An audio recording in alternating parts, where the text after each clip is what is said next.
The Last Olympian, Percy Jackson and the Olympians, Book 5, Rick Riordan.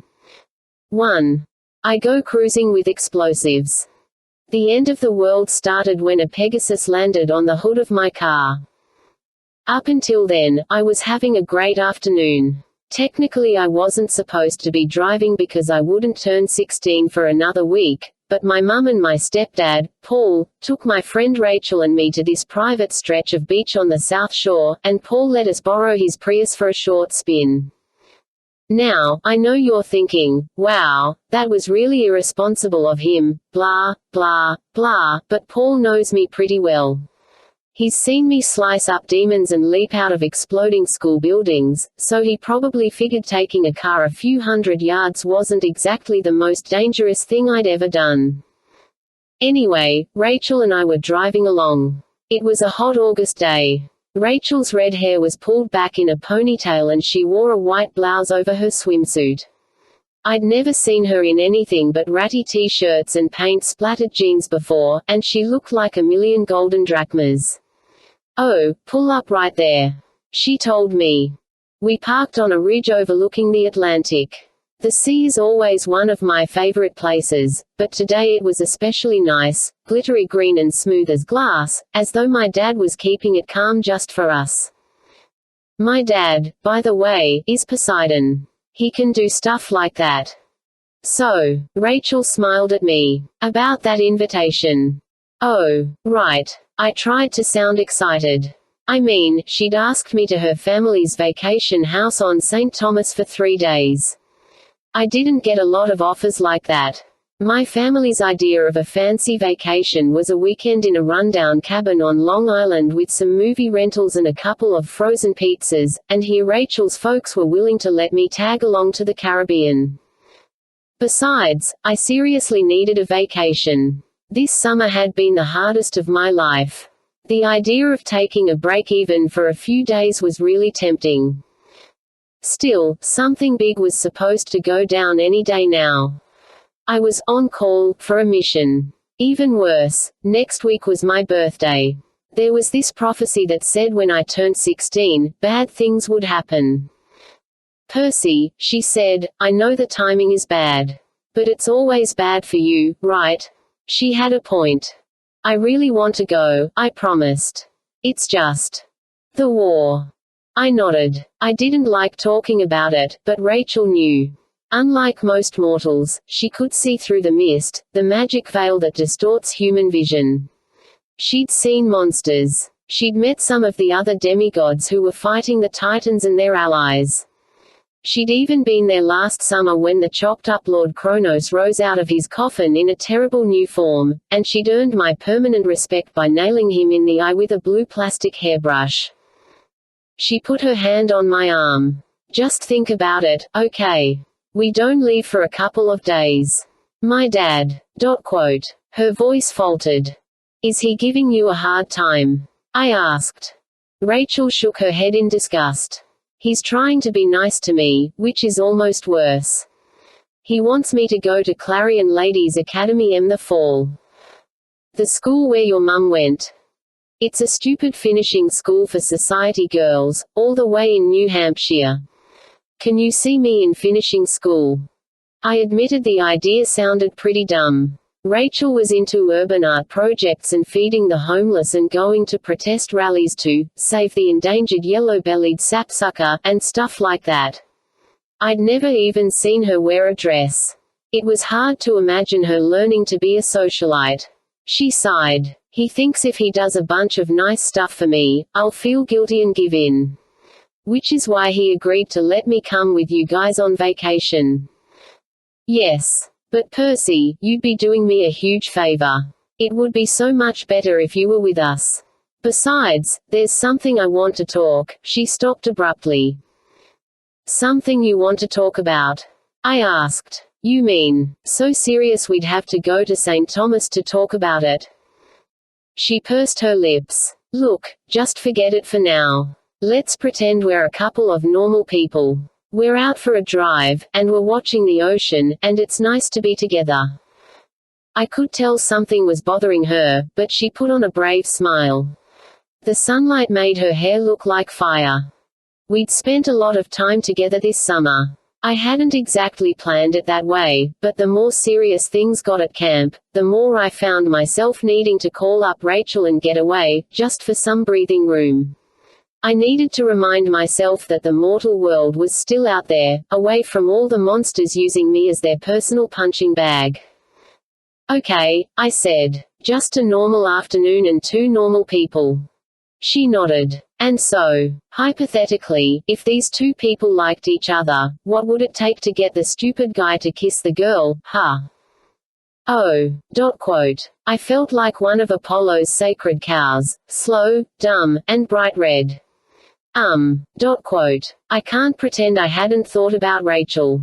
She was so much easier to be around than some other girls I knew. I didn't have to work hard, or watch what I said, or rack my brain trying to figure out what she was thinking. Rachel didn't hide much. She let you know how she felt. I'm not sure what I would have done next, but I was so distracted, I didn't notice the huge black form swooping down from the sky until 4 hooves landed on the hood of the Prius with a WUMP crunch. Hey, boss, a voice said in my head. Nice car. Blackjack the Pegasus was an old friend of mine, so I tried not to get too annoyed by the craters he'd just put in the hood, but I didn't think my stepdad would be real stoked.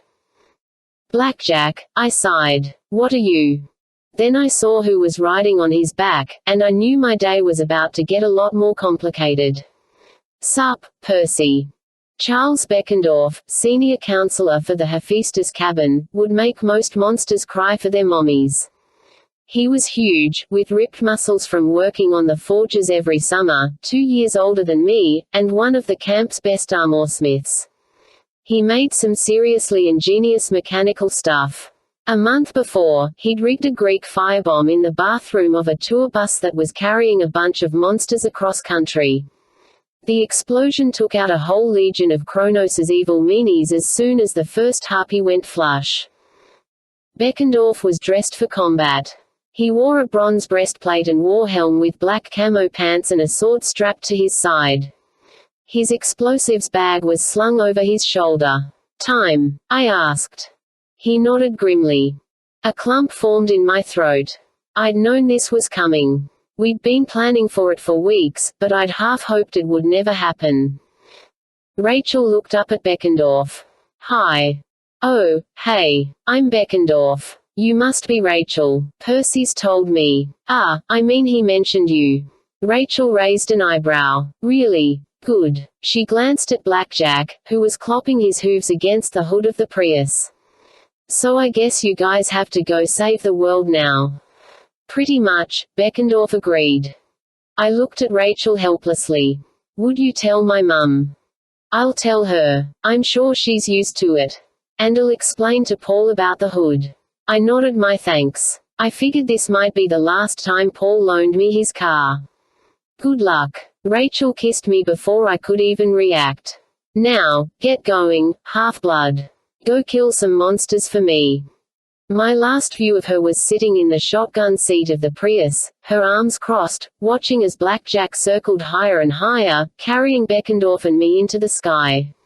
I wondered what Rachel wanted to talk to me about, and whether I'd live long enough to find out. So, Beckendorf said, I'm guessing you don't want me to mention that little scene to Annabeth. Oh, gods, I muttered. Don't even think about it. Beckendorf chuckled, and together we soared out over the Atlantic. It was almost dark by the time we spotted our target. The Princess Andromeda glowed on the horizon, a huge cruise ship lit up yellow and white.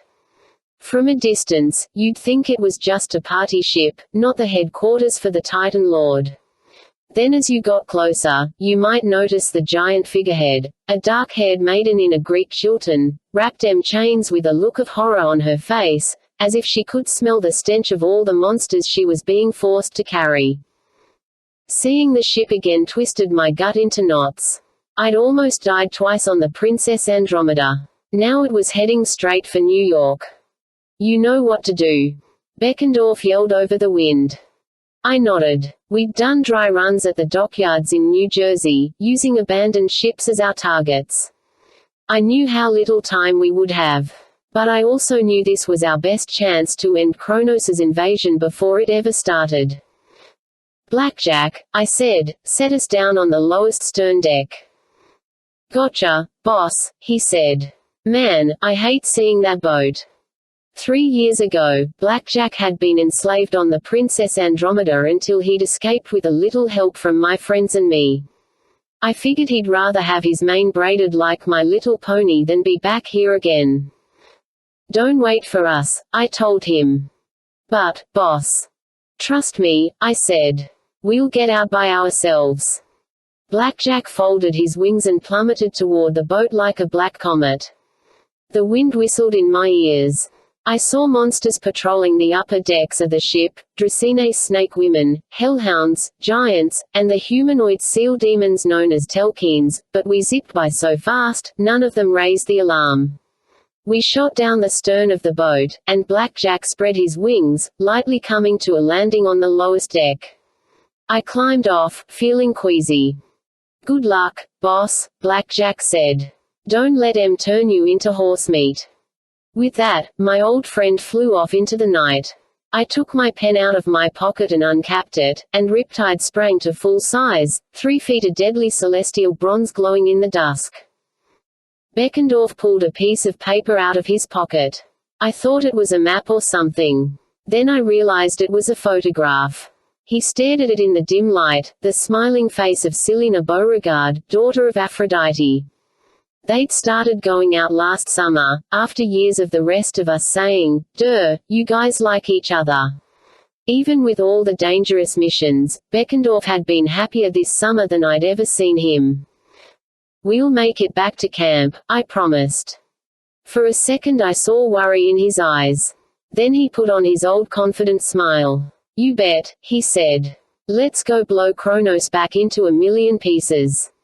Beckendorf led the way. We followed a narrow corridor to the service stairwell, just like we'd practiced, but we froze when we heard noises above us. "I don't care what your nose says," snarled a half-human, half-dog voice, a Telkine. "The last time you smelled half-blood, it turned out to be a meatloaf sandwich." "Meatloaf sandwiches are good," a second voice snarled. "But this is half-blood scent, I swear. They are on board." "Bah, your brain isn't on board." They continued to argue, and Beckendorf pointed downstairs. We descended as quietly as we could. 2 floors down, the voices of the Telkines started to fade. Finally we came to a metal hatch. Beckendorf mouthed the words, "Engine room." It was locked, but Beckendorf pulled some chain cutters out of his bag and split the bolt like it was made of butter. Inside, a row of yellow turbines the size of grain silos churned and hummed. Pressure gauges and computer terminals lined the opposite wall. A Telkine was hunched over a console, but he was so involved with his work, he didn't notice us. He was about 5 feet tall, with slick black seal fur and stubby little feet. He had the head of a Doberman, but his clawed hands were almost human. He growled and muttered as he tapped on his keyboard. Maybe he was messaging his friends on uglyface.com. I stepped forward, and he tensed, probably smelling something was wrong. He leaped sideways toward a big red alarm button, but I blocked his path. He hissed and lunged at me, but one slice of Riptide, and he exploded into dust. "One down," Beckendorf said. "About 5,000 to go." He tossed me a jar of thick green liquid, Greek fire, one of the most dangerous magical substances in the world. Then he threw me another essential tool of demigod heroes, duct tape. "Slap that one on the console," he said. "I'll get the turbines." We went to work. The room was hot and humid, and in no time we were drenched in sweat. The boat kept chugging along. Being the son of Poseidon and all, I have perfect bearings at sea. Don't ask me how, but I could tell we were at 40.19 degrees north, 71.90 degrees west, making 18 knots, which meant the ship would arrive in New York Harbor by dawn. This would be our only chance to stop it. I had just attached a second jar of Greek fire to the control panels when I heard the pounding of feet on metal steps, so many creatures coming down the stairwell I could hear them over the engines. Not a good sign. I locked eyes with Beckendorf. How much longer? Too long. He tapped his watch, which was our remote control detonator. I still have to wire the receiver and prime the charges. 10 more minutes at least. Judging from the sound of the footsteps, we had about 10 seconds. I'll distract them, I said. Meet you at the rendezvous point. Percy. Wish me luck. He looked like he wanted to argue. The whole idea had been to get in and out without being spotted. But we were going to have to improvise. Good luck, he said. I charged out the door. A half-dozen Telkins were tromping down the stairs. I cut through them with Riptide faster than they could yelp. I kept climbing, past another Telkin, who was so startled he dropped his lil demon's lunchbox. I left him alive, partly because his lunchbox was cool, partly so he could raise the alarm and hopefully get his friends to follow me rather than head toward the engine room. I burst through a door onto deck 6 and kept running. I'm sure the carpeted hall had once been very plush, but over the last 3 years of monster occupation the wallpaper, carpet, and stateroom doors had been clawed up and slimed so it looked like the inside of a dragon's throat, and yes, unfortunately, I speak from experience. Back on my first visit to the Princess Andromeda, my old enemy Luke had kept some dazed tourists on board for show, shrouded in mist so they didn't realize they were on a monster-infested ship. Now I didn't see any sign of tourists. I hated to think what had happened to them, but I kinda doubted they'd been allowed to go home with their bingo winnings. I reached the promenade, a big shopping mall that took up the whole middle of the ship, and I stopped cold. In the middle of the courtyard stood a fountain. And in the fountain squatted a giant crab. I'm not talking giant, like $7.99 all-you-can-eat Alaskan king crab. I'm talking giant like bigger than the fountain. The monster rose 10 feet out of the water. Its shell was mottled blue and green, its pincers longer than my body. If you've ever seen a crab's mouth, all foamy and gross with whiskers and snapping bits, you can imagine this one didn't look any better blown up to billboard size. Its beady black eyes glared at me, and I could see intelligence in them, and hate. The fact that I was the son of the sea god was not going to win me any points with Mr. Krabby. It hissed, sea foam dripping from its mouth. The smell coming off it was like a garbage can full of fish sticks that had been sitting in the sun all week. Alarms blared. Soon I was going to have lots of company and I had to keep moving. Hey, Krabby. I inched around the edge of the courtyard. I'm just gonna scoot around you so. The crab moved with amazing speed. It scuttled out of the fountain and came straight at me, pincers snapping. One dove into a gift shop, plowing through a rack of t-shirts.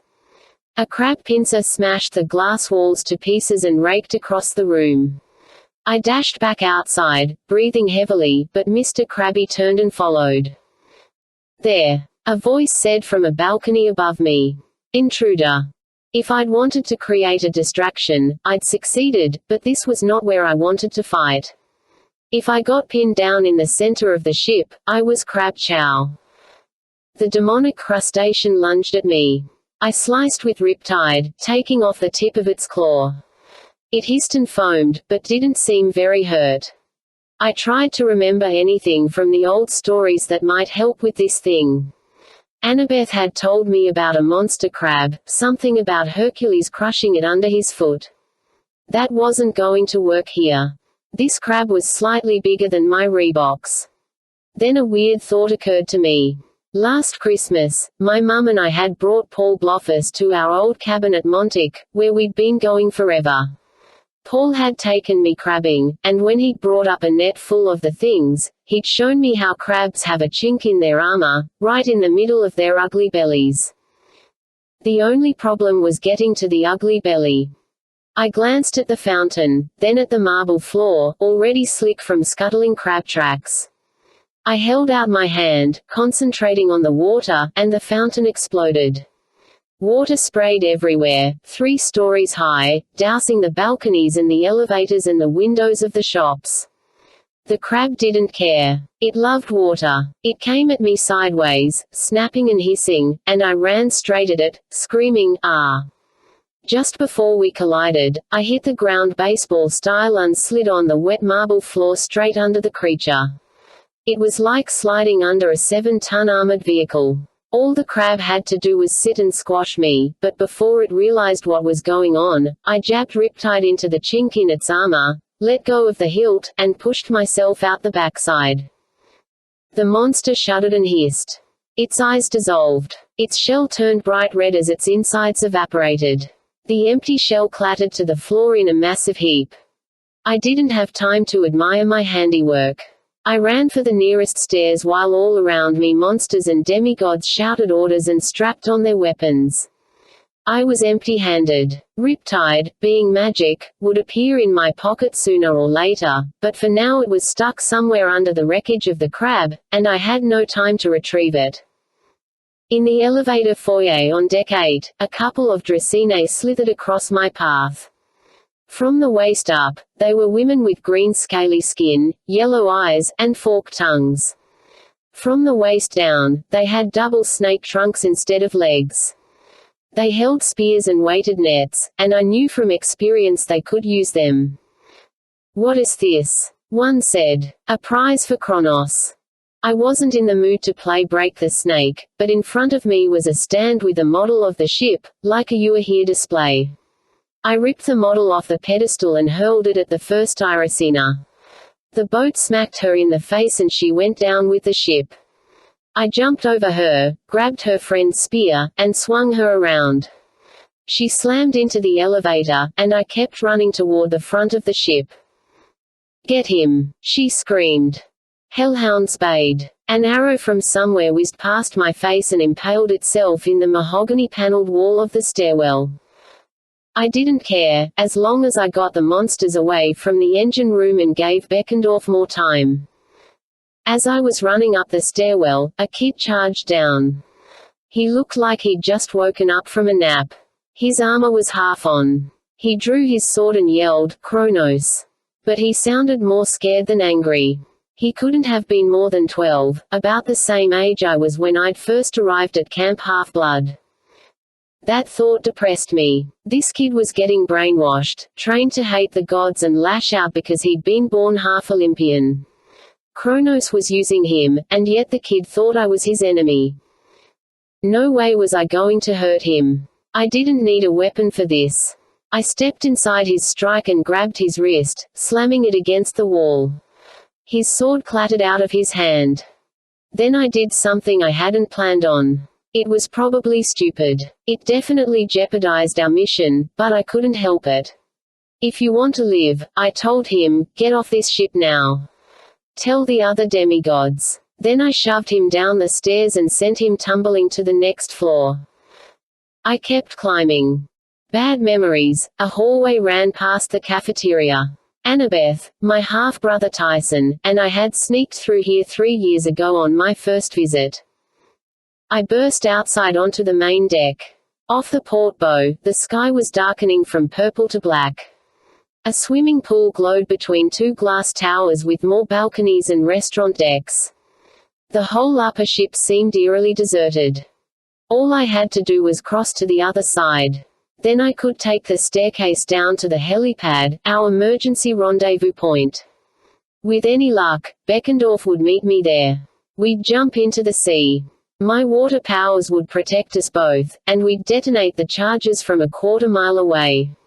I was halfway across the deck when the sound of a voice made me freeze. "You're late, Percy." Luke stood on the balcony above me, a smile on his scarred face. He wore jeans, a white t-shirt, and flip-flops, like he was just a normal college-age guy, but his eyes told the truth. They were solid gold. "We've been expecting you for days." At first he sounded normal, like Luke. But then his face twitched. A shudder passed through his body as though he'd just drunk something really nasty. His voice became heavier, ancient, and powerful, the voice of the Titan Lord Kronos. The words scraped down my spine like a knife blade. Come, bow before me. Yeah, that'll happen, I muttered. Laestrygonian giants filed in on either side of the swimming pool as if they'd been waiting for a cue. Each was 8 feet tall with tattooed arms, leather armor, and spiked clubs. Demigod archers appeared on the roof above Luke. 2 hellhounds leaped down from the opposite balcony and snarled at me. Within seconds I was surrounded. A trap. There's no way they could have gotten into position so fast unless they'd known I was coming. I looked up at Luke, and anger boiled inside me. I didn't know if Luke's consciousness was even still alive inside that body. Maybe, the way his voice had changed. Or maybe it was just Kronos adapting to his new form. I told myself it didn't matter. Luke had been twisted and evil long before Kronos possessed him. A voice in my head said, I have to fight him eventually. Why not now? According to that big prophecy, I was supposed to make a choice that saved or destroyed the world when I was 16. That was only 7 days away. Why not now? If I really had the power, what difference would a week make? I could end this threat right here by taking down Kronos.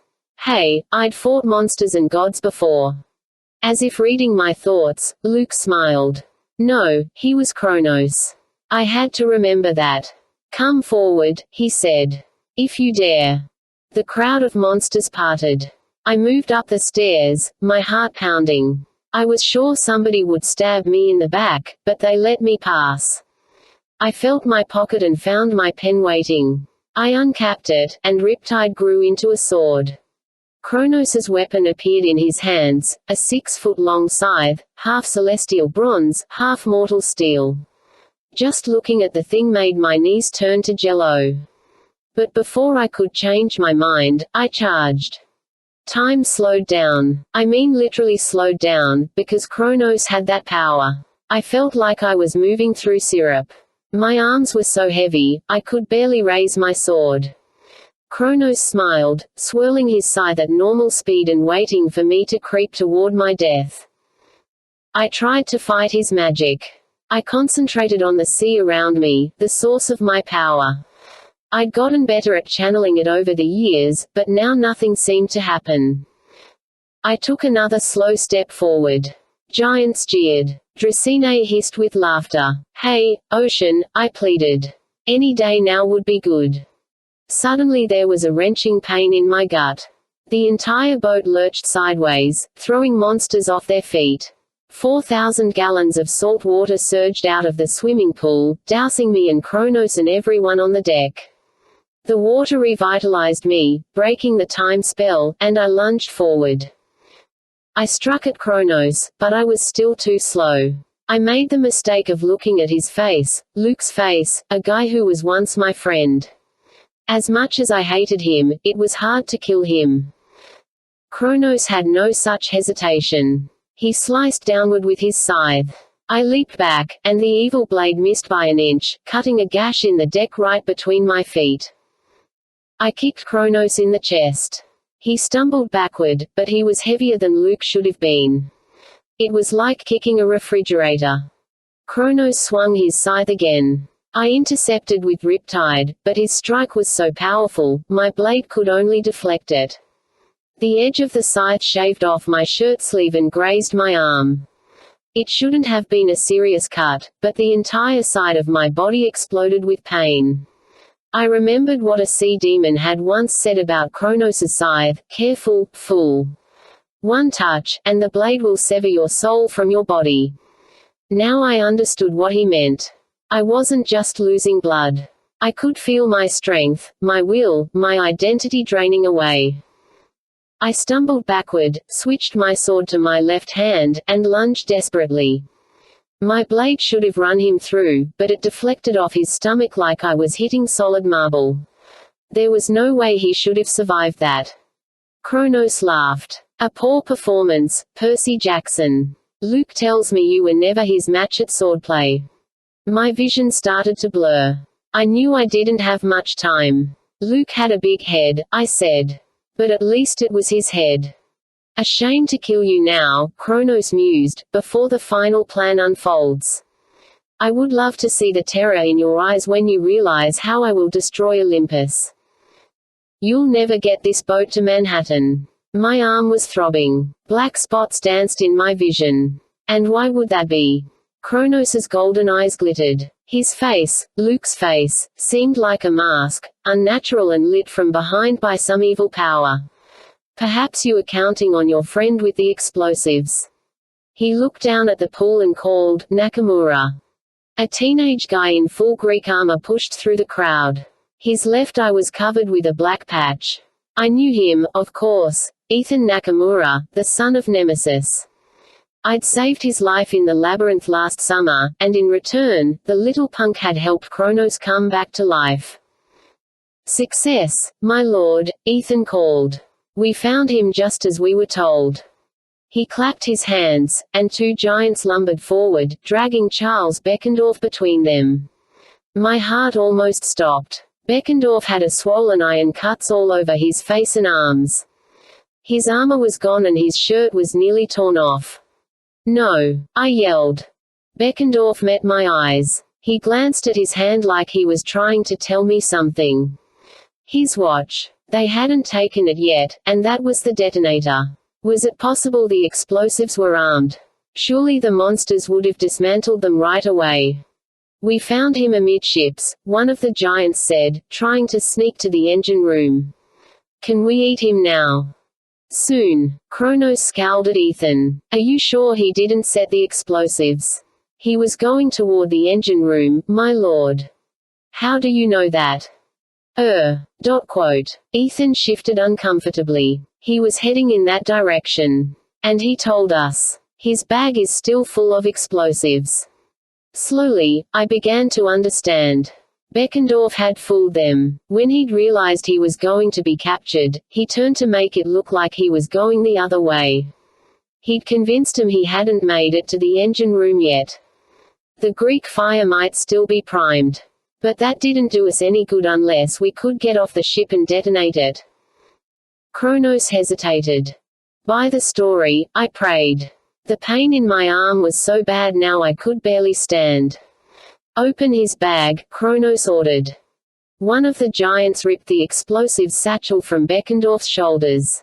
He peered inside, grunted, and turned it upside down. Panicked monsters surged backward. If the bag really had been full of Greek fire jars, we would have all blown up. But what fell out were a dozen cans of peaches. I could hear Kronos breathing, trying to control his anger. Did you, perhaps, he said, capture this demigod near the galley? Ethan turned pale. And did you, perhaps, send someone to actually check the engine room? Ethan scrambled back in terror, then turned on his heels and ran. I cursed silently. Now we had only minutes before the bombs were disarmed. I caught Beckendorf's eyes again and asked a silent question, hoping he would understand. How long? He cupped his fingers and thumb, making a circle. 0. There was no delay on the timer at all. If he managed to press the detonator button, the ship would blow at once. We'd never be able to get far enough away before using it. The monsters would kill us first, or disarm the explosives, or both. Kronos turned toward me with a crooked smile. You'll have to excuse my incompetent help, Percy Jackson. But it doesn't matter. We have you now. We've known you were coming for weeks. He held out his hand and dangled a little silver bracelet with a scythe charm, the Titan Lord's symbol. The wound in my arm was sapping my ability to think, but I muttered, communication device. Spy at camp. Kronos chuckled. You can't count on friends. They will always let you down. Luke learned that lesson the hard way. Now drop your sword and surrender to me, or your friend dies. I swallowed. One of the giants had his hand around Beckendorf's neck. I was in no shape to rescue him, and even if I tried, he would die before I got there. We both would. Beckendorf mouthed one word, go. I shook my head. I couldn't just leave him. The second giant was still rummaging through the peach cans, which meant Beckendorf's left arm was free. He raised it slowly, toward the watch on his right wrist. I wanted to scream, no. Then down by the swimming pool, one of the Dracaena hissed, "What is he doing? What is that on his wrist?" Beckendorf closed eyes tight and brought his hand up to his watch. I had no choice. I threw my sword like a javelin at Kronos. It bounced harmlessly off his chest, but it did startle him. I pushed through a crowd of monsters and jumped off the side of the ship, toward the water 100 feet below. I heard rumbling deep in the ship. Monsters yelled at me from above. A spear sailed past my ear. An arrow pierced my thigh, but I barely had time to register the pain. I plunged into the sea and willed the currents to take me far, far away, 100 yards, 200 yards. Even from that distance, the explosion shook the world. Heat seared the back of my head. The Princess Andromeda blew up from both sides, a massive fireball of green flame roiling into the dark sky, consuming everything. Beckendorf, I thought. Then I blacked out and sank like an anchor toward the bottom of the sea. 2. I meet some fishy relatives. Demigod dreams suck. The thing is, they're never just dreams. They've got to be visions, omens, and all that other mystical stuff that makes my brain hurt. I dreamed I was in a dark palace at the top of a mountain. Unfortunately, I recognized it, the Palace of the Titans on top of Mount Othris, otherwise known as Mount Tamalpais, in California. The main pavilion was open to the night, ringed with black Greek columns and statues of the Titans. Torchlight glowed against the black marble floor. In the center of the room, an armored giant struggled under the weight of a swirling funnel cloud, Atlas, holding up the sky. 2 other giant men stood nearby over a bronze brazier, studying images in the flames. "Quite an explosion," one said. He wore black armor studded with silver dots like a starry night. His face was covered in a war helm with a ram's horn curling on either side. "It doesn't matter," the other said. This titan was dressed in gold robes, with golden eyes like Kronos. His entire body glowed. He reminded me of Apollo, god of the sun, except the titan's light was harsher, and his expression crueler. The gods have answered the challenge. Soon they will be destroyed. The images in the fire were hard to make out: storms, buildings crumbling, mortals screaming in terror. "I will go east to marshal our forces," the Golden Titan said. "Krios, you shall remain and guard Mount Othris." The ram horn dude grunted. "I always get the stupid jobs. Lord of the South. Lord of Constellations. Now I get to babysit Atlas while you have all the fun." Under the whirlwind of clouds, Atlas bellowed in agony, "Let me out, curse you. I am your greatest warrior. Take my burden so I may fight." "Quiet," the Golden Titan roared. "You had your chance, Atlas. You failed. Kronos likes you just where you are. As for you, Krios, do your duty. And if you need more warriors?" Krios asked. "Our treacherous nephew in the tuxedo will not do you much good in a fight." The Golden Titan laughed. "Don't worry about him. Besides, the gods can barely handle our first little challenge. They have no idea how many others we have in store. Mark my words, in a few days' time, Olympus will be in ruins, and we will meet here again to celebrate the dawn of the Sixth Age." The Golden Titan erupted into flames and disappeared. "Oh, sure," Krios grumbled. "He gets to erupt into flames. I get to wear these stupid ram's horns." The scene shifted. Now I was outside the pavilion, hiding in the shadows of a Greek column. A boy stood next to me, eavesdropping on the Titans. He had dark silky hair, pale skin, and dark clothes, my friend Nico D'Angelo, the son of Hades. He looked straight at me, his expression grim. "You see, Percy," he whispered, "you're running out of time. Do you really think you can beat him without my plan?" His words washed over me as cold as the ocean floor, and my dreams went black. "Percy," a deep voice said. My head felt like it had been microwaved in aluminium foil. I opened my eyes and saw a large shadowy figure looming over me. "Beckendorf?" I asked hopefully. "No, brother." My eyes refocused. I was looking at a cyclops, a misshapen face, ratty brown hair, one big brown eye full of concern. Tyson. My brother broke into a toothy grin. Yay, your brain works. I wasn't so sure. My body felt weightless and cold. My voice sounded wrong. I could hear Tyson, but it was more like I was hearing vibrations inside my skull, not the regular sounds. I sat up, and a gossamer sheet floated away. I was on a bed made of silky woven kelp, in a room paneled with abalone shell. Glowing pearls the size of basketballs floated around the ceiling, providing light. I was underwater. Now, being the son of Poseidon and all, I was okay with this. I can breathe underwater just fine, and my clothes don't even get wet unless I want them to. But it was still a bit of a shock when a hammerhead shark drifted through the bedroom window, regarded me, and then swam calmly out the opposite side of the room. Where? Daddy's palace, Tyson said.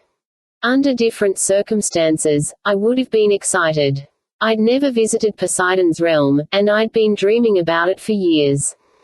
But my head hurt. My shirt was still speckled with burn marks from the explosion. My arm and leg wounds had healed. Just being in the ocean can do that for me, given enough time, but I still felt like I'd been trampled by a Laestrygonian soccer team in cleats.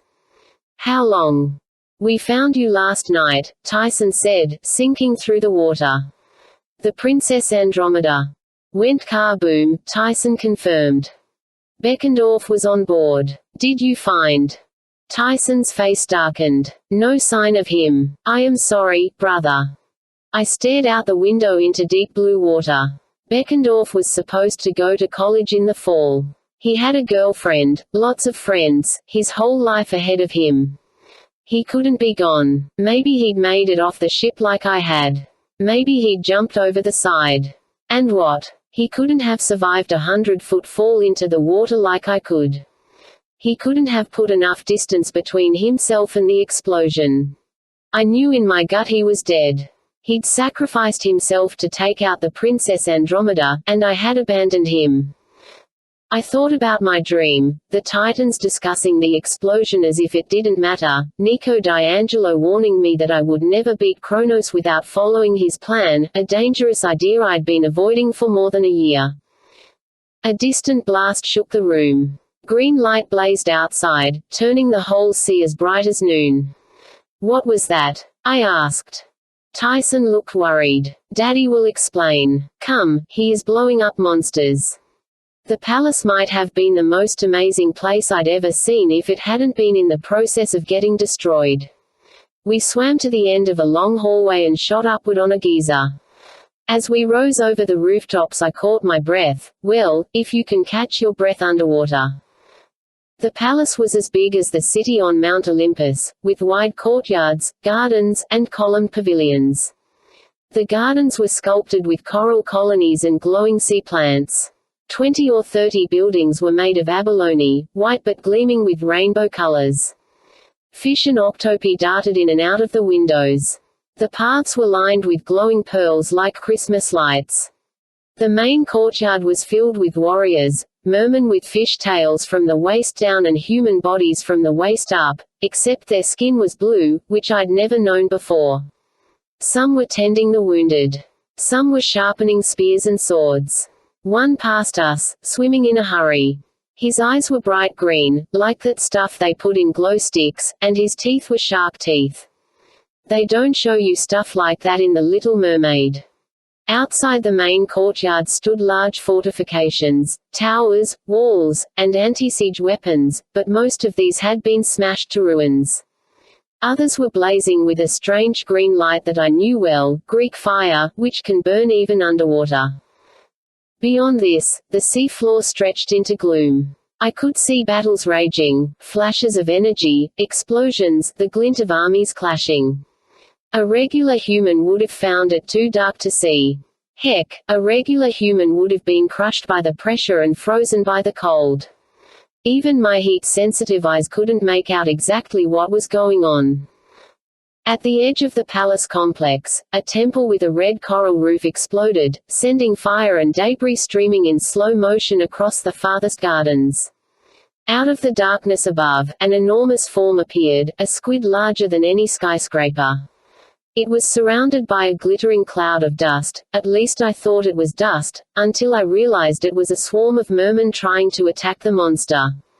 The squid descended on the palace and swatted its tentacles, smashing a whole column of warriors. Then a brilliant arc of blue light shot from the rooftop of one of the tallest buildings.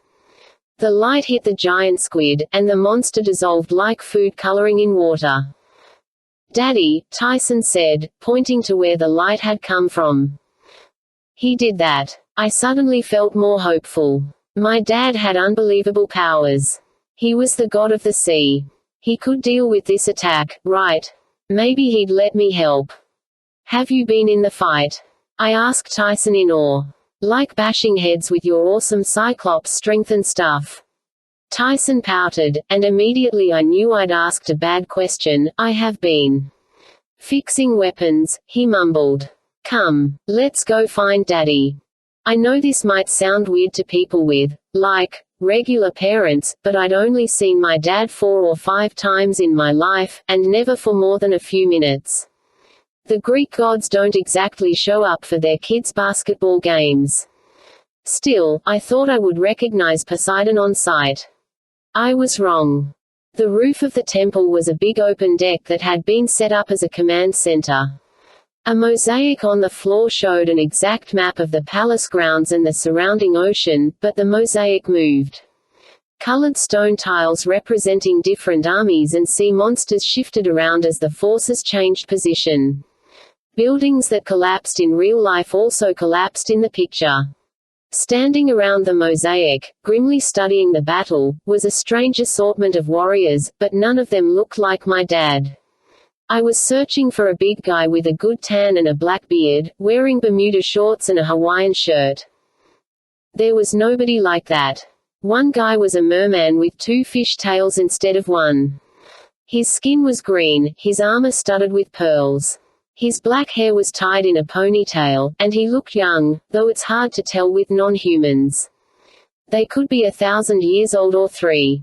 Standing next to him was an old man with a bushy white beard and gray hair.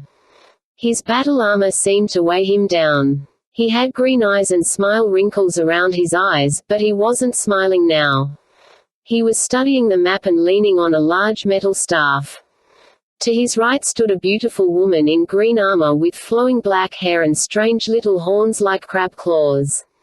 And there was a dolphin, just a regular dolphin, but it was staring at the map intently. "Delphin," the old man said. "Send Palemon and his legion of sharks to the western front. We have to neutralize those leviathans." The dolphin spoke in a chattering voice, but I could understand it in my mind. "Yes, Lord." It sped away. I looked in dismay at Tyson, then back at the old man. It didn't seem possible, but... "Dad?" I asked. The old man looked up. I recognized the twinkle in his eyes, but his face. He looked like he'd aged 40 years. "Hello, Percy. What happened to you?" Tyson nudged me. He was shaking his head so hard I was afraid it would fall off, but Poseidon didn't look offended. "It's all right, Tyson," he said. "Percy, excuse my appearance. The war has been hard on me. But you're immortal," I said quietly. "You can look any way you want. I reflect the state of my realm," he said. "And right now that state is quite grim. Percy, I should introduce you. I'm afraid you just missed my Lieutenant Delphin, god of the dolphins. This is my, wife, Amphitrite. My dear." The lady in green armor stared at me coldly, then crossed her arms and said, "Excuse me, my lord. I am needed in the battle." She swam away. I felt pretty awkward, but I guess I couldn't blame her. I'd never thought about it much, but my dad had an immortal wife. All his romances with mortals, including with my mum. Well, Amphitrite probably didn't like that much. Poseidon cleared his throat. "Yes, well, and this is my son Triton." My other son. "Your son and heir," the green dude corrected. His double fish tails swished back and forth. He smiled at me, but there was no friendliness in his eyes. "Hello, Perseus Jackson. Come to help at last."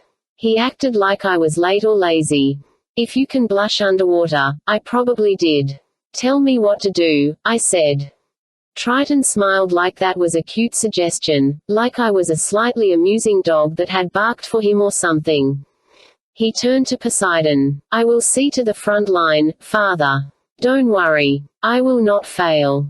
He nodded politely to Tyson. How come I didn't get that much respect? Then he shot off into the water.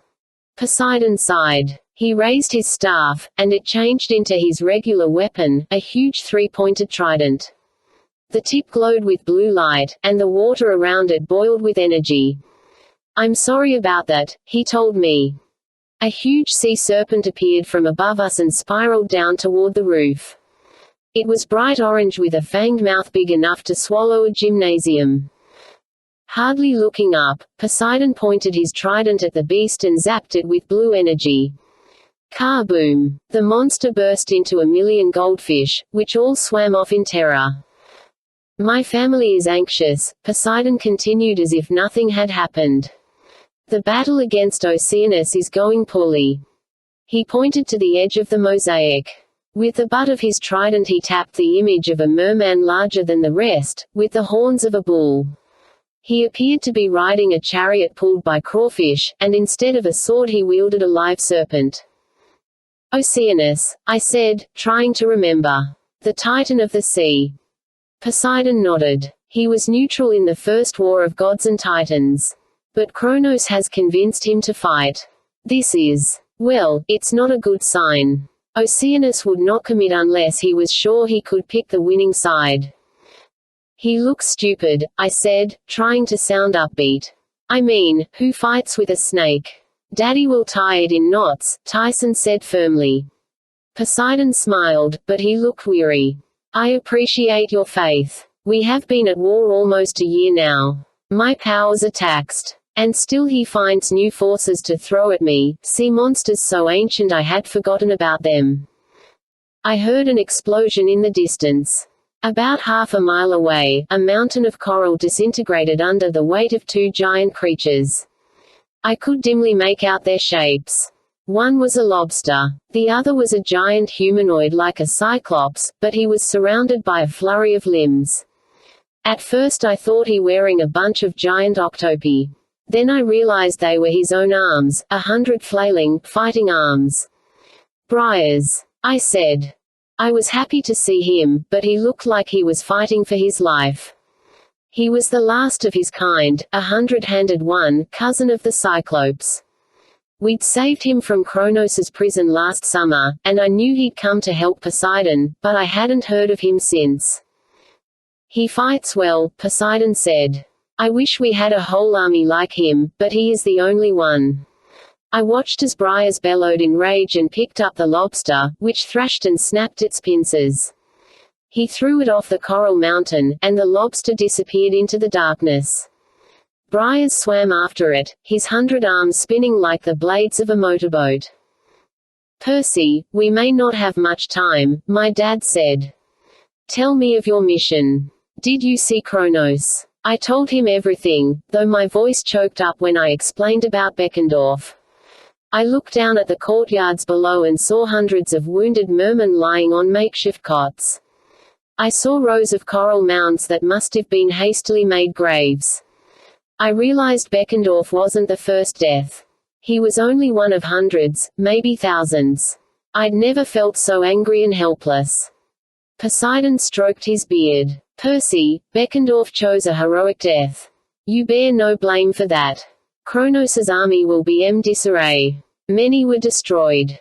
But we didn't kill him, did we?" As I said it, I knew it was a naive hope.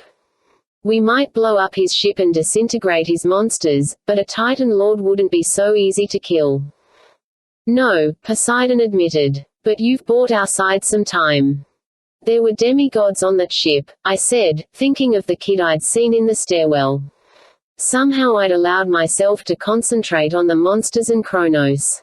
I'd convinced myself that destroying their ship was all right because they were evil, they were sailing to attack my city, and besides, they couldn't really be permanently killed. Monsters just vaporized and reformed eventually. But demigods. Poseidon put his hand on my shoulder. Percy, there were only a few demigod warriors aboard that ship, and they all chose to battle for Kronos. Perhaps some heeded your warning and escaped. If they did not, they chose their path. They were brainwashed. I said. Now they're dead and Kronos is still alive. That's supposed to make me feel better. I glared at the mosaic, little tile explosions destroying tile monsters. It seemed so easy when it was just a picture. Tyson put his arm around me. If anybody else had tried that, I would have pushed him away, but Tyson was too big and stubborn. He hugged me whether I wanted it or not. Not your fault, brother. Kronos does not explode good. Next time we will use a big stick. Percy, my father said. Beckendorf's sacrifice wasn't in vain. You have scattered the invasion force. New York will be safe for a time, which frees the other Olympians to deal with the bigger threat. The bigger threat. I thought about what the Golden Titan had said in my dream. The gods have answered the challenge. Soon they will be destroyed. A shadow passed over my father's face. You've had enough sorrow for one day. Ask Chiron when you return to camp. Return to camp. But you're in trouble here. I want to help. You can't, Percy. Your job is elsewhere. I couldn't believe I was hearing this. I looked at Tyson for backup. My brother chewed his lip. Daddy, Percy can fight with a sword. He is good. I know that, Poseidon said gently. Dad, I can help, I said. I know I can. You're not going to hold out here much longer. A fireball launched into the sky from behind the enemy lines. I thought Poseidon would deflect it or something, but it landed on the outer corner of the yard and exploded, sending Merman tumbling through the water. Poseidon winced as if he'd just been stabbed. Return to camp, he insisted. And tell Chiron it is time. For what? You must hear the prophecy. The entire prophecy. I didn't need to ask him which prophecy. I'd been hearing about the Great Prophecy for years, but nobody would ever tell me the whole thing. All I knew was that I was supposed to make a decision that would decide the fate of the world, but no pressure.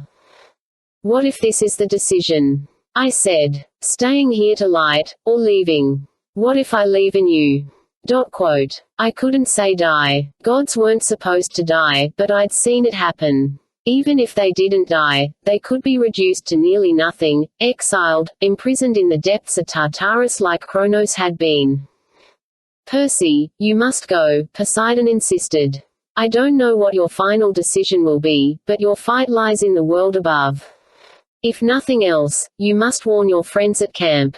Kronos knew your plans. You have a spy. We will hold here. We have no choice. Tyson gripped my hand desperately. I will miss you, brother. Watching us, our father seemed to age another 10 years.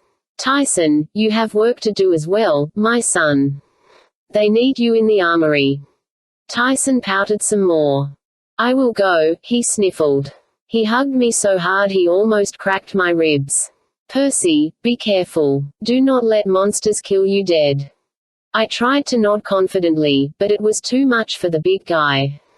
He sobbed and swam away toward the armory, where his cousins were fixing spears and swords. You should let him fight, I told my father. He hates being stuck in the armory.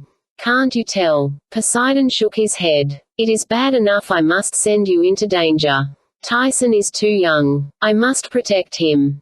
You should trust him, I said. Not try to protect him. Poseidon's eyes flared. I thought I'd gone too far, but then he looked down at the mosaic and his shoulders sagged. On the tiles, the mermaid guy in the crawfish chariot was coming closer to the palace. Oceanus approaches, my father said.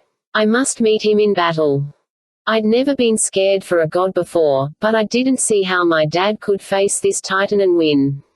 I will hold, Poseidon promised. I will not give up my domain. Just tell me, Percy, do you still have the birthday gift I gave you last summer? I nodded and pulled out my camp necklace. It had a bead for every summer I'd been at Camp Half-Blood, but since last year I'd also kept a $1 on the cord. My father had given it to me for my 15th birthday. He'd told me I would know when to spend it, but so far I hadn't figured out what he meant.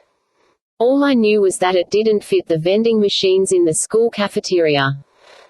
"The time is coming," he promised. "With luck, I will see you for your birthday next week, and we will have a proper celebration." He smiled, and for a moment I saw the old light in his eyes. Then the entire sea grew dark in front of us, like an inky storm was rolling in. Thunder crackled, which should have been impossible underwater.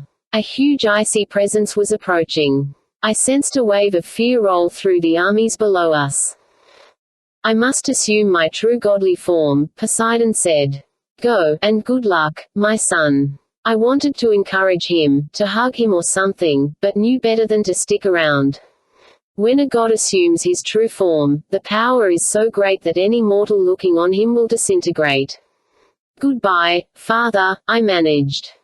Then I turned away. I willed the ocean currents to aid me.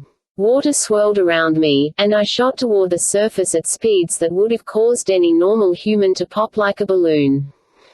When I looked back, all I could see were flashes of green and blue as my father fought the Titan, and the sea itself was torn apart by the two armies. 3. I get a sneak peek at my death. If you want to be popular at Camp Half-Blood, don't come back from a mission with bad news. Word of my arrival spread as soon as I walked out of the ocean. Our beach is on the north shore of Long Island, and it's enchanted so most people can't even see it. People don't just appear on the beach unless they're demigods or gods or really, really lost pizza delivery guys. It's happened, but that's another story. Anyway, that afternoon the lookout on duty was Connor Stoll from the Hermes cabin. When he spotted me, he got so excited he fell out of his tree. Then he blew the conch horn to signal the camp and ran to greet me. Connor had a crooked smile that matched his crooked sense of humor. He's a pretty nice guy, but you should always keep one hand on your wallet when he's around, and do not, under any circumstances, give him access to shaving cream unless you want to find your sleeping bag full of it. He's got curly brown hair and is a little shorter than his brother, Travis, which is the only way I can tell them apart. They are both so unlike my old enemy Luke it's hard to believe they're all sons of Hermes. "Percy!" he yelled. "What happened? Where's Beckendorf?" Then he saw my expression, and his smile melted. "Oh, no. Poor Selena. Holy Zeus, when she finds out." Together we climbed the sand dunes. A few hundred yards away, people were already streaming toward us, smiling and excited. "Percy's back," they were probably thinking. "He's saved the day. Maybe he brought souvenirs." I stopped at the dining pavilion and waited for them. No sense rushing down there to tell them what a loser I was. I gazed across the valley and tried to remember how Camp Half-Blood looked the first time I ever saw it. That seemed like a bajillion years ago. From the dining pavilion, you could see pretty much everything. Hills ringed the valley. On the tallest, Half-Blood Hill, Talia's pine tree stood with the golden fleece hanging from its branches, magically protecting the camp from its enemies. The guard dragon Peleus was so big now I could see him from here, curled around the tree trunk, lending up smoke signals as he snored. To my right spread the woods. To my left, the canoe lake glittered and the climbing wall glowed from the lava pouring down its side. 12 cabins, one for each Olympian god, made a horseshoe pattern around the commons area. Farther south were the strawberry fields, the armory, and the 4-story big house with its sky blue paint job and its bronze eagle weather vane. In some ways, the camp hadn't changed. But you couldn't see the war by looking at the buildings or the fields. You could see it in the faces of the demigods and satyrs and naiads coming up the hill. There weren't as many at camp as 4 summers ago. Some had left and never come back. Some had died fighting. Others, we tried not to talk about them, had gone over to the enemy. The ones who were still here were battle-hardened and weary. There was little laughter at camp these days. Even the Hermes cabin didn't play so many pranks. It's hard to enjoy practical jokes when your whole life feels like one. Chiron galloped into the pavilion first, which was easy for him since he's a white stallion from the waist down. His beard had grown wilder over the summer. He wore a green t-shirt that said "My other car is a centaur" and a bow slung over his back. "Percy," he said. "Thank the gods. But where?" Annabeth ran in right behind him, and I'll admit my heart did a little relay race in my chest when I saw her. It's not that she tried to look good. We'd been doing so many combat missions lately, she hardly brushed her curly blonde hair anymore, and she didn't care what clothes she was wearing, usually the same old orange camp t-shirt and jeans, and once in a while her bronze armor. Her eyes were stormy gray. Most of the time we couldn't get through a conversation without trying to strangle each other. Still, just seeing her made me feel fuzzy in the head. Last summer, before Luke had turned into Kronos and everything went sour, there had been a few times when I thought maybe, well, that we might get past the strangle each other phase. What happened? She grabbed my arm. Is Luke? The ship blew up, I said. He wasn't destroyed. I don't know where. Selina Beauregard pushed through the crowd. Her hair wasn't combed and she wasn't even wearing makeup, which wasn't like her. Where's Charlie? She demanded, looking around like he might be hiding. I glanced at Chiron helplessly. The old centaur cleared his throat. Selina, my dear, let's talk about this at the big house. No, she muttered. No, no. She started to cry, and the rest of us stood around, too stunned to speak. We'd already lost so many people over the summer, but this was the worst. With Beckendorf gone, it felt like someone had stolen the anchor for the entire camp. Finally Clarice from the Ares cabin came forward. She put her arm around Selina. They had one of the strangest friendships ever, a daughter of the war god and a daughter of the love goddess, but ever since Selina had given Clarice advice last summer about her first boyfriend, Clarice had decided she was Selina's personal bodyguard. Clarice was dressed in her blooded combat armor, her brown hair tucked into a bandana. She was as big and beefy as a rugby player, with a permanent scowl on her face, but she spoke gently to Selina. Come on, girl, she said. Let's get to the big house. I'll make you some hot chocolate. Everyone turned and wandered off in twos and threes, heading back to the cabins. Nobody was excited to see me now. Nobody wanted to hear about the blown-up ship. Only Annabeth and Chiron stayed behind. Annabeth wiped a tear from her cheek. I'm glad you're not dead, seaweed brain. Thanks, I said. Me too. Chiron put a hand on my shoulder. I'm sure you did everything you could, Percy. Will you tell us what happened? I didn't want to go through it again, but I told them the story, including my dream about the Titans. I left out the detail about Nico. Nico had made me promise not to tell anybody about his plan until I made up my mind, and the plan was so scary I didn't mind keeping it a secret. Chiron gazed down at the valley. We must call a war council immediately, to discuss this spy, and other matters. Poseidon mentioned another threat, I said. Something even bigger than the Princess Andromeda. I thought it might be that challenge the Titan had mentioned in my dream. Chiron and Annabeth exchanged looks, like they knew something I didn't. I hated when they did that. We will discuss that also, Chiron promised. One more thing. I took a deep breath. When I talked to my father, he said to tell you it's time. I need to know the full prophecy. Chiron's shoulders sagged, but he didn't look surprised. I've dreaded this day. Very well. Annabeth, we will show Percy the truth, all of it. Let's go to the attic. I'd been to the big house attic 3 times before, which was 3 times more than I wanted to. A ladder led up from the top of the staircase. I wondered how Chiron was going to get up there, being half horse and all, but he didn't try. You know where it is, he told Annabeth. Bring it down, please. Annabeth nodded. Come on, Percy. The sun was setting outside, so the attic was even darker and creepier than usual. Old hero trophies were slacked everywhere, dented shields, pickled heads in jars from various monsters, a pair of fuzzy dice on a bronze plaque that read, "Stolen from CHRYSAOR, S Honda Civic, by Gus, son of Hermes, 1988.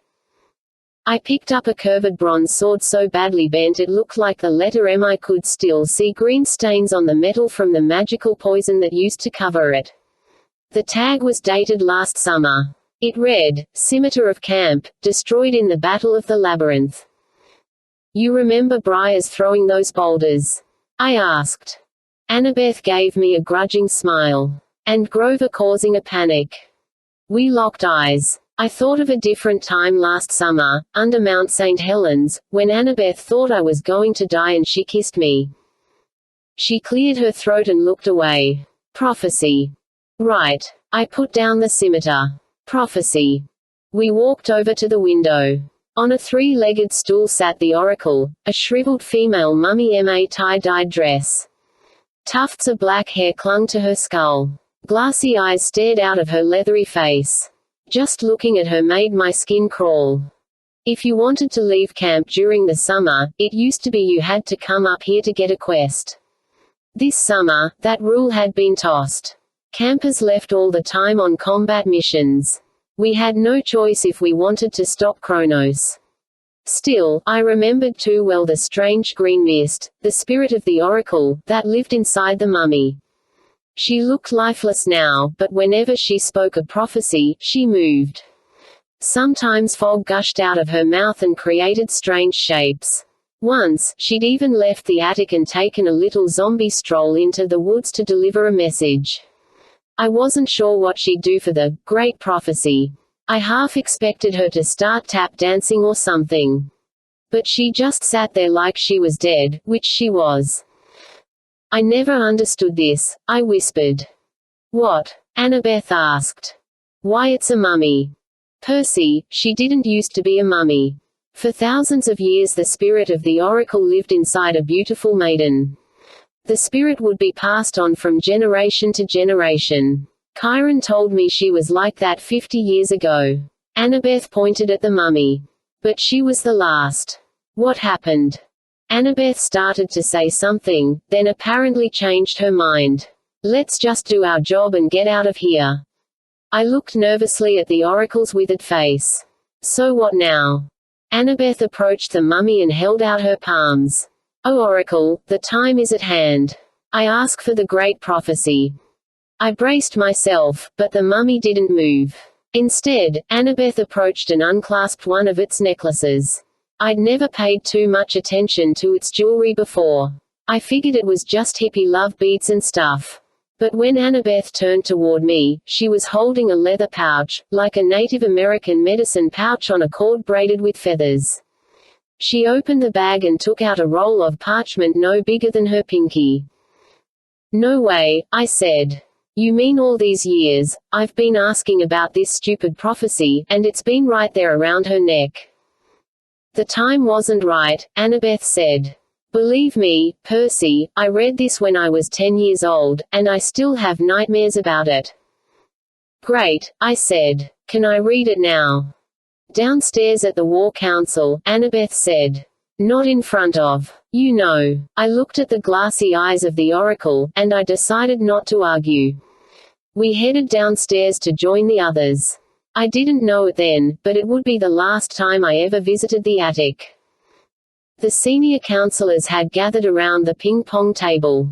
Don't ask me why, but the rec room had become the camp's informal headquarters for war councils.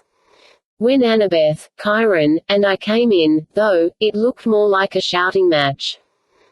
Clarice was still in full battle gear. Her electric spear was strapped to her back. Actually, her second electric spear, since I'd broken the first one. She called the spear Maimer. Behind her back, everybody else called it Lamer. She had her boar-shaped helmet under one arm and a knife at her belt. She was in the midst of yelling at Michael Yu, the new head counselor for Apollo, which looked kinda funny since Clarice was a foot taller. Michael had taken over the Apollo cabin after Lee Fletcher died in battle last summer. Michael stood 4 feet 6, with another 2 feet of attitude. He reminded me of a ferret, with a pointy nose and scrunched-up features, either because he scowled so much or because he spent too much time looking down the shaft of an arrow. "It's our loot," he yelled, standing on his tiptoes so he could get in Clarice's face. "If you don't like it, you can kiss my quiver." Around the table, people were trying not to laugh: the Stoll brothers, Pollux from the Dionysus cabin, Katie Gardner from Demeter. Even Jake Mason, the hastily appointed new counselor from Hephaestus, managed a faint smile. Only Selina Beauregard didn't pay any attention. She sat beside Clarice and stared vacantly at the ping-pong net. Her eyes were red and puffy. A cup of hot chocolate sat untouched in front of her. It seemed unfair that she had to be here.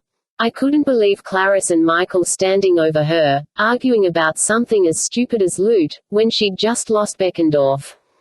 "Stop it!" I yelled. "What are you guys doing?" Clarice glowered at me. "Tell Michael not to be a selfish jerk." "Oh, that's perfect, coming from you," Michael said. "The only reason I'm here is to support Selina," Clarice shouted. "Otherwise I'd be back in my cabin." "What are you talking about?" I demanded. Pollux cleared his throat. "Clarice has refused to speak to any of us, until her, issue is resolved. She hasn't spoken for 3 days. It's been wonderful," Travis Stoll said wistfully. "What issue?" I asked. Clarice turned to Chiron. "You're in charge, right? Does my cabin get what we want or not?" Chiron shuffled his hooves. "My dear, as I've already explained, Michael is correct. Apollo's cabin has the best claim. Besides, we have more important matters." "Sure," Clarice snapped. "Always more important matters than what Ares needs. We're just supposed to show up and light when you need us, and not complain." "That would be nice," Connor Stoll muttered. Clarice gripped her knife. "Maybe I should ask Mr. D." "As you know," Chiron interrupted, his tone slightly angry now, "our director, Dionysus, is busy with the war. He can't be bothered with this." "I see," Clarice said. "And the senior counselors. Are any of you going to side with me?" Nobody was smiling now. None of them met Clarice's eyes. "Fine." Clarice turned to Selina. "I'm sorry. I didn't mean to get into this when you've just lost. Anyway, I apologize. To you. Nobody else." Selina didn't seem to register her words. Clarice threw her knife on the ping-pong table. "All of you can fight this war without Ares. Until I get satisfaction, no one in my cabin is lifting a finger to help. Have fun dying." The counselors were all too stunned to say anything as Clarice stormed out of the room. Finally Michael Yu said, "Good riddance." "Are you kidding?" Katie Gardner protested. "This is a disaster. She can't be serious," Travis said. "Can she?" Chiron sighed. "Her pride has been wounded. She'll calm down eventually." But he didn't sound convinced. I wanted to ask what the heck Clarice was so mad about, but I looked at Annabeth and she mouthed the words, "I'll tell you later." "Now," Chiron continued, "if you please, counselors. Percy has brought something I think you should hear. Percy, the Great Prophecy." Annabeth handed me the parchment. It felt dry and old, and my fingers fumbled with the string. I uncurled the paper, trying not to rip it, and began to read. "A half-blood of the eldest dogs." Percy. Annabeth interrupted. "That's gods. Not dogs." "Oh, right," I said. Being dyslexic is one mark of a demigod, but sometimes I really hate it. The more nervous I am, the worse my reading gets. "A half-blood of the eldest gods. Shall reach 16 against all odds." I hesitated, staring at the next lines. A cold feeling started my fingers as if the paper was freezing. "And see the world in endless sleep. The hero's soul, cursed blade shall reap." Suddenly Riptide seemed heavier in my pocket. A cursed blade. Chiron once told me Riptide had brought many people sorrow. Was it possible my own sword could get me killed? And how could the world fall into endless sleep, unless that meant death? Percy, Chiron urged. Read the rest. My mouth felt like it was full of sand, but I spoke the last two lines. A single choice shall end his days. Olympus to pursue. Preserve, Annabeth said gently. It means to save. I know what it means, I grumbled. Olympus to preserve or raise. The room was silent. Finally Connor Stoll said, raise is good, isn't it? Not raise, Selina said. Her voice was hollow, but I was startled to hear her speak at all. RA to ZE means destroy. Obliterate, Annabeth said. Annihilate. Turn to rubble. Got it. My heart felt like lead. Thanks. Everybody was looking at me, with concern, or pity, or maybe a little fear. Chiron closed his eyes as if he were saying a prayer. In horse form, his head almost brushed the lights in the rec room. You see now, Percy, why we thought it best not to tell you the whole prophecy. You've had enough on your shoulders. Without realizing I was going to die in the end anyway. I said, yeah, I get it. Chiron gazed at me sadly. The guy was 3,000 years old. He'd seen hundreds of heroes die. He might not like it, but he was used to it. He probably knew better than to try to reassure me. Percy, Annabeth said, you know prophecies always have double meanings. It might not literally mean you die. Sure, I said. A single choice shall end his days. That has tons of meanings, right? Maybe we can stop it, Jake Mason offered. The hero's soul, cursed blade shall reap. Maybe we could find this cursed blade and destroy it. Sounds like Kronos' scythe, right? I hadn't thought about that, but it didn't matter if the cursed blade was Riptide or Kronos' scythe. Either way, I doubted we could stop the prophecy. A blade was supposed to reap my soul. As a general rule, I preferred not to have my soul reaped. Perhaps we should let Percy think about these lines, Chiron said. He needs time, no. I folded up the prophecy and shoved it into my pocket. I felt defiant and angry, though I wasn't sure who I was angry with. I don't need time. If I die, I die. I can't worry about that, right? Annabeth's hands were shaking a little. She wouldn't meet my eyes. Let's move on, I said. We've got other problems. We've got a spy. Michael, you scowled. A spy. I told him what had happened on the Princess Andromeda, how Kronos had known we were coming, how he'd shown me the silver scythe pendant he'd used to communicate with someone at camp. Selina started to cry again, and Annabeth put an arm around her shoulders. Well, Connor Stoll said uncomfortably, we've suspected there might a spy for years, right? Somebody kept passing information to Luke, like the location of the Golden Fleece a couple of years ago. It must be somebody who knew him well. Maybe subconsciously, he glanced at Annabeth. She'd known Luke better than anyone, of course, but Connor looked away quickly. I mean, it could be anybody. Yes. Katie Gardner frowned at the Stoll brothers. She'd disliked them ever since they'd decorated the grass roof of the Demeter cabin with chocolate Easter bunnies. Like one of Luke's siblings. Travis and Connor both started arguing with her. Stop. Selina banged the table so hard her hot chocolate spilled. Charlie's deadened. And you're all arguing like little kids. She put her head down and began to sob. Hot chocolate trickled off the ping-pong table. Everybody looked ashamed. She's right, Pollux said at last. Accusing each other doesn't help. We need to keep our eyes open for a silver necklace with a scythe charm. If Kronos had one, the spy probably does too. Michael, you grunted. We need to find this spy before we plan our next operation. Blowing up the Princess Andromeda won't stop Kronos forever. No indeed, Chiron said. In fact, his next assault is already on the way. I scowled. You mean the bigger threat, Poseidon mentioned. He and Annabeth looked at each other like, it's time. Did I mention I hate it when they do that? Percy, Chiron said, we didn't want to tell you until you returned to camp. You needed a break with your mortal friends. Annabeth blushed. It dawned on me that she knew I'd been hanging out with Rachel, and I felt guilty. Then I felt angry that I felt guilty.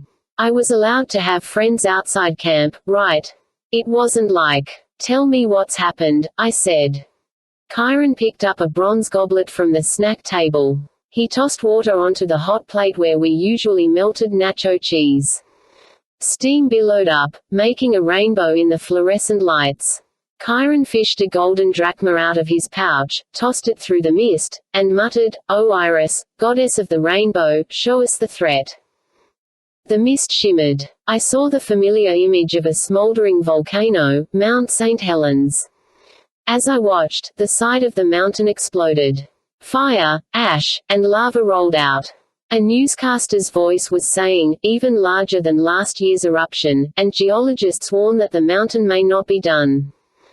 I knew all about last year's eruption. I'd caused it. But this explosion was much worse. The mountain tore itself apart, collapsing inward, and an enormous form rose out of the smoke and lava like it was emerging from a manhole. I hoped the mist would keep the humans from seeing it clearly, because what I saw would have caused panic and riots across the entire United States. The giant was bigger than anything I'd ever encountered. Even my demigod eyes couldn't make out its exact form through the ash and fire, but it was vaguely humanoid and so huge it could have used the Chrysler Building as a baseball bat. The mountain shook with a horrible rumbling, as if the monster were laughing. "It's him," I said. "Typhon." I was seriously hoping Kyron would say something good, like, "No, that's our huge friend Leroy. He's going to help us." But no such luck. He simply nodded. The most horrible monster of all, the biggest single threat the gods ever faced. He has been freed from under the mountain at last. But this scene is from 2 days ago. Here is what is happening today. Kyron waved his hand and the image changed. I saw a bank of storm clouds rolling across the Midwest plains. Lightning flickered. Lines of tornadoes destroyed everything in their path, ripping up houses and trailers, tossing cars around like matchbox toys. Monumental floods, an announcer was saying. 5 states declared disaster areas as the freak storm system sweeps east, continuing its path of destruction. The cameras zoomed in on a column of storm bearing down on some Midwest city. I couldn't tell which one. Inside the storm I could see the giant, just small glimpses of his true form, a smoky arm, a dark clawed hand the size of a city block. His angry roar rolled across the plains like a nuclear blast. Other smaller forms darted through the clouds, circling the monster. I saw flashes of light, and I realized the giant was trying to swat them. I squinted and thought I saw a golden chariot flying into the blackness. Then some kind of huge bird, a monstrous owl, dived in to attack the giant. "Are those the gods?" I said. "Yes, Percy," Kyron said. "They have been fighting him for days now, trying to slow him down. But Typhon is marching forward, toward New York. Toward Olympus." I let that sink in. How long until he gets here? Unless the gods can stop him. Perhaps 5 days. Most of the Olympians are there. Except your father, who has a war of his own to fight. But then who's guarding Olympus? Connor Stoll shook his head. If Typhon gets to New York, it won't matter who's guarding Olympus. I thought about Kronos' words on the ship. I would love to see the terror in your eyes when you realize how I will destroy Olympus. Was this what he was talking about? An attack by Typhon? It was sure terrifying enough. But Kronos was always fooling us, misdirecting our attention. This seemed too obvious for him. And in my dream, the Golden Titan had talked about several more challenges to come, as if Typhon were only the first. "It's a trick," I said. "We have to warn the gods. Something else is going to happen." Kyron looked at me gravely. "Something worse than Typhon? I hope not. We have to defend Olympus," I insisted. "Kronos has another attack planned." "He did," Travis Stoll reminded me. "But you sunk his ship." Everyone was looking at me. They wanted some good news. They wanted to believe that at least I'd given them a little bit of hope. I glanced at Annabeth. I could tell we were thinking the same thing. What if the Princess Andromeda was a ploy? What if Kronos let us blow up that ship so we'd lower our guard? But I wasn't going to say that in front of Selena. Her boyfriend had sacrificed himself for that mission. Maybe you're right, I said, though I didn't believe it. I tried to imagine how things could get much worse. The gods were in the Midwest fighting a huge monster that had almost defeated them once before. Poseidon was under siege and losing a war against the sea titan Oceanus. Kronos was still out there somewhere. Olympus was virtually undefended. The demigods of Camp Half-Blood were on our own with a spy in our midst. Oh, and according to the ancient prophecy, I was going to die when I turned 16, which happened to be in 5 days, the exact same time Typhon was supposed to hit New York. Almost forgot that. Well, Chiron said, I think that's enough for one night. He waved his hand and the steam dissipated. The stormy battle of Typhon and the gods disappeared. That's an understatement, I muttered. And the war council adjourned. 4. We burn a metal shroud. I dreamed Rachel Elizabeth Dare was throwing darts at my picture. She was standing in her room. Okay, back up. I have to explain that Rachel doesn't have a room. She has the top floor of her family's mansion, which is a renovated brownstone in Brooklyn. Her room is a huge loft with industrial lighting and floor-to-ceiling windows. It's about twice as big as my mum's apartment. Some alt rock was blaring from her paint-covered Bose docking system. As far as I could tell, Rachel's only rule about music was that no two songs on her iPod could sound the same, and they all had to be strange. She wore a kimono, and her hair was frizzy, like she'd been sleeping. Her bed was messed up. Sheets hung over a bunch of artists' easels. Dirty clothes and old energy bar wrappers were strewn around the floor, but when you've got a room that big, the mess doesn't look so bad. Out the windows you could see the entire nighttime skyline of Manhattan. The picture she was attacking was a painting of me standing over the giant Antaeus. Rachel had painted it a couple of months ago. My expression in the picture was fierce, disturbing, even, so it was hard to tell if I was the good guy or the bad guy, but Rachel said I'd look just like that after the battle. Demigods, Rachel muttered as she threw another dart at the canvas. And their stupid quests. Most of the darts bounced off, but a few stuck. One hung off my chin like a goatee. Someone pounded on her bedroom door. Rachel. A man shouted. What in the world are you doing? Turn off that. Rachel scooped up her remote control and shut off the music. Come in. Her dad walked in, scowling and blinking from the light. He had rust-colored hair a little darker than Rachel's. It was smooshed on one side like he'd lost a fight with his pillow. His blue silk pajamas had WD monogrammed on the pocket. Seriously, who has monogrammed pajamas? What is going on? He demanded. It's 3 in the morning. Couldn't sleep, Rachel said. On the painting, a dart fell off my face. Rachel hid the rest behind her back, but Mr. Dare noticed. So, I take it your friend isn't coming to St. Thomas. That's what Mr. Dare called me. Never Percy. Just your friend. Or young man if he was talking to me, which he rarely did. Rachel knit her eyebrows. I don't know. We leave in the morning, her dad said. If he hasn't made up his mind yet, he's probably not coming, Rachel said miserably. Happy. Mr. Dare put his hands behind his back. He paced the room with a stern expression. I imagined he did that in the boardroom of his land development company and made his employees nervous. Are you still having bad dreams? He asked. Headaches. Rachel threw her darts on the floor. I should never have told you about that. I'm your father, he said. I'm worried about you. Worried about the family's reputation, Rachel muttered. Her father didn't react, maybe because he'd heard that comment before, or maybe because it was true.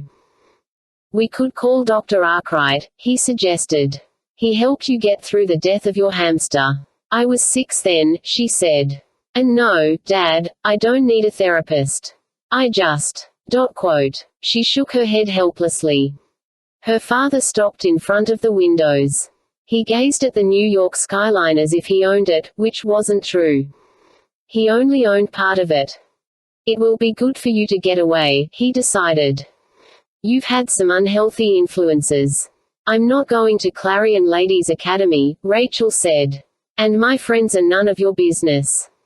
Mr. Dare smiled, but it wasn't a warm smile. It was more like, someday you'll realize how silly you sound. Try to get some sleep, he urged. We'll be at the beach by tomorrow night. It will be fun. Fun, Rachel repeated. Lots of fun. Her father exited the room. He left the door open behind him. Rachel stared at the portrait of me.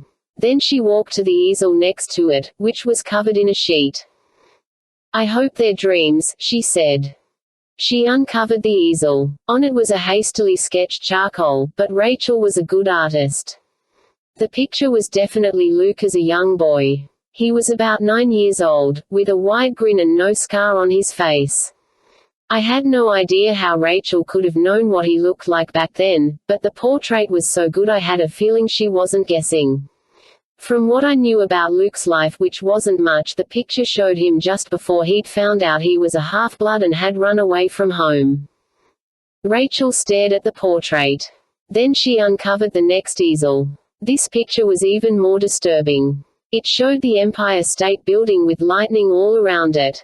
In the distance a dark storm was brewing, with a huge hand coming out of the clouds. At the base of the building a crowd had gathered. But it wasn't a normal crowd of tourists and pedestrians. I saw spears, javelins, and banners, the trappings of an army. Percy, Rachel muttered, as if she knew I was listening, what is going on? The dream faded, and the last thing I remember was wishing I could answer her question. The next morning, I wanted to call her, but there were no phones at camp. Dionysus and Chiron didn't need a landline. They just called Olympus with an iris message whenever they needed something. And when demigods use cell phones, the signals agitate every monster within 100 miles. It's like sending up a flare, here I am. Please rearrange my face. Even within the safe borders of camp, that's not the kind of advertising we wanted to do. Most demigods, except for Annabeth and a few others, don't even own cell phones. And I definitely couldn't tell Annabeth, hey, let me borrow your phone so I can call Rachel. To make the call, I would have had to leave camp and walk several miles to the nearest convenience store. Even if Chiron let me go, by the time I got there, Rachel would have been on the plane to St. Thomas. I ate a depressing breakfast by myself at the Poseidon table. I kept staring at the fissure in the marble floor where 2 years ago Nico had banished a bunch of bloodthirsty skeletons to the underworld. The memory didn't exactly improve my appetite. After breakfast, Annabeth and I walked down to inspect the cabins. Actually, it was Annabeth's turn for inspection. My morning chore was to sort through reports for Chiron. But since we both hated our jobs, we decided to do them together so it wouldn't be so heinous. We started at the Poseidon cabin, which was basically just me. I'd made my bunk bed that morning well, sort of, and straightened the Minotaur horn on the wall, so I gave myself a 4 out of 5. Annabeth made a face. You're being generous. She used the end of her pencil to pick up an old pair of running shorts. I snatched them away. Hey, give me a break. I don't have Tyson cleaning up after me this summer. 3 out of 5, Annabeth said. I knew better than to argue, so we moved along. I tried to skim through Chiron's stack of reports as we walked. There were messages from demigods, nature spirits, and satyrs all around the country, writing about the latest monster activity. They were pretty depressing, and my ADHD brain did not like concentrating on depressing stuff. Little battles were raging everywhere. Camp recruitment was down to 0. Satyrs were having trouble finding new demigods and bringing them to Half-Blood Hill because so many monsters were roaming the country. Our friend Talia, who led the Hunters of Artemis, hadn't been heard from in months, and if Artemis knew what had happened to them, she wasn't sharing information. We visited the Aphrodite cabin, which of course got a 5 out of 5. The beds were perfectly made. The clothes in everyone's footlockers were color coordinated. Fresh flowers bloomed on the windowsills. I wanted to dock a point because the whole place reeked of designer perfume, but Annabeth ignored me. Great job as usual, Selina, Annabeth said. Selina nodded listlessly. The wall behind her bed was decorated with pictures of Beckendorf. She sat on her bunk with a box of chocolates on her lap, and I remembered that her dad owned a chocolate store in the village, which was how he'd caught the attention of Aphrodite. "You want a bonbon?" Selina asked. "My dad sent them. He thought they might cheer me up." "Are they any good?" I asked. She shook her head. "They taste like cardboard." I didn't have anything against cardboard, so I tried one. Annabeth passed. We promised to see Selina later and kept going. As we crossed the commons area, a fight broke out between the Ares and Apollo cabins. Some Apollo campers armed with firebombs flew over the Ares cabin in a chariot pulled by 2 Pegasi. I'd never seen the chariot before, but it looked like a pretty sweet ride. Soon, the roof of the Ares cabin was burning, and naiads from the canoe lake rushed over to blow water on it.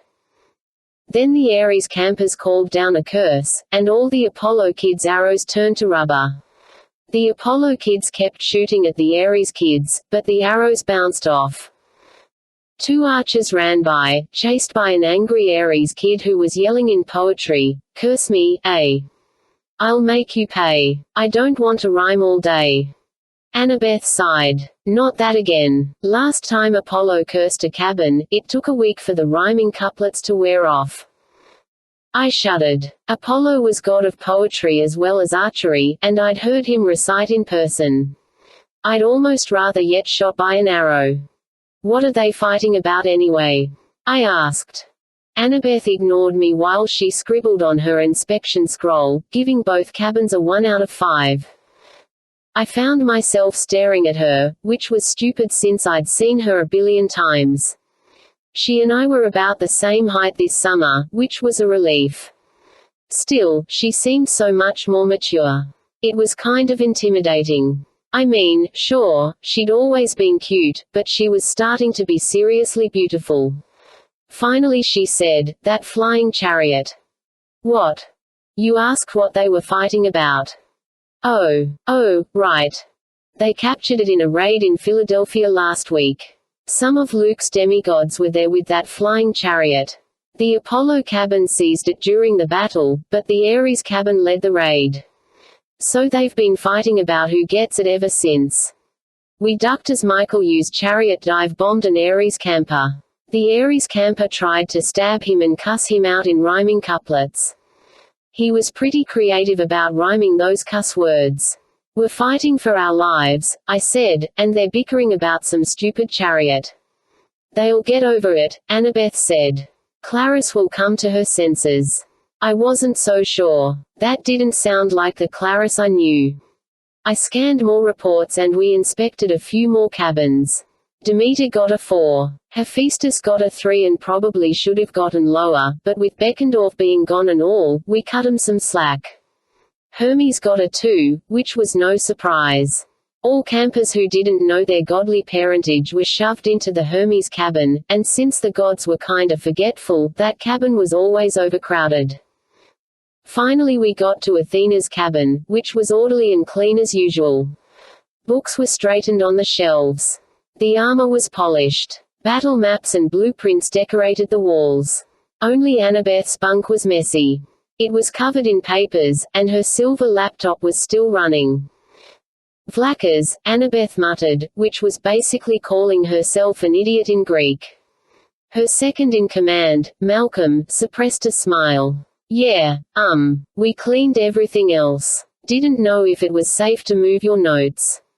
That was probably smart. Annabeth had a bronze knife that she reserved just for monsters and people who messed with her stuff. Malcolm grinned at me. "We'll wait outside while you finish inspection." The Athena campers filed out the door while Annabeth cleaned up her bunk. I shuffled uneasily and pretended to go through some more reports. Technically, even on inspection, it was against camp rules for two campers to be, like, alone in a cabin. That rule had come up a lot when Selina and Beckendorf started dating. And I know some of you might be thinking, aren't all demigods related on the godly side, and doesn't that make dating gross? But the thing is, the godly side of your family doesn't count, genetically speaking, since gods don't have DNA. A demigod would never think about dating someone who had the same godly parent. Like two kids from Athena cabin. No way. But a daughter of Aphrodite and a son of Hephaestus. They're not related. So it's no problem. Anyway, for some strange reason I was thinking about this as I watched Annabeth straighten up. She closed her laptop, which had been given to her as a gift from the inventor Daedalus last summer. I cleared my throat. So, get any good info from that thing? Too much, she said. Daedalus had so many ideas, I could spend 50 years just trying to figure them all out. Yeah, I muttered. That would be fun. She shuffled her papers, mostly drawings of buildings and a bunch of handwritten notes. I knew she wanted to be an architect someday, but I'd learned the hard way not to ask what she was working on. She'd start talking about angles and load-bearing joints until my eyes glazed over. You know. Quote. She brushed her hair behind her ear, like she does when she's nervous. This whole thing with Beckendorf and Selina. It kind of makes you think. About what's important. About losing people who are important. I nodded. My brain started seizing on little random details, like the fact that she was still wearing those silver owl earrings from her dad, who was this brainiac military history professor in San Francisco. Yeah, I stammered. Like, is everything cool with your family? Okay, really stupid question, but hey, I was nervous. Annabeth looked disappointed, but she nodded. My dad wanted to take me to Greece this summer, she said wistfully. I've always wanted to see the Parthenon, I remembered. She managed a smile. Yeah. That's okay. There'll be other summers, right? As soon as I said it, I realized it was a boneheaded comment. I was facing the end of my days. Within a week, Olympus might fall. If the age of the gods really did end, the world as we knew it would dissolve into chaos. Demigods would be hunted to extinction. There would be no more summers for us. Annabeth stared at her inspection scroll. 3 out 5, she muttered, for a sloppy-head counselor. Come on, let's finish your reports and get back to Chiron. On the way to the big house, we read the last report, which was handwritten on a maple leaf from a satyr in Canada. If possible, the note made me feel even worse. Dear Grover, I read aloud. Woods outside Toronto attacked by giant evil badger. Tried to do as you suggested and summon power of Pan. No effect. Many naiads trees destroyed. Retreating to Ottawa. Please advise. Where are you? Gleason Hedge, Protector. Annabeth grimaced. You haven't heard anything from him. Even with your empathy link. I shook my head dejectedly. Ever since last summer when the god Pan had died, our friend Grover had been drifting farther and farther away. The Council of Cloven Elders treated him like an outcast, but Grover still traveled all over the East Coast, trying to spread the word about Pan and convince nature spirits to protect their own little bits of the wild. He'd only come back to camp a few times to see his girlfriend, Juniper. Last I'd heard he was in Central Park organizing the Dryads, but nobody had seen or heard from him in 2 months. We tried to send Iris messages. They never got through. I had an empathy link with Grover, so I hoped I would know if anything bad happened to him. Grover had told me one time that if he died, the empathy link might kill me too. But I wasn't sure if that was still true or not. I wondered if he was still in Manhattan. Then I thought about my dream of Rachel's sketch, dark clouds closing on the city, an army gathered around the Empire State Building. Annabeth. I stopped her by the tetherbell court. I knew I was asking for trouble, but I didn't know who else to trust. Plus, I'd always depended on Annabeth for advice. Listen, I had this dream about, Rachel. I told her the whole thing, even the weird picture of Luke as a child. For a while she didn't say anything. Then she rolled up her inspection scroll so tight she ripped it. What do you want me to say? I'm not sure. You're the best strategist I know. If you were Kronos planning this war, what would you do next? I'd use Typhon as a distraction. Then I'd hit Olympus directly, while the gods were in the west. Just like in Rachel's picture. Percy, she said, her voice tight, Rachel is just a mortal. But what if her dream is true? Those other titans, they said Olympus would be destroyed in a matter of days. They said they had plenty of other challenges. And what's with that picture of Luke as a kid? We'll just have to be ready. How? I said. Look at our camp. We can't even stop fighting each other. And I'm supposed to get my stupid soul reaped. She threw down her scroll. I knew we shouldn't have shown you the prophecy. Her voice was angry and hurt. All it did was scare you. You run away from things when you're scared. I stared at her, completely stunned. Me. Run away. She got right in my face. Yes, you. You're a coward, Percy Jackson. We were nose to nose. Her eyes were red, and I suddenly realized that when she called me a coward, maybe she wasn't talking about the prophecy. If you don't like our chances, she said, maybe you should go on that vacation with Rachel. Annabeth. If you don't like our company. That's not fair. She pushed past me and stormed toward the strawberry fields.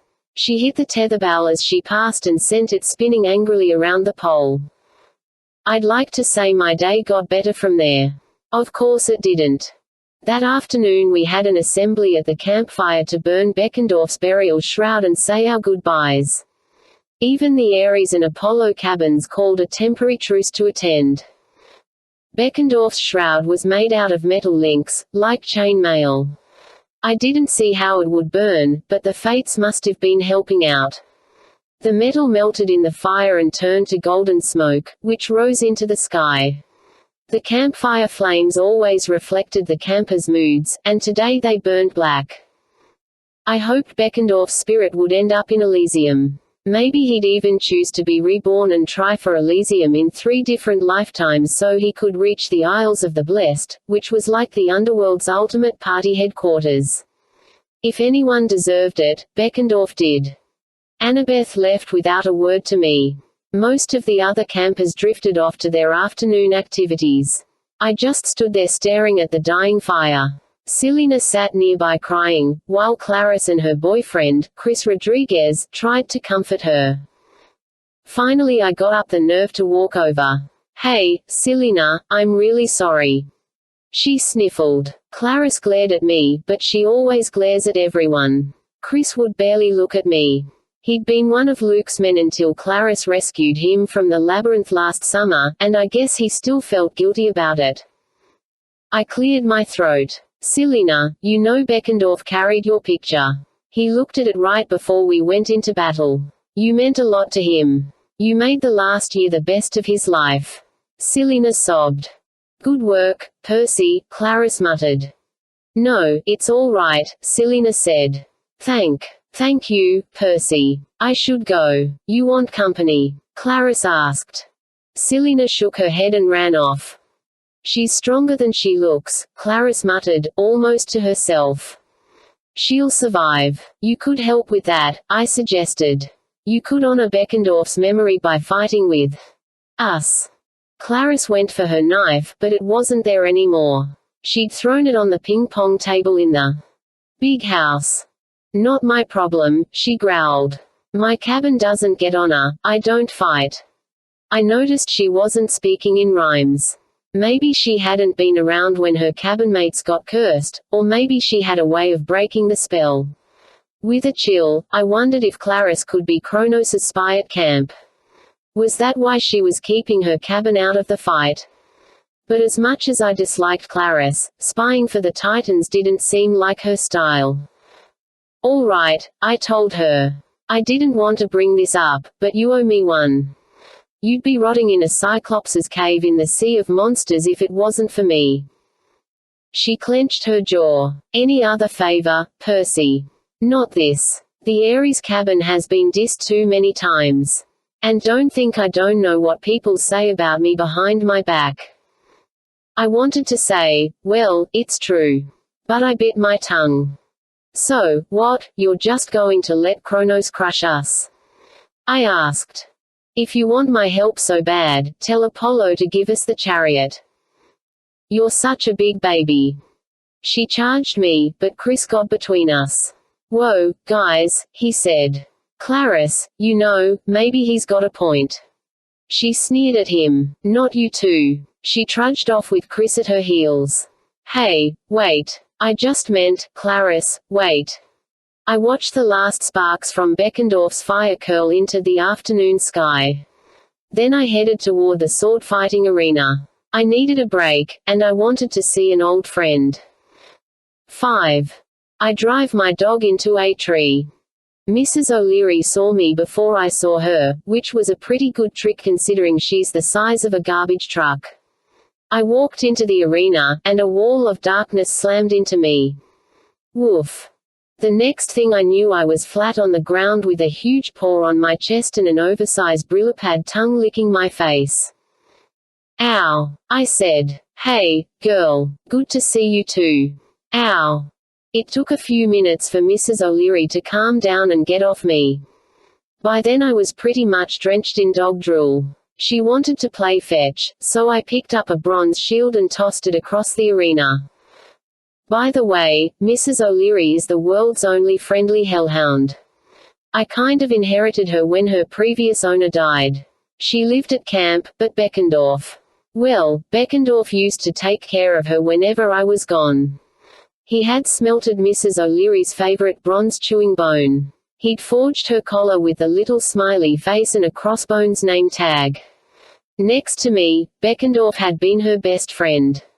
Thinking about that made me sad all over again, but I threw the shield a few more times because Mrs. O'Leary insisted. Soon she started barking, a sound slightly louder than an artillery gun, like she needed to go for a walk. The other campers didn't think it was funny when she went to the bathroom in the arena. It had caused more than one unfortunate slip and slide accident. So I opened the gates of the arena, and she bounded straight toward the woods. I jogged after her, not too concerned that she was getting ahead.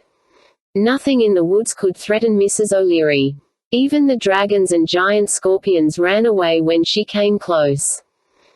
When I finally tracked her down, she wasn't using the facilities.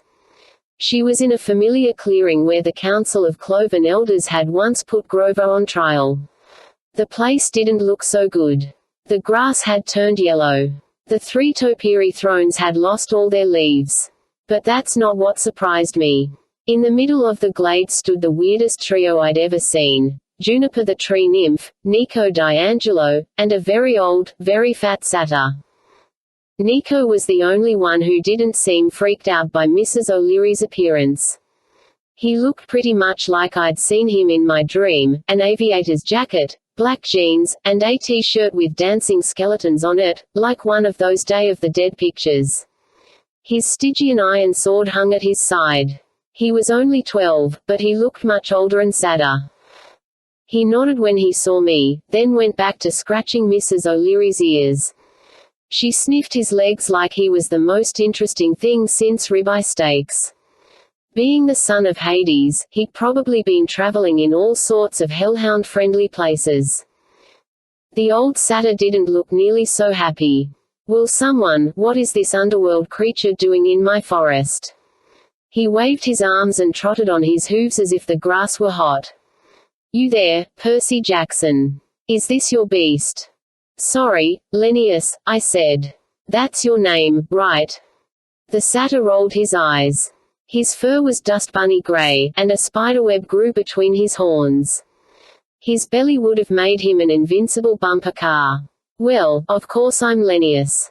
Don't tell me you've forgotten a member of the council so quickly. Now, call off your beast. Woof, Mrs. O'Leary said happily. The old satyr gulped. Make it go away. Juniper, I will not help you under these circumstances. Juniper turned toward me. She was pretty in a dryad way, with her purple gossamer dress and her elfish face, but her eyes were green-tinted with chlorophyll from crying. Percy, she sniffled. I was just asking about Grover. I know something's happened. He wouldn't stay gone this long if he wasn't in trouble. I was hoping that Lennius. I told you. The satyr protested. You were better off without that traitor. Juniper stamped her foot. He is not a traitor. He's the bravest satyr ever, and I want to know where he is. Woof. Lennius's knees started knocking. I won't answer questions with this hellhound sniffing my tail. Nico looked like he was trying to not crack up. I'll walk the dog, he volunteered. He whistled, and Mrs. O'Leary bounded after him to the far end of the grove. Lennius huffed indignantly and brushed the twigs off his shirt. Now, as I was trying to explain, young lady, your boyfriend has not sent any reports since we voted him into exile. You tried to vote him into exile, I corrected. Chiron and Dionysus stopped you. BAH. They are honorary council members. It wasn't a proper vote. I'll tell Dionysus you said that. Lennius paled. I only meant. Now see here, Jackson. This is none of your business. Grover's my friend, I said. He wasn't lying to you about Pan's death. I saw it myself. You were just too scared to accept the truth. Lennius's lips quivered. No, Grover's a liar and good riddance. We're better off without him. I pointed at the withered thrones. If things are going so well, where are your friends? Looks like your council hasn't been meeting lately. Marin and silliness. I'm sure they'll be back, he said, but I could hear the panic in his voice. They're just taking some time off to think. It's been a very unsettling year. It's going to get a lot more unsettling, I promised. Lennius, we need Grover. There's got to be a way you can find him with your magic. The old satyr's eye twitched. I'm telling you, I've heard nothing. Perhaps he's dead. Juniper choked back a sob. He's not dead, I said. I can feel that much. Empathy links, Lennius said disdainfully. Very unreliable. So ask around, I insisted. Find him. There's a war coming. Grover was preparing the nature spirits. Without my permission. And it's not our war. I grabbed him by the shirt, which seriously wasn't like me, but the stupid old goat was making me mad. Listen, Lennius. When Kronos attacks, he's going to have packs of hellhounds. He's going to destroy everything in his path, mortals, gods, demigods. Do you think he'll let the satyrs go free? You're supposed to be a leader. So lead. Get out there and see what's happening. Find Grover and bring Juniper some news. Now, go. I didn't push him very hard, but he was kinda top-heavy. He fell on his furry rump, then scrambled to his hooves and ran away with his belly jiggling. Grover will never be accepted. He will die an outcast. When he disappeared into the bushes, Juniper wiped her eyes. I'm sorry, Percy. I didn't mean to get you involved. Lennius is still a lord of the wild. You don't want to make an enemy of him. No problem, I said. I've got worse enemies than overweight satyrs. Nico walked back to us. Good job, Percy. Judging from the trail of goat pellets, I'd say you shook him up pretty well. I was afraid I knew why Nico was here, but I tried for a smile. Welcome back. Did you come by just to see Juniper? He blushed. No. That was an accident. I kind of dropped into the middle of their conversation. He scared us to death. Juniper said, right out of the shadows. But, Nico, you are the son of Hades and all. Are you sure you haven't heard anything about Grover? Nico shifted his weight. Juniper, like I tried to tell you. Even if Grover died, he would reincarnate into something else in nature. I can't sense things like that, only mortal souls. But if you do hear anything, she pleaded, putting her hand on his arm. Anything at all. Nico's cheeks got even brighter red. You bet. I'll keep my ears open. We'll find him, Juniper, I promised. Grover's alive, I'm sure. There must be a simple reason why he hasn't contacted us. She nodded glumly. I hate not being able to leave the forest. He could be anywhere, and I'm stuck here waiting. Oh, if that silly goat has gotten himself hurt. Mrs. O'Leary bounded back over and took an interest in Juniper's dress. Juniper yelped. Oh, no you don't. I know about dogs and trees. I'm gone. She went poof into green mist. Mrs. O'Leary looked disappointed, but she lumbered off to find another target, leaving Nico and me alone. Nico tapped his sword on the ground. A tiny mound of animal bones erupted from the dirt. They knit themselves together into a skeletal field mouse and scampered off. I was sorry to hear about Beckendorf. A lump formed in my throat. How did you? I talked to his ghost. Oh, right. I'd never get used to the fact that this 12-year-old kid spent more time talking with the dead than the living. Did he say anything? He doesn't blame you. He figured you'd be beating yourself up, and he said you shouldn't. Is he going to try for rebirth? Nico shook his head. He's staying in Elysium. Said he's waiting for someone. Not sure what he meant, but he seems okay with death. It wasn't much comfort, but it was something. I had a vision you were on Mount Tarn, I told Nico. Was that real? He said. I didn't mean to be spying on the Titans, but I was in the neighborhood. Doing what? Nico tugged at his sword belt. Following a lead-on. You know, my family. I nodded. I knew his past was a painful subject. Until 2 years ago, he and his sister Bianca had been frozen in time at a place called the Lotus Hotel and Casino. They'd been there for like 70 years. Eventually a mysterious lawyer rescued them and checked them into a boarding school, but Nico had no memories of his life before the casino. He didn't know anything about his mother. He didn't know who the lawyer was, or why they'd been frozen in time or allowed to go free. After Bianca died and left Nico alone, he'd been obsessed with finding answers. So how did it go? I asked. Any luck? No, he murmured. But I may have a new lead soon. What's the lead? Nico chewed his lip. That's not important right now. You know why I'm here. A feeling of dread started to build in my chest. Ever since Nico first proposed his plan for beating Kronos last summer, I'd had nightmares about it. He would show up occasionally and press me for an answer, but I kept putting him off. Nico, I don't know, I said. It seems pretty extreme. You've got Typhon coming in, what? A week. Most of the other Titans are unleashed now and on Kronos' side. Maybe it's time to think extreme. I looked back toward the camp.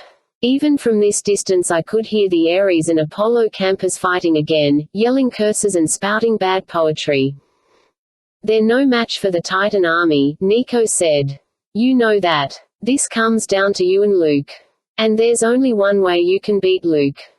I remembered the fight on the Princess Andromeda. I'd been hopelessly outmatched. Kronos had almost killed me with a single cut to my arm, and I couldn't even wound him.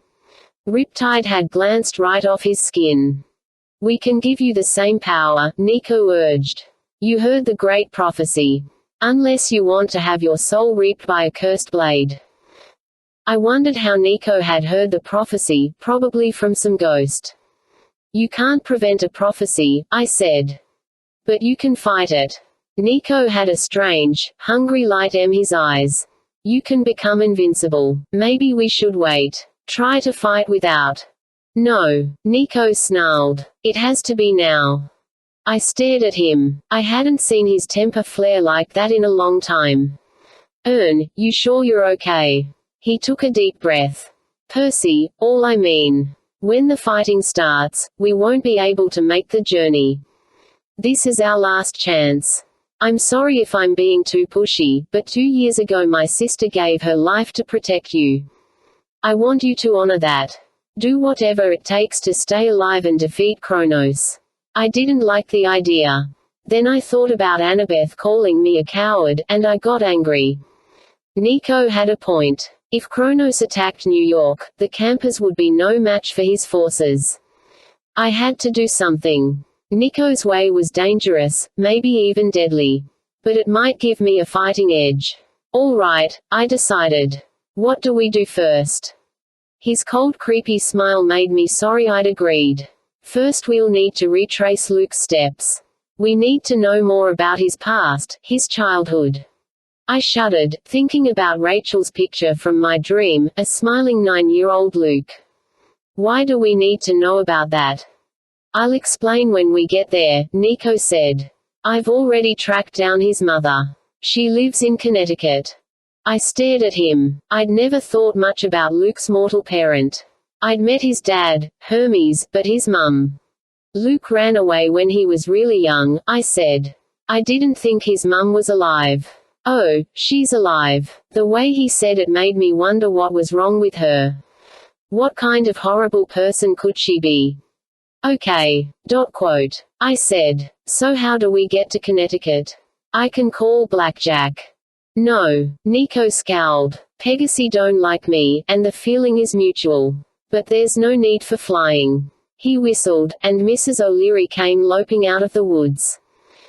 Your friend here can help. Nico patted her head. You haven't tried shadow travel yet. Shadow travel. Nico whispered in Mrs. O'Leary's ear. She tilted her head, suddenly alert. Hop on board, Nico told me. I'd never considered riding a dog before, but Mrs. O'Leary was certainly big enough. I climbed onto her back and held her collar. This will make her very tired, Nico warned, so you can't do it often. And it works best at night. But all shadows are part of the same substance.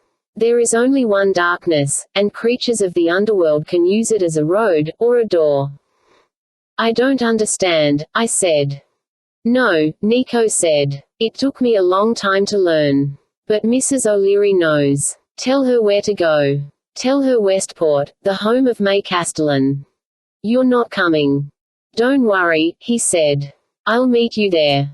I was a little nervous, but I leaned down to Mrs. O'Leary's ear. Okay, girl. Can you take me to Westport, Connecticut?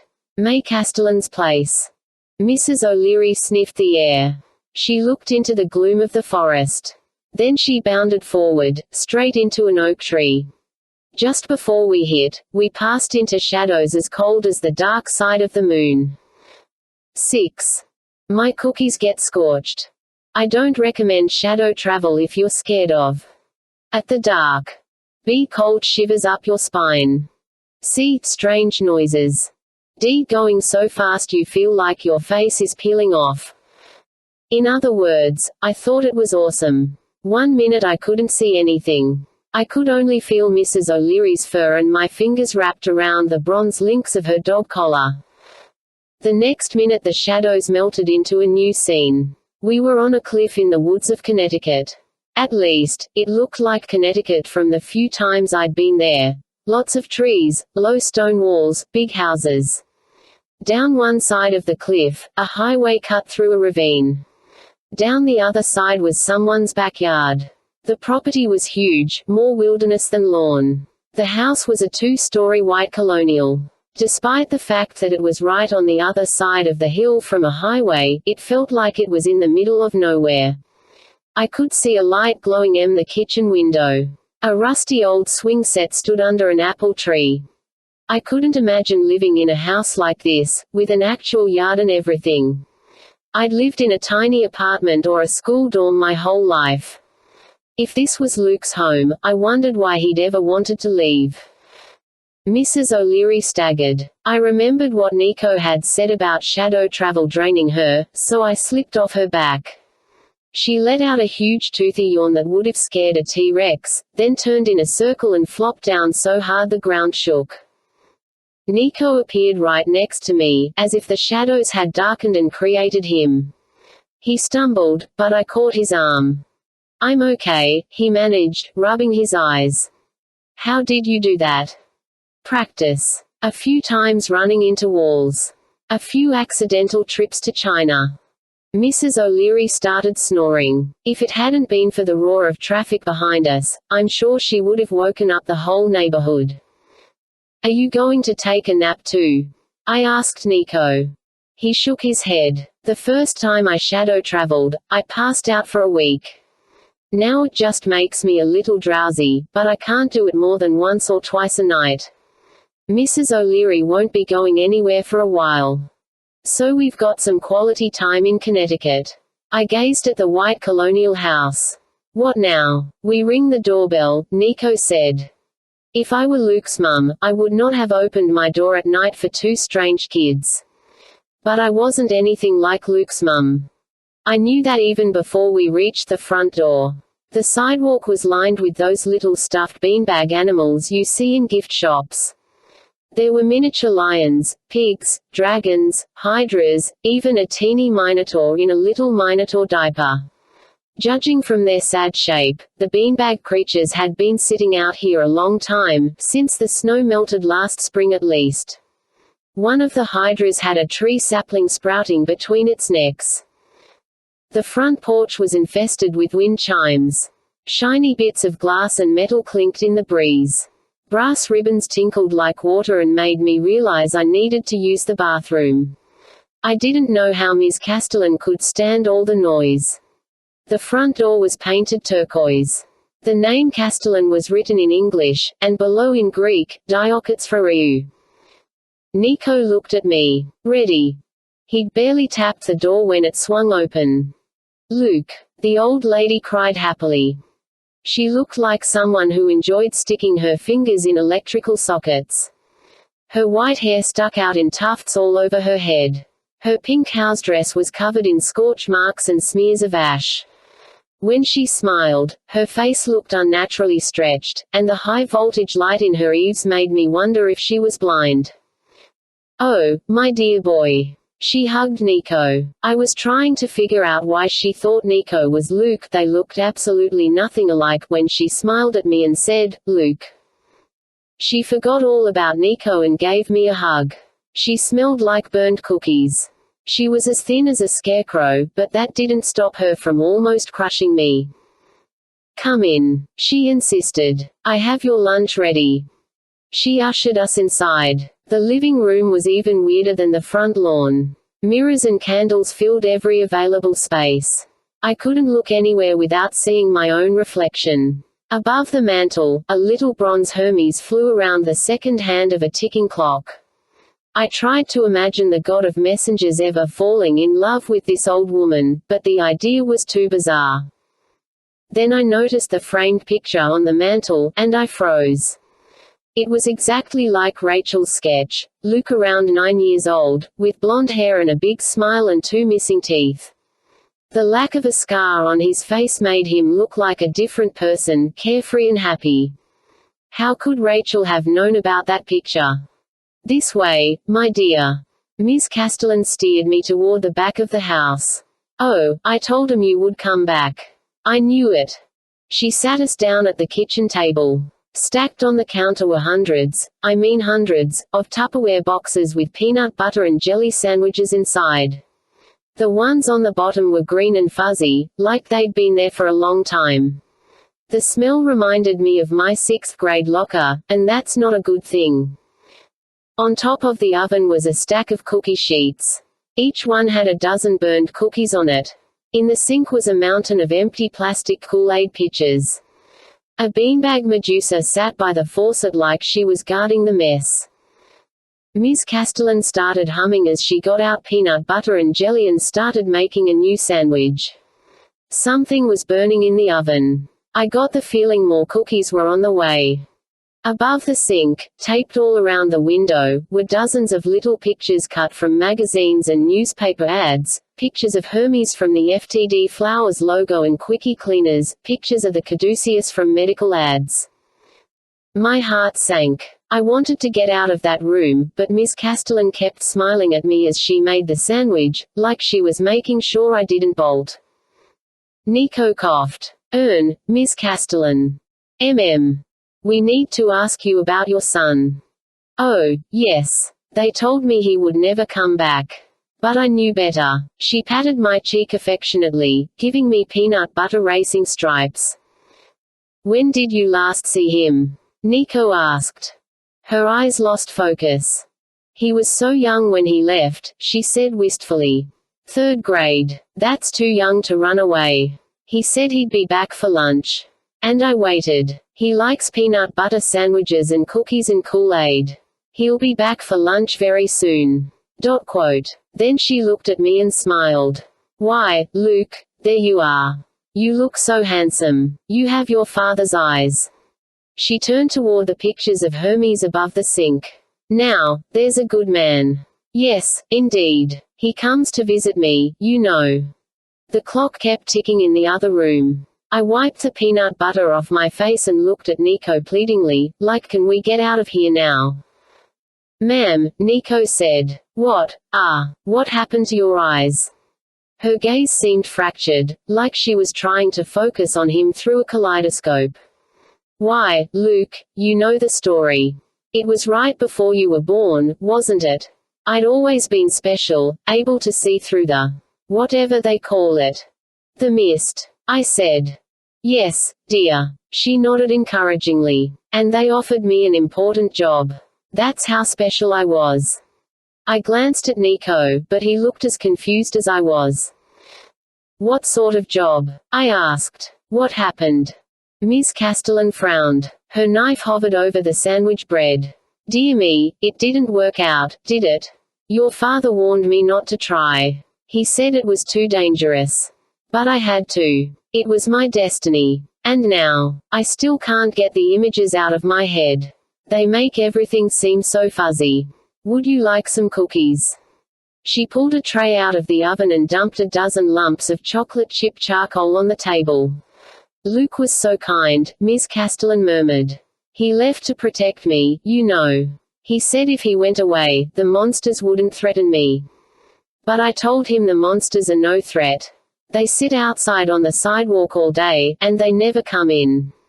She picked up the little stuffed Medusa from the windowsill. Do they, Mrs. Medusa? No, no threat at all. She beamed at me. I'm so glad you came home. I knew you weren't ashamed of me. I shifted in my seat. I imagined being Luke sitting at this table, 8 or 9 years old, and just beginning to realize that my mother wasn't all there. Ms. Castellan, I said. Mum, she corrected. Yeah. Have you seen Luke since he left home? Well, of course. I didn't know if she was imagining that or not. For all I knew, every time the mailman came to the door he was Luke. But Nico sat forward expectantly. When? He asked. When did Luke visit you last? Well, it was. Oh goodness. A shadow passed across her face. The last time, he looked so different. A scar. A terrible scar, and his voice so full of pain. His eyes, I said. Were they gold? Gold. She blinked. No. How silly. Luke has blue eyes. Beautiful blue eyes. So Luke really had been here, and this had happened before last summer, before he'd turned into Kronos. Ms. Castellan. Nico put his hand on the old woman's arm. This is very important. Did he ask you for anything? She frowned as if trying to remember. My blessing. Isn't that sweet? She looked at us uncertainly. He was going to a river, and he said he needed my blessing. I gave it to him. Of course I did. Nico looked at me triumphantly. Thank you, ma'am. That's all the information Ms. Castellan gasped. She doubled over, and her cookie tray clattered to the floor. Nico and I jumped to our feet. Ms. Castellan, I said. She straightened. I scrambled away and almost fell over the kitchen table, because her eyes were glowing green.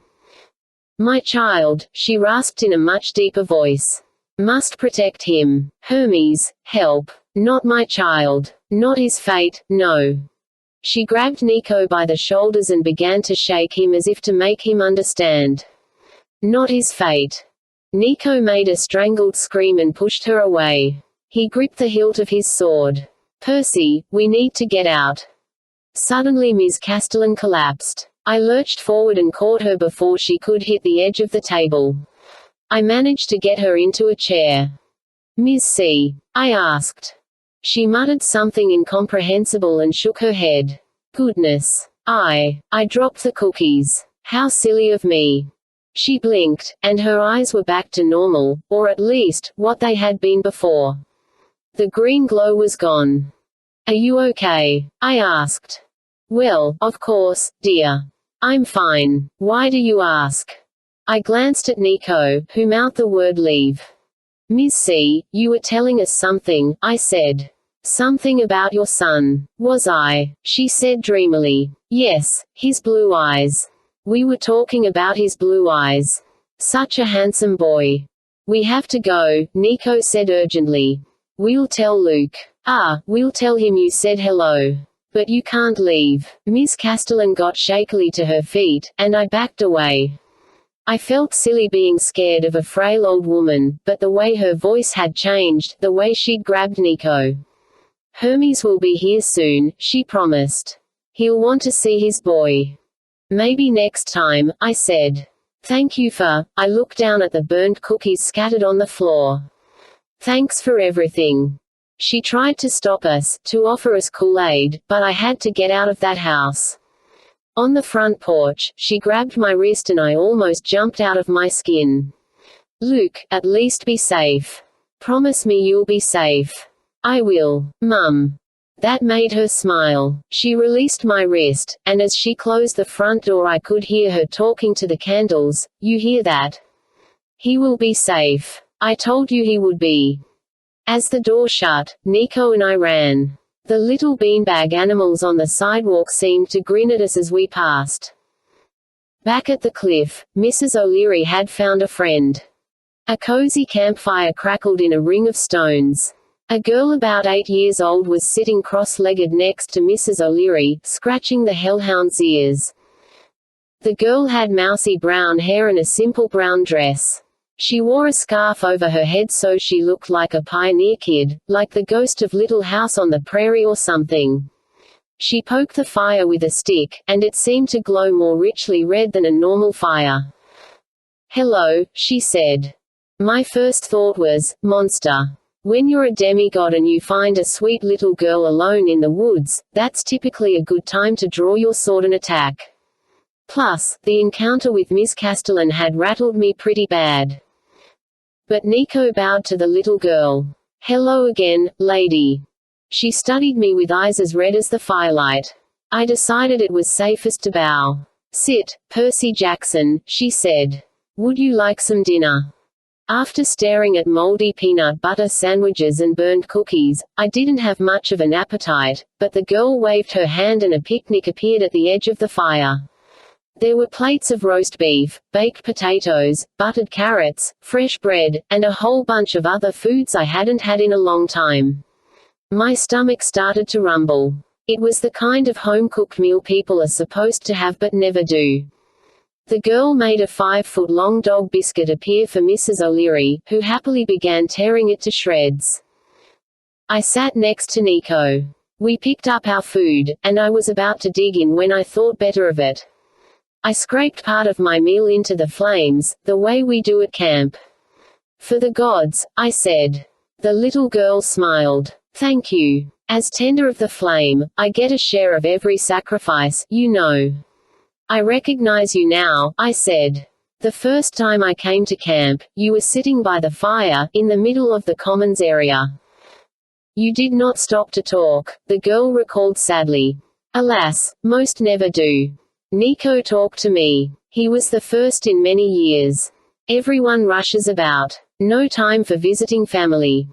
You're Hestia, I said. Goddess of the hearth. She nodded. Okay, so she looked 8 years old. I didn't ask. I'd learned that gods could look any way they pleased. My lady, Nico asked, why aren't you with the other Olympians, fighting Typhon?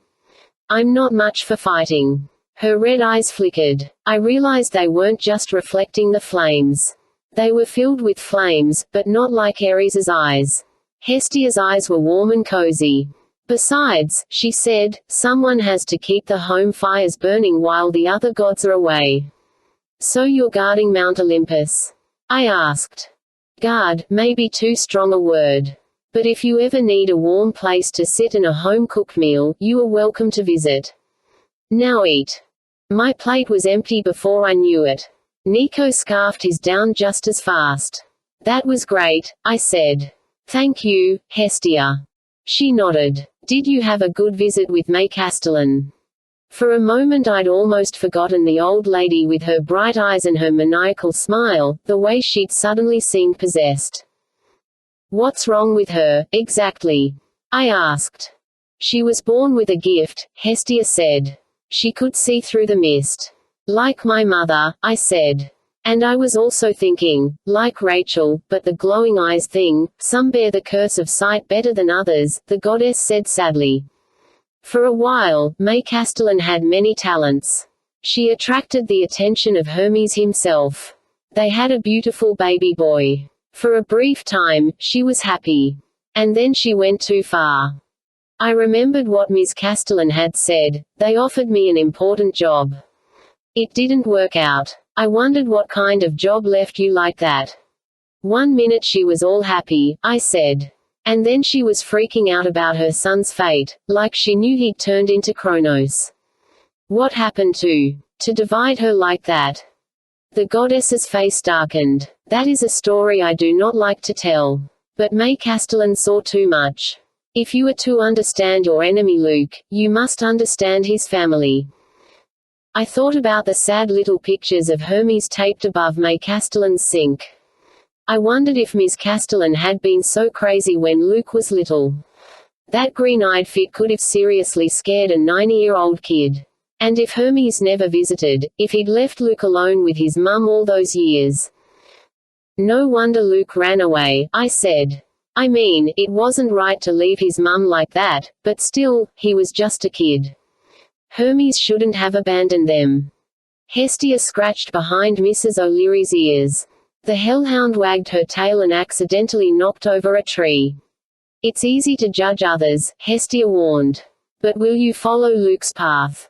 Seek the same powers. Nico set down his plate. We have no choice, my lady.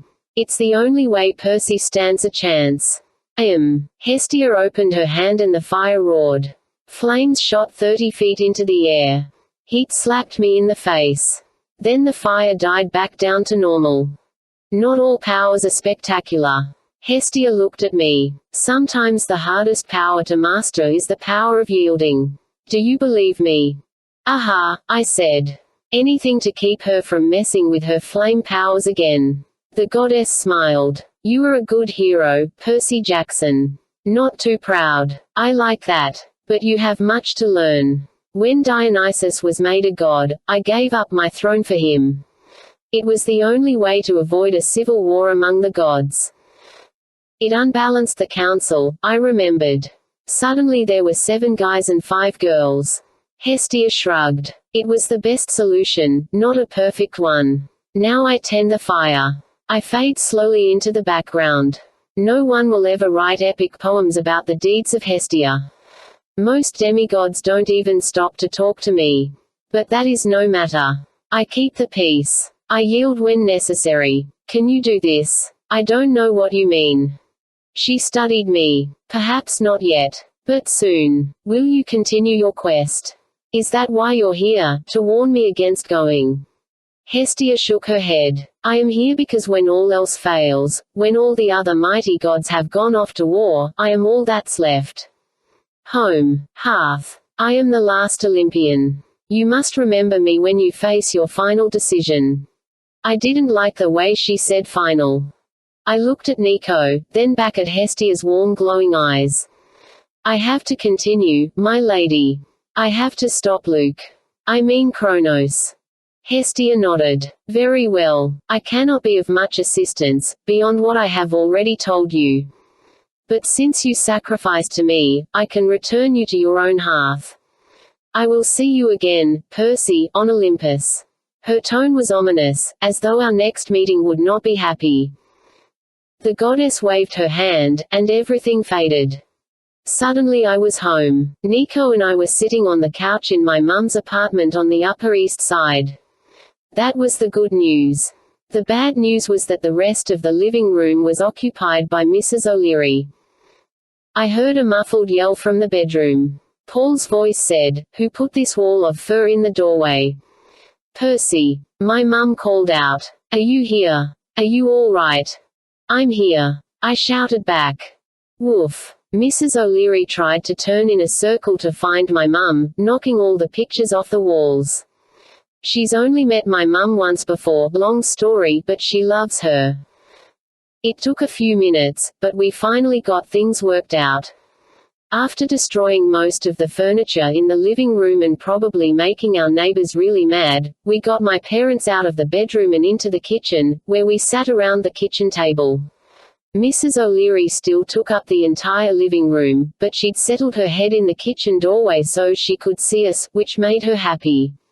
My mum tossed her a 10-pound family-sized tube of ground beef, which disappeared down her gullet. Paul poured lemonade for the rest of us while I explained about our visit to Connecticut. So it's true. Paul stared at me like he'd never seen me before. He was wearing his white bathrobe, now covered in hellhound fur, and his salt and pepper hair was sticking up in every direction. All the talk about monsters, and being a demigod. It's really true. I nodded. Last fall I'd explained to Paul who I was. My mum had backed me up. But until this moment, I don't think he really believed us. Sorry about Mrs. O'Leary, I said, destroying the living room and all. Paul laughed like he was delighted. Are you kidding? This is awesome. I mean, when I saw the hoof prints on the Prius, I thought maybe. But this. He patted Mrs. O'Leary's snout.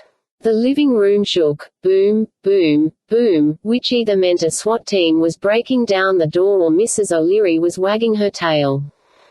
I couldn't help but smile. Paul was a pretty cool guy, even if he was my English teacher as well as my stepdad. Thanks for not freaking out, I said. Oh, I'm freaking out, he promised, his eyes wide. I just think it's awesome. Yeah, well, I said, you may not be so excited when you hear what's happening. I told Paul and my mum about Typhon, and the gods, and the battle that was sure to come. Then I told them Nico's plan. My mum laced her fingers around her lemonade glass. She was wearing her old blue flannel bathrobe, and her hair was tied back. Recently she'd started writing a novel, like she'd wanted to do for years, and I could tell she'd been working on it late into the night, because the circles under her eyes were darker than usual. Behind her at the kitchen window, silvery moon lace glowed in the flower box. I'd brought the magical plant back from Calypso's island last summer, and it bloomed like crazy under my mother's care. The scent always calmed me down, but it also made me sad because it reminded me of lost friends. My mum took a deep breath, like she was thinking how to tell me no. Percy, it's dangerous, she said. Even for you. Mum, I know. I could die. Nico explained that. But if we don't try. We'll all die, Nico said. He hadn't touched his lemonade. Ms. Jackson, we don't stand a chance against an invasion. And there will be an invasion. An invasion of New York. Paul said. Is that even possible? How could we not see the monsters? He said the word like he still couldn't believe this was real. I don't know, I admitted. I don't see how Kronos could just march into Manhattan, but the mist is strong. Typhon is trampling across the country right now, and mortals think is a storm system. Ms. Jackson, Nico said, Percy needs your blessing. The process has to start that way. I wasn't sure until we met Luke's mum, but now I'm positive. This has only been done successfully twice before. Both times, the mother had to give her blessing. She had to be willing to let her son take the risk. You want me to bless this? She shook her head. It's crazy. Percy, please, Mum, I can't do it without you. And if you survive this process, then I go to war, I said. Me against Kronos. And only one of us will survive. I didn't tell her the whole prophecy, about the soul reaping and the end of my days. She didn't need to know that I was probably doomed. I could only hope I'd stop Kronos and save the rest of the world before I died. You're my son, she said miserably. I can't just. I could tell I'd have to push her harder if I wanted her to agree, but I didn't want to. I remembered poor Miss Castellan in her kitchen, waiting for her son to come home. And I realized how lucky I was. My mum had always been there for me, always tried to make things normal for me, even with the gods and monsters and stuff. She put up with me going off on adventures, but now I was asking her blessing to do something that would probably get me killed. I locked eyes with Paul, and some kind of understanding passed between us. Sally. He put his hand over my mother's hands. I can't claim to know what you and Percy have been going through all these years. But it sounds like Percy is doing something noble. I wish I had that much courage. I got a lump in my throat. I didn't get compliments like that too much. My mum stared at her lemonade. She looked like she was trying not to cry. I thought about what Hestia had said, about how hard it was to yield, and I figured maybe my mum was finding that out. Percy, she said, I give you my blessing. I didn't feel any different. No magic glow lit the kitchen or anything. I glanced at Nico. He looked more anxious than ever, but he nodded. It's time. Percy, my mum said. One last thing. If you survive this fight with Kronos, send me a sign. She rummaged through her purse and handed me her cell phone. Mum, I said, you know demigods and phones. I know, she said. But just in case. If you're not able to call. Maybe a sign that I could see from anywhere in Manhattan. To let me know you're okay. Like Theseus, Paul suggested. He was supposed to raise white sails when he came home to Athens. Except he forgot, Nico muttered. And his father jumped off the palace roof in despair. But other than that, it was a great idea. What about a flag or a flare? My mum said. From Olympus, the Empire State Building. Something blue, I said. We'd had a running joke for years about blue food. It was my favorite color, and my mum went out of her way to humor me. Every year my birthday cake, my Easter basket, my Christmas candy canes always had to be blue. Yes, my mum agreed. I'll watch for a blue signal. And I'll try to avoid jumping off palace roofs. She gave me one last hug. I tried not to feel like I was saying goodbye. I shook hands with Paul. Then Nico and I walked to the kitchen doorway and looked at Mrs. O'Leary. Sorry, girl, I said. Shadow travel time again. She whimpered and crossed her paws over her snout. Where now? I asked Nico. Los Angeles. No need, he said. There's a closer entrance to the underworld. 7. My math teacher gives me a lift. We emerged in Central Park just north of the pond. Mrs. O'Leary looked pretty tired as she limped over to a cluster of boulders. She started sniffing around, and I was afraid she might mark her territory, but Nico said, it's okay. She just smells the way home. I frowned. Through the rocks. The underworld has 2 major entrances, Nico said. You know the one in LA. Charon's Ferry. Nico nodded. Most souls go that way, but there's a smaller path, harder to find.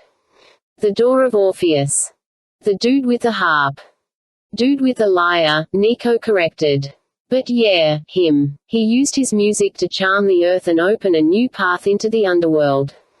He sang his way right into Hades's palace and almost got away with his wife's soul. I remembered the story. Orpheus wasn't supposed to look behind him when he was leading his wife back to the world, but of course he did. It was one of those typical, and so they died the end, stories that always made us feel warm and fuzzy. So this is the Door of Orpheus. I tried to be impressed, but it still looked like a pile of rocks to me. How does it open? We need music, Nico said. How's your singing? No. Can't you just, tell it to open? You're the son of Hades and all. It's not so easy. We need music. I was pretty sure if I tried to sing, all I would cause was an avalanche. I have a better idea. I turned and called, Grover. We waited for a long time. Mrs. O'Leary curled up and took a nap. I could hear the crickets in the woods and an owl hooting. Traffic hummed along Central Park West. Horse hooves clopped down a nearby path, maybe a mounted police patrol. I was sure they'd love to find two kids hanging out in the park at 1 in the morning. It's no good, Nico said at last. But I had a feeling. My empathy link was really tingling for the first time in months, which either meant a whole lot of people had suddenly switched on the Nature Channel, or Grover was close. I shut my eyes and concentrated. Grover. I knew he was somewhere in the park. Why couldn't I sense his emotions? All I got was a faint hum in the base of my skull. Grover, I thought more insistently. Something said. An image came into my head. I saw a giant elm tree deep in the woods, well off the main paths. Gnarled roots laced the ground, making a kind of bed. Lying in it with his arms crossed and his eyes closed was a satyr. At first I couldn't be sure it was Grover. He was covered in twigs and leaves, like he'd been sleeping there a long time. The roots seemed to be shaping themselves around him, slowly pulling him into the earth. Grover, I said. Wake up. Dude, you're covered in dirt. Wake up. Sleepy, his mind murmured. Food, I suggested. Pancakes.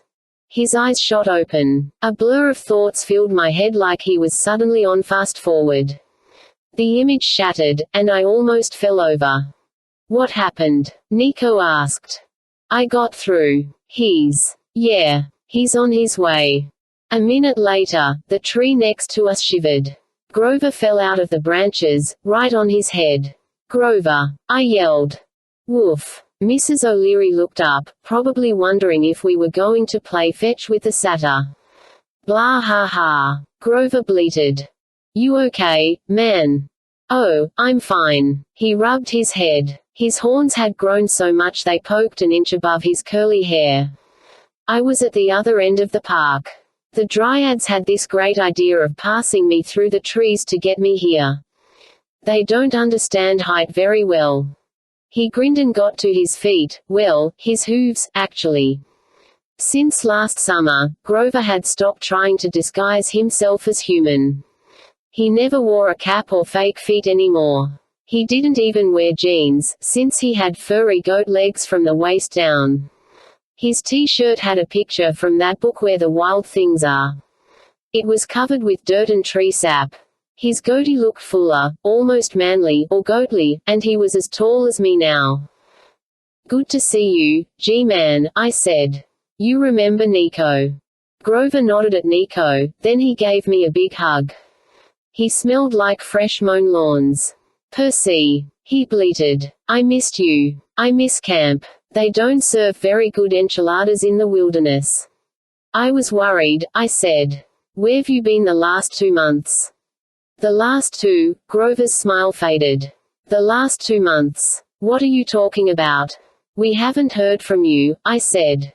Juniper's worried. We sent Iris messages, but, hold on. He looked up at the stars like he was trying to calculate his position.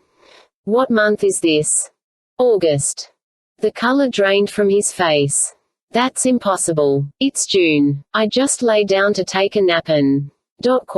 He grabbed my arms. I remember now. He knocked me out. Percy, we have to stop him. Whoa, I said. Slow down. Tell me what happened. He took a deep breath. I was walking in the woods up by Harlem Mere. And I felt this tremble in the ground, like something powerful was near. You can sense stuff like that? Nico asked. Grover nodded. Since Pan's death, I can feel when something is wrong in nature.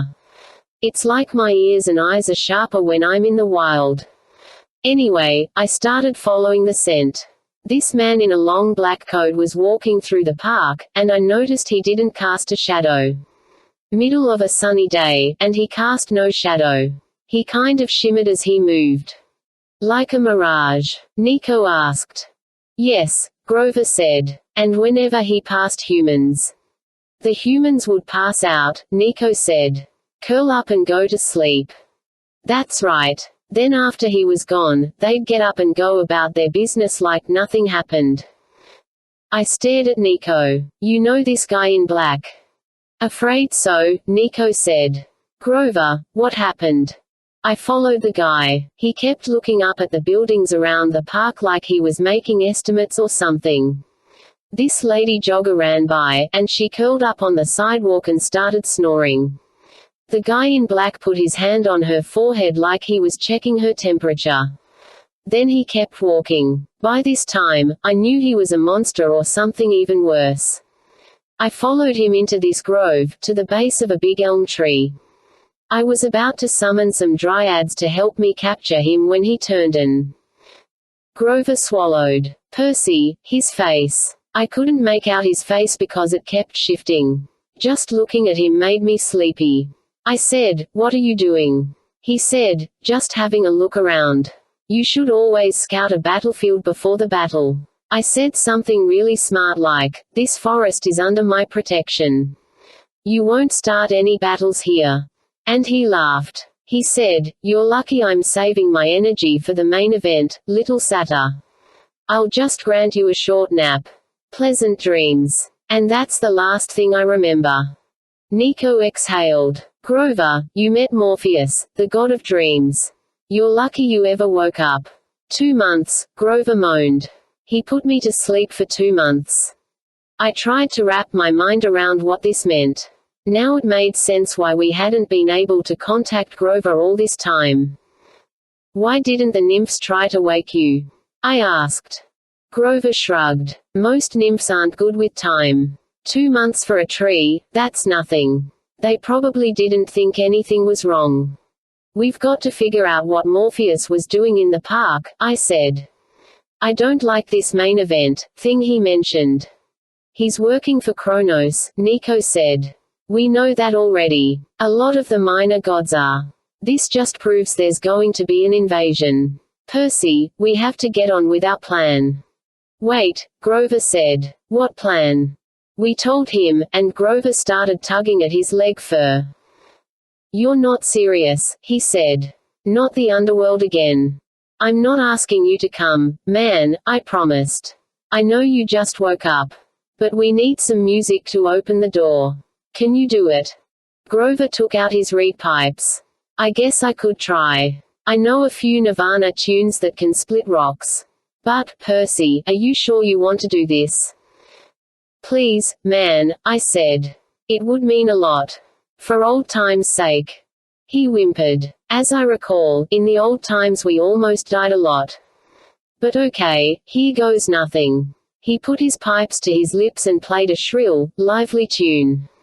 The boulders trembled. A few more stanzas, and they cracked open, revealing a triangular crevice. I peered inside. Steps led down into the darkness. The air smelled of mildew and death. It brought back bad memories of my trip through the labyrinth last year, but this tunnel felt even more dangerous. It led straight to the land of Hades, and that was almost always a one-way trip.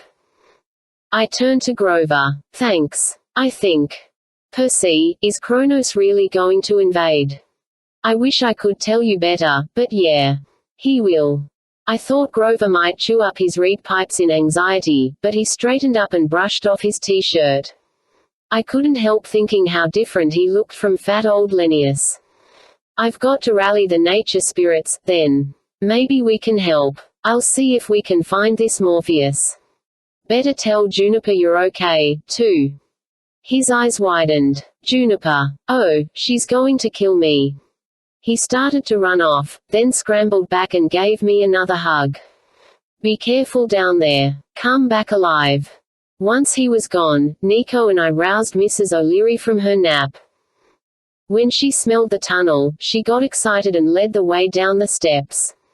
It was a pretty tight fit. I hoped she wouldn't get stuck. I couldn't imagine how much Drano we'd need to stick a hellhound wedged halfway down a tunnel to the underworld. Ready? Nico asked me. It'll be fine. Don't worry. He sounded like he was trying to convince himself. I glanced up at the stars, wondering if I would ever see them again. Then we plunged into darkness. The stairs went on forever, narrow, steep, and slippery. It was completely dark except for the light of my sword. I tried to go slow, but Mrs. O'Leary had other ideas. She bounded ahead, barking happily. The sound echoed through the tunnel like cannon shots, and I figured we would not be catching anybody by surprise once we reached the bottom. Nico lagged behind, which I thought was strange. "You okay?" I asked him. "Fine." What was that expression on his face? Doubt. "Just keep moving," he said. I didn't have much choice. I followed Mrs. O'Leary into the depths. After another hour, I started to hear the roar of a river. We emerged at the base of a cliff, on a plain of black volcanic sand. To our right, the river Styx gushed from the rocks and roared off in a cascade of rapids. To our left, far away in the gloom, fires burned on the ramparts of Erebos, the great black walls of Hades's kingdom. I shuddered. I'd first been here when I was 12, and only Annabeth and Grover's company had given me the courage to keep going. Nico wasn't going to be quite as helpful with the courage thing. He looked pale and worried himself. Only Mrs. O'Leary acted happy. She ran along the beach, picked up a random human leg bone, and romped back toward me. She dropped the bone at my feet and waited for me to throw it. Maybe later, girl. I stared at the dark waters, trying to get up my nerve. "So, Nico, how do we do this?" "We have to go inside the gates first," he said. "But the river's right here." "I have to get something," he said. "It's the only way." He marched off without waiting. I frowned. Nico hadn't mentioned anything about going inside the gates. But now that we were here, I didn't know what else to do. Reluctantly, I followed him down the beach toward the big black gates. Lines of the dead stood outside waiting to get in. It must have been a heavy day for funerals, because even the EZ death line was backed up. "Woof," Mrs. O'Leary said. Before I could stop her, she bounded toward the security checkpoint. Cerberus, the guard dog of Hades, appeared out of the gloom, a three-headed Rottweiler so big he made Mrs. O'Leary look like a toy poodle. Cerberus was half transparent, so he's really hard to see until he's close enough to kill you, but he acted like he didn't care about us. He was too busy saying hello to Mrs. O'Leary. "Mrs. O'Leary, no," I shouted at her. "Don't sniff." "Oh, man." Nico smiled. Then he looked at me and his expression turned all serious again, like he'd remembered something unpleasant. "Come on. They won't give us any trouble in the line. You're with me." I didn't like it, but we slipped through the security ghouls and into the fields of asphodel. I had to whistle for Mrs. O'Leary 3 times before she left Cerberus alone and ran after us. We hiked over black fields of grass dotted with black poplar trees. If I really died in a few days like the prophecy said, I might end up here forever, but I tried not to think about that. Nico trudged ahead, bringing us closer and closer to the palace of Hades. "Hey," I said, "we're inside the gates already. Where are we?" Mrs. O'Leary growled. A shadow appeared overhead, something dark, cold, and stinking of death. It swooped down and landed in the top of a poplar tree. Unfortunately, I recognized her. She had a shriveled face, a horrible blue knit hat, and a crumpled velvet dress. Leathery bat wings sprang from her back. Her feet had sharp talons, and in her brass-clawed hands she held a flaming whip and a paisley handbag. "Mrs. Dodds," I said. She bared her fangs. "Welcome back, honey." Her 2 sisters, the other Furies, swooped down and settled next to her in the branches of the poplar. "You know Electo?" Nico asked me. "If you mean the hag in the middle, yeah," I said. "She was my math teacher." Nico nodded, like this didn't surprise him. He looked up at the Furies and took a deep breath. "I've done what my father asked. Take us to the palace." I tensed. "Wait a second, Nico. What do you?" "I'm afraid this is my new lead, Percy. My father promised me information about my family, but he wants to see you before we try the river." "I'm sorry. You tricked me. I was so mad I couldn't think." I lunged at him, but the Furies were fast. 2 of them swooped down and plucked me up by the arms. My sword fell out of my hand, and before I knew it, I was dangling 60 feet in the air. "Oh, don't struggle, honey," my old math teacher cackled in my ear. "I'd hate to drop you." Mrs. O'Leary barked angrily and jumped, trying to reach me, but we were too high. "Tell Mrs. O'Leary to behave," Nico warned. He was hovering near me in the clutches of the Third Fury. "I don't want her to get hurt, Percy. My father is waiting. He just wants to talk." I wanted to tell Mrs. O'Leary to attack Nico, but it wouldn't have done any good, and Nico was right about one thing: my dog could get hurt if she tried to pick a fight with the Furies. I gritted my teeth. "Mrs. O'Leary, down. It's okay, girl." She whimpered and turned in circles, looking up at me. "All right, traitor," I growled at Nico. "You've got your prize. Take me to the stupid palace." Alecto dropped me like a sack of turnips in the middle of the palace garden. It was beautiful in a creepy way. Skeletal white trees grew from marble basins. Flower beds overflowed with golden plants and gemstones. A pair of thrones, one bone and one silver, sat on the balcony with a view of the fields of asphodel. It would have been a nice place to spend a Saturday morning except for the sulphurous smell and the cries of tortured souls in the distance. Skeletal warriors guarded the only exit. They wore tattered U.S. Army desert combat fatigues and carried M16s. The Third Fury deposited Nico next to me. Then all three of them settled on the top of the skeletal throne. I resisted the urge to strangle Nico. They'd only stop me. I'd have to wait for my revenge. I stared at the empty thrones, waiting for something to happen. Then the air shimmered. 3 figures appeared, Hades and Persephone on their thrones, and an older woman standing between them.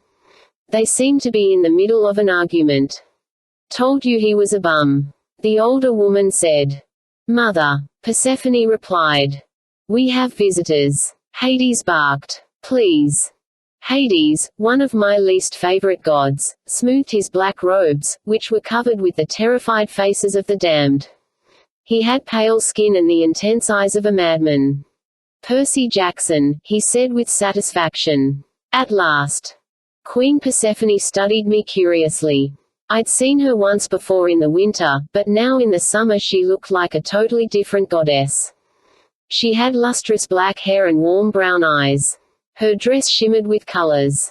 Flower patterns in the fabric changed and bloomed: roses, tulips, honeysuckle. The woman standing between them was obviously Persephone's mother. She had the same hair and eyes, but looked older and sterner. Her dress was golden, the color of a wheat field. Her hair was woven with dried grasses, so it reminded me of a wicker basket. I figured if somebody lit a match next to her, she'd be in serious trouble. "HMMPH," the older woman said. "Demigods. Just what we need." Next to me, Nico knelt. I wished I had my sword so I could cut his stupid head off. Unfortunately, Riptide was still out in the fields somewhere. "Father," Nico said, "I have done as you asked." "Took you long enough," Hades grumbled. "Your sister would have done a better job." Nico lowered his head. If I hadn't been so mad at the little creep, I might have felt sorry for him. I glared up at the god of the dead. "What do you want, Hades?" "To talk, of course." The god twisted his mouth in a cruel smile. "Didn't Nico tell you? So this whole quest was a lie. Nico brought me down here to get me killed." "Oh, no," Hades said. "I'm afraid Nico was quite sincere about wanting to help you. The boy is as honest as he is dense. I simply convinced him to take a small detour and bring you here first." "Father," Nico said, "you promised that Percy would not be harmed. You said if I brought him, you would tell me about my past, about my mother." Queen Persephone sighed dramatically. "Can we please not talk about that woman in my presence?" "I'm sorry, my dove," Hades said. "I had to promise the boy something." The older lady harumphed. "I warned you, daughter. This scoundrel Hades is no good. You could have married the god of doctors or the god of lawyers, but no. You had to eat the pomegranate. Mother. And get stuck in the underworld." Mother, please. And here it is August, and do you come home like you're supposed to? Do you ever think about your poor lonely mother? Demeter. Hades shouted. That is enough. You are a guest in my house. Oh, a house is it? She said. You call this dump a house? Make my daughter live in this dark, damp. I told you, Hades said, grinding his teeth, there's a war in the world above. You and Persephone are better off here with me. Excuse me, I broke in. But if you're going to kill me, could you just get on with it? All three gods looked at me. Well, this one has an attitude, Demeter observed. Indeed, Hades agreed. I'd love to kill him. Father, Nico said. You promised. Husband, we talked about this, Persephone chided. You can't go around incinerating every hero. Besides, he's brave. I like that.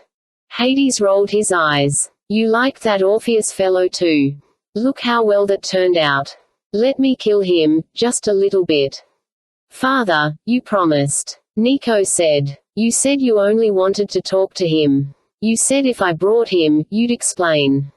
Hades glowered, smoothing the folds of his robes. And so I shall. Your mother, what can I tell you? She was a wonderful woman. He glanced uncomfortably at Persephone. Forgive me, my dear. I mean for a mortal, of course. Her name was Maria D'Angelo. She was from Venice, but her father was a diplomat in Washington, D.C. That's where I met her. When you and your sister were young, it was a bad time to be children of Hades. World War II was brewing. A few of my, other children were leading the losing side. I thought it best to put you two out of harm's way. That's why you hid us in the Lotus Casino. Hades shrugged. You didn't age. You didn't realize time was passing. I waited for the right time to bring you out.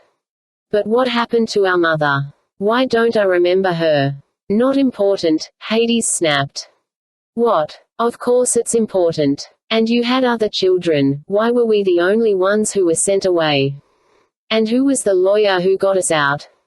Hades grit his teeth. You would do well to listen more and talk less, boy. As for the lawyer, ... Hades snapped his fingers. On top of his throne, the Fury Electo began to change until she was a middle-aged man in a pinstriped suit with a briefcase. He, looked strange crouching at Hades's shoulder. You, Nico said. The Fury cackled. I do lawyers and teachers very well. Nico was trembling. But why did you free us from the casino? You know why, Hades said. This idiot son of Poseidon cannot be allowed to be the child of the prophecy. I plucked a ruby off the nearest plant and threw it at Hades. It sank harmlessly into his robe. You should be helping Olympus. I said. All the other gods are fighting Typhon, and you're just sitting here. Waiting things out, Hades finished. Yes, that's correct. When's the last time Olympus ever helped me, Half-Blood? When's the last time a child of mine was ever welcomed as a hero? BAH. Why should I rush out and help them? I'll stay here with my forces intact. And when Kronos comes after you, let him try. He'll be weakened. And my son here, Nico, Hades looked at him with distaste. Well, he's not much now, I'll grant you. It would have been better if Bianca had lived. But give him 4 more years of training. We can hold out that long, surely. Nico will turn 16, as the prophecy says, and then he will make the decision that will save the world. And I will be king of the gods. You're crazy, I said. Kronos will crush you, right after he finishes pulverizing Olympus. Hades spread his hands. Well, you'll get a chance to find out, Half-Blood. Because you'll be waiting out this war in my dungeons. No, Nico said. Father, that wasn't our agreement. And you haven't told me everything. I've told you all you need to know, Hades said. As for our agreement, I spoke with Jackson. I did not harm him. You got your information. If you had wanted a better deal, you should have made me swear on the sticks. Now, go to your room. He waved his hand, and Nico vanished. That boy needs to eat more, Demeter grumbled. He's too skinny. He needs more cereal. Persephone rolled her eyes. Mother, enough with the cereal. My lord Hades, are you sure we can't let this little hero go? He's awfully brave. No, my dear. I've spared his life. That's enough. I was sure she was going to stand up for me. The brave, beautiful Persephone was going to get me out of this. She shrugged indifferently. Fine. What's for breakfast? I'm starving. Cereal, Demeter said. Mother. The two women disappeared in a swirl of flowers and wheat. Don't feel too bad, Percy Jackson, Hades said. My ghosts keep me well informed of Kronos' plans. I can assure you that you had no chance to stop him in time. By tonight, it will be too late for your precious Mount Olympus. The trap will be sprung. What trap? I demanded. If you know about it, do something. At least let me tell the other gods. Hades smiled. You are spirited. I'll give you credit for that. Have fun in my dungeon. We'll check on you again in, 50 or 60 years. 8. I take the worst bath ever. My sword reappeared in my pocket.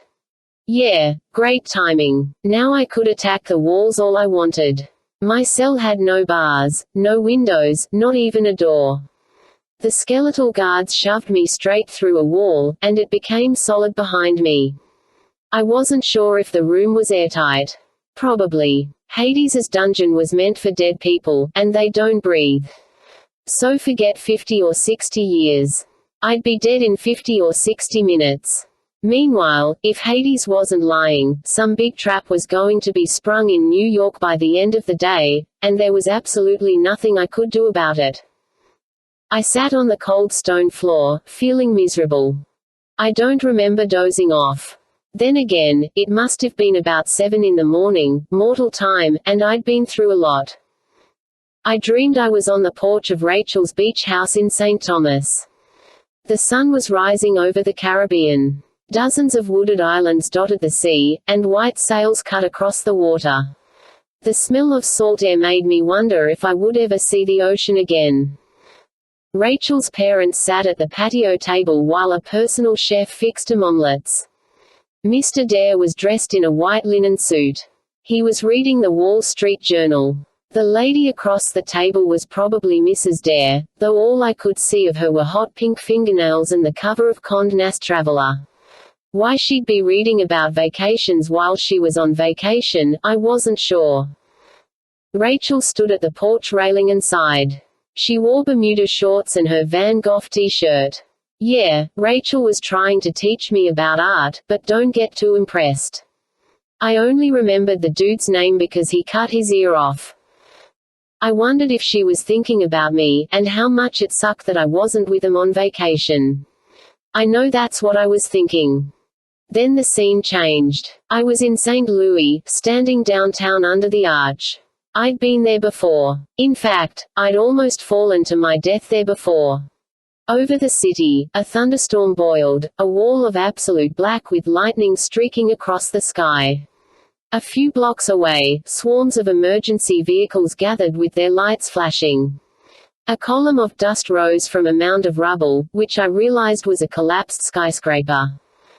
A nearby reporter was yelling into her microphone, "Officials are describing this as a structural failure, Dan, though no one seems to know if it is related to the storm conditions." Wind whipped her hair. The temperature was dropping rapidly, like 10 degrees just since I'd been standing there. Thankfully, the building had been abandoned for demolition, she said. But police have evacuated all nearby buildings for fear the collapse might trigger. She faltered as a mighty groan cut through the sky. A blast of lightning hit the center of the darkness. The entire city shook. The air glowed, and every hair on my body stood up. The blast was so powerful I knew it could only be one thing: Zeus's master bolt. It should have vaporized its target, but the dark cloud only staggered backward. A smoky fist appeared out of the clouds. It smashed another tower, and the whole thing collapsed like children's blocks. The reporter screamed. People ran through the streets. Emergency lights flashed. I saw a streak of silver in the sky, a chariot pulled by reindeer, but it wasn't Santa Claus driving. It was Artemis, riding the storm, shooting shafts of moonlight into the darkness. A fiery golden comet crossed her path. Maybe her brother Apollo. One thing was clear: Typhon had made it to the Mississippi River. He was halfway across the U.S., leaving destruction in his wake, and the gods were barely slowing him down. The mountain of darkness loomed above me. A foot the size of Yankee Stadium was about to smash me when a voice hissed, "Percy." I lunged out blindly. Before I was fully awake, I had Nico pinned to the floor of the cell with the edge of my sword at his throat. "Want to rescue," he choked. Anger woke me up fast. "Oh, yeah. And why should I trust you?" "No choice," he gagged. I wished he hadn't said something logical like that. I let him go. Nico curled into a ball and made retching sounds while his throat recovered. Finally he got to his feet, eyeing my sword warily. His own blade was sheathed. I suppose if he'd wanted to kill me, he could have done it while I slept. Still, I didn't trust him. "We have to get out of here," he said. "Why?" I said. "Does your dad want to talk to me again?" He winced. "Percy, I swear on the river Styx, I didn't know what he was planning. You know what your dad is like. He tricked me. He promised." Nico held up his hands. "Look. Right now, we need to leave. I put the guards to sleep, but it won't last." I wanted to strangle him again. Unfortunately, he was right. We didn't have time to argue, and I couldn't escape on my own. He pointed at the wall. A whole section vanished, revealing a corridor. "Come on." Nico led the way. I wished I had Annabeth's invisibility hat, but as it turned out, I didn't need it. Every time we came to a skeleton guard, Nico just pointed at it, and its glowing eyes dimmed. Unfortunately, the more Nico did it, the more tired he seemed. We walked through a maze of corridors filled with guards. By the time we reached a kitchen staffed by skeletal cooks and servants, I was practically carrying Nico. He managed to put all the dead to sleep but nearly passed out himself. I dragged him out of the servants' entrance and into the fields of asphodel. I almost felt relieved until I heard the sound of bronze gongs high in the castle. "Alarms," Nico murmured sleepily. "What do we do?" He yawned then frowned like he was trying to remember. "How about run?" Running with a drowsy child of Hades was more like doing a three-legged race with a life-size rag doll. I lugged him along, holding my sword in front of me.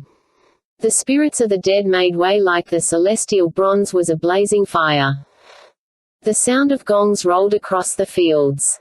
Ahead loomed the walls of Erebos, but the longer we walked, the farther away they seemed. I was about to collapse from exhaustion when I heard a familiar woof. Mrs. O'Leary bounded out of nowhere and ran circles around us, ready to play. "Good girl," I said. "Can you give us a ride to the Styx?"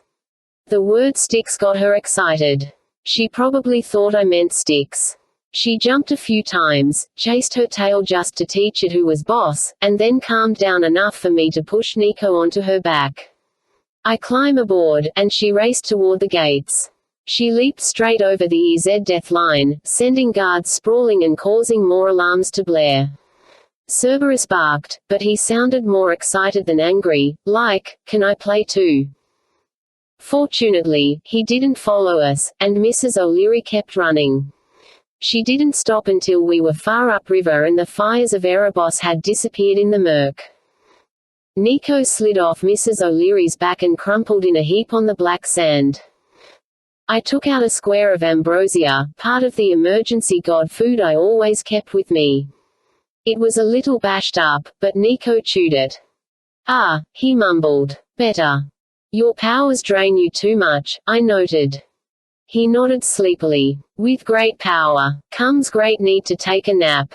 Wake me up later." "Whoa, zombie dude." I caught him before he could pass out again. "We're at the river. You need to tell me what to do." I fed him the last of my ambrosia, which was a little dangerous. The stuff can heal demigods, but it can also burn us to ashes if we eat too much. Fortunately, it seemed to do the trick. Nico shook his head a few times and struggled to his feet. My father will be coming soon, he said. We should hurry. The river Styx's current swirled with strange objects, broken toys, ripped up college diplomas, wilted homecoming corsages, all the dreams people had thrown away as they'd passed from life into death. Looking at the black water, I could think of about 3 million places I'd rather swim. So, I just jump in. You have to prepare yourself first, Nico said, or the river will destroy you. It will burn away your body and soul. Sounds fun, I muttered. This is no joke, Nico warned. There is only one way to stay anchored to your mortal life. You have to. He glanced behind me and his eyes widened. I turned and found myself face to face with a Greek warrior. For a second I thought he was Ares, because this guy looked exactly like the god of war, tall and buff, with a cruel scarred face and closely shaved black hair. He wore a white tunic and bronze armor. He held a plumed war helm under his arm. But his eyes were human, pale green like a shallow sea, and a bloody arrow stuck out of his left calf, just above the ankle. I stunk at Greek names, but even I knew the greatest warrior of all time, who had died from a wounded heel. Achilles, I said. The ghost nodded. I warned the other one not to follow my path. Now I will warn you. Luke, you spoke with Luke. Do not do this, he said. It will make you powerful. But it will also make you weak. Your prowess in combat will be beyond any mortals, but your weaknesses, your failings will increase as well. You mean I'll have a bad heel? I said. Couldn't I just, wear something besides sandals? No offense. He stared down at his bloody foot. The heel is only my physical weakness, demigod. My mother, Thetis, held me there when she dipped me in the Styx. What really killed me was my own arrogance. Beware. Turn back. He meant it. I could hear the regret and bitterness in his voice. He was honestly trying to save me from a terrible fate. Then again, Luke had been here, and he hadn't turned back. That's why Luke had been able to host the spirit of Kronos without his body disintegrating. This is how he'd prepared himself, and why he seemed impossible to kill.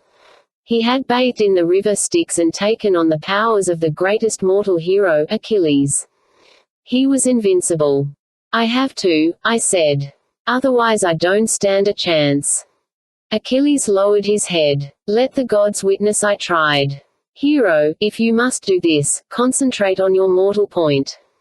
Imagine one spot of your body that will remain vulnerable. This is the point where your soul will anchor your body to the world. It will be your greatest weakness, but also your only hope.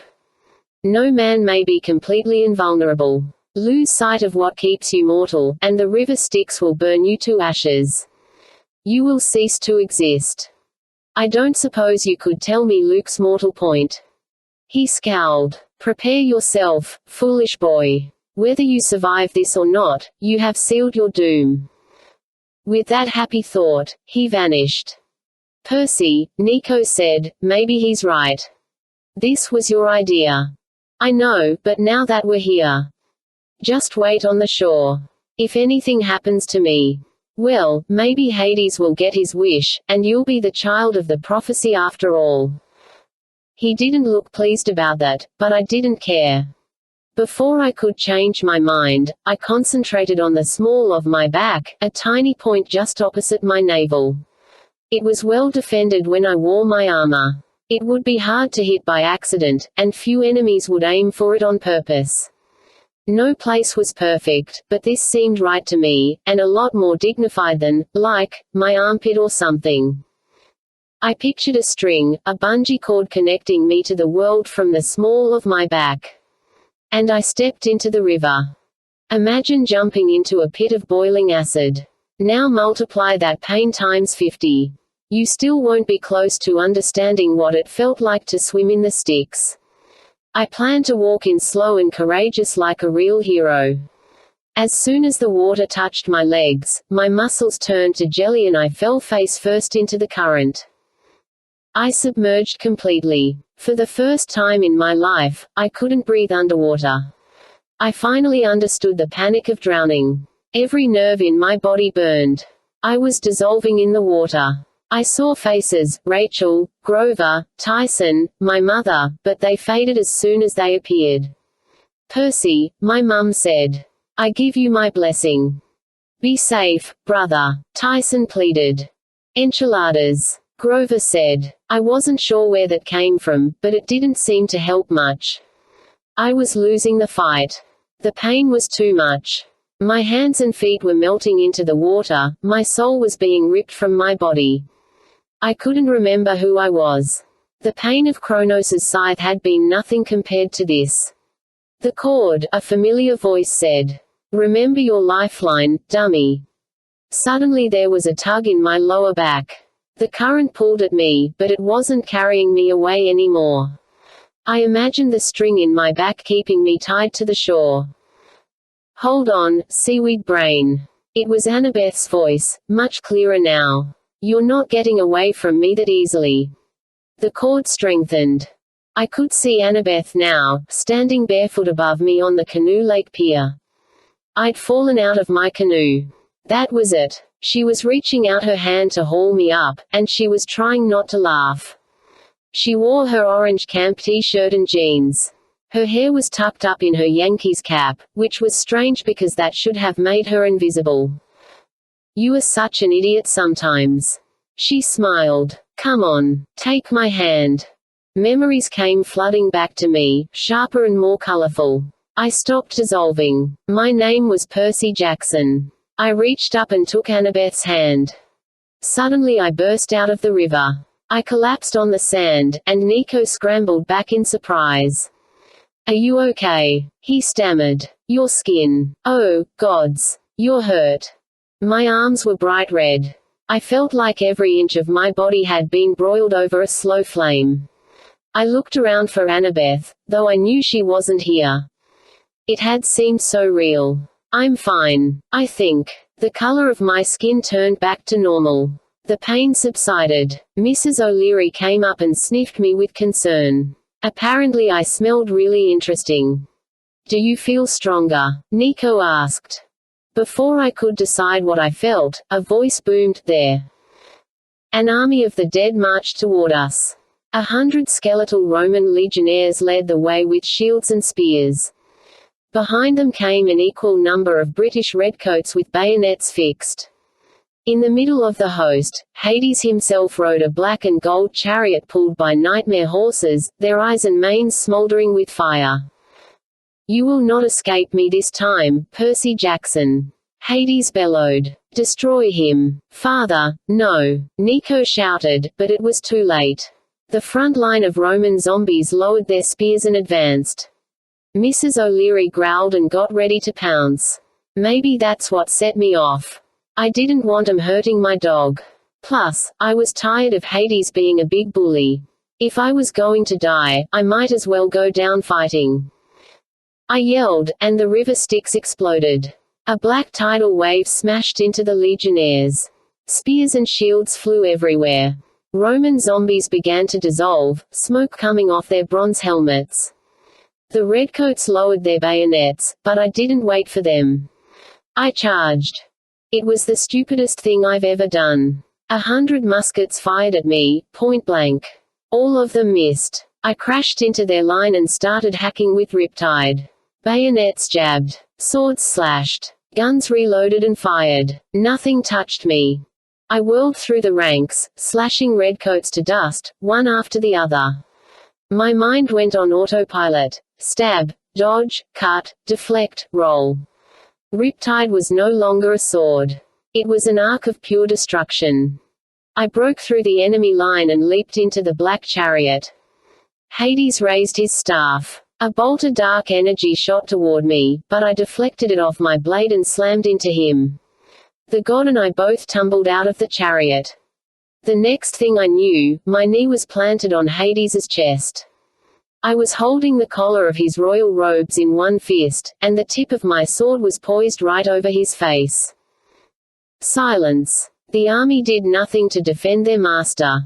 I glanced back and realized why. There was nothing left of them but weapons in the sand and piles of smoking, empty uniforms. I had destroyed them all. Hades swallowed. Now, Jackson, listen here. He was immortal. There was no way I could kill him, but gods can be wounded. I knew that firsthand, and I figured a sword in the face wouldn't feel too good. Just because I'm a nice person, I snarled, I'll let you go. But first, tell me about the trap. Hades melted into nothing, leaving me holding empty black robes. I cursed and got to my feet, breathing heavily. Now that the danger was over, I realized how tired I was. Every muscle in my body ached. I looked down at my clothes. They were slashed to pieces and full of bullet holes, but I was fine. Not a mark on me. Nico's mouth hung open. You just. With a sword. I think the river thing worked, I said. Oh gee, he said sarcastically. You think. Mrs. O'Leary barked happily and wagged her tail. She bounded around, sniffing empty uniforms and hunting for bones. I lifted Hades's robe. I could still see the tormented faces shimmering in the fabric. I walked to the edge of the river. Be free. I dropped the robe in the water and watched as it swirled away, dissolving in the current. Go back to your father, I told Nico. Tell him he owes me for letting him go. Find out what's going to happen to Mount Olympus and convince him to help. Nico stared at me. I can't. He'll hate me now. I mean, even more. You have to, I said. You owe me too. His ears turned red. Percy, I told you I was sorry. Please, let me come with you. I want to fight. You'll be more help down here. You mean you don't trust me anymore, he said miserably. I didn't answer. I didn't know what I meant. I was too stunned by what I'd just done in battle to think clearly.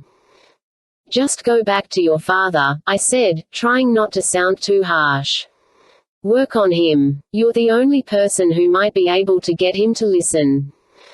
That's a depressing thought. Nico sighed. All right. I'll do my best. Besides, he's still hiding something from me about my mum. Maybe I can find out what.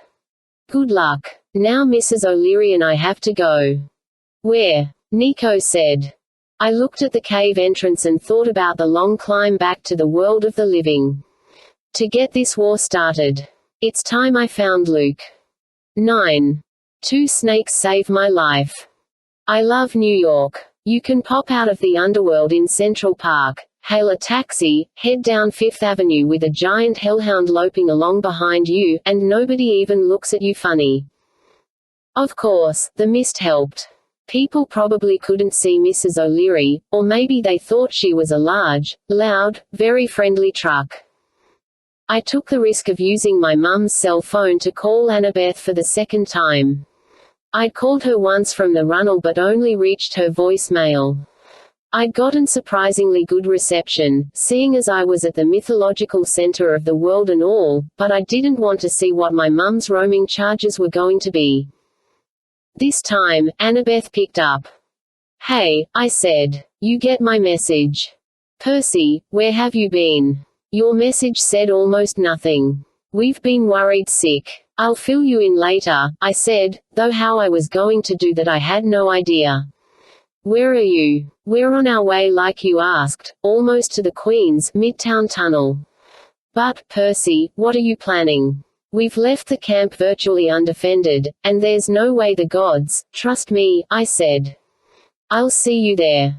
I hung up. My hands were trembling. I wasn't sure if it was a leftover reaction from my dip in the sticks, or anticipation of what I was about to do.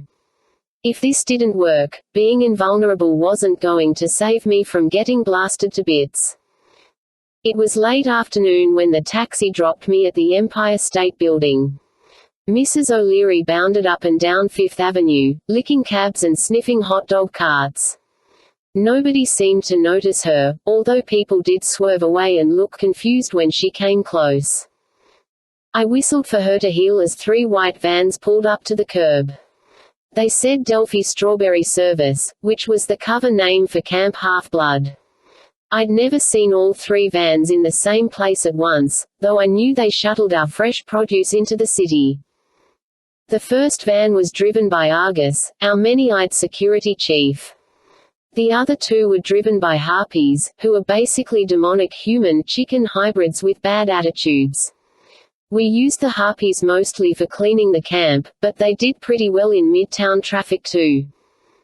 The doors slid open. A bunch of campers climbed out, some of them looking a little green from the long drive.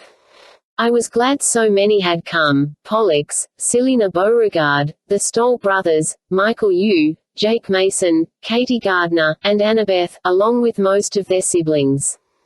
Kyron came out of the van last. His horse half was compacted into his magic wheelchair, so he used the handicap lift. The Ares cabin wasn't here, but I tried not to get too angry about that. Clarice was a stubborn idiot. End of story. I did a head count, 40 campers in all. Not many to fight a war, but it was still the largest group of half-bloods I'd ever seen gathered in one place outside camp. Everyone looked nervous, and I understood why. We were probably sending out so much demigod aura that every monster in the northeastern United States knew we were here. As I looked at their faces, all these campers I'd known for so many summers, a nagging voice whispered in my mind, "One of them is a spy." But I couldn't dwell on that. They were my friends. I needed them. Then I remembered Kronos's evil smile. You can't count on friends. They will always let you down. Annabeth came up to me. She was dressed in black camouflage with her celestial bronze knife strapped to her arm and her laptop bag slung over her shoulder, ready for stabbing or surfing the internet, whichever came first. She frowned. What is it? What's what? I asked. You're looking at me funny. I realized I was thinking about my strange vision of Annabeth pulling me out of the Styx River. It's, nothing. I turned to the rest of the group. Thanks for coming, everybody. Kyron, after you. My old mentor shook his head. I came to wish you luck, my boy. But I make it a point never to visit Olympus unless I am summoned. But you're our leader. He smiled. I am your trainer, your teacher. That is not the same as being your leader. I will go gather what allies I can. It may not be too late to convince my brother centaurs to help. Meanwhile, you called the campers here, Percy. You are the leader. I wanted to protest, but everybody was looking at me expectantly, even Annabeth. I took a deep breath. Okay, like I told Annabeth on the phone, something bad is going to happen by tonight.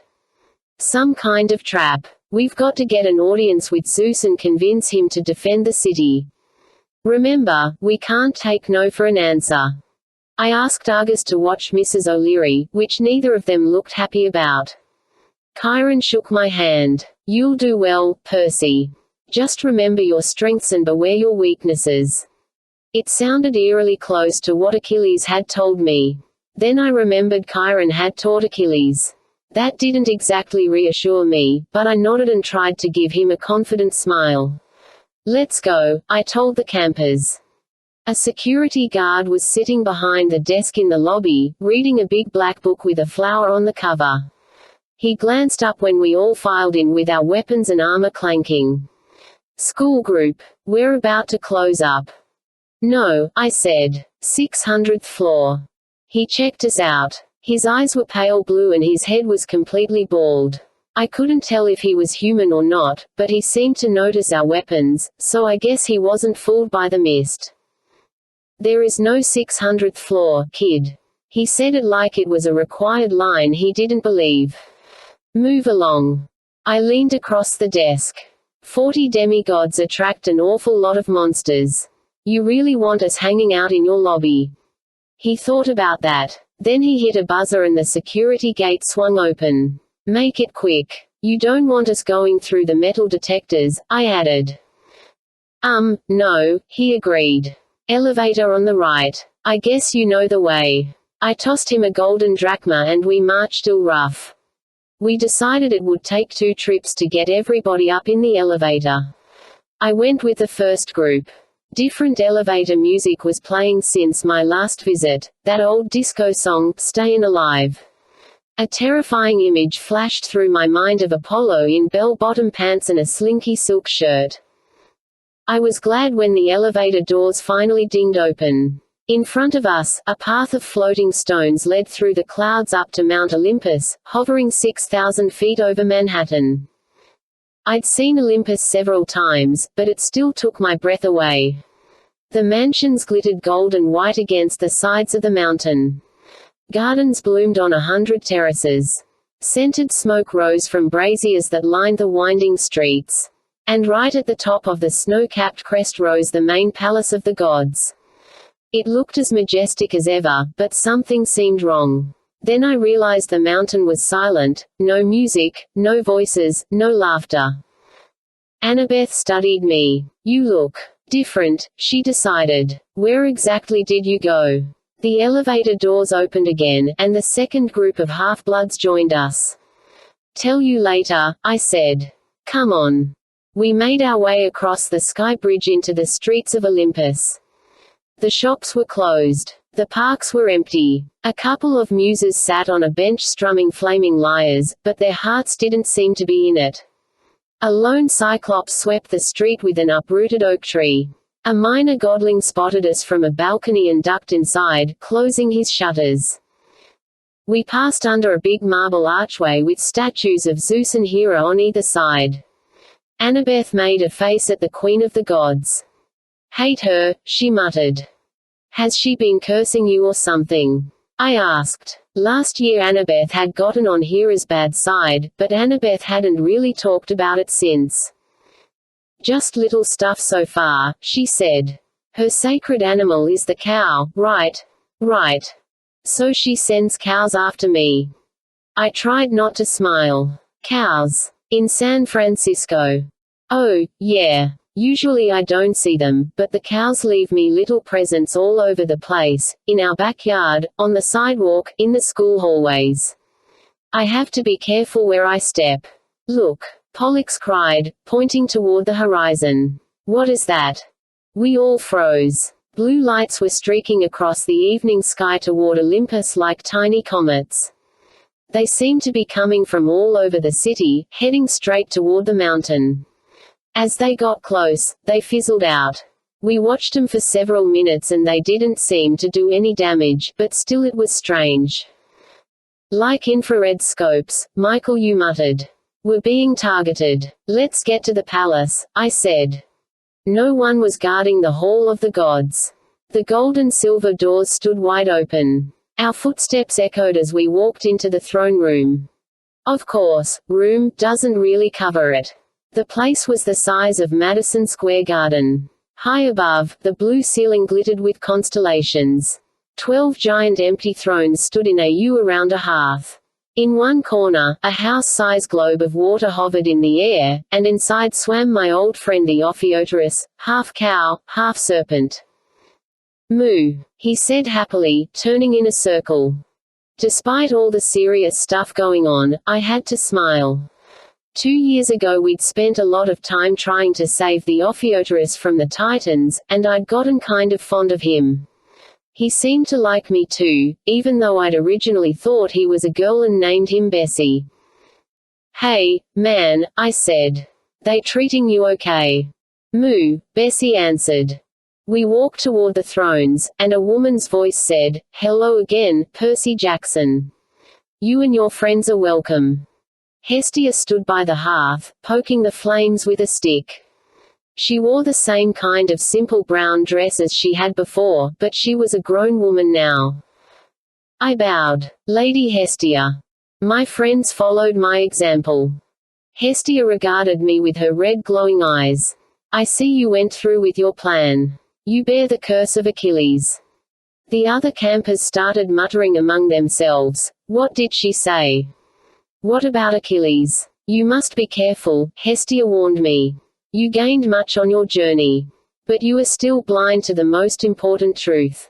Perhaps a glimpse is in order. Annabeth nudged me. What is she talking about? I stared into Hestia's eyes, and an image rushed into my mind. I saw a dark alley between red brick warehouses. A sign above one of the doors read Richmond Ironworks. Two half-bloods crouched in the shadows, a boy about 14 and a girl about 12. I realized with a start that the boy was Luke. The girl was Talia, daughter of Zeus. I was seeing a scene from back in the days when they were on the run, before Grover found them. Luke carried a bronze knife. Talia had her spear and shield of terror, Aegis. Luke and Talia both looked hungry and lean, with wild animal eyes, like they were used to being attacked. Are you sure? Talia asked. Luke nodded. Something down here. I sense it. A rumble echoed from the alley, like someone had banged on a sheet of metal. The half-bloods crept forward. Old crates were stacked on a loading dock. Talia and Luke approached with their weapons ready. A curtain of corrugated tin quivered as if something were behind it. Talia glanced at Luke. He counted silently. 1, 2, 3. He ripped away the tin, and a little girl flew at him with a hammer. Whoa, Luke said. The girl had tangled blonde hair and was wearing flannel pajamas. She couldn't have been more than 7, but she would have brained Luke if he hadn't been so fast. He grabbed her wrist, and the hammer skittered across the cement. The little girl fought and kicked. No more monsters. Go away. It's okay. Luke struggled to hold her. Talia, put your shield up. You're scaring her. Talia tapped Aegis, and it shrank into a silver bracelet. Hey, it's all right, she said. We're not going to hurt you. I'm Talia. This is Luke. Monsters. No, Luke promised. But we know all about monsters. We fight 'em too. Slowly, the girl stopped kicking. She studied Luke and Talia with large intelligent gray eyes. You're like me, she said suspiciously. Yeah, Luke said. Where? Well, it's hard to explain, but we're monster fighters. Where's your family? My family hates me, the girl said. They don't want me. I ran away. Talia and Luke locked eyes. I knew they both related to what she was saying. What's your name, kiddo? Talia asked. Annabeth. Luke smiled. Nice name. I tell you what, Annabeth, you're pretty fierce. We could use a fighter like you. Annabeth's eyes widened. You could. Oh, yeah. Luke turned his knife and offered her the handle. How'd you like a real monster-slaying weapon? This is celestial bronze. Works a lot better than a hammer. Maybe under most circumstances, offering a 7-year-old kid a knife would not be a good idea, but when you're a half-blood, regular rules kinda go out the window. Annabeth gripped the hilt. Knives are only for the bravest and quickest fighters, Luke explained. They don't have the reach or power of a sword, but they're easy to conceal and they can find weak spots in your enemy's armor. It takes a clever warrior to use a knife. I have a feeling you're pretty clever. Annabeth stared at him with adoration. I am. Talia grinned. We'd better get going, Annabeth. We have a safe house on the James River. We'll get you some clothes and food. You're not going to take me back to my family, she said. Promise. Luke put his hand on her shoulder. You're part of our family now. And I promise I won't let anything hurt you. I'm not going to fail you like our families did us. Deal. Deal, Annabeth said happily. Now, come on, Talia said. We can't stay put for long. The scene shifted. The 3 demigods were running through the woods. It must have been several days later, maybe even weeks. All of them looked beat up, like they'd seen some battles. Annabeth was wearing new clothes, jeans and an oversized army jacket. Just a little farther, Luke promised. Annabeth stumbled, and he took her hand. Talia brought up the rear, brandishing her shield like she was driving back whatever pursued them. She was limping on her left leg. They scrambled to a ridge and looked down the other side at a white colonial house, May Castellan's place. All right, Luke said, breathing hard. I'll just sneak in and grab some food and medicine. Wait here. Luke, are you sure? Talia asked. You swore you'd never come back here. If she catches you, we don't have a choice. He growled. They burned our nearest safe house. And you've got to treat that leg wound. This is your house, Annabeth said with amazement. It was my house, Luke muttered. Believe me, if it wasn't an emergency, is your mum really horrible? Annabeth asked. Can we see her? No, Luke snapped. Annabeth shrank away from him as though his anger surprised her. I'm sorry, he said. Just wait here. I promise everything will be okay. Nothing's going to hurt you. I'll be back. A brilliant golden flash illuminated the woods. The demigods winced, and a man's voice boomed, You should not have come home. The vision shut off. My knees buckled, but Annabeth grabbed me. Percy, what happened? Did you see that? I asked. See what? I glanced at Hestia, but the goddess's face was expressionless.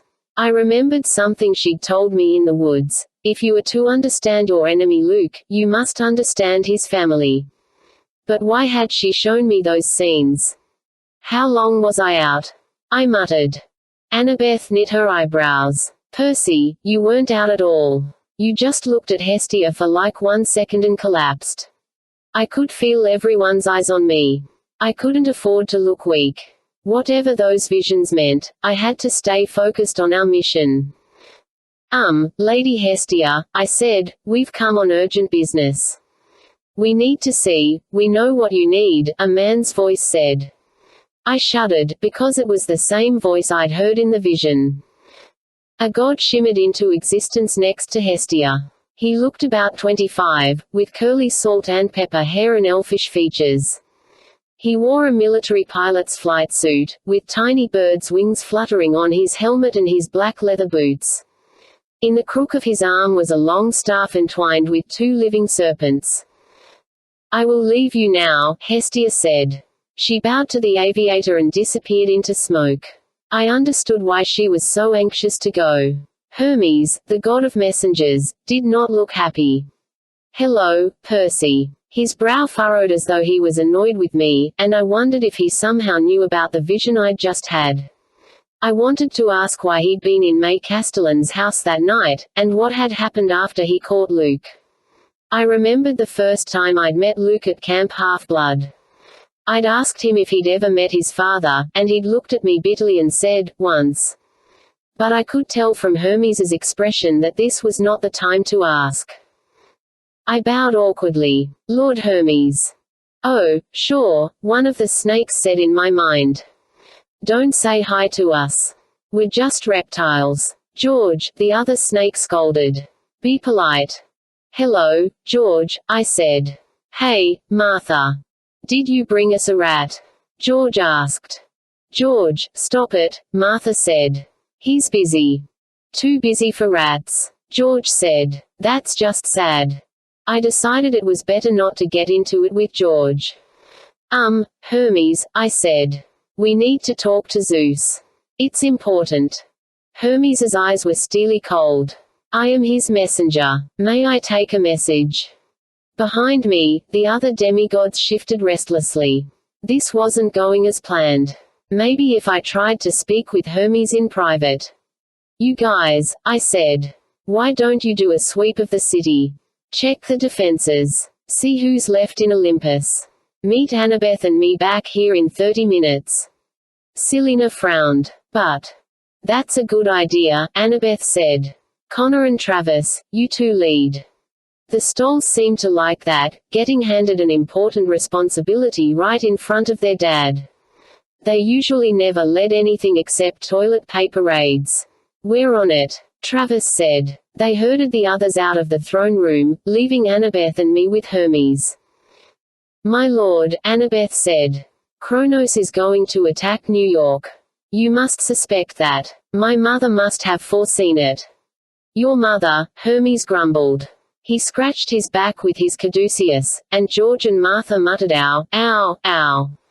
Don't get me started on your mother, young lady. She's the reason I'm here at all. Zeus didn't want any of us to leave the front line. But your mother kept pestering him non-stop. It's a trap, it's a diversion, blah, blah, blah. She wanted to come back herself, but Zeus was not going to let his number one strategist leave his side while we're battling Typhon. And so naturally he sent me to talk to you. But it is a trap.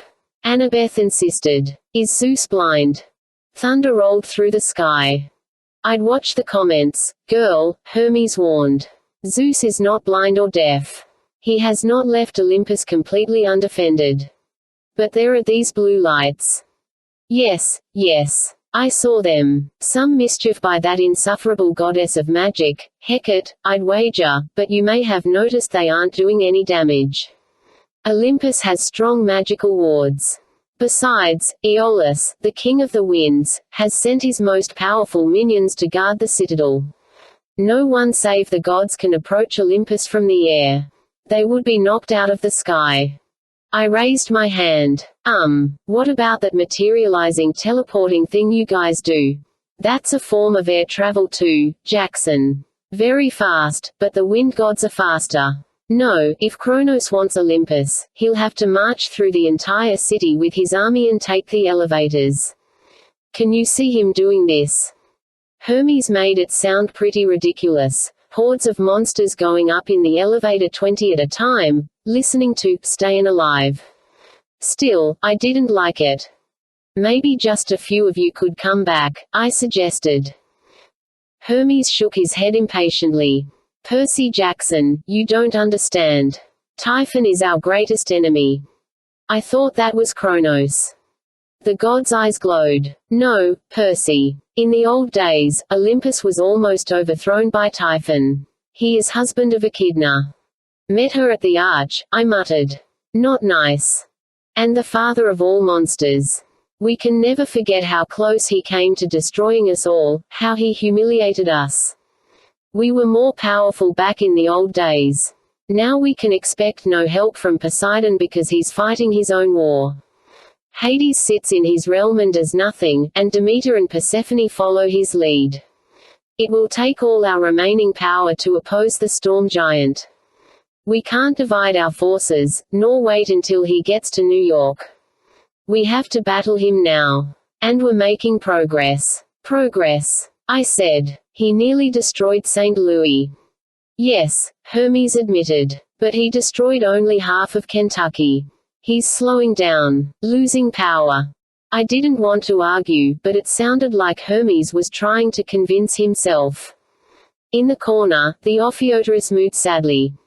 Please, Hermes, Annabeth said. You said my mother wanted to come. Did she give you any messages for us? Messages, he muttered. It'll be a great job, they told me. Not much work. Lots of worshippers. HMPH. Nobody cares what I have to say. It's always about other people's messages. Rodents, George mused. I'm in it for the rodents.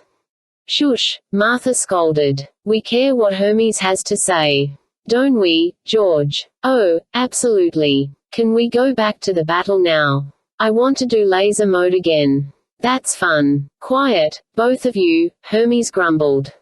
The god looked at Annabeth, who was doing her big pleading grey eyes thing. BAH, Hermes said. Your mother said to warn you that you are on your own. You must hold Manhattan without the help of the gods. As if I didn't know that. Why they pay her to be the wisdom goddess, I'm not sure. Anything else? Annabeth asked. She said you should try Plan 23. She said you would know what that meant. Annabeth's face paled. Obviously she knew what it meant, and she didn't like it.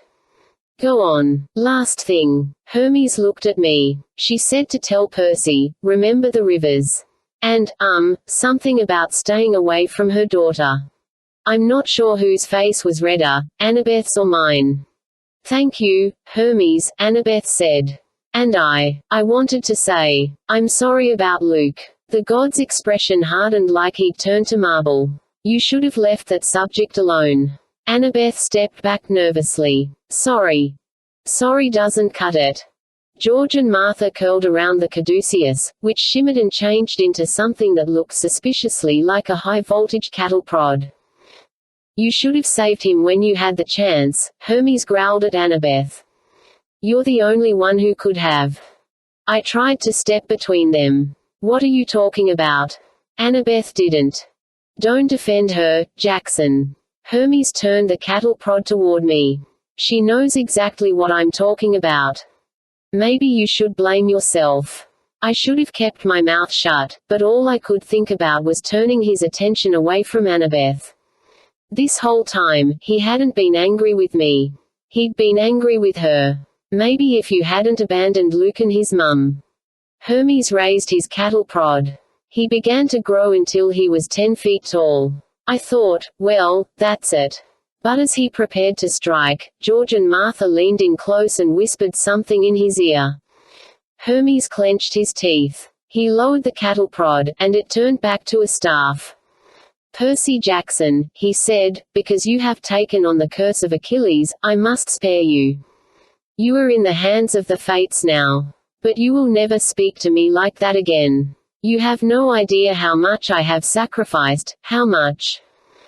His voice broke, and he shrank back to human size. My son, my greatest pride. My poor May. He sounded so devastated I didn't know what to say. 1 minute he was ready to vaporize us. Now he looked like he needed a hug. Look, Lord Hermes, I said. I'm sorry, but I need to know. What happened to May? She said something about Luke's fate, and her eyes. Hermes glared at me, and my voice faltered. The look on his face wasn't really anger, though. It was pain. Deep, incredible pain. I will leave you now, he said tightly. I have a war to fight. He began to shine. I turned away and made sure Annabeth did the same, because she was still frozen in shock. Good luck, Percy, Martha the snake whispered. Hermes glowed with the light of a supernova. Then he was gone. Annabeth sat at the foot of her mother's throne and cried. I wanted to comfort her, but I wasn't sure how. Annabeth, I said, it's not your fault. I've never seen Hermes act that way. I guess. I don't know. He probably feels guilty about Luke. He's looking for somebody to blame. I don't know why he lashed out at you. You didn't do anything to deserve that. Annabeth wiped her eyes. She stared at the hearth like it was her own funeral pyre. I shifted uneasily. You didn't, right? She didn't answer. Her celestial bronze knife was strapped to her arm, the same knife I'd seen in Hestia's vision. All these years, I hadn't realized it was a gift from Luke. I'd asked her many times why she preferred to fight with a knife instead of a sword, and she'd never answered me. Now I knew. Percy, she said. What did you mean about Luke's mother? Did you meet her? I nodded reluctantly. Nico and I visited her. She was a little different. I described May Castellan, and the weird moment when her eyes had started to glow and she talked about her son's fate. Annabeth frowned. That doesn't make sense. But why were you visiting? Her eyes widened. Hermes said you bear the curse of Achilles.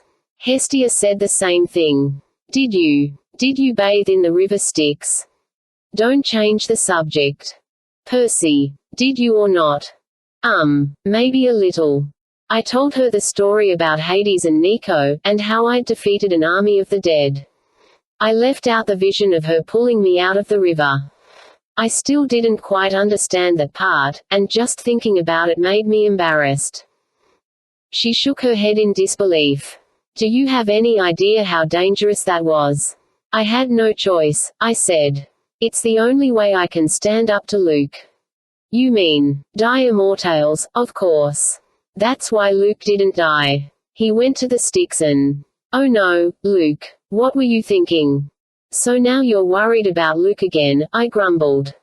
She stared at me like I'd just dropped from space. What? Forget it, I muttered. I wondered what Hermes had meant about Annabeth not saving Luke when she'd had the chance. Clearly, she wasn't telling me something. But at the moment I wasn't in the mood to ask. The last thing I wanted to hear about was more of her history with Luke. The point is he didn't die in the Styx, I said. Neither did I. Now I have to face him. We have to defend Olympus. Annabeth was still studying my face, like she was trying to see differences since my swim in the sticks. I guess you're right. My mum mentioned. Plan 23. She rummaged in her pack and pulled out Daedalus's laptop. The blue Delta symbol glowed on the top when she booted it up. She opened a few files and started to read. Here it is, she said. Gods, we have a lot of work to do. One of Daedalus's inventions. A lot of inventions. Dangerous ones. If my mother wants me to use this plan, she must think things are very bad. She looked at me. What about her message to you? Remember the rivers. What does that mean? I shook my head. As usual, I had no clue what the gods were telling me. Which rivers was I supposed to remember? The Styx. The Mississippi. Just then the Stoll brothers ran into the throne room. You need to see this, Connor said. Now. The blue lights in the sky had stopped, so at first I didn't understand what the problem was. The other campers had gathered in a small park at the edge of the mountain. They were clustered at the guardrail, looking down at Manhattan. The railing was lined with those tourist binoculars, where you could deposit one golden drachma and see the city.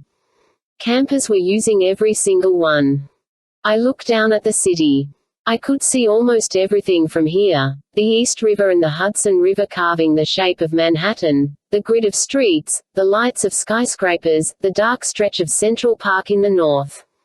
Everything looked normal, but something was wrong. I felt it in my bones before I realized what it was. I don't hear anything, Annabeth said. That was the problem. Even from this height, I should have heard the noise of the city, millions of people bustling around, thousands of cars and machines, the hum of a huge metropolis. You don't think about it when you live in New York, but it's always there. Even in the dead of night, New York is never silent. But it was now. I felt like my best friend had suddenly dropped dead. What did they do? My voice sounded tight and angry. What did they do to my city? I pushed Michael Yu away from the binoculars and took a look. In the streets below, traffic had stopped. Pedestrians were lying on the sidewalks, or curled up in doorways. There was no sign of violence, no wrecks, nothing like that. It was as if all the people in New York had simply decided to stop whatever they were doing and pass out. Are they dead? Selena asked in astonishment. Ice coated my stomach. A line from the prophecy rang in my ears, and see the world in endless sleep. I remembered Grover's story about meeting the god Morpheus in Central Park. You're lucky I'm saving my energy for the main event. Not dead, I said. Morpheus has put the entire island of Manhattan to sleep. The invasion has started. 10. I buy some new friends. Mrs. O'Leary was the only one happy about the sleeping city. We found her pigging out at an overturned hot dog stand while the owner was curled up on the sidewalk, sucking his thumb. Argus was waiting for us with his 100 eyes wide open. He didn't say anything. He never does. I guess that's because he supposedly has an eyeball on his tongue.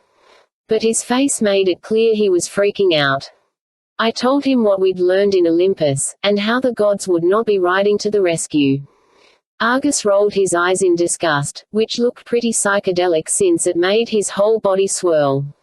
You'd better get back to camp, I told him. Guard it as best you can. He pointed at me and raised his eyebrow quizzically. I'm staying, I said. Argus nodded, like this answer satisfied him. He looked at Annabeth and drew a circle in the air with his finger.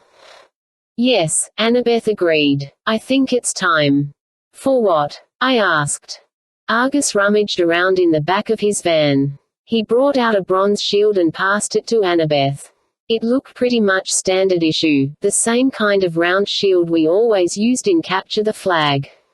But when Annabeth set it on the ground, the reflection on the polished metal changed from sky and buildings to the Statue of Liberty, which wasn't anywhere close to us. Whoa, I said. A video shield. One of Daedalus's ideas, Annabeth said. I had Beckendorf make this before. She glanced at Selena.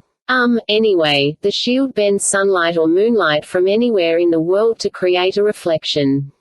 You can literally see any target under the sun or moon, as long as natural light is touching it. Look. We crowded around as Annabeth concentrated.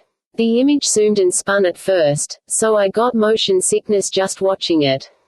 We were in the Central Park Zoo, then zooming down East 60th, past Bloomingdale's, then turning on 3rd Avenue. Whoa, Connor Stoll said. Back up. Zoom in right there. What? Annabeth said nervously. You see invaders. No, right there, Dylan's candy bar. Connor grinned at his brother. Dude, it's open. And everyone is asleep. Are you thinking what I'm thinking? Connor. Katie Gardner scolded. She sounded like her mother, Demeter. This is serious. You are not going to loot a candy store in the middle of a war. Sorry, Connor muttered, but he didn't sound very ashamed. Annabeth passed her hand in front of the shield, and another scene popped up, FDR Drive, looking across the river at Lighthouse Park. This will let us see what's going on across the city, she said. Thank you, Argus. Hopefully we'll see you back at camp. Someday. Argus grunted. He gave me a look that clearly meant good luck. You'll need it, then climbed into his van. He and the two harpy drivers swerved away, weaving around clusters of idle cars that littered the road. I whistled for Mrs. O'Leary, and she came bounding over. Hey, girl, I said. You remember Grover, the satyr we met in the park?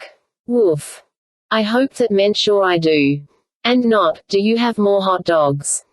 I need you to find him, I said. Make sure he's still awake. We're going to need his help. You got that. Find Grover. Mrs. O'Leary gave me a sloppy wet kiss, which seemed kinda unnecessary. Then she raced off north. Pollux crouched next to a sleeping policeman. I don't get it. Why didn't we fall asleep too? Why just the mortals? This is a huge spell, Selina Beauregard said. The bigger the spell, the easier it is to resist. If you want to sleep millions of mortals, you've got to cast a very thin layer of magic. Sleeping demigods is much harder. I stared at her. When did you learn so much about magic? Selina blushed. I don't spend all my time on my wardrobe. Percy, Annabeth called. She was still looking at the shield. You'd better see this. The bronze image showed Long Island Sound near LaGuardia. A fleet of a dozen speedboats raced through the dark water toward Manhattan. Each boat was packed with demigods in full Greek armor. At the back of the lead boat, a purple banner emblazoned with a black scythe flapped the night wind. I'd never seen that design before, but it wasn't hard to figure out. The battle flag of Kronos. Scan the perimeter of the island, I said. Quick. Annabeth shifted the scene south to the harbor. A Staten Island ferry was plowing through the waves near Ellis Island. The deck was crowded with Dracaenae and a whole pack of hellhounds. Swimming in front of the ship was a pod of marine mammals. At first I thought they were dolphins. Then I saw their dog-like faces and the swords strapped to their waists, and I realized they were Telkines, sea demons. The scene shifted again, the Jersey Shore, right at the entrance to the Lincoln Tunnel. 100 assorted monsters were marching past the lanes of stopped traffic. Giants with clubs, rogue cyclopes, a few fire-spitting dragons, and just to rub it in, a World War II-era Sherman tank, pushing cars out of its way as it rumbled into the tunnel.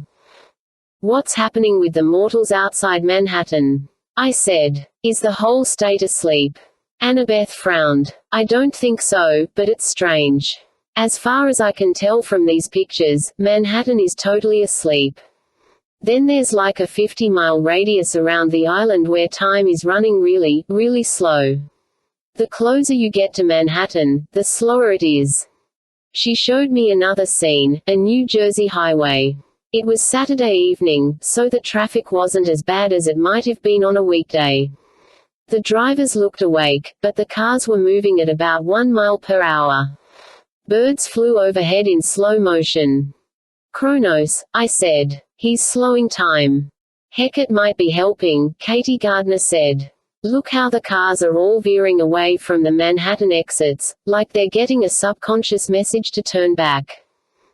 I don't know. Annabeth sounded really frustrated. She hated not knowing. But somehow they've surrounded Manhattan in layers of magic. The outside world might not even realize something is wrong. Any mortals coming toward Manhattan will slow down so much they won't know what's happening. Like flies in amber, Jake Mason murmured. Annabeth nodded. We shouldn't expect any help coming in. I turned to my friends. They looked stunned and scared, and I couldn't blame them. The shield had shown us at least 300 enemies on the way. There were 40 of us. And we were alone. All right, I said. We're going to hold Manhattan. Selina tugged at her armor. Percy, Manhattan is huge. We are going to hold it, I said. We have to. He's right, Annabeth said.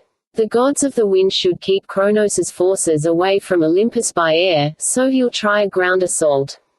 We have to cut off the entrances to the island. They have boats, Michael, you pointed out. An electric tingle went down my back. Suddenly I understood Athena's advice. Remember the rivers. I'll take care of the boats, I said. Michael frowned. How? Just leave it to me, I said. We need to guard the bridges and tunnels. Let's assume they'll try a midtown or downtown assault, at least on their first try. That would be the most direct way to the Empire State Building. Michael, take Apollo's cabin to the Williamsburg Bridge. Katie, Demeter's cabin takes the Brooklyn Battery Tunnel. Grow thorn bushes and poison ivy in the tunnel. Do whatever you have to do, but keep 'em out of there. Connor, take half of Hermes' cabin and cover the Manhattan Bridge. Travis, you take the other half and cover the Brooklyn Bridge. And no stopping for looting or pillaging. Or, the whole Hermes cabin complained. Selina, take the Aphrodite crew to the Queens Midtown Tunnel. Oh my gods, one of her sisters said. Fifth Avenue is so on our way. We could accessorize, and monsters, like, totally hate the smell of Givenchy. No delays, I said. Well, the perfume thing, if you think it'll work.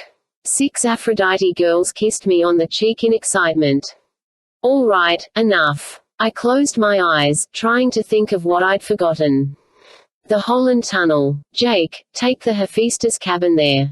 Use Greek fire, set traps. Whatever you've got. He grinned. Gladly. We've got a score to settle. For Beckendorf. The whole cabin roared in approval. The 59th Street Bridge, I said. Clarice. I faltered. Clarice wasn't here. The whole Ares cabin, curse them, was sitting back at camp. We'll take that, Annabeth stepped in, saving me from an embarrassing silence.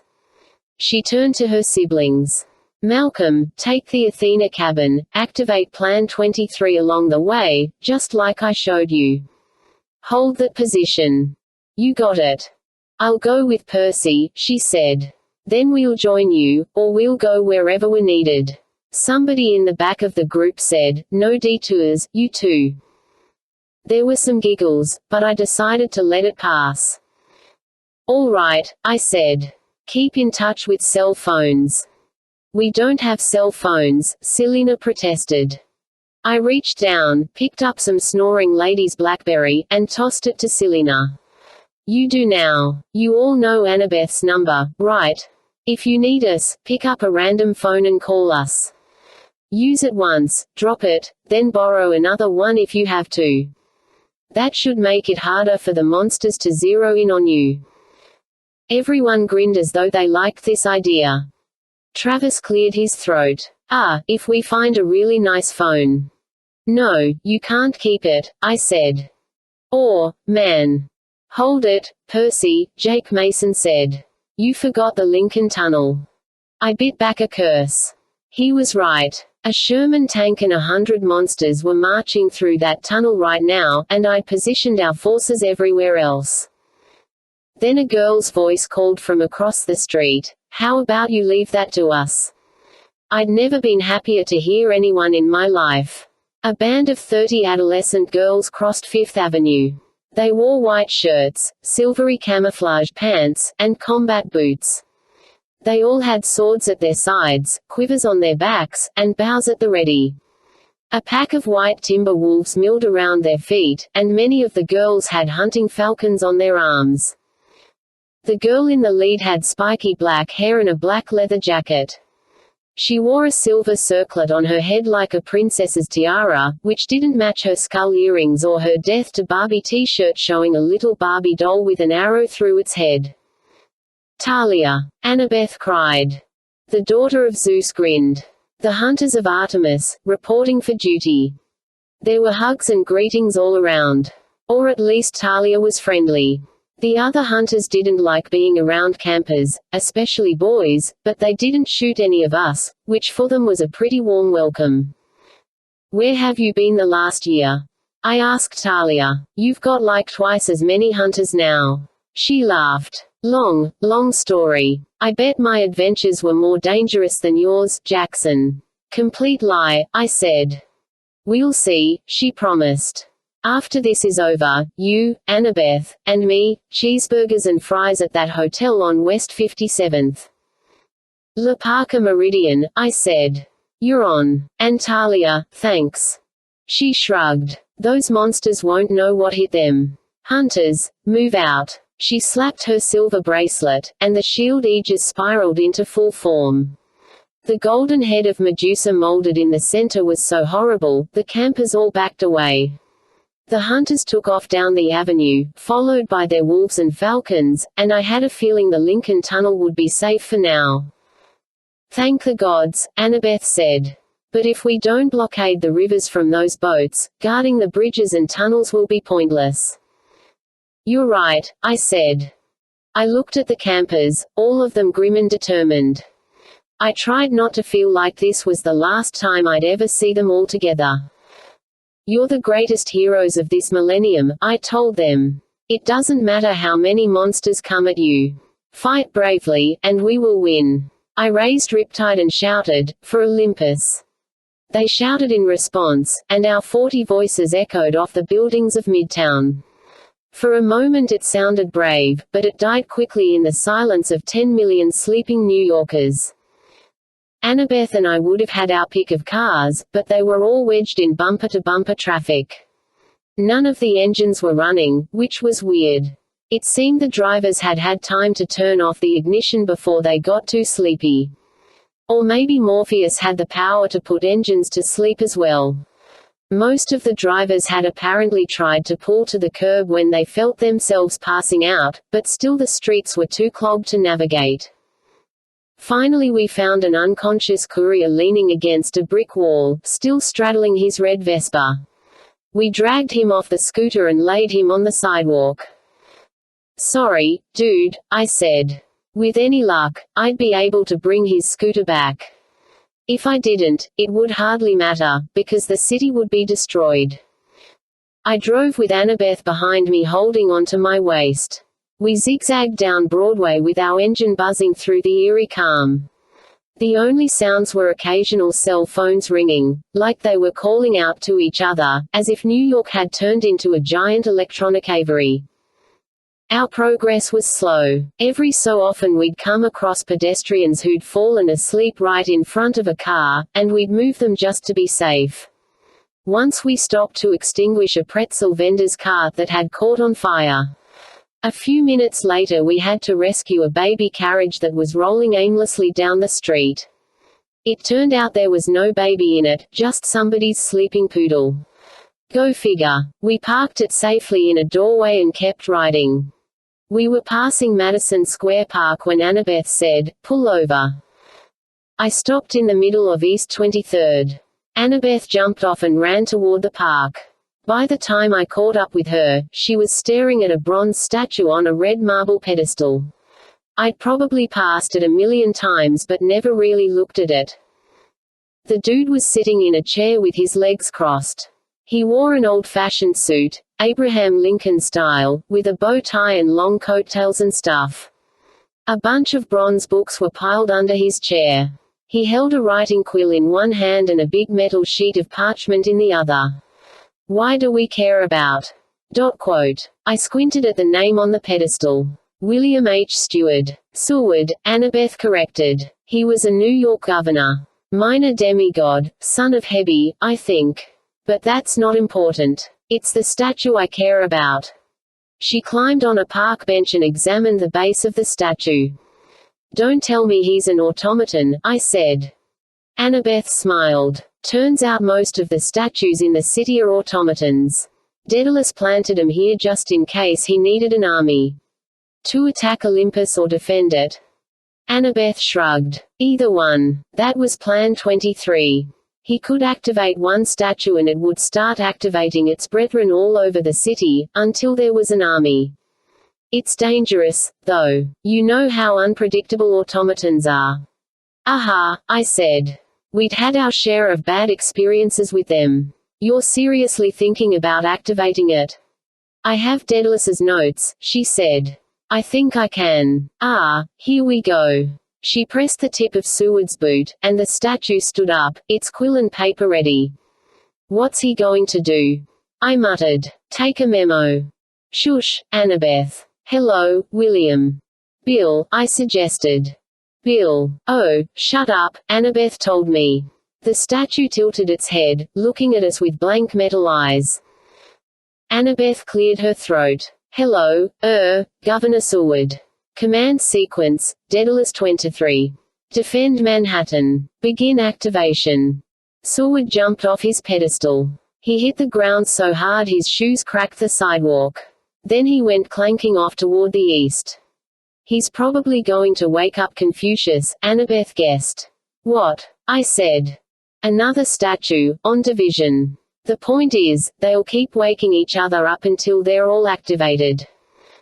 And then, hopefully, they defend Manhattan.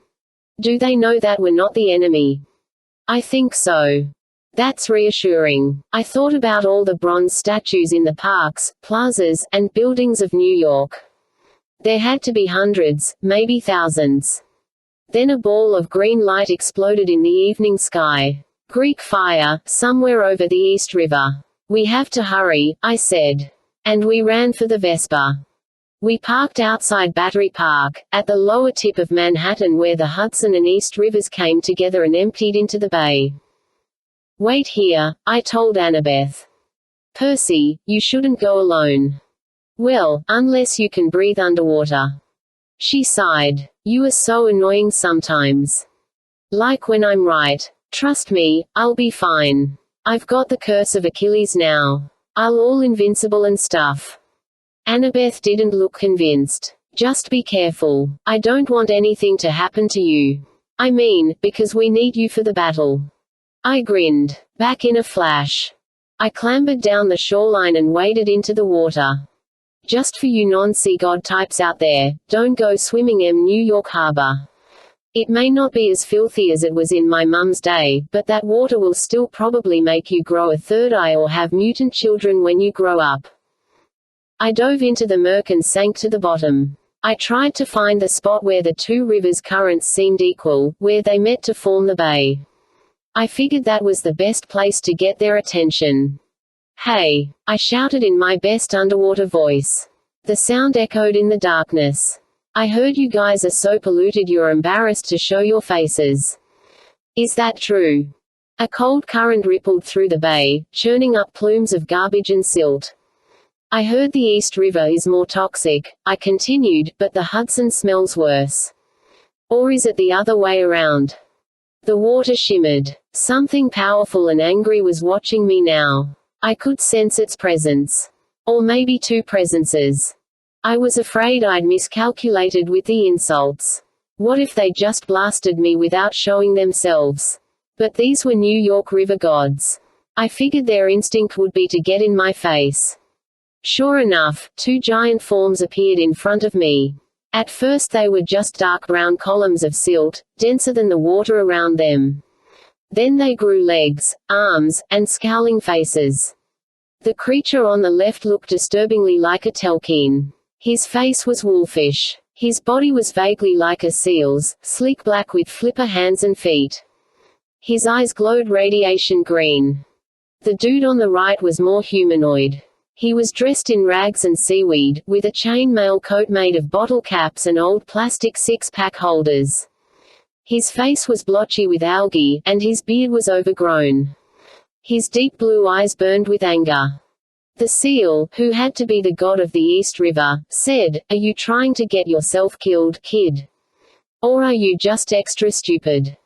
The bearded spirit of the Hudson scoffed. "You're the expert on stupid, East." "Watch it, Hudson," East growled. "Stay on your side of the island and mind your business. Or what? You'll throw another garbage barge at me." They floated toward each other, ready to fight. "Hold it," I yelled. "We've got a bigger problem."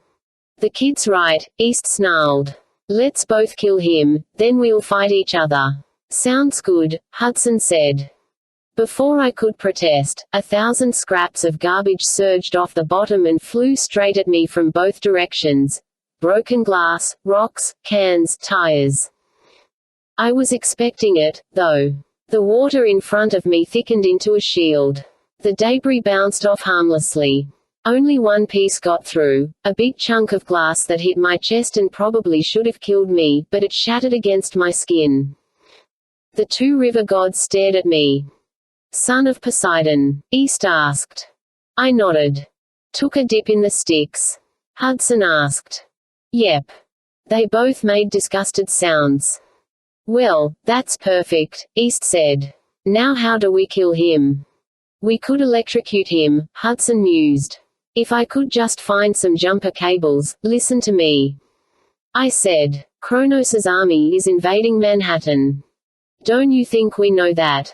East asked. "I can feel his boats right now. They're almost across." "Yep," Hudson agreed. "I got some filthy monsters crossing my waters too." "So stop them," I said. "Drown them. Sink their boats." "Why should we?" Hudson grumbled. "So they invade Olympus. What do we care? Because I can pay you." I took out the sand dollar my father had given me for my birthday. The river god's eyes widened. "It's mine," East said. "Give it here, kid, and I promise none of Kronos's scum are getting across the East River." "Forget that," Hudson said. "That sand dollar's mine, unless you want me to let all those ships cross the Hudson." "We'll compromise." I broke the sand dollar in half. A ripple of clean fresh water spread out from the break, as if all the pollution in the bay were being dissolved. "You each get half," I said. "In exchange, you keep all of Kronos's forces away from Manhattan." "Oh, man," Hudson whimpered, reaching out for the sand dollar. "It's been so long since I was clean." "The power of Poseidon," East River murmured. "He's a jerk, but he sure knows how to sweep pollution away." They looked at each other, then spoke as one. "It's a deal." I gave them each a sand dollar half, which they held reverently. The invaders," I prompted. East flicked his hand. "They just got sunk." Hudson snapped his fingers. "Bunch of hellhounds just took a dive." "Thank you," I said. "Stay clean." As I rose toward the surface, East called out, "Hey, kid, any time you got a sand dollar to spend, come on back. Assuming you live." "Curse of Achilles," Hudson snorted. "They always think that'll save them, don't they?" "If only he knew," East agreed. They both laughed, dissolving into the water. Back on the shore, Annabeth was talking on her cell phone, but she hung up as soon as she saw me. She looked pretty shaken. "It worked," I told her. "The rivers are safe." "Good," she said. "Because we've got other problems." "Michael, you just called. Another army is marching over the Williamsburg Bridge. The Apollo cabin needs help. And Percy, the monster leading the enemy. It's the Minotaur." 11. We break a bridge. Fortunately, Blackjack was on duty. I did my best taxicab whistle, and within a few minutes two dark shapes circled out of the sky. They looked like hawks at first, but as they descended I could make out the long galloping legs of Pegasi. "Yo, boss." Blackjack landed at a trot, his friend Porkpie right behind him. "Man, I thought those wind gods were gonna knock us to Pennsylvania until we said we were with you." "Thanks for coming," I told him. "Hey, why do Pegasi gallop as they fly, anyway?" Blackjack whinnied. Why do humans swing their arms as they walk? I dunno, boss. It just feels right. Where to? We need to get to the Williamsburg Bridge, I said. Blackjack lowered his neck. You're darn right, boss. We flew over it on the way here, and it don't look good. Hop on. On the way to the bridge, a knot formed in the pit of my stomach. The Minotaur was one of the first monsters I'd ever defeated. 4 years ago he'd nearly killed my mother on Half-Blood Hill. I still had nightmares about that. I'd been hoping he would stay dead for a few centuries, but I should have known my luck wouldn't hold. We saw the battle before we were close enough to make out individual fighters. It was well after midnight now, but the bridge blazed with light. Cars were burning. Arcs of fire streamed in both directions as flaming arrows and spears sailed through the air. We came in for a low pass, and I saw the Apollo campers retreating. They would hide behind cars and snipe at the approaching army, setting off explosive arrows and dropping caltrops in the road, building fiery barricades wherever they could, dragging sleeping drivers out of their cars to get them out of harm's way. But the enemy kept advancing. An entire phalanx of Dracinae marched in the lead, their shields locked together, spear tips bristling over the top. An occasional arrow would connect with their snaky trunks, or a neck, or a chink in their armor, and the unlucky snake woman would disintegrate, but most of the Apollo arrows glanced harmlessly off their shield wall. About 100 more monsters marched behind them. Hellhounds leaped ahead of the line from time to time. Most were destroyed with arrows, but one got hold of an Apollo camper and dragged him away. I didn't see what happened to him next. I didn't want to know. There. Annabeth called from the back of her Pegasus. Sure enough, in the middle of the invading legion was old Beefhead himself. The last time I'd seen the Minotaur, he'd been wearing nothing but his tighty-whities. I don't know why. Maybe he'd been shaken out of bed to chase me. This time, he was prepared for battle. From the waist down, he wore standard Greek battle gear. A kilt-like apron of leather and metal flaps, bronze greaves covering his legs, and tightly wrapped leather sandals. His top was all bull, hair and hide and muscle leading to a head so large he should have toppled over just from the weight of his horns. He seemed larger than the last time I'd seen him, 10 feet tall at least. A double-bladed axe was strapped to his back, but he was too impatient to use it. As soon as he saw me circling overhead, or sniffed me, more likely, since his eyesight was bad, he bellowed and picked up a white limousine. Blackjack, dive! I yelled. What? The Pegasus asked. No way could he. Holy horse feed. We were at least 100 feet up, but the limo came sailing toward us, flipping fender over fender like a 2-ton boomerang. Annabeth and Porkpie swerved madly to the left, while Blackjack tucked in his wings and plunged. The limo sailed over my head, missing by maybe 2 inches. It cleared the suspension lines of the bridge and fell toward the East River. Monsters jeered and shouted, and the Minotaur picked up another car. Drop us behind the lines with the Apollo cabin, I told Blackjack. Stay in earshot but get out of danger. I ain't gonna argue, boss. Blackjack swooped down behind an overturned school bus, where a couple of campers were hiding. Annabeth and I leaped off as soon as our Pegasus' hooves touched the pavement. Then Blackjack and Porkpie soared into the night sky. Michael Yu ran up to us. He was definitely the shortest commando I'd ever seen. He had a bandaged cut on his arm. His ferrety face was smeared with soot and his quiver was almost empty, but he was smiling like he was having a great time. Glad you could join us, he said. Where are the other reinforcements? For now, we're it, I said. Then we're dead, he said. You still have your flying chariot? Annabeth asked. Nah, Michael said. Left it at camp. I told Clarice she could have it. Whatever, you know. Not worth fighting about anymore. But she said it was too late. We'd insulted her honor for the last time or some stupid thing. Least you tried, I said.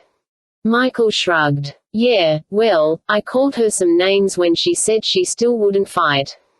I doubt that helped. Here come the uglies. He drew an arrow and launched it toward the enemy.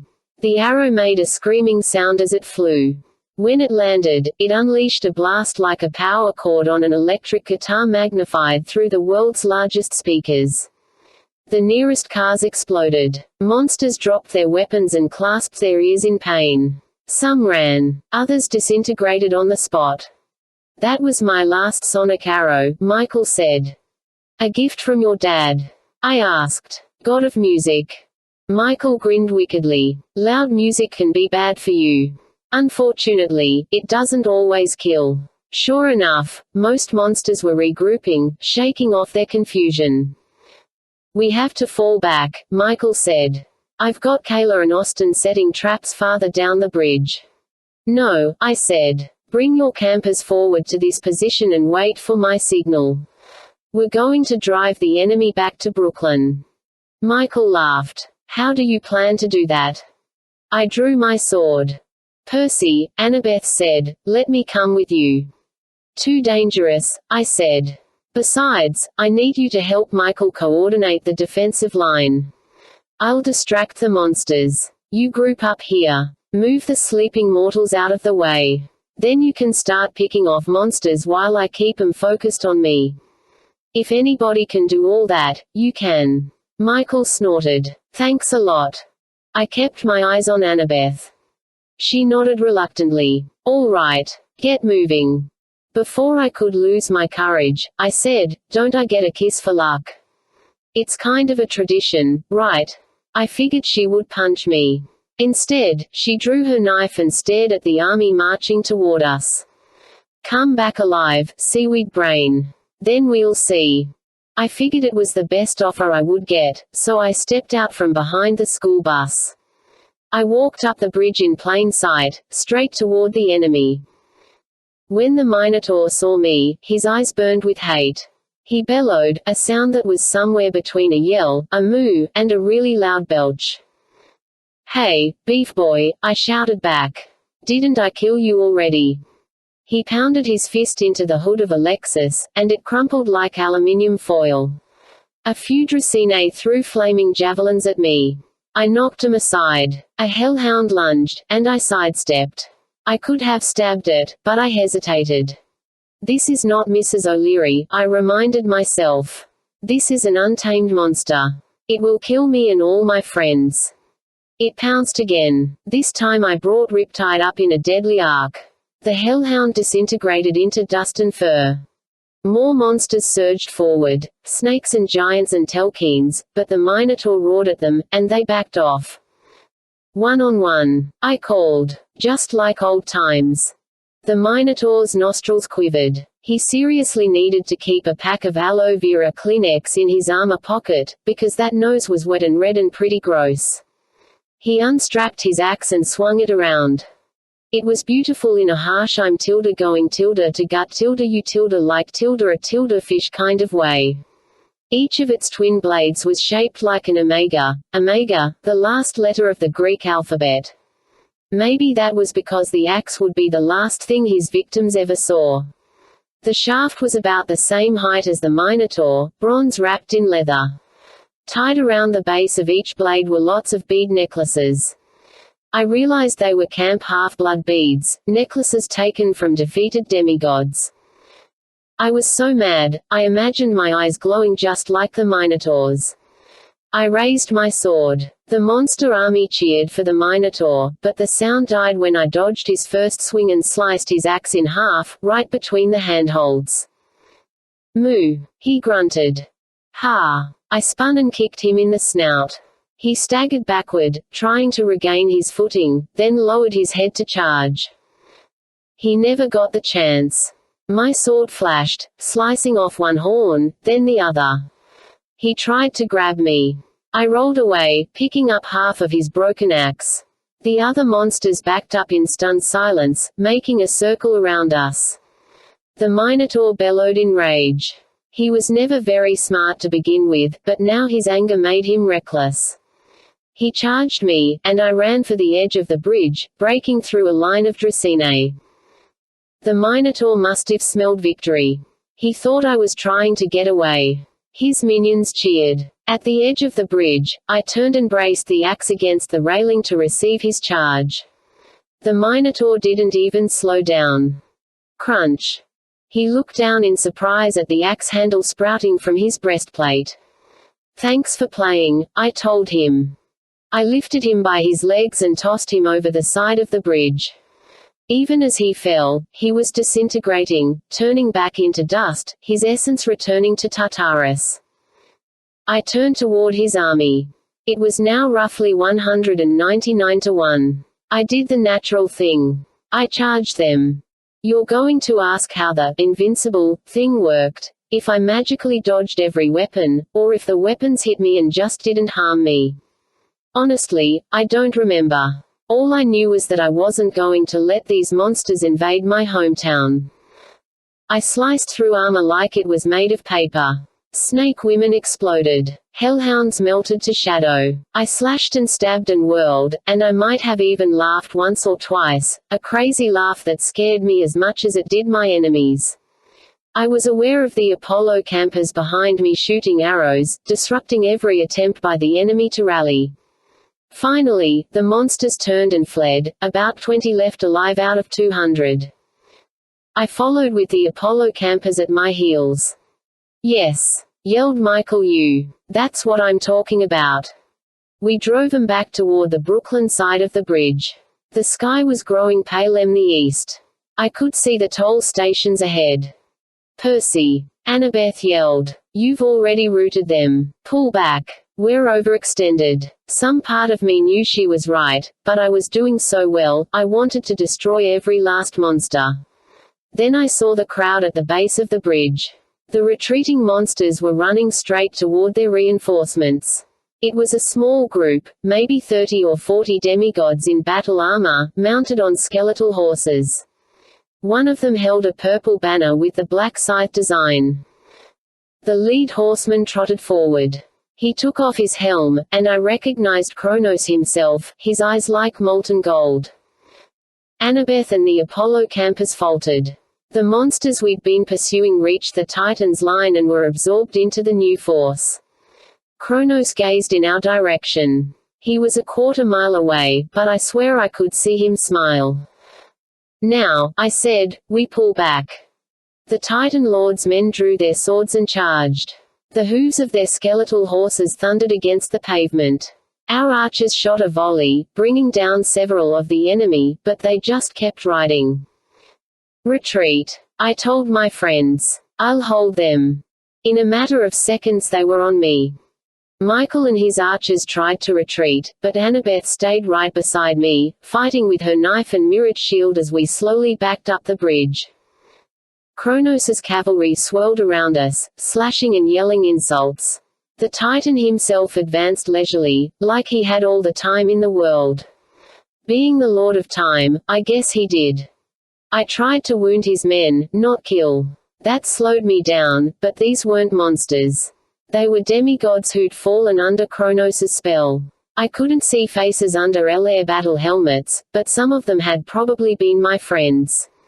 I slashed the legs off their horses and made the skeletal mounts disintegrate. After the first few demigods took a spill, the rest figured out they'd better dismount and fight me on foot. Annabeth and I stayed shoulder to shoulder, facing opposite directions. A dark shape passed over me, and I dared to glance up. Blackjack and Porkpie were swooping in, kicking our enemies in the helmets and flying away like very large kamikaze pigeons. We'd almost made it to the middle of the bridge when something strange happened. I felt a chill down my spine, like that old saying about someone walking on your grave. Behind me, Annabeth cried out in pain. "Annabeth!" I turned in time to see her fall, clutching her arm. A demigod with a bloody knife stood over her. In a flash I understood what had happened. He'd been trying to stab me. Judging from the position of his blade, he would have taken me, maybe by sheer luck, in the small of my back, my only weak point. Annabeth had intercepted the knife with her own body. But why? She didn't know about my weak spot. No one did. I locked eyes with the enemy demigod. He wore an eye patch under his war helm, Ethan Nakamura, the son of Nemesis. Somehow he'd survived the explosion on the Princess Andromeda. I slammed him in the face with my sword hilt so hard I dented his helm. Get back. I slashed the air in a wide arc, driving the rest of the demigods away from Annabeth. No one touches her. Interesting, Kronos said. He towered above me on his skeletal horse, his scythe in one hand. He studied the scene with narrowed eyes as if he could sense that I'd just come close to death, the way a wolf can smell fear. Bravely fought, Percy Jackson, he said. But it's time to surrender. Or the girl dies. Percy, don't, Annabeth groaned. Her shirt was soaked with blood. I had to get her out of here. Blackjack, I yelled. As fast as light, the Pegasus swooped down and clamped his teeth on the straps of Annabeth's armor. They soared away over the river before the enemy could even react. Kronos snarled, "Someday soon, I am going to make Pegasus soup. But in the meantime." He dismounted, his scythe glistening in the dawn light. "I'll settle for another dead demigod." I met his first strike with Riptide. The impact shook the entire bridge, but I held my ground. Kronos' smile wavered. With a yell, I kicked his legs out from under him. His scythe skittered across the pavement. I stabbed downward, but he rolled aside and regained his footing. His scythe flew back to his hands. So, he studied me, looking mildly annoyed. You had the courage to visit the Styx. I had to pressure Luke in many ways to convince him. If only you had supplied my host body instead. But no matter. I am still more powerful. I am a titan. He struck the bridge with the butt of his scythe, and a wave of pure force blasted me backward. Cars went careening. Demigods, even Luke's own men, were blown off the edge of the bridge. Suspension cords whipped around, and I skidded halfway back to Manhattan. I got unsteadily to my feet. The remaining Apollo campers had almost made it to the end of the bridge, except for Michael Yu, who was perched on one of the suspension cables a few yards away from me. His last arrow was notched in his bow. "Michael, go!" I screamed. "Percy, the bridge," he called. "It's already weak." At first I didn't understand. Then I looked down and saw fissures in the pavement. Patches of the road were half melted from Greek fire. The bridge had taken a beating from Kronos' blast and the exploding arrows. "Break it!" Michael yelled. "Use your powers!" It was a desperate thought. No way it would work, but I stabbed Riptide into the bridge. The magic blade sank to its hilt asphalt. Salt water shot from the crack like I'd hit a geyser. I pulled out my blade and the fissure grew. The bridge shook and began to crumble. Chunks the size of houses fell into the East River. Kronos' demigods cried out in alarm and scrambled backward. Some were knocked off their feet. Within a few seconds, a 50-foot chasm opened in the Williamsburg Bridge between Kronos and me. The vibrations died. Kronos' men crept to the edge and looked at the 130-foot drop into the river. I didn't feel safe, though. The suspension cables were still attached. The men could get across that way if they were brave enough. Or maybe Kronos had a magic way to span the gap. The Titan Lord studied the problem. He looked behind him at the rising sun, then smiled across the chasm. He raised his scythe in a mock salute. "Until this evening, Jackson." He mounted his horse, whirled around, and galloped back to Brooklyn, followed by his warriors. I turned to thank Michael Yu, but the words died in my throat. 20 feet away, a bow lay in the street. Its owner was nowhere to be seen. No. I searched the wreckage on my side of the bridge. I stared down at the river. Nothing. I yelled in anger and frustration. The sound carried forever in the morning stillness. I was about to whistle for Blackjack to help me search, when my mum's phone rang. The LCD display said I had a call from Finkelstein and Associates, probably a demigod calling on a borrowed phone. I picked up, hoping for good news. Of course I was wrong. "Percy." Selina Beauregard sounded like she'd been crying. Plaza Hotel. You'd better come quickly and bring a healer from Apollo's cabin. It's Annabeth. 12. Rachel makes a bad deal. I grabbed Will Solis from the Apollo cabin and told the rest of his siblings to keep searching for Michael Yu. We borrowed a Yamaha FZI from a sleeping biker and drove to the Plaza Hotel at speeds that would have given my mum a heart attack. I'd never driven a motorcycle before, but it wasn't any harder than riding a Pegasus. Along the way, I noticed a lot of empty pedestals that usually held statues. Plan 23 seemed to be working. I didn't know if that was good or bad. It only took us 5 minutes to reach the plaza, an old-fashioned white stone hotel with a gabled blue roof, sitting at the southeast corner of Central Park. Tactically speaking, the plaza wasn't the best place for a headquarters. It wasn't the tallest building in town, or the most centrally located. But it had old-school style and had attracted a lot of famous demigods over the years, like the Beatles and Alfred Hitchcock, so I figured we were in good company. I gunned the Yamaha over the curb and swerved to a stop at the fountain outside the hotel. Will and I hopped off. The statue at the top of the fountain called down, "Oh, fine. I suppose you want me to watch your bike too." She was a life-size bronze standing in the middle of a granite bowl. She wore only a bronze sheet around her legs, and she was holding a basket of metal fruit. I'd never paid her too much attention before. Then again, she'd never talked to me before. "Are you supposed to be Demeter?" I asked. A bronze apple sailed over my head. "Everyone thinks I'm Demeter," she complained. "I'm Pompona, the Roman goddess of plenty, but why should you care? Nobody cares about the minor gods. If you cared about the minor gods, you wouldn't be losing this war. 3 cheers for Morpheus and Hecate, I say." "Watch the bike," I told her. Pompona cursed in Latin and threw more fruit as Will and I ran toward the hotel. I'd never actually been inside the plaza. The lobby was impressive, with the crystal chandeliers and the passed-out rich people, but I didn't pay much attention. A couple of hunters gave us directions to the elevators, and we rode up to the penthouse suites. Demigods had completely taken over the top floors. Campers and hunters were crashed out on sofas, washing up in the bathrooms, ripping silk draperies to bandage their wounds, and helping themselves to snacks and sodas from the minibars.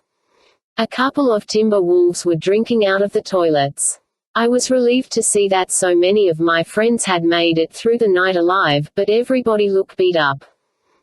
"Percy." Jake Mason clapped me on the shoulder. "We're getting reports, later," I said. "Where's Annabeth?" "The terrace. She's alive, man, but..." I pushed past him. Under different circumstances I would have loved the view from the terrace. It looked straight down onto Central Park. The morning was clear and bright, perfect for a picnic or a hike, or pretty much anything except fighting monsters. Annabeth lay on a lounge chair. Her face was pale and beaded with sweat. Even though she was covered in blankets, she shivered. Selena Beauregard was wiping her forehead with a cool cloth. Will and I pushed through a crowd of Athena kids. Will unwrapped Annabeth's bandages to examine the wound, and I wanted to faint. The bleeding had stopped but the gash looked deep. The skin around the cut was a horrible shade of green. Annabeth. I choked up. She'd taken that knife for me. How could I have let that happen? Poison on the dagger, she mumbled. Pretty stupid of me, huh? Will Solis exhaled with relief. It's not so bad, Annabeth. A few more minutes and we would have been in trouble, but the venom hasn't gotten past the shoulder yet. Just lie still. Somebody hand me some nectar. I grabbed a canteen. Will cleaned out the wound with the godly drink while I held Annabeth's hand. Ow, she said. Ow, ow. She gripped my fingers so tight they turned purple, but she stayed still, like Will asked. Selena muttered words of encouragement. Will put some silver paste over the wound and hummed words in ancient Greek, a hymn to Apollo. Then he applied fresh bandages and stood up shakily. The healing must have taken a lot of his energy. He looked almost as pale as Annabeth. That should do it, he said. But we're going to need some mortal supplies. He grabbed a piece of hotel stationery, jotted down some notes, and handed it to one of the Athena guys. There's a Dwayne Reed on 5th. Normally I would never steal. I would, Travis volunteered. Will glared at him. Leave cash or drachmas to pay, whatever you've got, but this is an emergency. I've got a feeling we're going to have a lot more people to treat. Nobody disagreed. There was hardly a single demigod who hadn't already been wounded. Except me. Come on, guys, Travis Stoll said. Let's give Annabeth some space.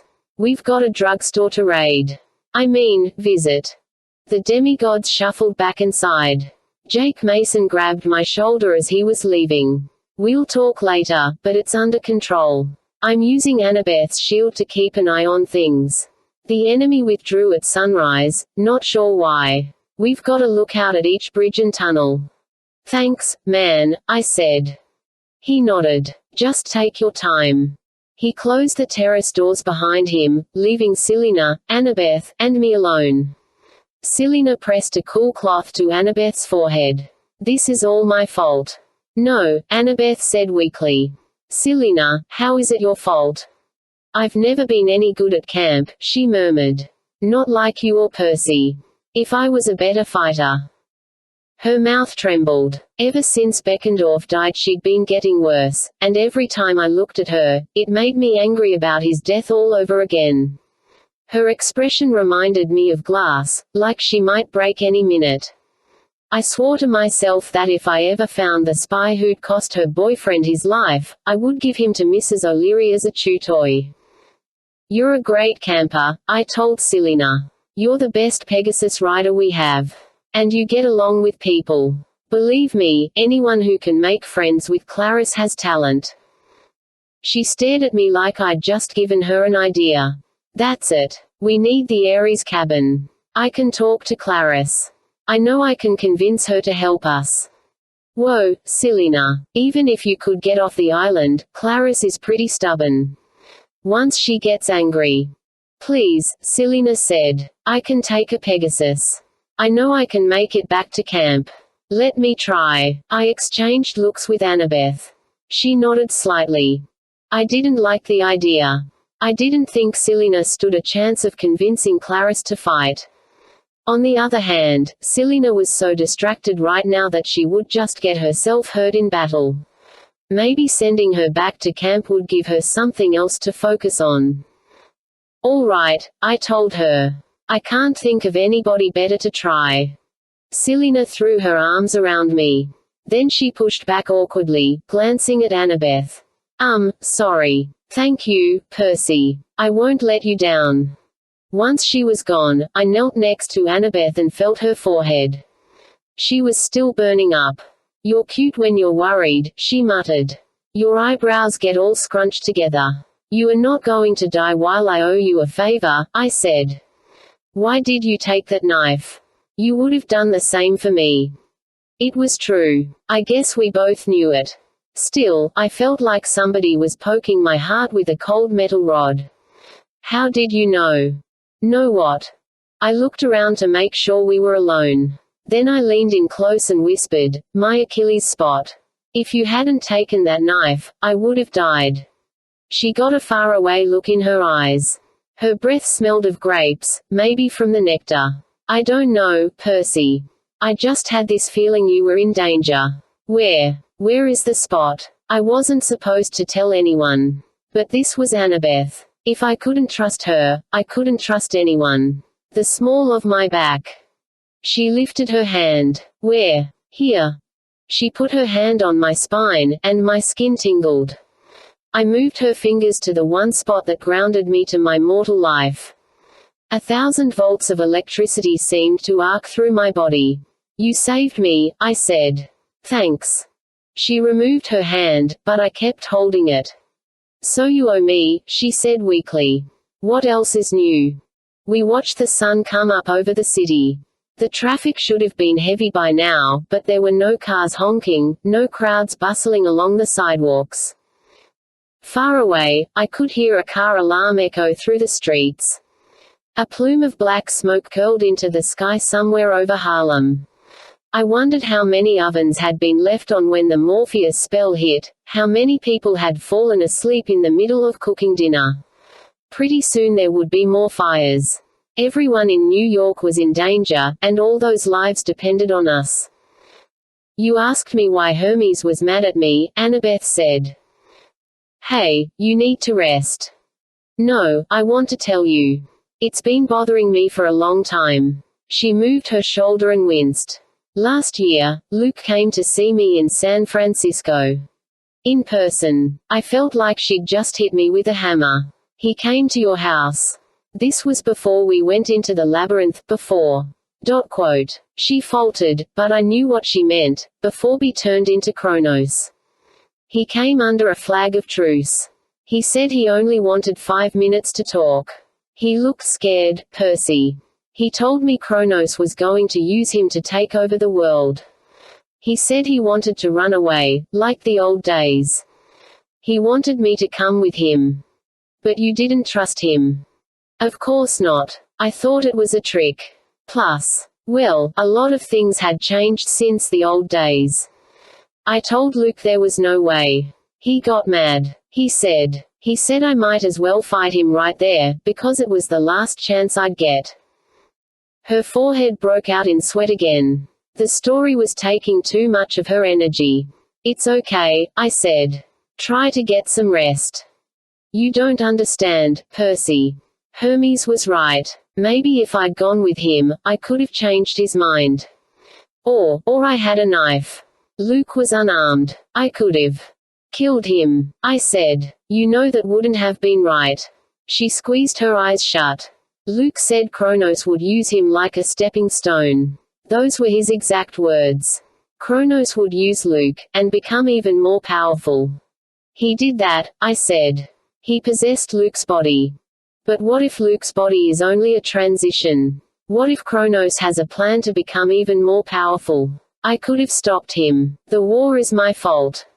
Her story made me feel like I was back in the sticks, slowly dissolving. I remembered last summer, when the two-headed god, Janus, had warned Annabeth she would have to make a major choice, and that had happened after she saw Luke. Pan had also said something to her. You will play a great role, though it may not be the role you imagined. I wanted to ask her about the vision Hestia had shown me, about her early days with Luke and Talia.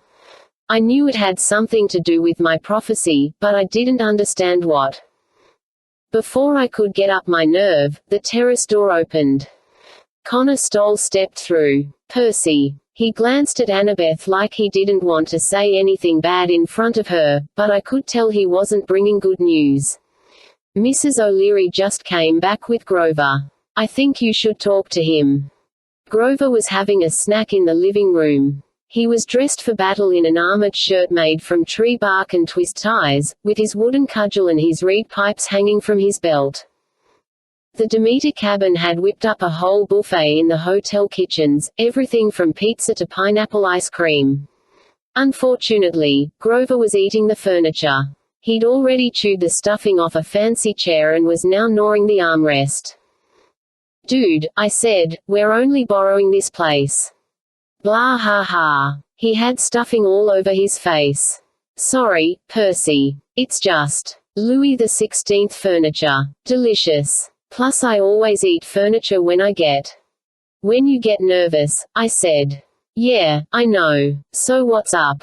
He clocked on his hooves.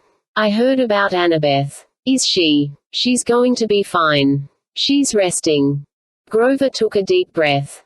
That's good. I've mobilized most of the nature spirits in the city, well, the ones that will listen to me, anyway. He rubbed his forehead. I had no idea acorns could hurt so much. Anyway, we're helping out as much as we can.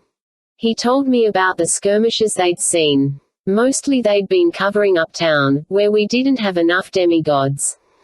Hellhounds had appeared in all sorts of places, shadow traveling inside our lines, and the dryads and satyrs had been fighting 'em off. A young dragon had appeared in Harlem, and a dozen wood nymphs died before the monster was finally defeated. As Grover talked, Talia entered the room with two of her lieutenants. She nodded to me grimly, went outside to check on Annabeth, and came back in. She listened while Grover completed his report, the details getting worse and worse.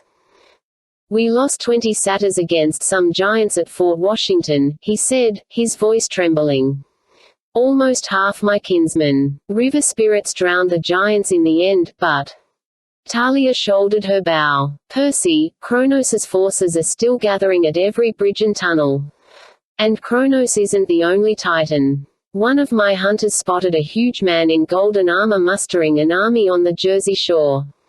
I'm not sure who he is, but he radiates power like only a Titan or god. I remembered the Golden Titan from my dream, the one on Mount Othras who erupted into flames."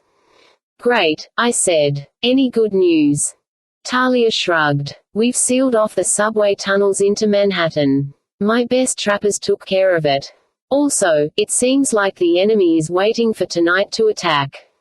I think Luke," she caught herself, "I mean Kronos needs time to regenerate after each fight. He's still not comfortable with his new form. It's taking a lot of his power to slow time around the city." Grover nodded. "Most of his forces are more powerful at night, too. But they'll be back after sundown." I tried to think clearly. "Okay. Any word from the gods?" Talia shook her head. "I know Lady Artemis would be here if she could. Athena, too. But Zeus has ordered them to stay at his side. The last I heard, Typhon was destroying the Ohio River Valley. He should reach the Appalachian Mountains by midday. So at best," I said, "we've got another 2 days before he arrives." Jake Mason cleared his throat. He'd been standing there so silently I'd almost forgotten he was in the room. "Percy, something else," he said. "The way Kronos showed up at the Williamsburg Bridge, like he knew you were going there. And he shifted his forces to our weakest points. As soon as we deployed, he changed tactics. He barely touched the Lincoln Tunnel, where the hunters were strong. He went for our weakest spots, like he knew. Like he had inside information," I said. "The spy." "What spy?" Talia demanded. I told her about the silver charm Kronos had shown me, the communication device. "That's bad," she said. "Very bad." "It could be anyone," Jake said. "We were all standing there when Percy gave the orders. But what can we do?" Grover asked. "Frisk every demigod until we find a sight charm." They all looked at me, waiting for a decision. I couldn't afford to show how panicked I felt, even if things seemed hopeless. "We keep fighting," I said. "We can't obsess about this spy. If we're suspicious of each other, we'll just tear ourselves apart. You guys were awesome last night. I couldn't ask for a braver army. Let's set up a rotation for the watchers. Rest up while you can. We've got a long night ahead of us." The demigods mumbled agreement. They went their separate ways to sleep or eat or repair their weapons. "Percy, you too," Talia said. "We'll keep an eye on things. Go lie down. We need you in good shape for tonight." I didn't argue too hard. I found the nearest bedroom and crashed on the canopied bed. I thought I was too wired to sleep, but my eyes closed almost immediately. In my dream, I saw Nico D'Angelo alone in the gardens of Hades. He'd just dug a hole in one of Persephone's flower beds, which I didn't figure would make the queen very happy. He poured a goblet of wine into the hole and began to chant. "Let the dead taste again. Let them rise and take this offering. Maria D'Angelo, show yourself." White smoke gathered. A human figure formed, but it wasn't Nico's mother. It was a girl with dark hair, olive skin, and the silvery clothes of a hunter. "Bianca," Nico said. "But don't summon our mother, Nico," she warned. "She is the one spirit you are forbidden to see." "Why?" he demanded. "What's our father hiding?" "Pain," Bianca said. "Hatred. A curse that stretches back to the great prophecy." "What do you mean?" Nico said. "I have to know. The knowledge will only hurt you. Remember what I said, holding grudges is a fatal flaw for children of Hades. I know that, Nico said. But I'm not the same as I used to be, Bianca. Stop trying to protect me. Brother, you don't understand. Nico swiped his hand through the mist, and Bianca's image dissipated. Maria D'Angelo, he said again. Speak to me. A different image formed. It was a scene rather than a single ghost. In the mist, I saw Nico and Bianca as little children, playing in the lobby of an elegant hotel, chasing each other around marble columns. A woman sat on a nearby sofa. She wore a black dress, gloves, and a black veiled hat like a star from an old 1940s movie. She had Bianca's smile and Nico's eyes. On a chair next to her sat a large oily man in a black pinstripe suit. With a shock, I realized it was Hades. He was leaning toward the woman, using his hands as he talked, like he was agitated. Please, my dear, he said. You must come to the underworld. I don't care what Persephone thinks. I can keep you safe there. No, my love. She spoke with an Italian accent. Raise our children in the land of the dead. I will not do this. Maria, listen to me. The war in Europe has turned the other gods against me. A prophecy has been made. My children are no longer safe. Poseidon and Zeus have forced me into an agreement. None of us are to have demigod children ever again. But you already have Nico and Bianca. Surely. No. The prophecy warns of a child who turns 16. Zeus has decreed that the children I currently have must be turned over to Camp Half-Blood for proper training, but I know what he means. At best they'll be watched, imprisoned, turned against their father. Even more likely, he will not take a chance. He won't allow my demigod children to reach 16. He'll find a way to destroy them, and I won't risk that. Certamente, Maria said. We will stay together. Zeus is an imbecile. I couldn't help admiring her courage, but Hades glanced nervously at the ceiling. Maria, please. I told you, Zeus gave me a deadline of last week to turn over the children. His wrath will be horrible, and I cannot hide you forever. As long as you are with the children, you are in danger too. Maria smiled, and again it was creepy how much she looked like her daughter. You are a god, my love. You will protect us. But I will not take Nico and Bianca to the underworld. Hades wrung his hands. Then, there is another option. I know a place in the desert where time stands still. I could send the children there, just for a while, for their own safety, and we could be together. I will build you a golden palace by the Styx. Maria D'Angelo laughed gently. You are a kind man, my love.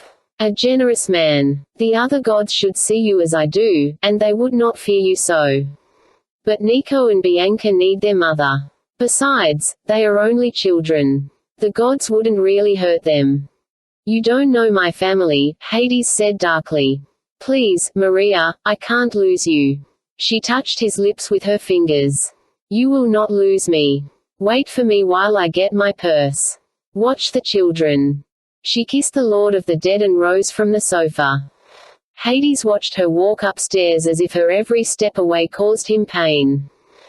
A moment later, he tensed. The children stopped playing as if they sensed something too. No, Hades said. But even his godly powers were too slow. He only had time to erect a wall of black energy around the children before the hotel exploded.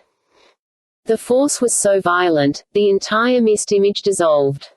When it came into focus again, I saw Hades kneeling in the ruins, holding the broken form of Maria D'Angelo. Fires still burned all around him. Lightning flashed across the sky, and thunder rumbled. Little Nico and Bianca stared at their mother uncomprehendingly. The Fury Electo appeared behind them, hissing and flapping her leathery wings. The children didn't seem to notice her. Zeus. Hades shook his fist at the sky. I will crush you for this.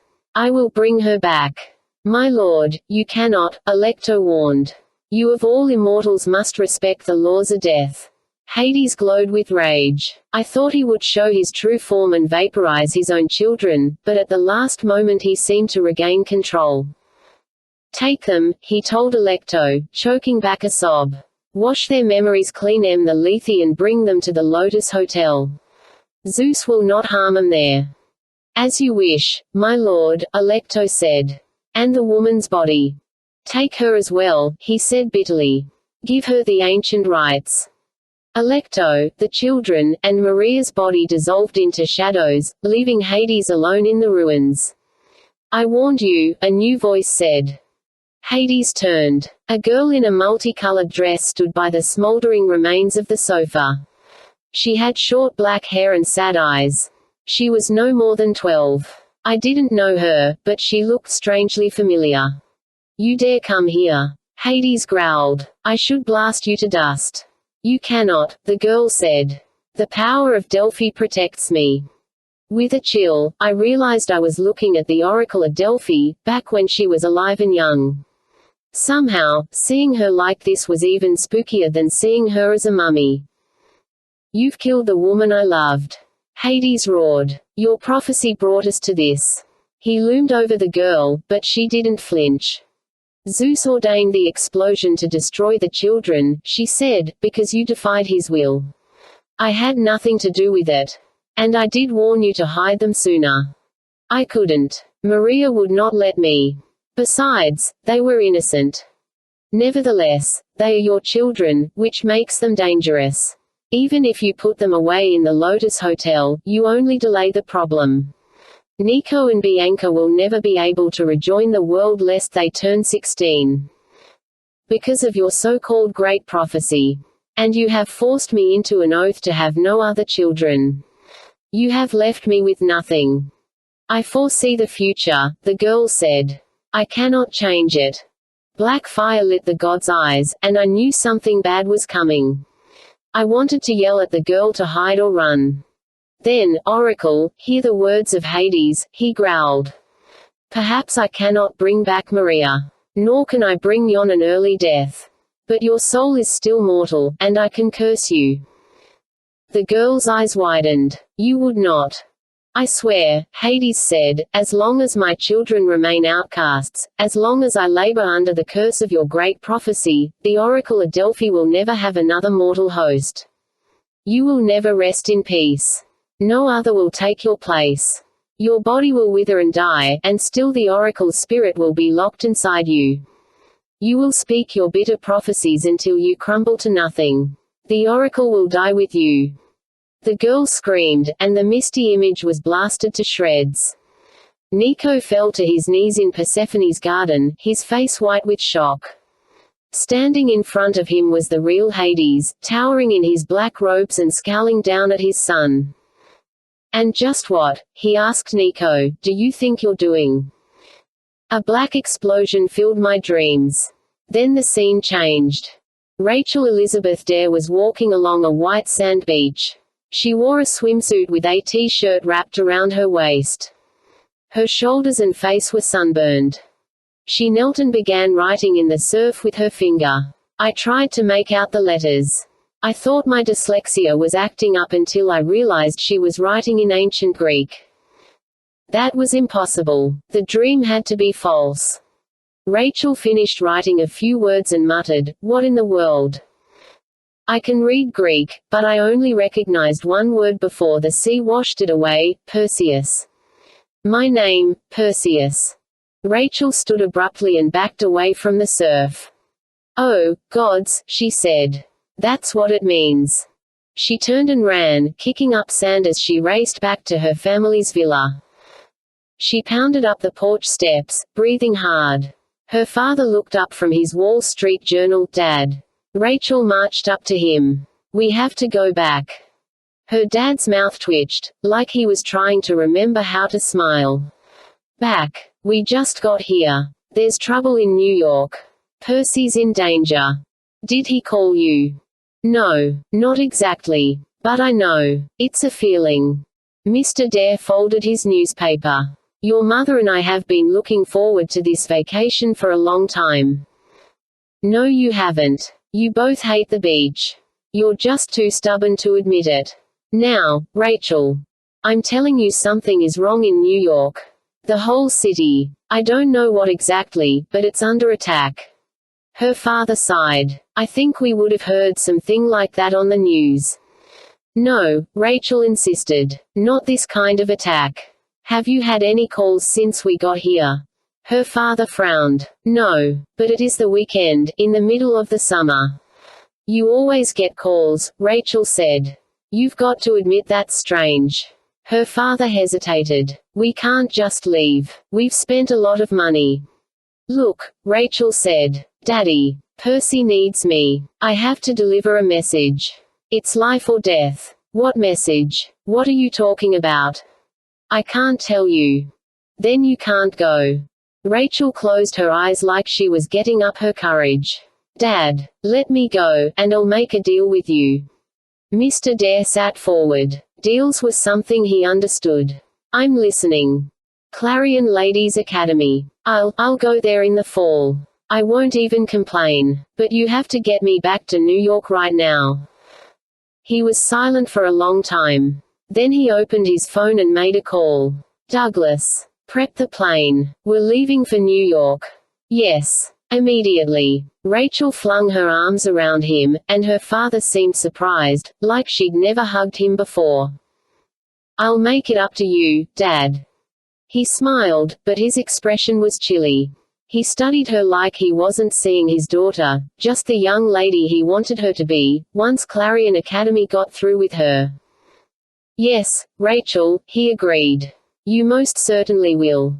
The scene faded. I mumbled in my sleep, Rachel, no. I was still tossing and turning when Talia shook me awake. Percy, she said. Come on. It's late afternoon. We've got visitors.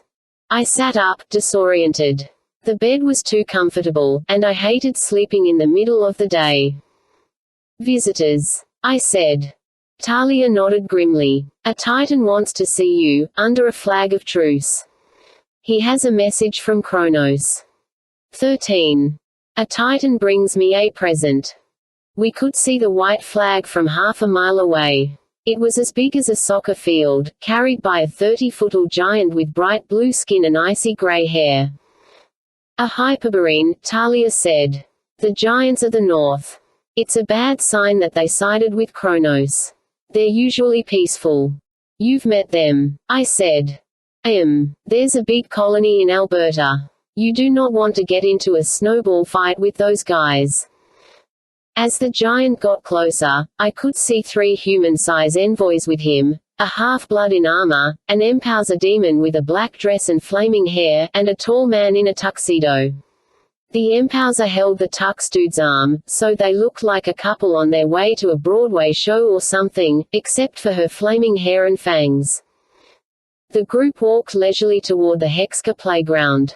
The swings and ball courts were empty. The only sound was the fountain on Umpire Rock. I looked at Grover. The Tux dude is the Titan. He nodded nervously. He looks like a magician. I hate magicians. They usually have rabbits. I stared at him. You're scared of bunnies. Blah ha ha. They're big bullies. Always stealing celery from defenseless satyrs. Talia coughed. What? Grover demanded. We'll have to work on your bunny phobia later, I said. Here they come. The man in the tux stepped forward. He was taller than an average human, about 7 feet. His black hair was tied in a ponytail. Dark round glasses covered his eyes, but what really caught my attention was the skin on his face. It was covered in scratches, like he'd been attacked by a small animal, a really, really mad hamster, maybe. Percy Jackson, he said in a silky voice. It's a great honor. His lady friend the Empowser hissed at me. She'd probably heard how I'd destroyed 2 of her sisters last summer. My dear, Tux Dude said to her. Why don't you make yourself comfortable over there, eh? She released his arm and drifted over to a park bench. I glanced at the armed demigod behind Tux Dude. One hadn't recognized him in his new helmet, but it was my old backstabbing buddy Ethan Nakamura. His nose looked like a squashed tomato from our fight on the Williamsburg Bridge. That made me feel better. Hey, Ethan, I said. You're looking good. Ethan glared at me. To business. Tux Dude extended his hand. I am Prometheus. I was too surprised to shake. The fire stealer guy. The chain to the rock with the vultures guy. Prometheus winced. He touched the scratches on his face. Please, don't mention the vultures. But yes, I stole fire from the gods and gave it to your ancestors. In return, the ever-merciful Zeus had me chained to a rock and tortured for all eternity. But how did I get free? Hercules did that, eons ago. So you see, I have a soft spot for heroes. Some of you can be quite civilized. Unlike the company you keep, I noticed. I was looking at Ethan, but Prometheus apparently thought I meant the Empowser. Oh, demons aren't so bad, he said. You just have to keep 'em well fed. Now, Percy Jackson, let us parley. He waved me toward a picnic table and we sat down. Talia and Grover stood behind me. The blue giant propped his white flag against a tree and began absently playing on the playground. He stepped on the monkey bars and crushed them, but he didn't seem angry. He just frowned and said, "Ooh-ho." Then he stepped in the fountain and broke the concrete bowl in half. Uh-oh. The water froze where his foot touched it. A bunch of stuffed animals hung from his belt, the huge kind you get for grand prizes at an arcade. He reminded me of Tyson, and the idea of fighting him made me sad. Prometheus sat forward and laced his fingers.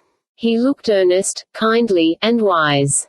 Percy, your position is weak. You know you can't stop another assault. We'll see. Prometheus looked pained, like he really cared what happened to me. Percy, I'm the Titan of forethought. I know what's going to happen.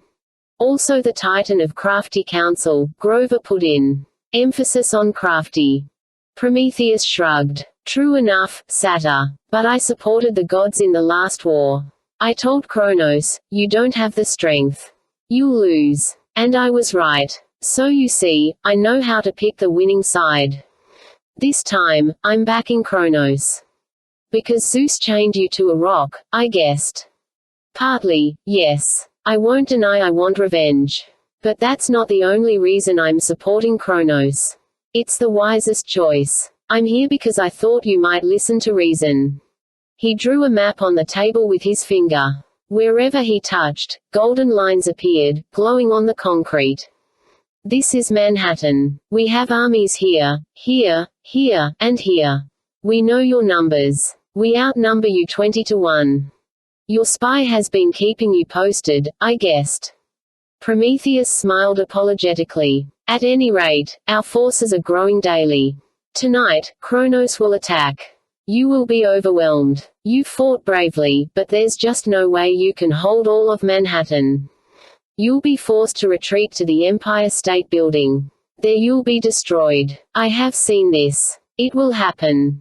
I thought about the picture Rachel had drawn in my dreams, an army at the base of the Empire State Building. I remembered the words of the young girl oracle in my dream, I foresee the future. I cannot change it. Prometheus spoke with such certainty it was hard not to believe him. I won't let it happen, I said. Prometheus brushed a speck off his tux lapel. Understand, Percy. You are refighting the Trojan War here. Patterns repeat themselves in history. They reappear just as monsters do. A great siege. 2 armies. The only difference is, this time you are defending. You are Troy. And you know what happened to the Trojans, don't you? So you're going to cram a wooden horse into the elevator at the Empire State Building? I asked. Good luck. Prometheus smiled. Troy was completely destroyed, Percy. You don't want that to happen here. Stand down, and New York will be spared. Your forces will be granted amnesty. I will personally assure your safety.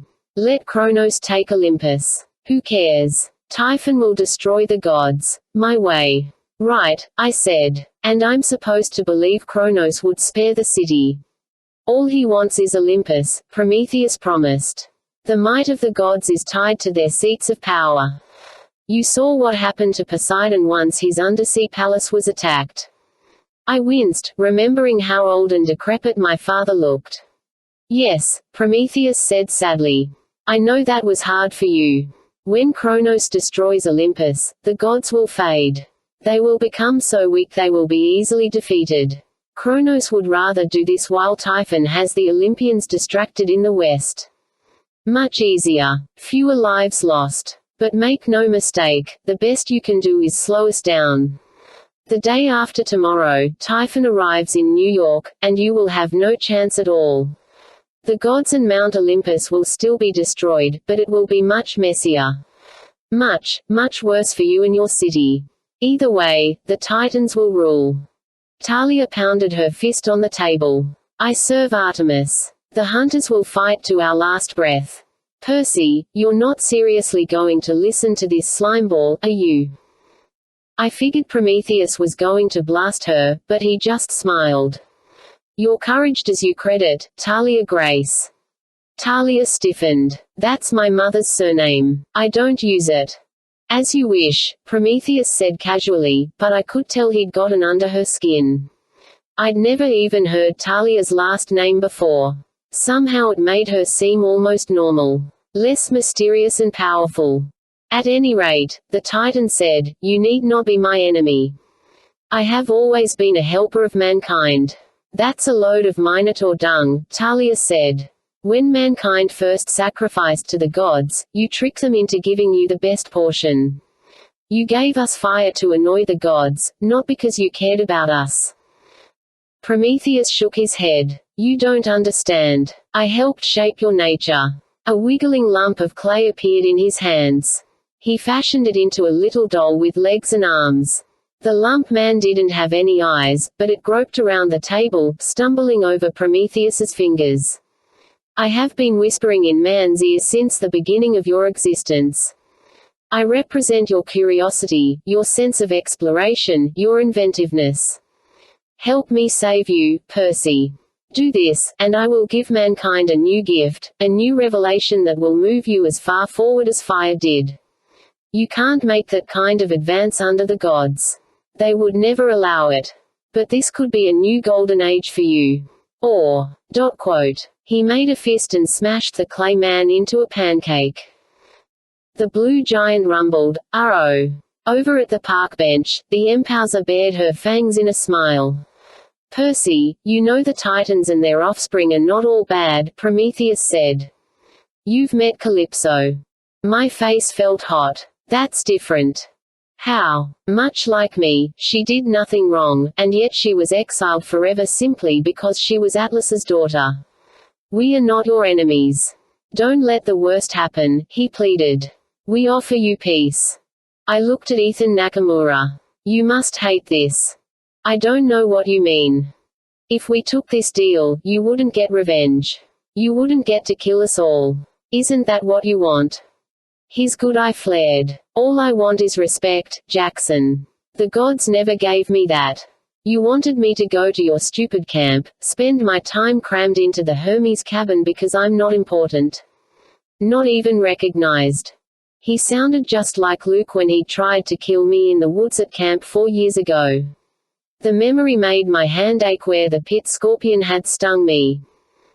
Your mum's the goddess of revenge, I told Ethan. We should respect that. Nemesis stands for balance. When people have too much good luck, she tears them down. Which is why she took your eye. It was payment, he growled. In exchange, she swore to me that one day I would tip the balance of power. I would bring the minor gods respect. And I was a small price to pay. Great mum. At least she keeps her word, unlike the Olympians. She always pays her debts, good or evil. Yeah, I said. So I saved your life, and you repaid me by raising Kronos. That's fair. Ethan grabbed the hilt of his sword, but Prometheus stopped him. Now, the Titan said. We're on a diplomatic mission. Prometheus studied me as if trying to understand my anger. Then he nodded like he'd just picked a thought from my brain. It bothers you what happened to Luke, he decided. Hestia didn't show you the full story. Perhaps if you understood. The Titan reached out. Talia cried a warning, but before I could react, Prometheus's index finger touched my forehead. Suddenly I was back in May Castellan's living room. Candles flickered on the fireplace mantel, reflected in the mirrors along the walls. Through the kitchen doorway I could see Talia sitting at the table while Miss Castellan bandaged her wounded leg. 7-year-old Annabeth sat next to her, playing with a Medusa beanbag toy. Hermes and Luke stood apart in the living room. The god's face looked liquid in the candlelight, like he couldn't decide what shape to adopt. He was dressed in a navy blue jogging outfit with winged Reeboks. "Why show yourself now?" Luke demanded. His shoulders were tense, as if he expected a fight. "All these years I've been calling to you, praying you'd show up, and nothing. You left me with her." He pointed toward the kitchen like he couldn't bear to look at his mother, much less say her name. "Luke, do not dishonor her," Hermes warned. "Your mother did the best she could. As for me, I could not interfere with your path. The children of the gods must find their own way. So it was for my own good.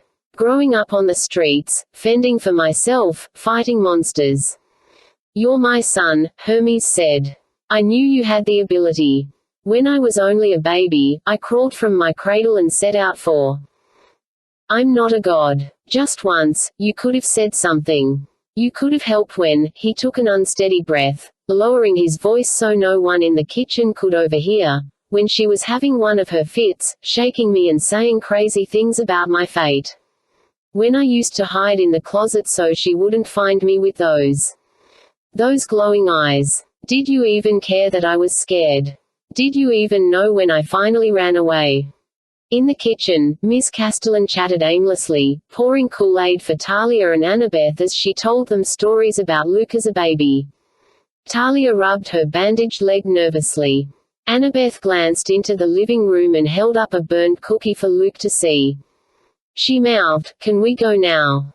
"Luke, I care very much," Hermes said slowly, "but gods must not interfere directly in mortal affairs. It is one of our ancient laws. Especially when your destiny. His voice trailed off. He stared at the candles as if remembering something unpleasant. "What?" Luke asked. "What about my destiny?" "You should not have come back," Hermes muttered. "It only upsets you both. However, I see now that you are getting too old to be on the run without help. I'll speak with Chiron at Camp Half-Blood and ask him to send a satyr to collect you." "We're doing fine without your help," Luke growled. "Now, what were you saying about my destiny?" The wings on Hermes's Reeboks fluttered restlessly. He studied his son like he was trying to memorize his face, and suddenly a cold feeling washed through me. I realized Hermes knew what May Castellan's mutterings meant. I wasn't sure how, but looking at his face I was absolutely certain. Hermes understood what would happen to Luke someday, how he would turn evil. "My son," he said, "I'm the god of travelers, the god of loads. If I know anything, I know that you must walk your own path, even though it tears my heart. You don't love me. I promise I do love you. Go to camp. I will see that you get a quest soon. Perhaps you can defeat the Hydra, or steal the apples of Hesperides. You will get a chance to be a great hero before." "Before what?" Luke's voice was trembling now. "What did my mum see that made her like this? What's going to happen to me? If you love me, tell me." Hermes's expression tightened. "I cannot." "Then you don't care," Luke yelled. In the kitchen, the talking died abruptly. "Luke," May Castellan called. "Is that you? Is my boy all right?" Luke turned to hide his face, but I could see the tears in his eyes. "I'm fine. I have a new family. I don't need either of you." "I'm your father," Hermes insisted. "A father is supposed to be around. I've never even met you. Talia, Annabeth, come on. We're leaving." "My boy, don't go," May Castellan called after him. "I have your lunch ready." Luke stormed out the door, Talia and Annabeth scrambling after him. May Castellan tried to follow, but Hermes held her back. As the screen door slammed, May collapsed in Hermes's arms and began to shake. Her eyes opened, glowing green, and she clutched desperately at Hermes's shoulders. "My son," she hissed in a dry voice. "Danger. Terrible fate." "I know, my love," Hermes said sadly. "Believe me, I know." The image faded. Prometheus pulled his hand away from my forehead. "Percy," Talia asked. What was that?" I realized I was clammy with sweat. Prometheus nodded sympathetically. "Appalling, isn't it? The gods know what is to come, and yet they do nothing, even for their children. How long did it take for them to tell you your prophecy, Percy Jackson? Don't you think your father knows what will happen to you?" I was too stunned to answer. "Percy," Grover warned, "he's playing with your mind. Trying to make you angry." Grover could read emotions, so he probably knew Prometheus was succeeding. "Do you really blame your friend Luke?"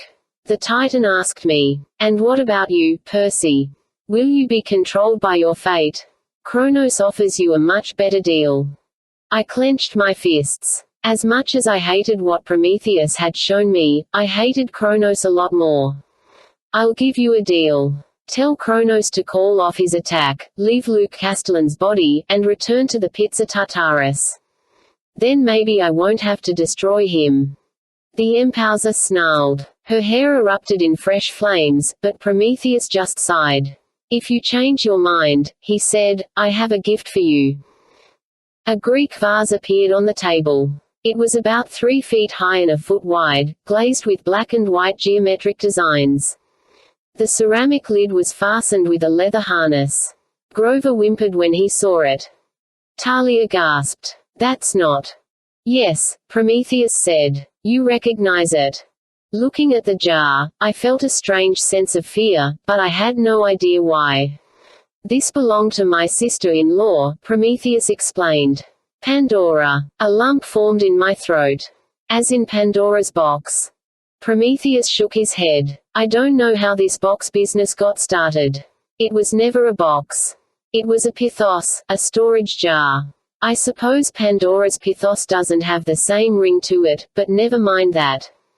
Yes, she did open this jar, which contained most of the demons that now haunt mankind: fear, death, hunger, sickness.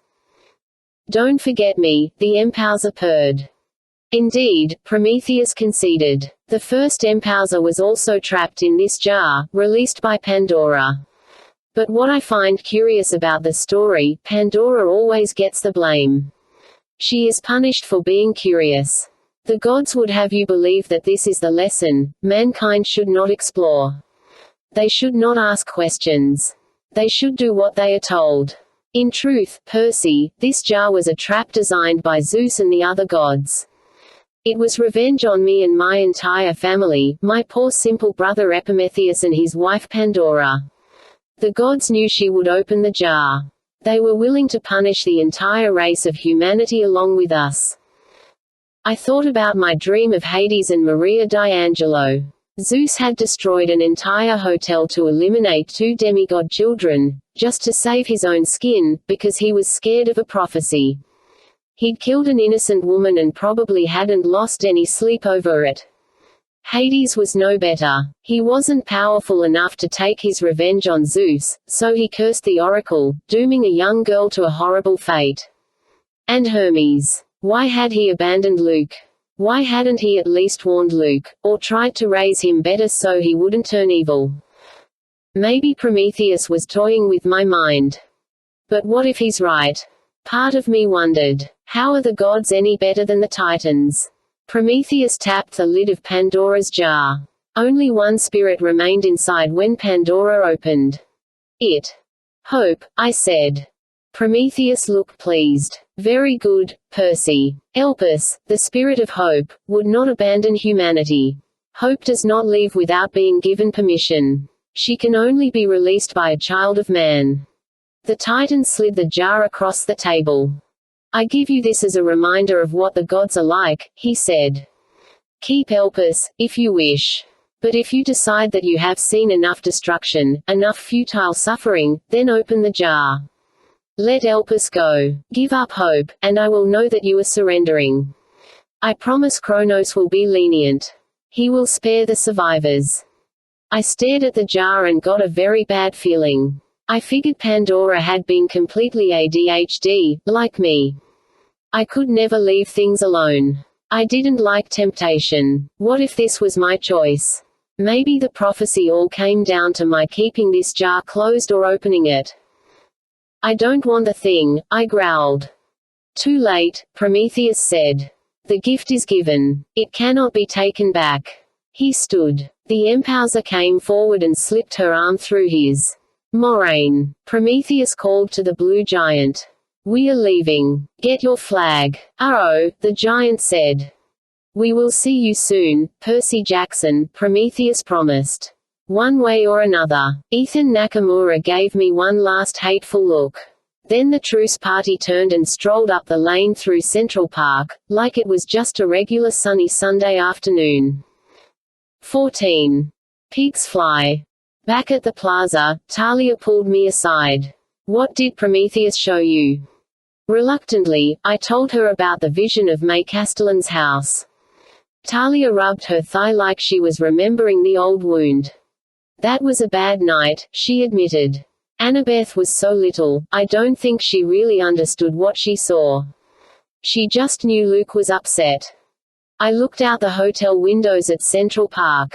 Small fires were still burning in the north, but otherwise the city seemed unnaturally peaceful. Do you know what happened to May Castellan? I know what you mean, Talia said. I never saw her have an, episode, but Luke told me about the glowing eyes, the strange things she would say. He made me promise never to tell. What caused it, I have no idea. If Luke knew, he never told me. Hermes knew, I said. Something caused May to see parts of Luke's future, and Hermes understood what would happen, how Luke would turn into Kronos. Talia frowned. You can't be sure of that. Remember, Prometheus was manipulating what you saw, Percy, showing you what happened in the worst possible light. Hermes did love Luke. I could tell just by looking at his face. And Hermes was there that night because he was checking up on May, taking care of her. He wasn't all bad. It's still not right, I insisted. Luke was just a little kid. Hermes never helped him, never stopped him from running away. Talia shouldered her bow. Again it struck me how much stronger she looked now that she'd stopped aging.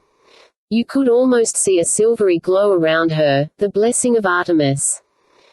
Percy, she said, you can't start feeling sorry for Luke. We all have tough things to deal with. All demigods do. Our parents are hardly ever around. But Luke made bad choices. Nobody forced him to do that. In fact, she glanced down the hall to make sure we were alone. I'm worried about Annabeth. If she has to face Luke in battle, I don't know if she can do it. She's always had a soft spot for him. Blood rose to my face. She'll do fine. I don't know. After that night, after we left his mum's house, Luke was never the same. He got reckless and moody, like he had something to prove. By the time Grover found us and tried to get us to camp, well, part of the reason we had so much trouble was because Luke wouldn't be careful. He wanted to pick a fight with every monster we crossed.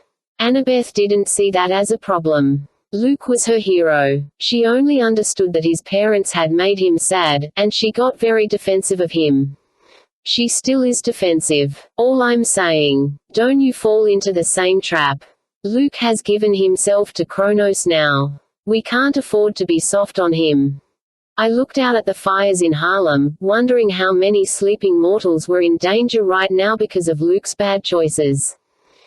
You're right, I said. Talia patted my shoulder. I'm going to check on the hunters, then get some more sleep before nightfall. You should crash too. The last thing I need is more dreams. I know, believe me. Her dark expression made me wonder what she'd been dreaming about. It was a common demigod problem. The more dangerous our situation became, the worse and more frequent our dreams got. But Percy, there's no telling when you'll get another chance for rest. It's going to be a long night, maybe our last night. I didn't like it, but I knew she was right.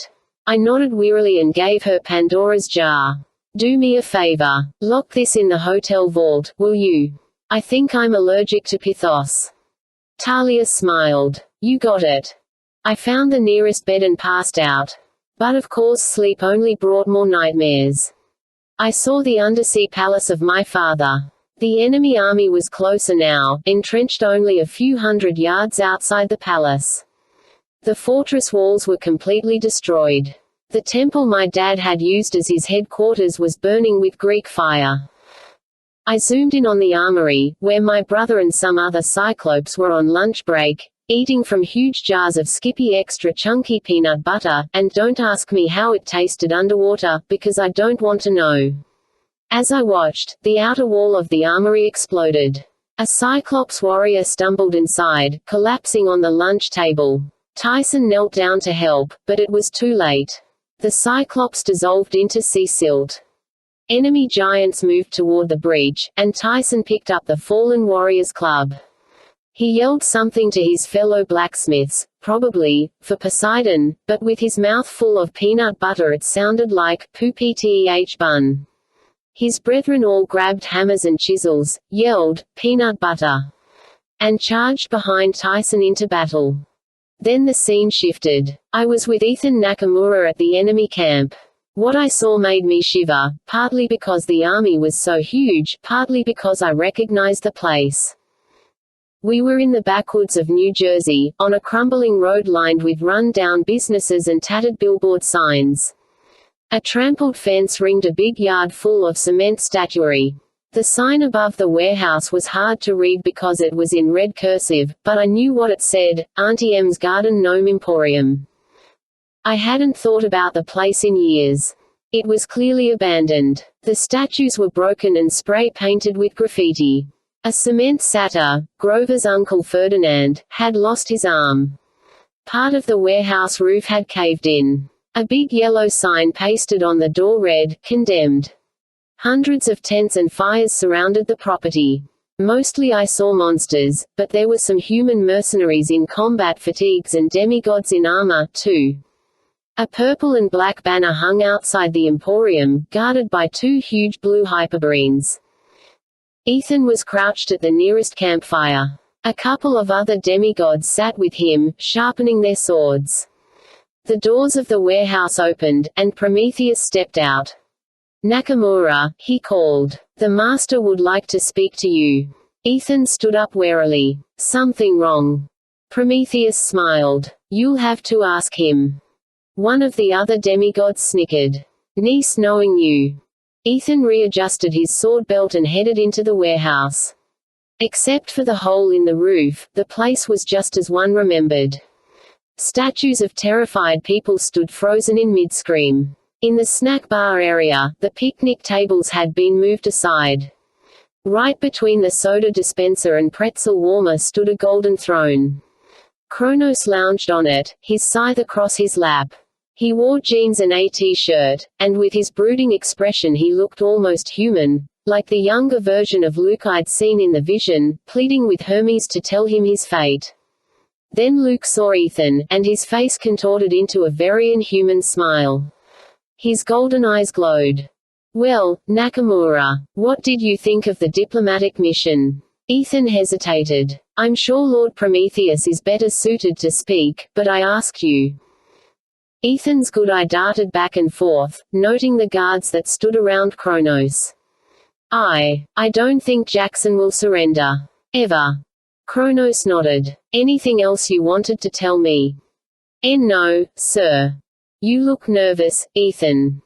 "No, sir. It's just. I heard this was the lair of Medusa." "Yes, quite true. Lovely place, eh? Unfortunately, Medusa hasn't reformed since Jackson killed her, so you needn't worry about joining her collection. Besides, there are much more dangerous forces in this room." Kronos looked over at a Laestrygonian giant who was munching noisily on some French fries. Kronos waved his hand and the giant froze. A French fry hung suspended in midair halfway between his hand and his mouth. Why turn them to stone, Kronos asked, when you can freeze time itself? His golden eyes bored into Ethan's face. Now, tell me one more thing. What happened last night on the Williamsburg Bridge? Ethan trembled. Beads of perspiration were popping up on his forehead. I don't know, sir. Yes, you do. Kronos rose from his seat. When you attacked Jackson, something happened. Something was not quite right. The girl, Annabeth, jumped in your way. She wanted to save him. But he is invulnerable, Kronos said quietly. You saw that yourself. I can't explain it. Maybe she forgot. She forgot, Kronos said. Yes, that must have been it. Oh dear, I forgot my friend is invulnerable and took a knife for him. Oops. Tell me, Ethan, where were you aiming when you stabbed at Jackson? Ethan frowned. He clasped his hand as if he were holding a blade, and mimed a thrust. I'm not sure, sir. It all happened so fast. I wasn't aiming for any spot in particular. Kronos's fingers tapped the blade of his scythe. I see, he said in a chilly tone. If your memory improves, I will expect. Suddenly the Titan Lord winced. The giant in the corner unfroze and the French fry fell into his mouth. Kronos stumbled backward and sank into his throne. My lord. Ethan started forward. The voice was weak, but just for a moment it was Luke's. Then Kronos's expression hardened. He raised his hand and flexed his fingers slowly as if forcing them to obey. It is nothing, he said, his voice steely and cold again. A minor discomfort. Ethan moistened his lips. He's still fighting you, isn't he? Luke. Nonsense, Kronos spat. Repeat that lie, and I will cut out your tongue. The boy's soul has been crushed. I am simply adjusting to the limits of this form. It requires rest. It is annoying, but no more than a temporary inconvenience. As you say, my lord. You. Kronos pointed his scythe at a Dracena with green armor and a green crown. Queen Cess, is it? Yes, my lord. Is our little surprise ready to be unleashed? The Dracena queen bared her fangs. Oh, yes, my lord. Quite a lovely surprise. Excellent, Kronos said. Tell my brother Hyperion to move our main force south into Central Park. The half-bloods will be in such disarray they will not be able to defend themselves. Go now, Ethan. Work on improving your memory. We will talk again when we have taken Manhattan. Ethan bowed, and my dreams shifted one last time. I saw the big house at camp, but it was a different era. The house was painted red instead of blue. The campers down at the volleyball pit had early 90s hairstyles, which were probably good for keeping monsters away. Chiron stood by the porch, talking to Hermes and a woman holding a baby. Chiron's hair was shorter and darker. Hermes wore his usual jogging suit with his winged high tops. The woman was tall and pretty. She had blonde hair, shining eyes and a friendly smile. The baby in her arms squirmed in his blue blanket like Camp Half-Blood was the last place he wanted to be. It's an honor to have you here, Chiron told the woman, though he sounded nervous. It's been a long time since a mortal was allowed at camp. Don't encourage her, Hermes grumbled. May, you can't do this. With a shock, I realized I was seeing May Castellan. She looked nothing like the old woman I'd met. She seemed full of life, the kind of person who could smile and make everyone around her feel good. Oh, don't worry so much, May said, rocking the baby. You need an oracle, don't you? The old one's been dead for, 20 years? Longer, Chiron said gravely. Hermes raised his arms in exasperation. I didn't tell you that story so you could apply. It's dangerous. Chiron, tell her. It is, Chiron warned. For many years, I have forbidden anyone from trying. We don't know exactly what's happened. Humanity seems to have lost the ability to host the oracle. We've been through that, May said. And I know I can do it. Hermes, this is my chance to do something good. I've been given the gift of sight for a reason. I wanted to yell at May Castellan to stop. I knew what was about to happen. I finally understood how her life had been destroyed. But I couldn't move or speak. Hermes looked more hurt than worried. You couldn't marry if you became the oracle, he complained. You couldn't see me anymore. May put her hand on his arm. I can't have you forever, can I? You'll move on soon. You're immortal. He started to protest, but she put her hand on his chest. You know it's true. Don't try to spare my feelings. Besides, we have a wonderful child. I can still raise Luke if I'm the oracle, right? Chiron coughed. Yes, but in all fairness, I don't know how that will affect the spirit of the oracle. A woman who has already borne a child, as far as I know, this has never been done before. If the spirit does not take. It will, May insisted. No, I wanted to shout. It won't. May Castellan kissed her baby and handed the bundle to Hermes. I'll be right back. She gave them one last confident smile and climbed the steps. Chiron and Hermes paced in silence. The baby squirmed. A green glow lit the windows of the house. The campers stopped playing volleyball and stared up at the attic. A cold wind rushed through the strawberry fields. Hermes must have felt it too. He cried, no, no. He shoved the baby into Chiron's arms and ran for the porch. Before he reached the door, the sunny afternoon was shattered by May Castellan's terrified scream. I got up so fast I banged my head on somebody's shield. Ow. Sorry, Percy. Annabeth was standing over me. I was just about to wake you.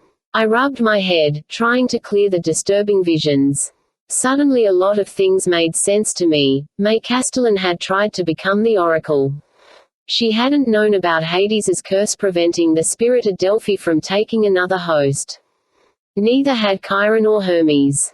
They hadn't realized that by trying to take the job, May would be driven mad, plagued with fits in which her eyes would glow green and she would have shattered glimpses of her child's future.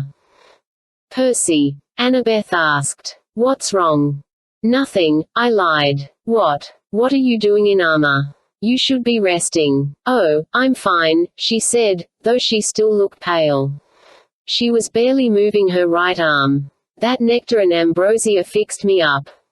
Aha, you can't seriously go out and fight. She offered me her good hand and helped me up. My head was pounding. Outside, the sky was purple and red. You're going to need every person you have, she said. I just looked in my shield. There's an army. Heading south into Central Park, I said.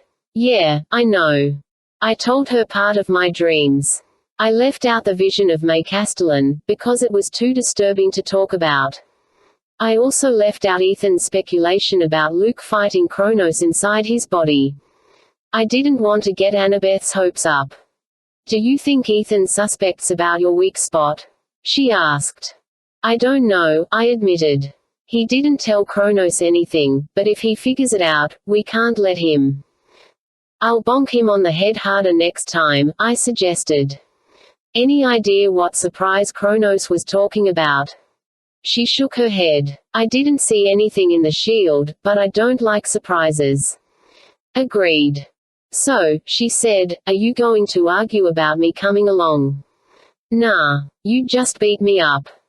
She managed a laugh, which was good to hear. I grabbed my sword, and we went to rally the troops. Talia and the head counselors were waiting for us at the reservoir.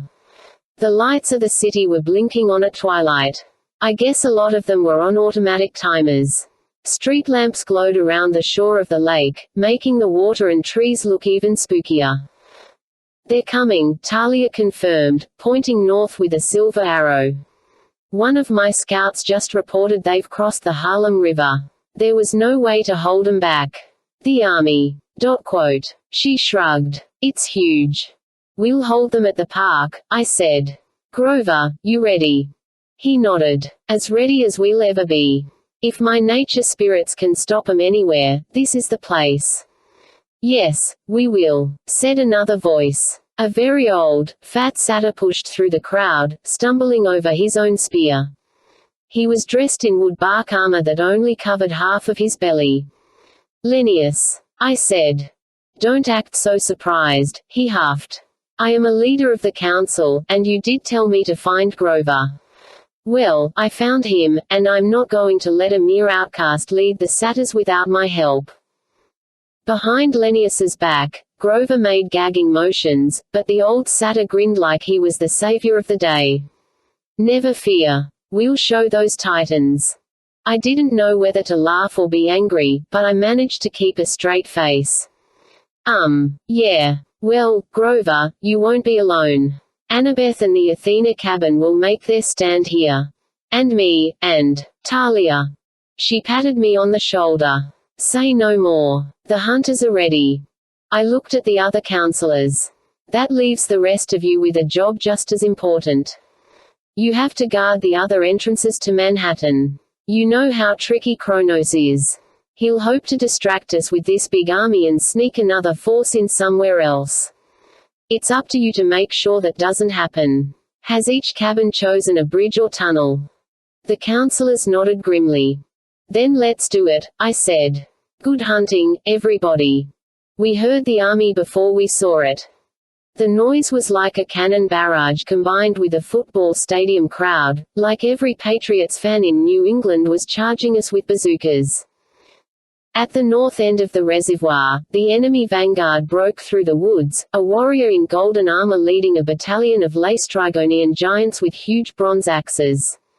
Hundreds of other monsters poured out behind them. "Positions!" Annabeth yelled. Her cabin mates scrambled. The idea was to make the enemy army break around the reservoir. To get to us, they'd have to follow the trails, which meant they'd be marching in narrow columns on either side of the water. At first, the plan seemed to work. The enemy divided and streamed toward us along the shore. When they were halfway across, our defenses kicked in. The jogging trail erupted in Greek fire, incinerating many of the monsters instantly. Others flailed around, engulfed in green flames. Athena campers threw grappling hooks around the largest giants and pulled them to the ground. In the woods on the right, the hunters sent a volley of silver arrows into the enemy line, destroying 20 or 30 Dracinae, but more marched behind them. A bolt of lightning crackled out of the sky and fried a Laestrygonian giant to ashes, and I knew Talia must be doing her Daughter of Zeus thing. Grover raised his pipes and played a quick tune. A roar went up from the woods on both sides as every tree, rock, and bush seemed to sprout a spirit. Dryads and satyrs raised their clubs and charged. The trees wrapped around the monsters, strangling them. Grass grew around the feet of the enemy archers. Stones flew up and hit Dracinae in the faces. The enemy slogged forward. Giants smashed through the trees, and naiads faded as their life sources were destroyed. Hellhounds lunged at the timber wolves, knocking them aside. Enemy archers returned fire, and a hunter fell from a high branch. "Percy!" Annabeth grabbed my arm and pointed at the reservoir. The titan in the gold armor wasn't waiting for his forces to advance around the sides. He was charging toward us, walking straight over the top of the lake. A Greek firebomb exploded right on top of him, but he raised his palm and sucked the flames out of the air. "Hyperion," Annabeth said in awe. "The Lord of Light. Titan of the East. Bad, I guessed. Next to Atlas, he's the greatest Titan warrior. In the old days, 4 Titans controlled the 4 corners of the world. Hyperion was the East, the most powerful. He was the father of Helios, the first sun god. I'll keep him busy, I promised. Percy, even you can't. Just keep our forces together." We'd set up at the reservoir for good reason. I concentrated on the water and felt its power surging through me. I advanced toward Hyperion, running over the top of the water. "Yeah, buddy. 2 can play that game." 20 feet away, Hyperion raised his sword. His eyes were just like I'd seen in my dream, as gold as Kronos's but brighter, like miniature suns. "The sea god's brat," he mused. "You're the one who trapped Atlas beneath the sky again." "It wasn't hard," I said.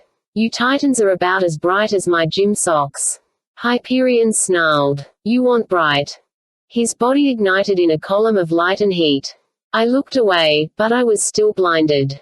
Instinctively I raised Riptide, just in time. Hyperion's blades slammed against mine. The shock wave sent a 10-foot ring of water across the surface of the lake. My eyes still burned. I had to shut off his light. I concentrated on the tidal wave and forced it to reverse. Just before impact, I jumped upward on a jet of water. Ah! The waves smashed into Hyperion and he went under, his light extinguished.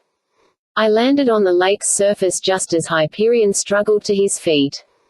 His golden armor was dripping wet. His eyes no longer blazed, but they still looked murderous. "You will burn, Jackson," he roared. Our swords met again and the air charged with ozone. The battle still raged around us. On the right flank, Annabeth was leading an assault with her siblings. On the left flank, Grover and his nature spirits were regrouping, entangling the enemies with bushes and weeds. "Enough games," Hyperion told me. "We fight on land." I was about to make some clever comment, like, "No," when the Titan yelled. A wall of force slammed me through the air, just like the trick Kronos had pulled on the bridge. I sailed backward about 300 yards and smashed into the ground. If it hadn't been for my new invulnerability, I would have broken every bone in my body. I got to my feet, groaning. "I really hate it when you Titans do that." Hyperion closed on me with blinding speed. I concentrated on the water, drawing strength from it. Hyperion attacked. He was powerful and fast, but he couldn't seem to land a blow. The ground around his feet kept erupting in flames, but I kept dousing it just as quickly. "Stop it!" the Titan roared. "Stop that wind!" I wasn't sure what he meant. I was too busy fighting. Hyperion stumbled like he was being pushed away. Water sprayed his face, stinging his eyes. The wind picked up, and Hyperion staggered backward. "Percy!" Grover called in amazement. "How are you doing that?" "Doing what?" I thought. Then I looked down, and I realized I was standing in the middle of my own personal hurricane. Clouds of water vapor swirled around me, winds so powerful they buffeted Hyperion and flattened the grass in a 20-yard radius. Enemy warriors threw javelins at me, but the storm knocked them aside. "Sweet," I muttered. "But a little more." Lightning flickered around me. The clouds darkened and the rain swirled faster. I closed in on Hyperion and blew him off his feet. "Percy!" Grover called again. "Bring him over here."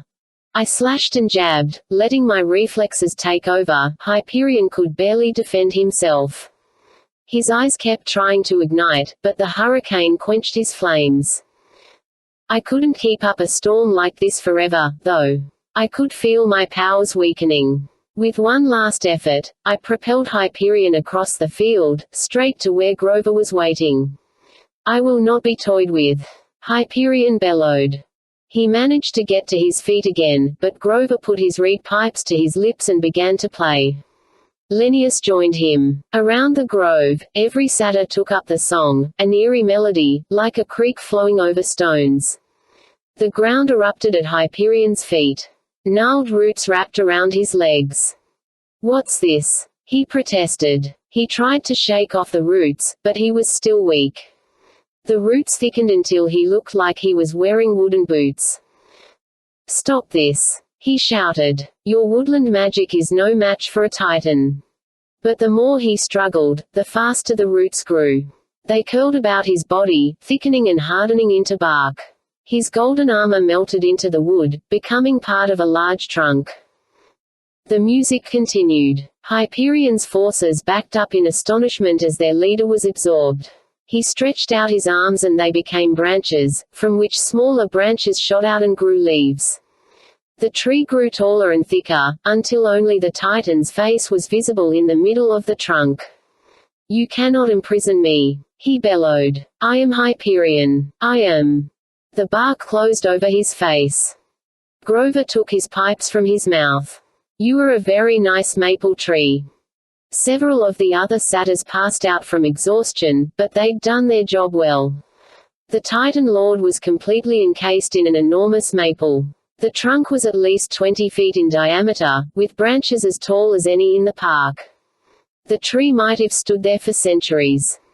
The Titan's army started to retreat. A cheer went up from the Athena cabin, but our victory was short-lived. Because just then Kronos unleashed his surprise. Reet. The squeal echoed through Upper Manhattan. Demigods and monsters alike froze in terror. Grover shot me a panicked look. Why does that sound like? It can't be. I knew what he was thinking. 2 years ago we'd gotten a gift from Pan, a huge boar that carried us across the Southwest after it tried to kill us. The boar had a similar squeal, but what we were hearing now seemed higher-pitched, shriller, almost like if the boar had an angry girlfriend. Reet. A huge pink creature soared over the reservoir, a Macy's Thanksgiving Day Parade nightmare blimp with wings. A sow. Annabeth cried. Take cover. The demigods scattered as the winged lady pig swooped down. Her wings were pink like a flamingo's, which matched her skin beautifully, but it was hard to think of her as cute when her hooves slammed into the ground, barely missing one of Annabeth's siblings. The pig stomped around and tore down half an acre of trees, belching a cloud of noxious gas. Then it took off again, circling around for another strike. Don't tell me that thing is from Greek mythology, I complained. Afraid so, Annabeth said. The Klasmonian sow. It terrorized Greek towns back in the day. Let me guess, I said. Hercules beat it. Nope, Annabeth said. As far as I know, no hero has ever beaten it. Perfect, I muttered. The Titan's army was recovering from its shock. I guess they realized the pig wasn't after them. We only had seconds before they were ready to fight, and our forces were still in a panic. Every time the sow belched, Grover's nature spirits yelped and faded back into their trees. That pig has to go. I grabbed a grappling hook from one of Annabeth's siblings. I'll take care of it. You guys hold the rest of the enemy. Push 'em back.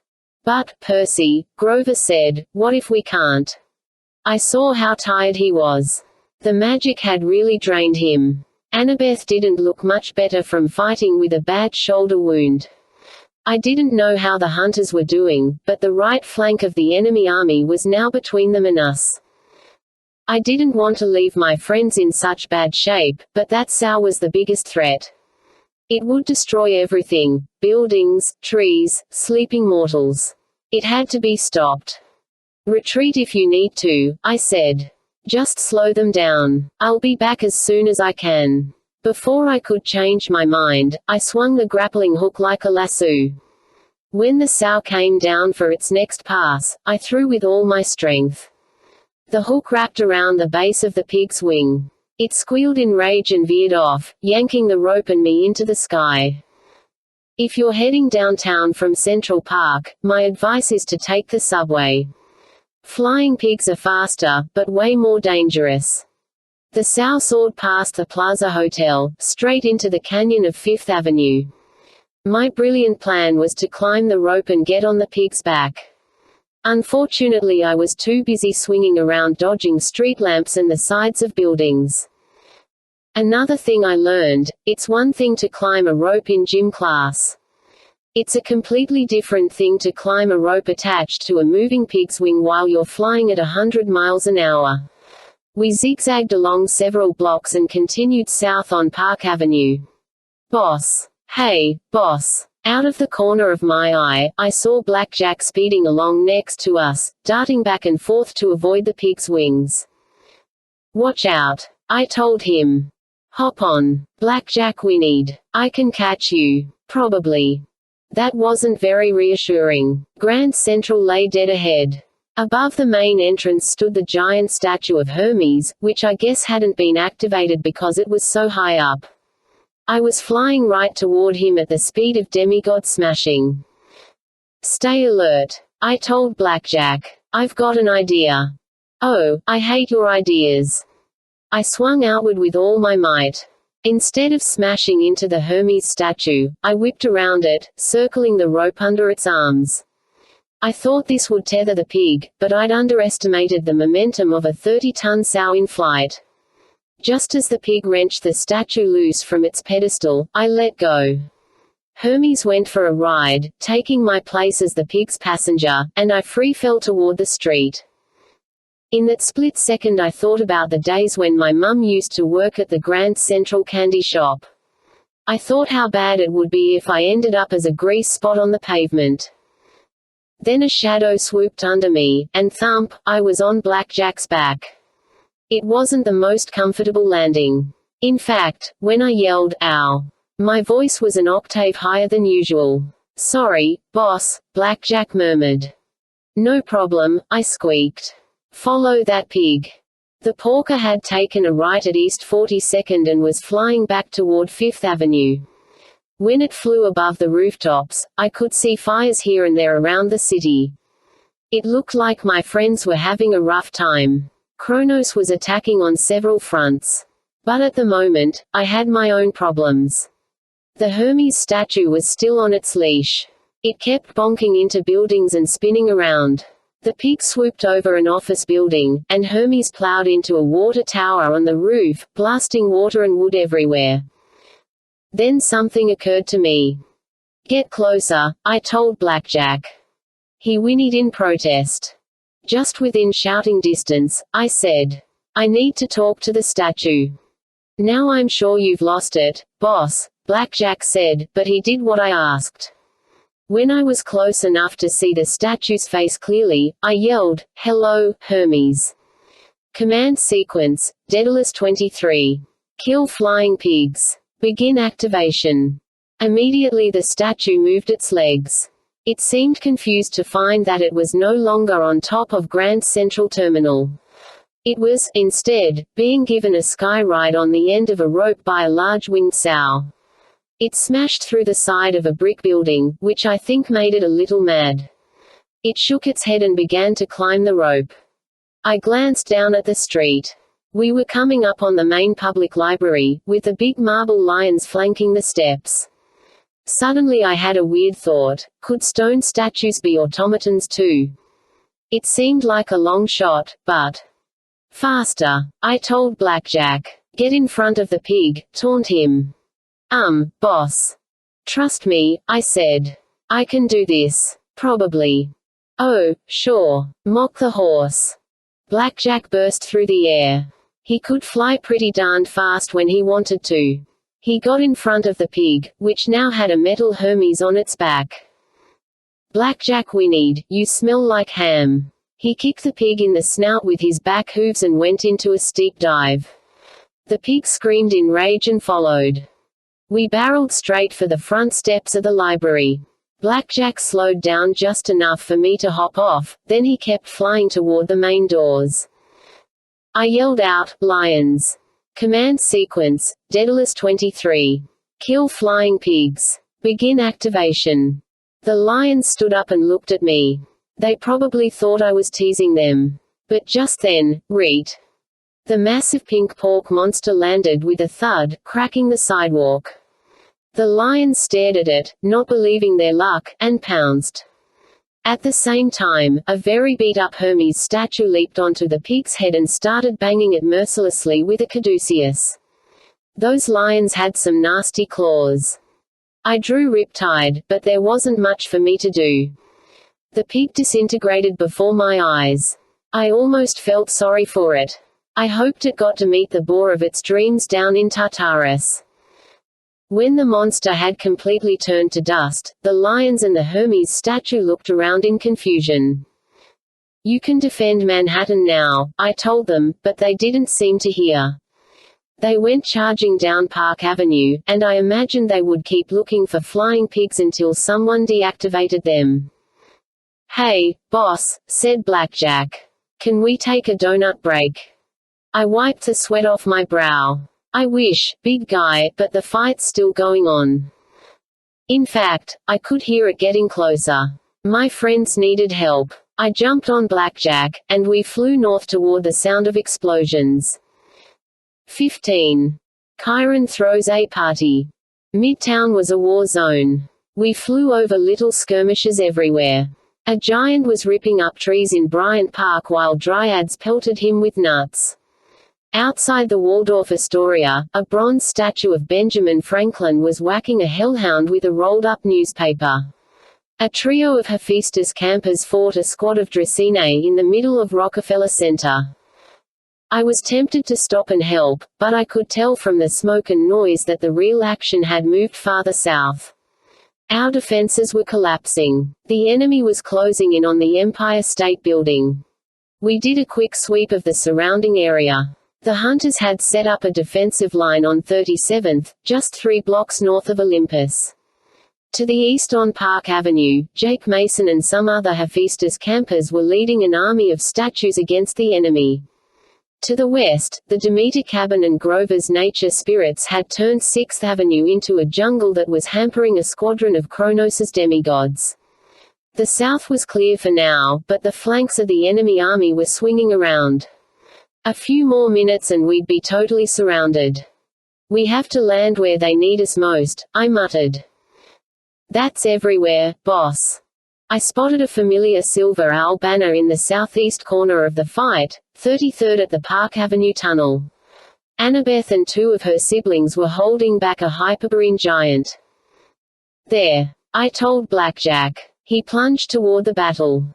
I leaped off his back and landed on the giant's head. When the giant looked up, I slid off his face, shield bashing his nose on the way down. Roar! The giant staggered backward, blue blood trickling from his nostrils. I hit the pavement running. The Hyperborean breathed a cloud of white mist, and the temperature dropped. The spot where I'd landed was now coated with ice, and I was covered in frost like a sugar donut. Hey, ugly! Annabeth yelled. I hoped she was talking to the giant, not me. Blue Boy bellowed and turned toward her, exposing the unprotected back of his legs. I charged and stabbed him behind the knee. Wah! The Hyperborean buckled. I waited for him to turn, but he froze. I mean, he literally turned to solid ice. From the point where I'd stabbed him, cracks appeared in his body. They got larger and wider until the giant crumbled in a mountain of blue shards. Thanks. Annabeth winced, trying to catch her breath. The pig. Pork chops, I said. Good. She flexed her shoulder. Obviously, the wound was still bothering her, but she saw my expression and rolled her eyes. I'm fine, Percy. Come on. We've got plenty of enemies left. She was right. The next hour was a blur. I fought like I'd never fought before, wading into legions of Dracaenae, taking out dozens of Telkins with every strike, destroying Empausi and knocking out enemy demigods. No matter how many I defeated, more took their place. Annabeth and I raced from block to block, trying to shore up our defenses. Too many of our friends lay wounded in the streets. Too many were missing. As the night wore on and the moon got higher, we were backed up foot by foot until we were only a block from the Empire State Building in any direction. At one point Grover was next to me, bonking snake women over the head with his cudgel. Then he disappeared in the crowd, and it was Talia at my side, driving the monsters back with the power of her magic shield. Mrs. O'Leary bounded out of nowhere, picked up a Laestrygonian giant in her mouth, and flung him into the air like a frisbee. Annabeth used her invisibility cap to sneak behind the enemy lines. Whenever a monster disintegrated for no apparent reason with a surprised look on his face, I knew Annabeth had been there. But it still wasn't enough. Hold your lines. Katie Gardner shouted, somewhere off to my left. The problem was there were too few of us to hold anything. The entrance to Olympus was 20 feet behind me.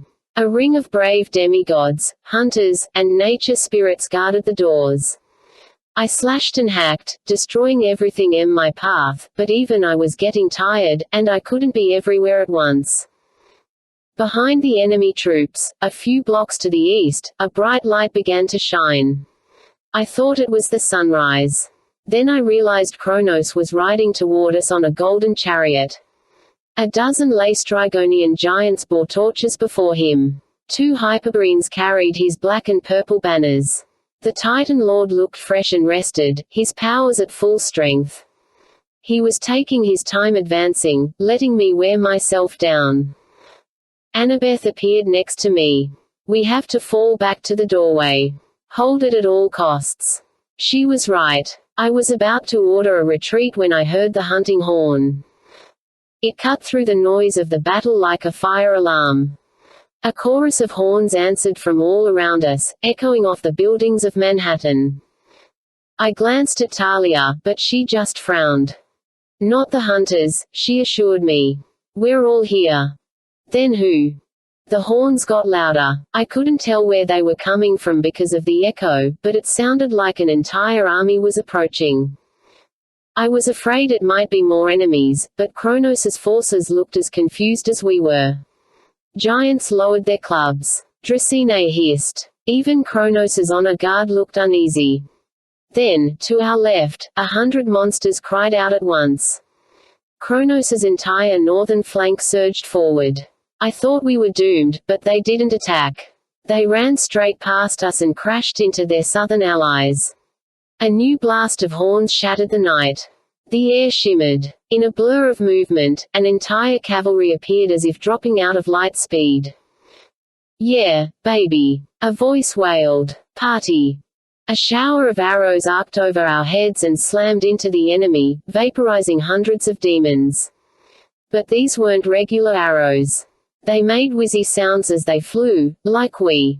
Some had pinwheels attached to them. Others had boxing gloves rather than points. Centaurs. Annabeth yelled. The party pony army exploded into our midst in a riot of colors. Tie-dyed shirts, rainbow afro wigs, oversized sunglasses, and war-painted faces. Some had slogans scrawled across their flanks like HORSEZPWN or Kronos sucks. Hundreds of them filled the entire block. My brain couldn't process everything I saw, but I knew if I were the enemy, I'd be running. Percy. Chiron shouted across the sea of wild centaurs.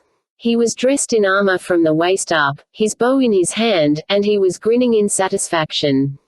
Sorry we're late. Dude. Another centaur yelled. Talk later. Waste monsters now. He locked and loaded a double-barrel paint gun and blasted an enemy hellhound bright pink. The paint must have been mixed with celestial bronze dust or something, because as soon as it splattered the hellhound, the monster yelped and dissolved into a pink and black puddle. Party ponies, a centaur yelled. South Florida. Somewhere across the battlefield, a twangy voice yelled back, Heart of Texas chapter. Hawaii owns your faces. A third one shouted.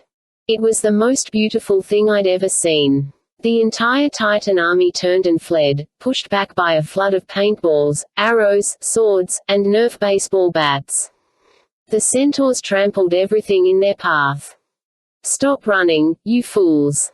Kronos yelled. Stand an ACKK. That last part was because a panicked Hyperborean giant stumbled backward and sat on top of him. The Lord of Time disappeared under a giant blue butt. We pushed him for several blocks until Chiron yelled, Hold. On your promise, hold. It wasn't easy, but eventually the order got relayed up and down the ranks of centaurs, and they started to pull back, letting the enemy flee. Chiron's smart, Annabeth said, wiping the sweat off her face. If we pursue, we'll get too spread out. We need to regroup. But the enemy. They're not defeated, she agreed. But the dawn is coming. At least we've bought some time. I didn't like pulling back, but I knew she was right. I watched as the last of the Telkines scuttled toward the East River. Then reluctantly I turned and headed back toward the Empire State Building. We set up a 2-block perimeter, with a command tent at the Empire State Building. Chiron informed us that the party ponies had sent chapters from almost every state in the Union, 40 from California, 2 from Rhode Island, 30 from Illinois. Roughly 500 total had answered his call, but even with that many, we couldn't defend more than a few blocks. Dude, said a centaur named Larry. His T-shirt identified him as Big Chief Uber Guy, New Mexico chapter.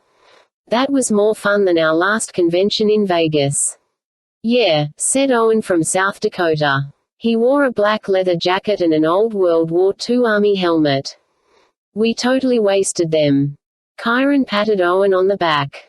You did well, my friends, but don't get careless. Kronos should never be underestimated. Now why don't you visit the diner on West 33rd and get some breakfast? I hear the Delaware chapter found a stash of root beer. Root beer. They almost trampled each other as they galloped off. Chiron smiled. Annabeth gave him a big hug, and Mrs. O'Leary licked his face. Ack, he grumbled. Enough of that, dog. Yes, I'm glad to see you too. Chiron, thanks, I said. Talk about saving the day. He shrugged. I'm sorry it took so long. Centaurs travel fast, as you know. We can bend distance as we ride. Even so, getting all the centaurs together was no easy task. The party ponies are not exactly organized. How do you get through the magic defenses around the city? Annabeth asked. They slowed us down a bit, Chiron admitted, but I think they're intended mostly to keep mortals out. Kronos doesn't want puny humans getting in the way of his great victory. So maybe other reinforcements can get through, I said hopefully. Chiron stroked his beard. Perhaps, though time is short. As soon as Kronos regroups, he will attack again. Without the element of surprise on our side. I understood what he meant. Kronos wasn't beaten. Not by a long shot. I half hoped Kronos had been squashed under that Hyperborean giant's butt, but I knew better. He'd be back, tonight at the latest. And Typhon? I asked. Chiron's face darkened. The gods are tiring. Dionysus was incapacitated yesterday. Typhon smashed his chariot, and the wine god went down somewhere in the Appalachians. No one has seen him since. Hephaestus is out of action as well. He was thrown from the battle so hard he created a new lake in West Virginia. He will heal, but not soon enough to help. The others still fight. They've managed to slow Typhon's approach. But the monster cannot be stopped. He will arrive in New York by this time tomorrow. Once he and Kronos combine forces. Then what chance do we have? I said. We can't hold out another day. We'll have to, Talia said. I'll see about setting some new traps around the perimeter. She looked exhausted. Her jacket was smeared in grime and monster dust, but she managed to get to her feet and stagger off. I will help her, Chiron decided.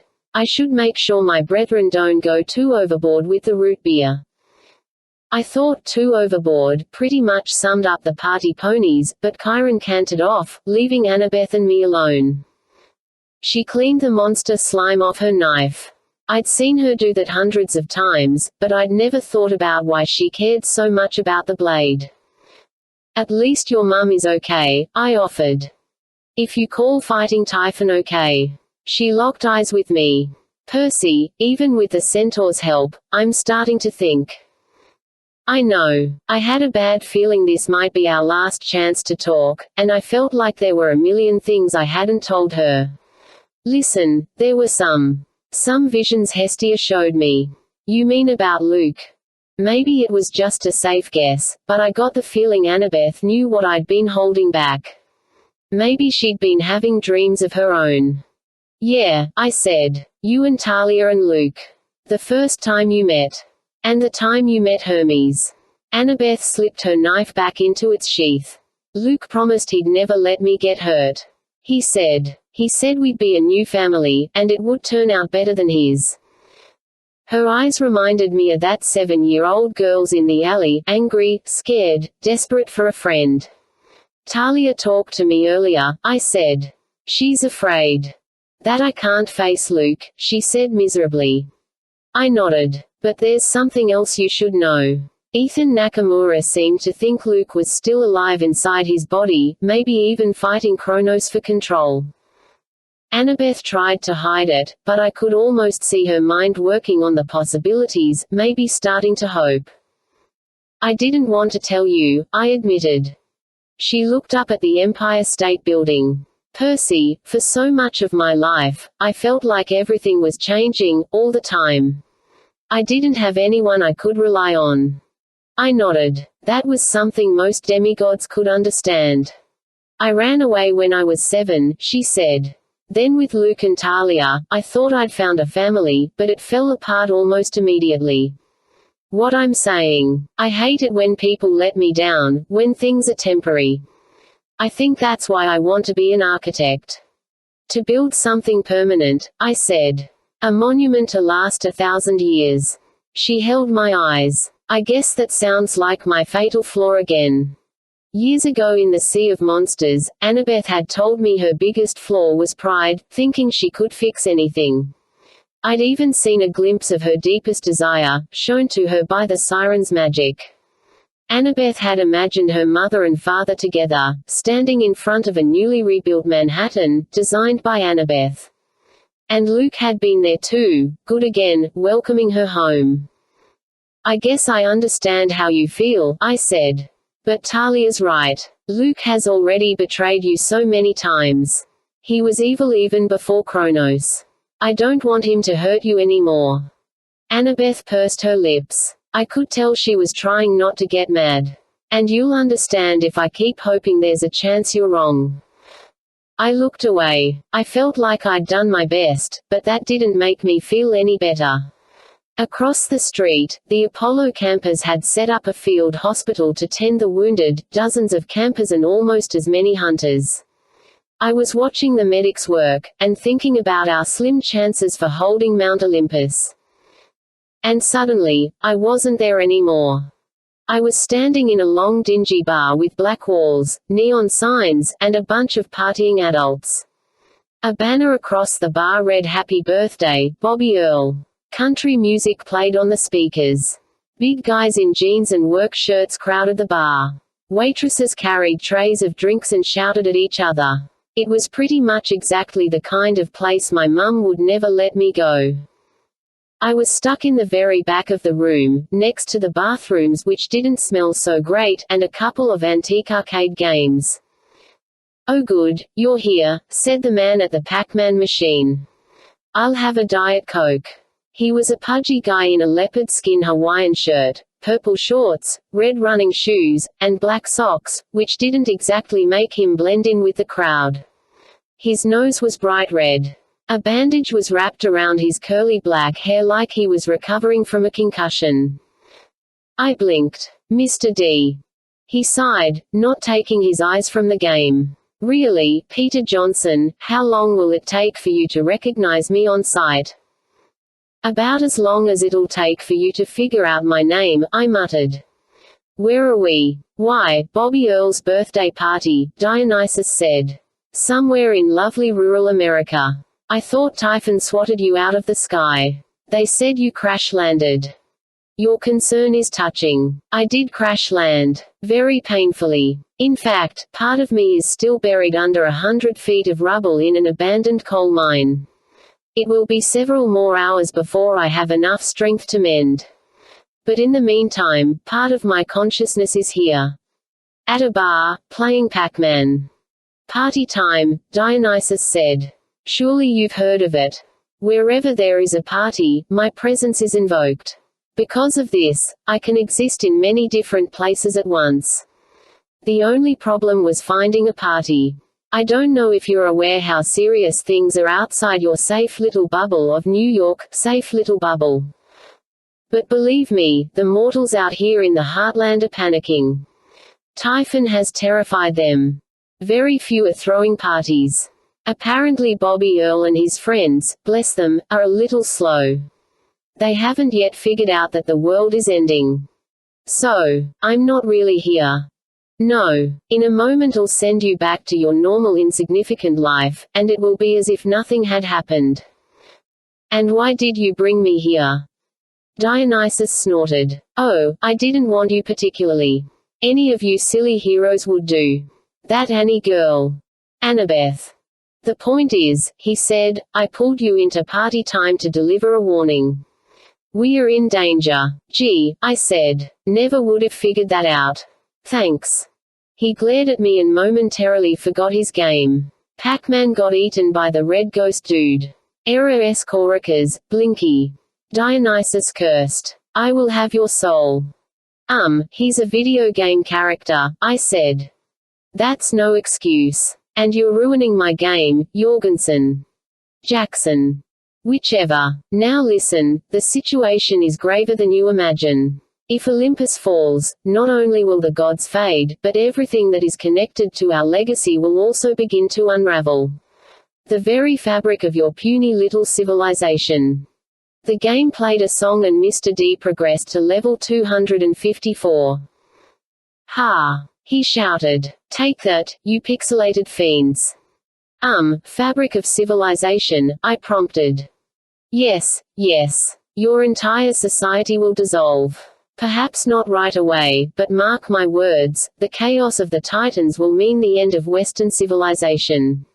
Art, law, wine tastings, music, video games, silk shirts, black velvet paintings, all the things that make life worth living will disappear. So why aren't the gods rushing back to help us? I said. We should combine forces at Olympus. Forget Typhon. He snapped his fingers impatiently.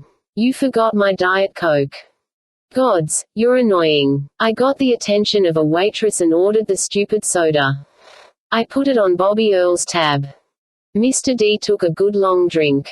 His eyes never left the video game. The truth is, Pierre, Percy. The other gods would never admit this, but we actually need you mortals to rescue Olympus. You see, we are manifestations of your culture. If you don't care enough to save Olympus yourselves, like Pan, I said, depending on the satyrs to save the wild. Yes, quite. I will deny I ever said this, of course, but the gods need heroes. They always have. Otherwise we would not keep you annoying little brats around. I feel so wanted. Thanks. Use the training I have given you at camp. What training? You know, all those hero techniques and... No. Mr. D slapped the game console. N.A. Pariaichi. The last level. He looked at me, and purple fire flickered in his eyes. As one recall, I once predicted you would turn out to be as selfish as all the other human heroes. Well, here is your chance to prove me wrong. Yeah, making you proud is real high on my list. You must save Olympus, Pedro. Leave Typhon to the Olympians and save our own seats of power. It must be done. Great. Nice little chat. Now, if you don't mind, my friends will be wondering, there is more, Mr. D warned.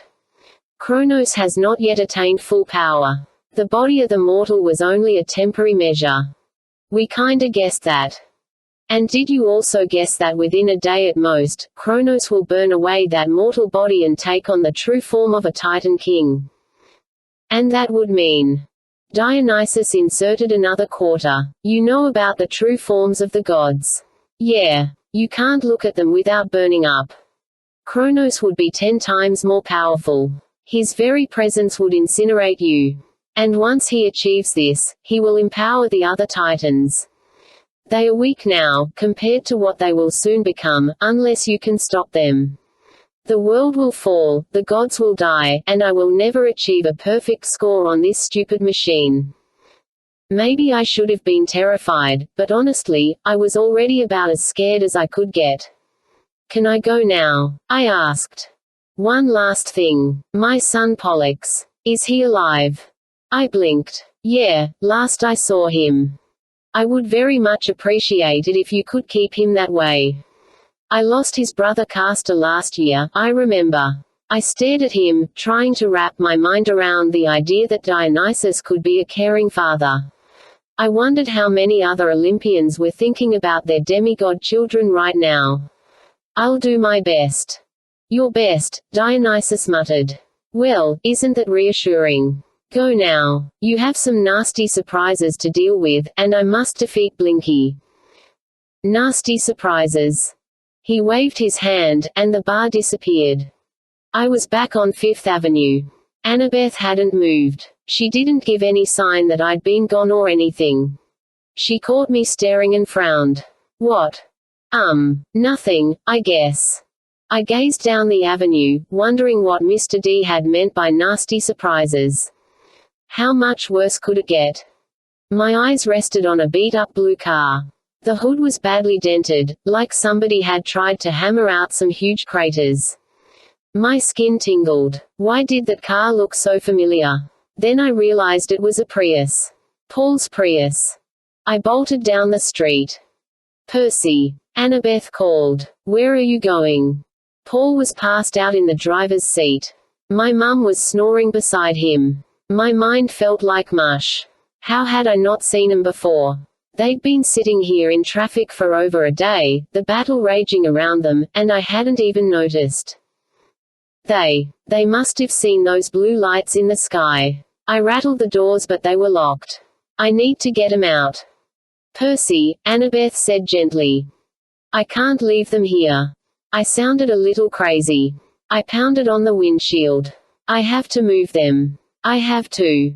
Percy, just hold on. Annabeth waved to Chiron, who was talking to some centaurs down the block. We can push the car to a side street, all right. They're going to be fine. My hands trembled. After all I'd been through over the last few days, I felt so stupid and weak, but the sight of my parents made me want to break down. Chiron galloped over. What's? Oh dear. I see. They were coming to find me, I said. My mum must have sensed something was wrong. Most likely, Chiron said. But, Percy, they will be fine. The best thing we can do for them is stay focused on our job. Then I noticed something in the back seat of the Prius, and my heart skipped a beat. Seat belted behind my mother was a black and white Greek jar about 3 feet tall. Its lid was wrapped in a leather harness. No way, I muttered. Annabeth pressed her hand to the window. That's impossible. I thought you left that at the plaza. Locked in a vault, I agreed. Chiron saw the jar and his eyes widened. That isn't Pandora's jar. I told him about my meeting with Prometheus. Then the jar is yours, Chiron said grimly. It will follow you and tempt you to open it, no matter where you leave it. It will appear when you are weakest. Like now, I thought. Looking at my helpless parents. I imagined Prometheus smiling, so anxious to help out us poor mortals. Give up hope, and I will know that you are surrendering. I promise Kronos will be lenient. Anger surged through me. I drew riptide and cut through the driver's side window like it was made of plastic wrap. We'll put the car in neutral, I said. Push 'em out of the way. And take that stupid jar to Olympus. Chiron nodded. A good plan. But, Percy. Whatever he was going to say, he faltered. A mechanical drumbeat grew loud in the distance, the chop-chop-chop of a helicopter. On a normal Monday morning in New York, this would have been no big deal, but after 2 days of silence, a mortal helicopter was the oddest thing I'd ever heard. A few blocks east, the monster army shouted and jeered as the helicopter came into view. It was a civilian model painted dark red, with a bright green DE logo on the side. The words under the logo were too small to read, but I knew what they said, Dare Enterprises. My throat closed up. I looked at Annabeth and could tell she recognized the logo too. Her face was as red as the helicopter. What is she doing here? Annabeth demanded. How did she get through the barrier? Who? Chiron looked confused. What mortal would be insane enough? Suddenly the helicopter pitched forward. The Morpheus enchantment. Chiron said. The foolish mortal pilot is asleep. I watched in horror as the helicopter careened sideways, falling toward a row of office buildings. Even if it didn't crash, the gods of the air would probably swat it out of the sky for coming near the Empire State Building. I was too paralyzed to move, but Annabeth whistled and Guido the Pegasus swooped out of nowhere. You rang for a handsome horse? He asked. Come on, Percy, Annabeth growled. We have to save your friend. 16. We get help from a thief. Here's my definition of not fun. Fly a Pegasus toward an out-of-control helicopter. If Guido had been any less of a fancy flyer, we would have been chopped to confetti. I could hear Rachel screaming inside. For some reason, she hadn't fallen asleep, but I could see the pilot slumped over the controls, pitching back and forth as the helicopter wobbled toward the side of an office building. Ideas? I asked Annabeth. You're going to have to take Guido and get out, she said. What are you going to do? In response, she said, higher. And Guido went into a nosedive. Duck! Annabeth yelled. We passed so close to the rotors I felt the force of the blades ripping at my hair. We zipped along the side of the helicopter, and Annabeth grabbed the door. That's when things went wrong. Guido's wings slammed against the helicopter. He plummeted straight down with me on his back, leaving Annabeth dangling from the side of the aircraft. I was so terrified I could barely think, but as Guido spiraled I caught a glimpse of Rachel pulling Annabeth inside the copter. Hang in there, I yelled at Guido. My wing, he moaned. It's busted. You can do it. I desperately tried to remember what Selena used to tell us in Pegasus riding lessons. Just relax the wing, extend it and glide. We fell like a rock, straight toward the pavement 300 feet below. At the last moment Guido extended his wings. I saw the faces of centaurs gaping up at us. Then we pulled out of our dive, sailed 50 feet, and tumbled onto the pavement, Pegasus over demigod. Ow! Guido moaned. My legs. My head. My wings. Chiron galloped over with his medical pouch and began working on the Pegasus. I got to my feet. When I looked up, my heart crawled into my throat. The helicopter was only a few seconds away from slamming into the side of the building. Then miraculously the helicopter righted itself. It spun in a circle and hovered. Very slowly, it began to descend. It seemed to take forever, but finally the helicopter thudded to a landing in the middle of Fifth Avenue. I looked through the windshield and couldn't believe what I was seeing. Annabeth was at the controls. I ran forward as the rotors spun to a stop. Rachel opened the side door and dragged out the pilot. Rachel was still dressed like she was on vacation, in beach shorts, a t-shirt, and sandals. Her hair was tangled and her face was green from the helicopter ride. Annabeth climbed out last. I stared at her in awe. I didn't know you could fly a helicopter. Neither did I, she said. My dad's crazy into aviation. Plus, Daedalus had some notes on flying machines. I just took my best guess on the controls. You saved my life, Rachel said. Annabeth flexed her bad shoulder. Yeah, well, let's not make a habit of it. What are you doing here, Dare? Don't you know better than to fly into a war zone? Rachel glanced at me. I had to be here. I knew Percy was in trouble. Got that right, Annabeth grumbled. Well, if you'll excuse me, I have some injured friends I've got to tend to. Glad you could stop by, Rachel. Annabeth, I called. She stormed off.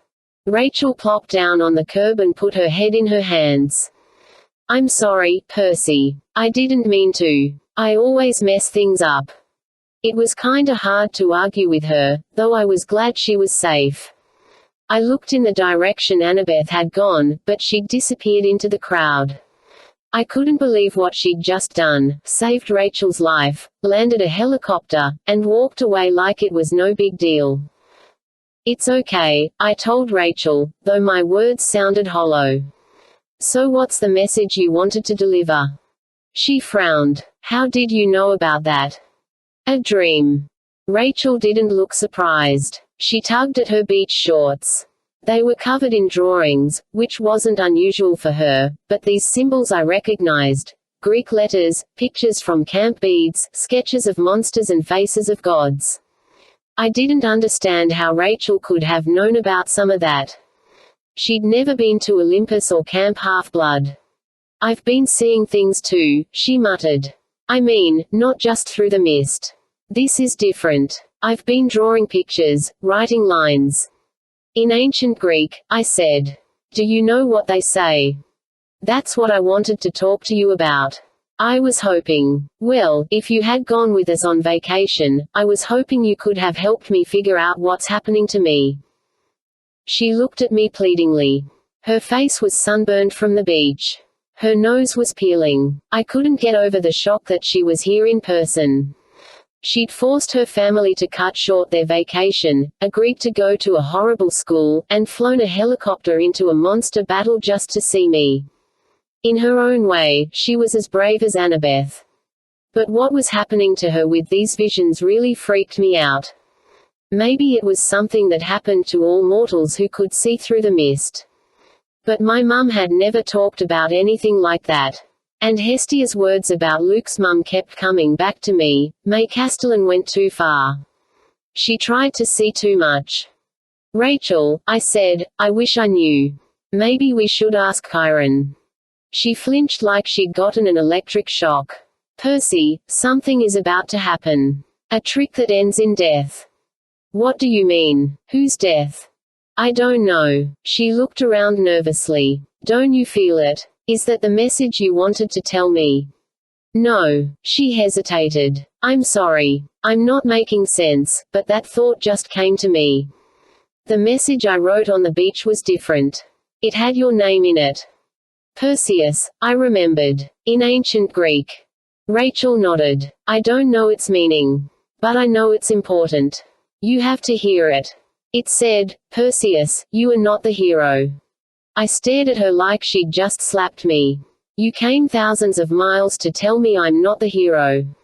It's important, she insisted. It will affect what you do. Not the hero of the prophecy. I asked. Not the hero who defeats Kronos.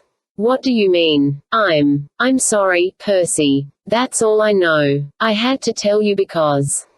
Well, Chiron cantered over. This must be Miss Dare.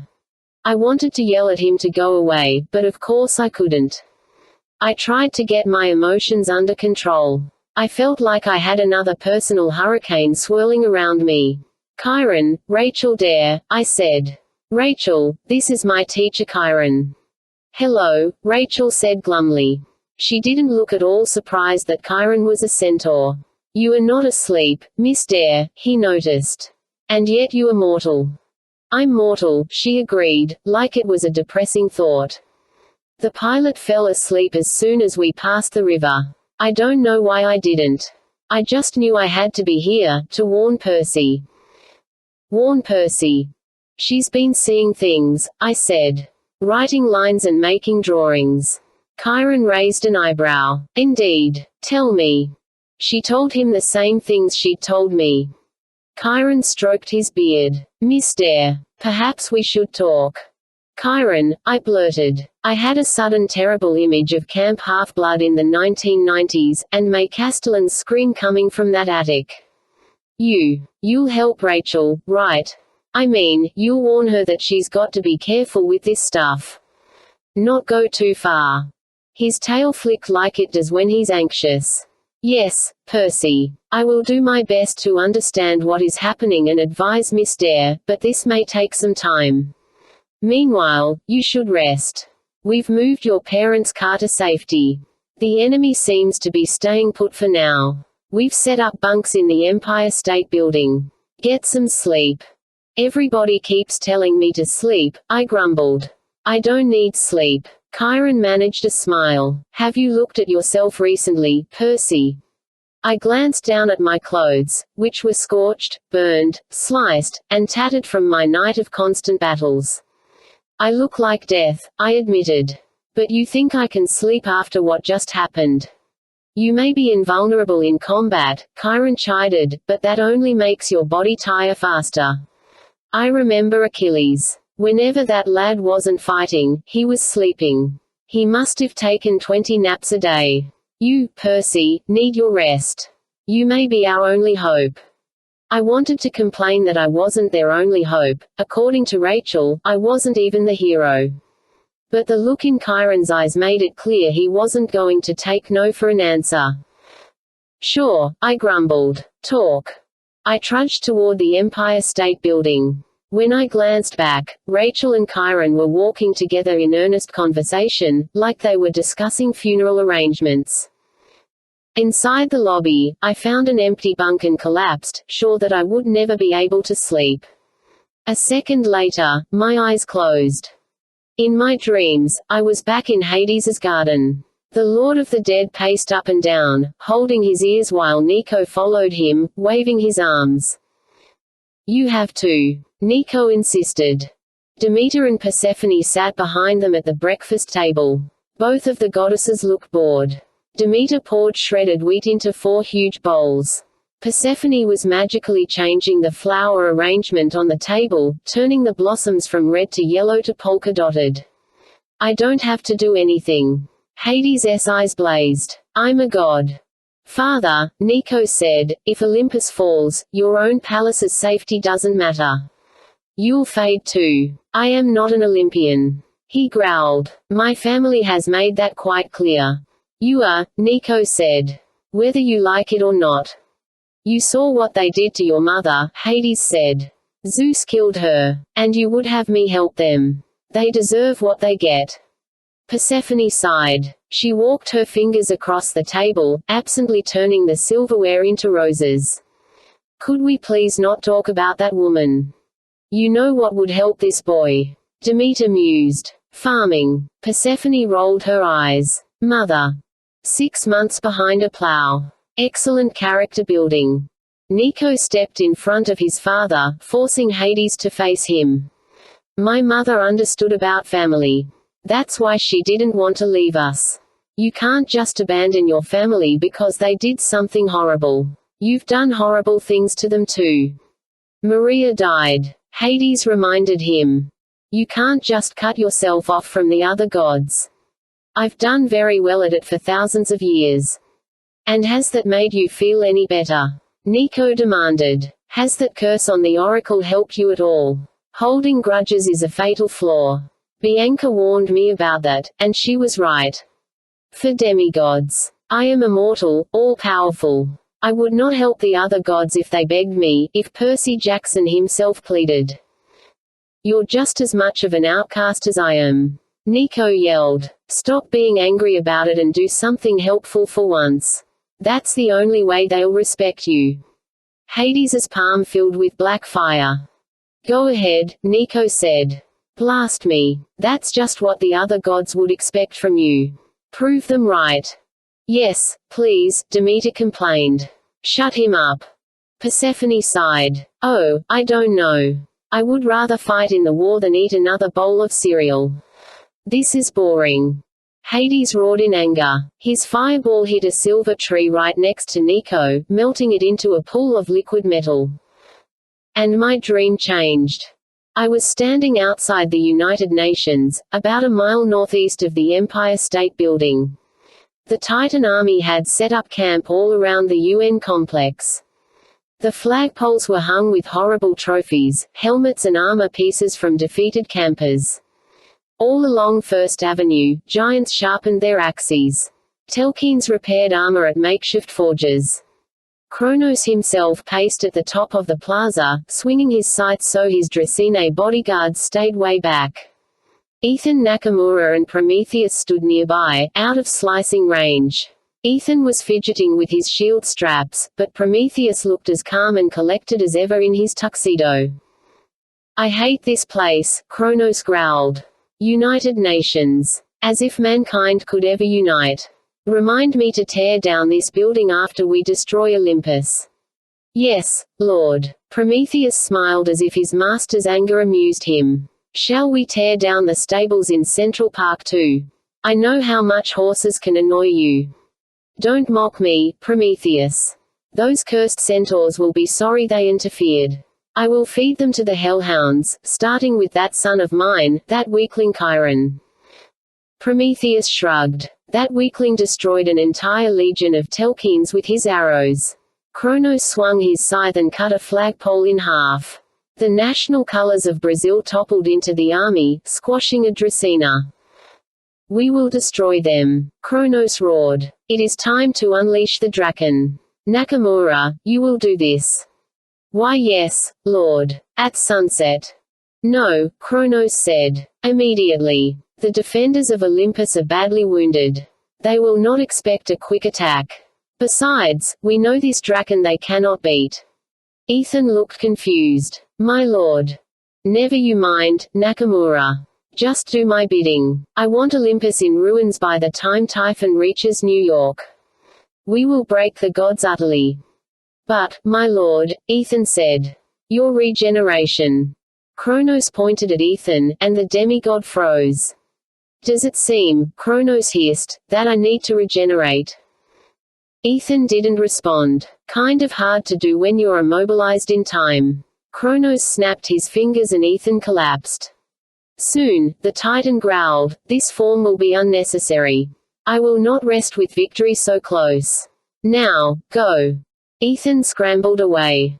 This is dangerous, my lord, Prometheus warned. Do not be hasty.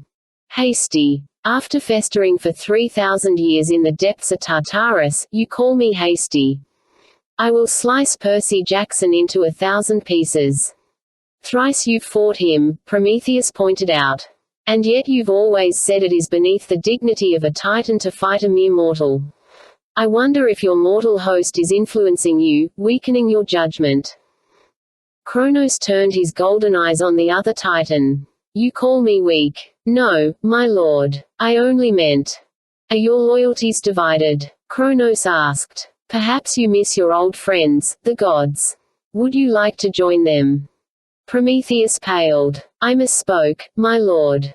Your orders will be carried out. He turned to the armies and shouted, prepare for battle. The troops began to stir. From somewhere behind the UN compound, an angry roar shook the city, the sound of a dragon waking. The noise was so horrible it woke me, and I realized I could still hear it from a mile away. Grover stood next to me, looking nervous. What was that? They're coming, I told him. And we're in trouble. The Hephaestus cabin was out of Greek fire. The Apollo cabin and the hunters were scrounging for arrows. Most of us had already ingested so much ambrosia and nectar we didn't dare take any more. We had 16 campers, 15 hunters, and half a dozen satyrs left in fighting shape. The rest had taken refuge on Olympus. The party ponies tried to form ranks, but they staggered and giggled and they all smelled like root beer. The Texans were head-butting the Coloradones. The Missouri branch was arguing with Illinois. The chances were pretty good the whole army would end up fighting each other rather than the enemy. Chiron trotted up with Rachel on his back. I felt a twinge of annoyance because Chiron rarely gave anyone a ride, and never a mortal. Your friend here has some useful insights, Percy, he said. Rachel blushed. Just some things I saw in my head. A draken, Chiron said. A Lydian draken, to be exact. The oldest and most dangerous kind. I stared at her. How did you know that? I'm not sure, Rachel admitted. But this draken has a particular fate. It will be killed by a child of Ares. Annabeth crossed her arms. How can you possibly know that?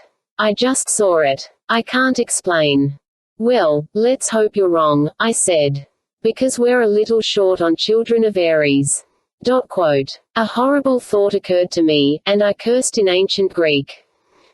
What? Annabeth asked. The spy, I told her. Kronos said, we know they cannot beat this draken. The spy has been keeping him updated. Kronos knows the Ares cabin isn't with us.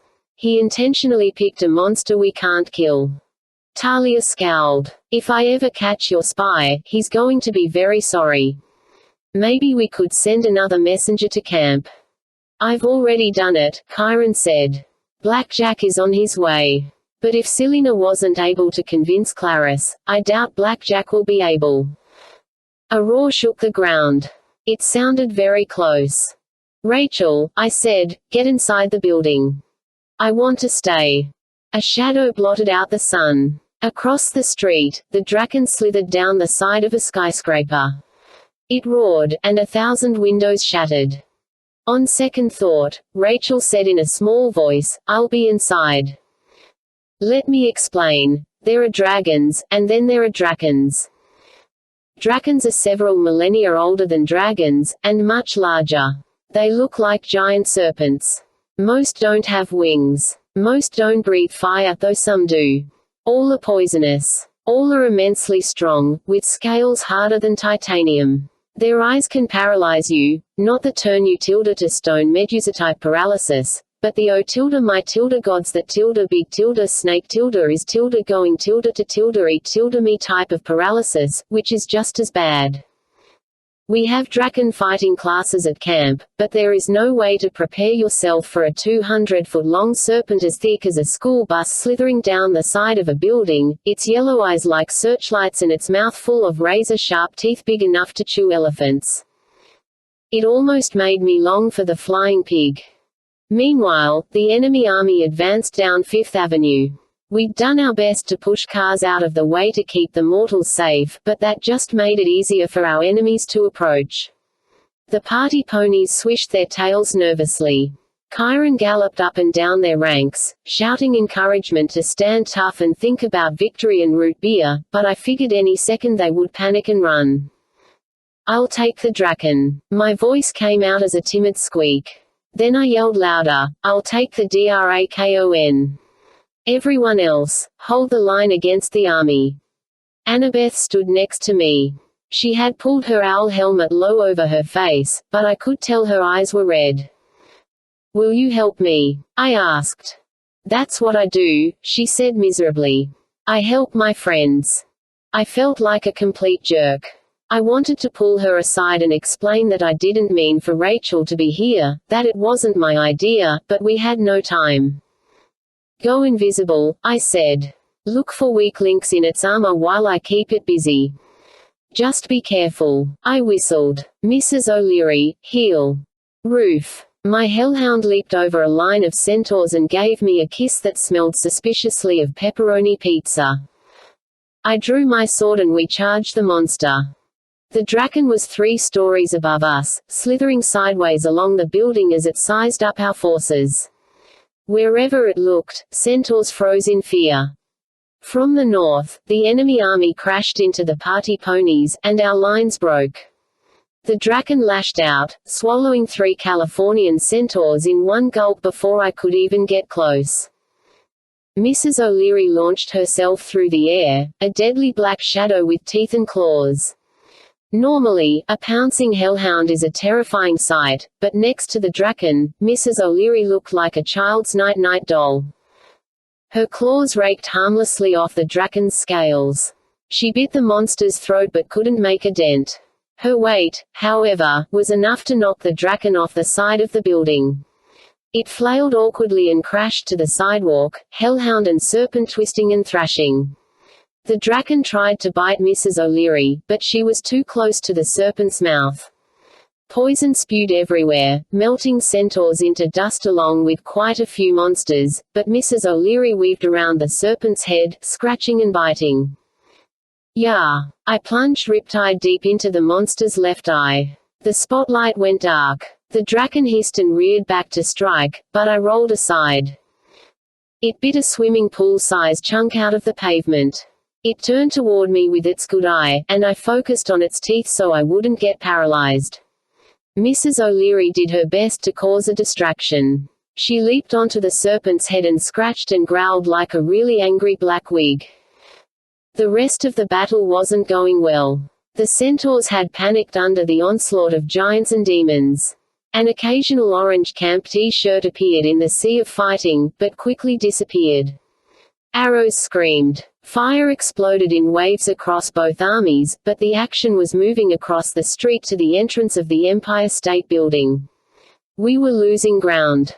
Suddenly Annabeth materialized on the Draken's back. Her invisibility cap rolled off her head as she drove her bronze knife between a chink in the serpent's scales.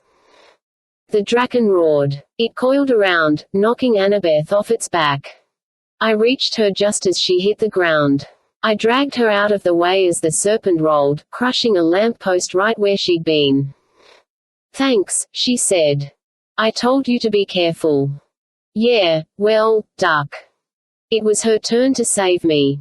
She tackled me as the monster's teeth snapped above my head. Mrs. O'Leary body slammed the Draken's face to get its attention, and we rolled out of the way. Meanwhile our allies had retreated to the doors of the Empire State Building. The entire enemy army was surrounding them. We were out of options. No more help was coming. Annabeth and I would have to retreat before we were cut off from Mount Olympus. Then I heard a rumbling in the south. It wasn't a sound you hear much in New York, but I recognized it immediately: chariot wheels. A girl's voice yelled, "Ares!" And a dozen war chariots charged into battle. Each flew a red banner with the symbol of the wild boar's head. Each was pulled by a team of skeletal horses with manes of fire. A total of 30 fresh warriors, armor gleaming and eyes full of hate, lowered their lances as one, making a bristling wall of death. "The children of Ares," Annabeth said in amazement. How did Rachel know? I didn't have an answer. But leading the charge was a girl in familiar red armor, her face covered by a boar's head helm. She held aloft a spear that crackled with electricity. Clarice herself had come to the rescue. While half her chariots charged the monster army, Clarice led the other 6 straight for the Draken. The serpent reared back and managed to throw off Mrs. O'Leary. My poor pet hit the side of the building with a yelp. I ran to help her, but the serpent had already zeroed in on the new threat. Even with only one eye, its glare was enough to paralyze 2 chariot drivers. They veered into a line of cars. The other 4 chariots kept charging. The monster bared its fangs to strike and got a mouthful of celestial bronze javelins. It screamed, which is probably Draken for OWWWW. Ares, to me. Clarice screamed. Her voice sounded shriller than usual, but I guess that wasn't surprising given what she was fighting. Across the street, the arrival of 6 chariots gave the party ponies new hope. They rallied at the doors of the Empire State Building, and the enemy army was momentarily thrown into confusion. Meanwhile, Clarice's chariots circled the Draken. Lances broke against the monster's skin. Skeletal horses breathed fire and whinnied. 2 more chariots overturned, but the warriors simply leaped to their feet, drew their swords, and went to work. They hacked at chinks in the creature's scales. They dodged poison spray like they'd been training for this all their lives, which of course they had. No one could say the Ares campers weren't brave. Clarice was right there in front, stabbing her spear at the Draken's face, trying to put out its other eye. But as I watched, things started to go wrong. The Draken snapped up one Ares camper in a gulp. It knocked aside another and sprayed poison on a third, who retreated in a panic, his armor melting. "We have to help," Annabeth said. She was right. I'd just been standing there frozen in amazement. Mrs. O'Leary tried to get up but yelped again. One of her paws was bleeding. "Stay back, girl," I told her. "You've done enough already." Annabeth and I jumped onto the monster's back and ran toward its head, trying to draw its attention away from Clarice. Her cabin mates threw javelins, most of which broke, but some lodged in the monster's teeth. It snapped its jaws together until its mouth was a mess of green blood, yellow foamy poison, and splintered weapons. "You can do it," I screamed at Clarice. "A child of Ares is destined to kill it." Through her war helmet, I could only see her eyes, but I could tell something was wrong. Her blue eyes shone with fear. Clarice never looked like that. And she didn't have blue eyes. "Ares!" she shouted, in that strangely shrill voice. She leveled her spear and charged the Draken. "No," I muttered. "Wait." But the monster looked down at her, almost in contempt, and spit poison directly in her face. She screamed and fell. "Clarice!" Annabeth jumped off the monster's back and ran to help, while the other Ares campers tried to defend their fallen counselor. I drove Riptide between 2 of the creature's scales and managed to turn its attention on me. I got thrown but I landed on my feet. "Come on, you stupid worm. Look at me." For the next several minutes, all I saw were teeth. I retreated and dodged poison, but I couldn't hurt the thing. At the edge of my vision, I saw a flying chariot land on 5th Avenue. Then someone ran toward us. A girl's voice, shaken with grief, cried, "No. Curse you, why?" I dared to glance over, but what I saw made no sense. Clarice was lying on the ground where she'd fallen. Her armor smoked with poison. Annabeth and the Ares campers were trying to unfasten her helmet. And kneeling next to them, her face blotchy with tears, was a girl in camp clothes. It was Clarice. My head spun. Why hadn't I noticed before? The girl in Clarissa's armor was much thinner, not as tall.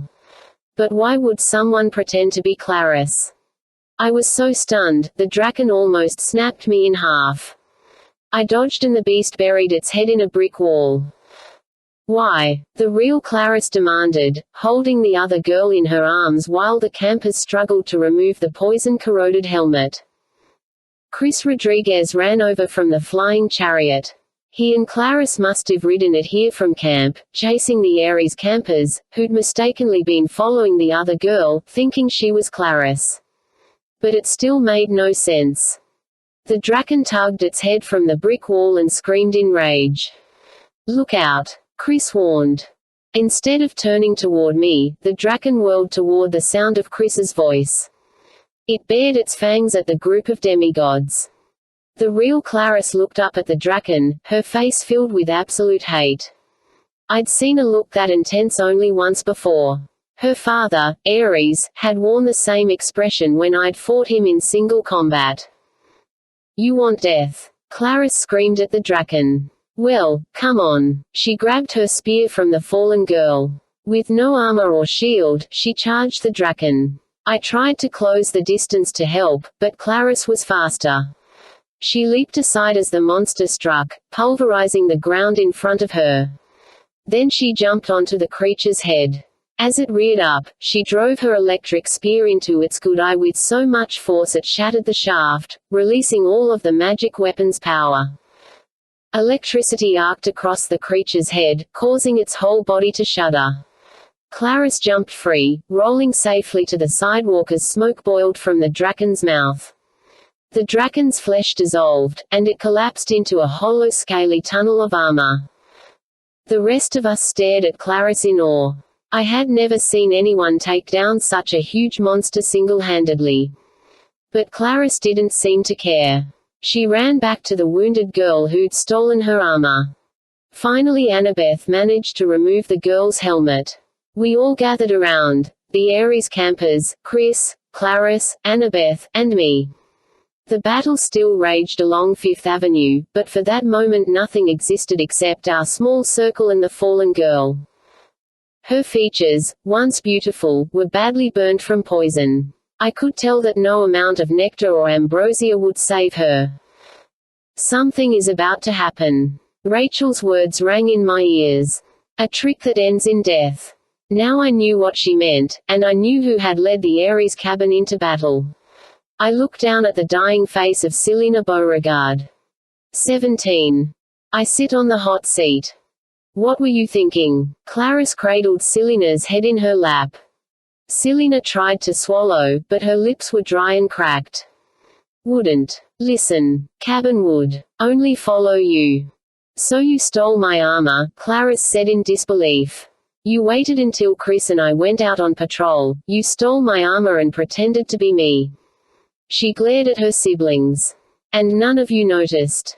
The Ares campers developed a sudden interest in their combat boots. "Don't blame them," Selena said. "They wanted to believe I was you." "You stupid Aphrodite girl," Clarice sobbed. "You charged a Draken. Why?" "All my fault," Selena said, a tear streaking the side of her face. "The Draken, Charlie's death. Camp endangered." "Stop it," Clarice said. "That's not true." Selena opened her hand. In her palm was a silver bracelet with a scythe charm, the mark of Kronos. A cold fist closed around my heart. "You were the spy." Selena tried to nod. Before I liked Charlie, Luke was nice to me. He was so charming, handsome. Later, I wanted to stop helping him, but he threatened to tell. He promised I was saving lives. Fewer people would get hurt. He told me he wouldn't hurt Charlie. He lied to me. I met Annabeth's eyes. Her face was chalky. She looked like somebody had just yanked the world out from under her feet. Behind us, the battle raged. Clarice scowled at her cabinmates. "Go, help the centaurs. Protect the doors. Go." They scrambled off to join the fight. Selena took a heavy, painful breath. "Forgive me." "You're not dying," Clarice insisted. "Charlie. Selena's eyes were a million miles away. See Charlie. She didn't speak again. Clarice held her and wept. Chris put a hand on her shoulder. Finally Annabeth closed Selena's eyes. We have to fight. Annabeth's voice was brittle. She gave her life to help us. We have to honor her. Clarice sniffled and wiped her nose. She was a hero, understand? A hero. I nodded. Come on, Clarice. She picked up a sword from one of her fallen siblings. Kronos is going to pay. I'd like to say I drove the enemy away from the Empire State Building. The truth was Clarice did all the work.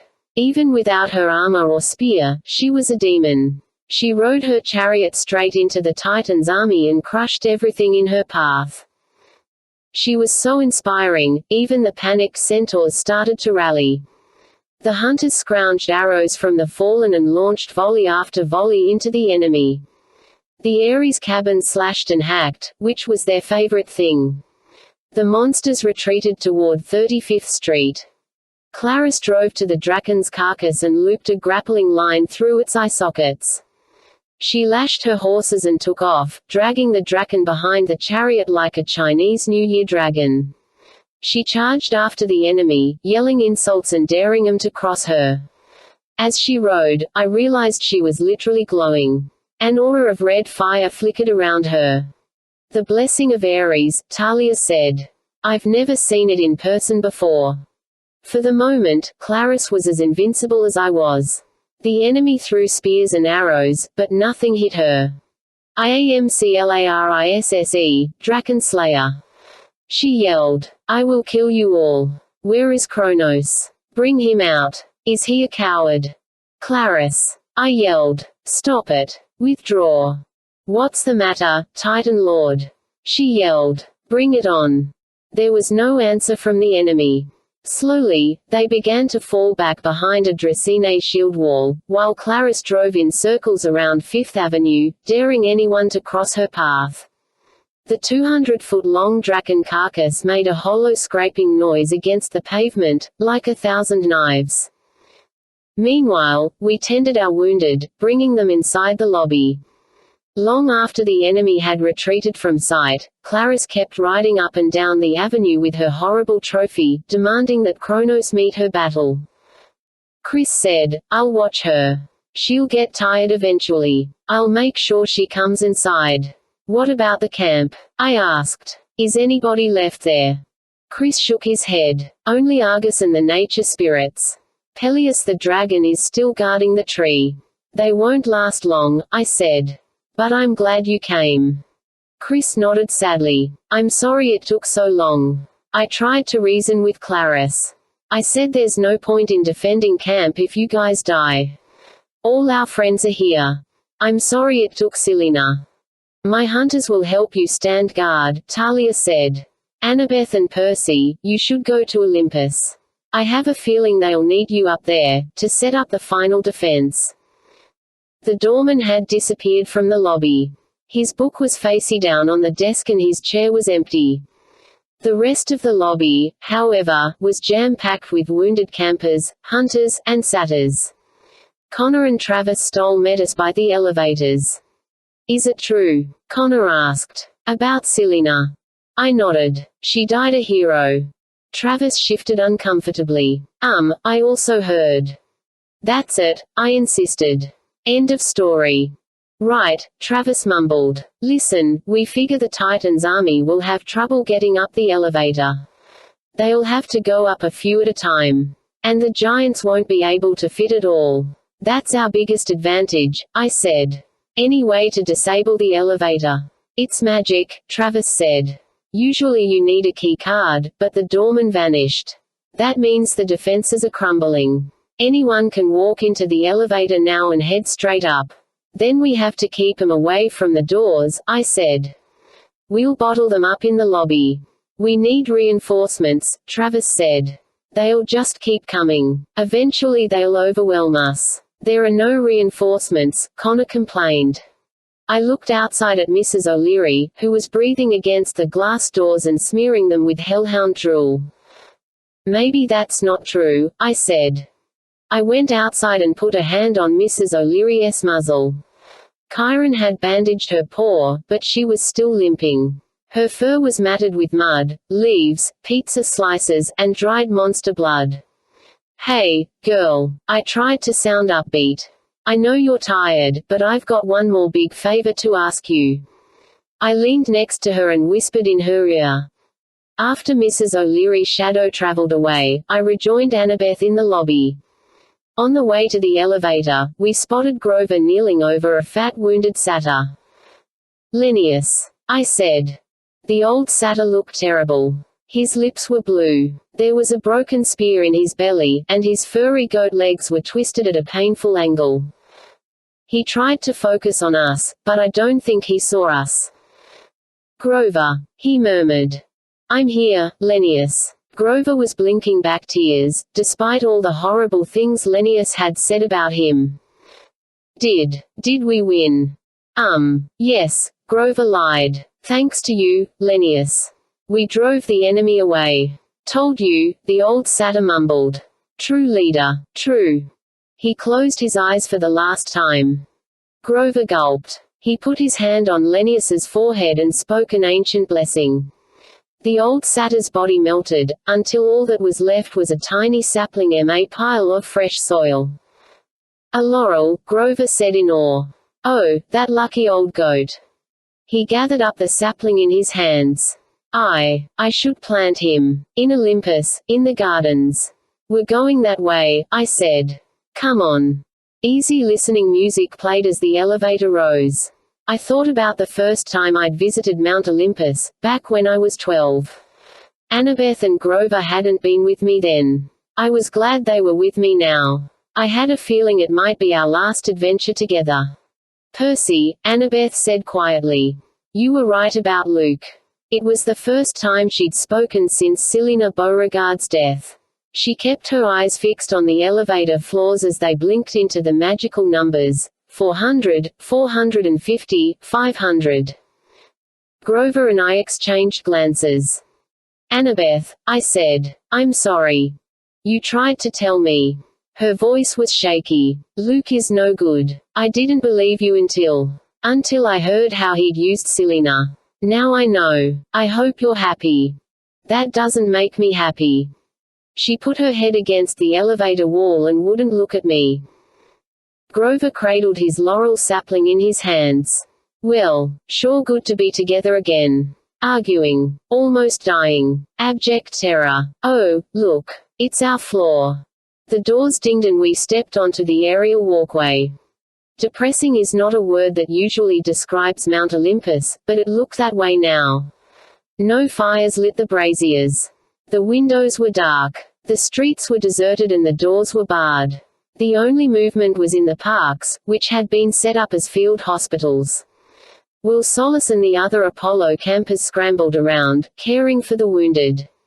Naiads and dryads tried to help, using nature magic songs to heal burns and poison. As Grover planted the laurel sapling, Annabeth and I went around trying to cheer up the wounded. I passed a satyr with a broken leg, a demigod who was bandaged from head to toe, and a body covered in the golden burial shroud of Apollo's cabin. I didn't know who was underneath. I didn't want to find out. My heart felt like lead, but we tried to find positive things to say. "You'll be up and fighting titans in no time," I told one camper. "You look great," Annabeth told another camper. Linnaeus turned into a shrub. Grover told a groaning satyr. I found Dionysus's son Pollux propped up against a tree. He had a broken arm, but otherwise he was okay. "I can still fight with the other hand," he said, gritting his teeth. "No," I said. "You've done enough. I want you to stay here and help with the wounded. But promise me to stay safe," I said. "Okay. Personal favor."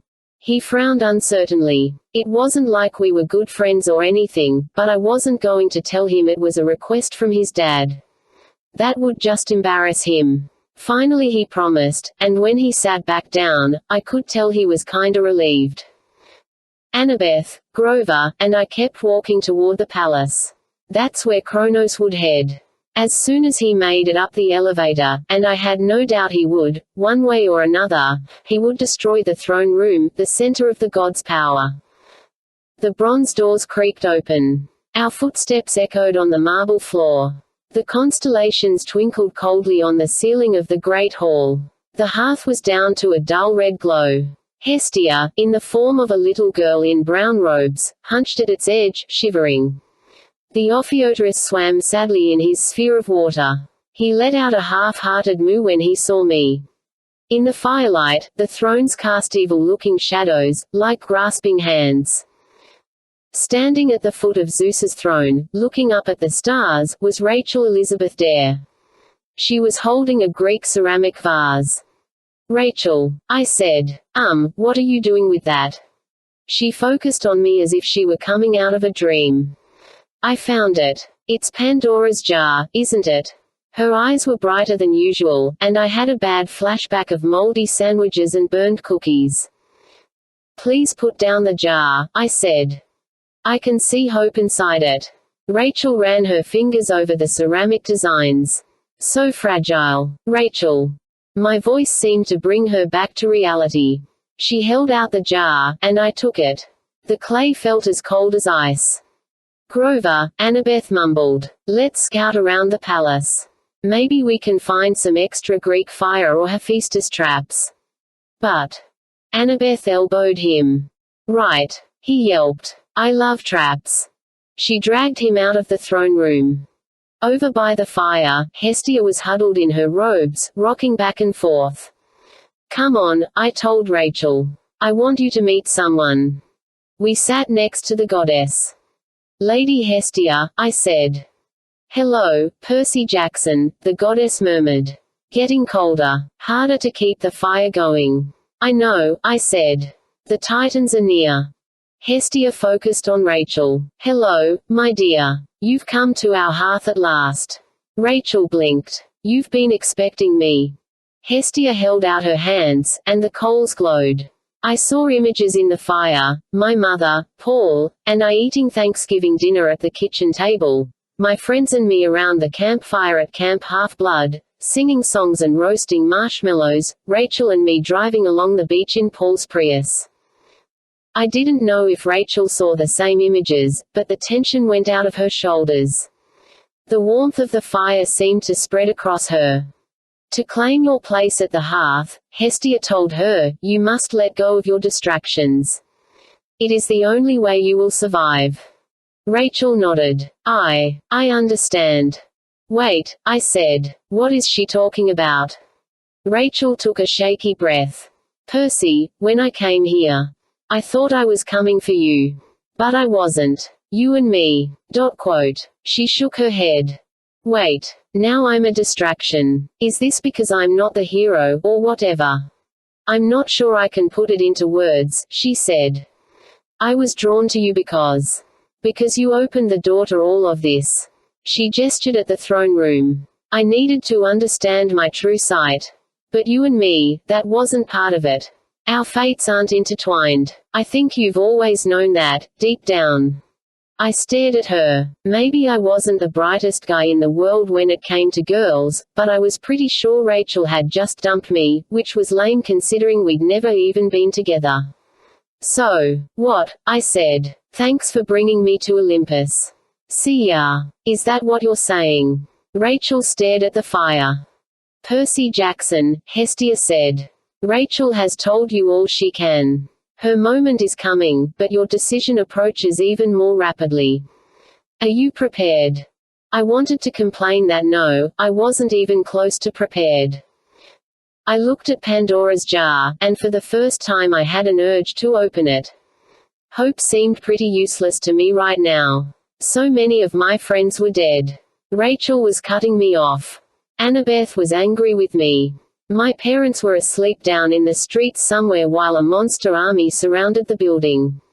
Olympus was on the verge of failing, and I'd seen so many cruel things the gods had done. Zeus destroying Maria D'Angelo, Hades cursing the last oracle, Hermes turning his back on Luke even when he knew his son would become evil. "Surrender," Prometheus's voice whispered in my ear. Otherwise your home will be destroyed. Your precious camp will burn. Then I looked at Hestia. Her red eyes glowed warmly. I remembered the images I'd seen in her hearth, friends and family, everyone I cared about. I remembered something Chris Rodriguez had said, "There's no point in defending camp if you guys die. All our friends are here." And Nico, standing up to his father, "Hades, if Olympus falls," he said, "your own palace's safety doesn't matter." I heard footsteps. Annabeth and Grover came back into the throne room and stopped when they saw us. I probably had a pretty strange look on my face.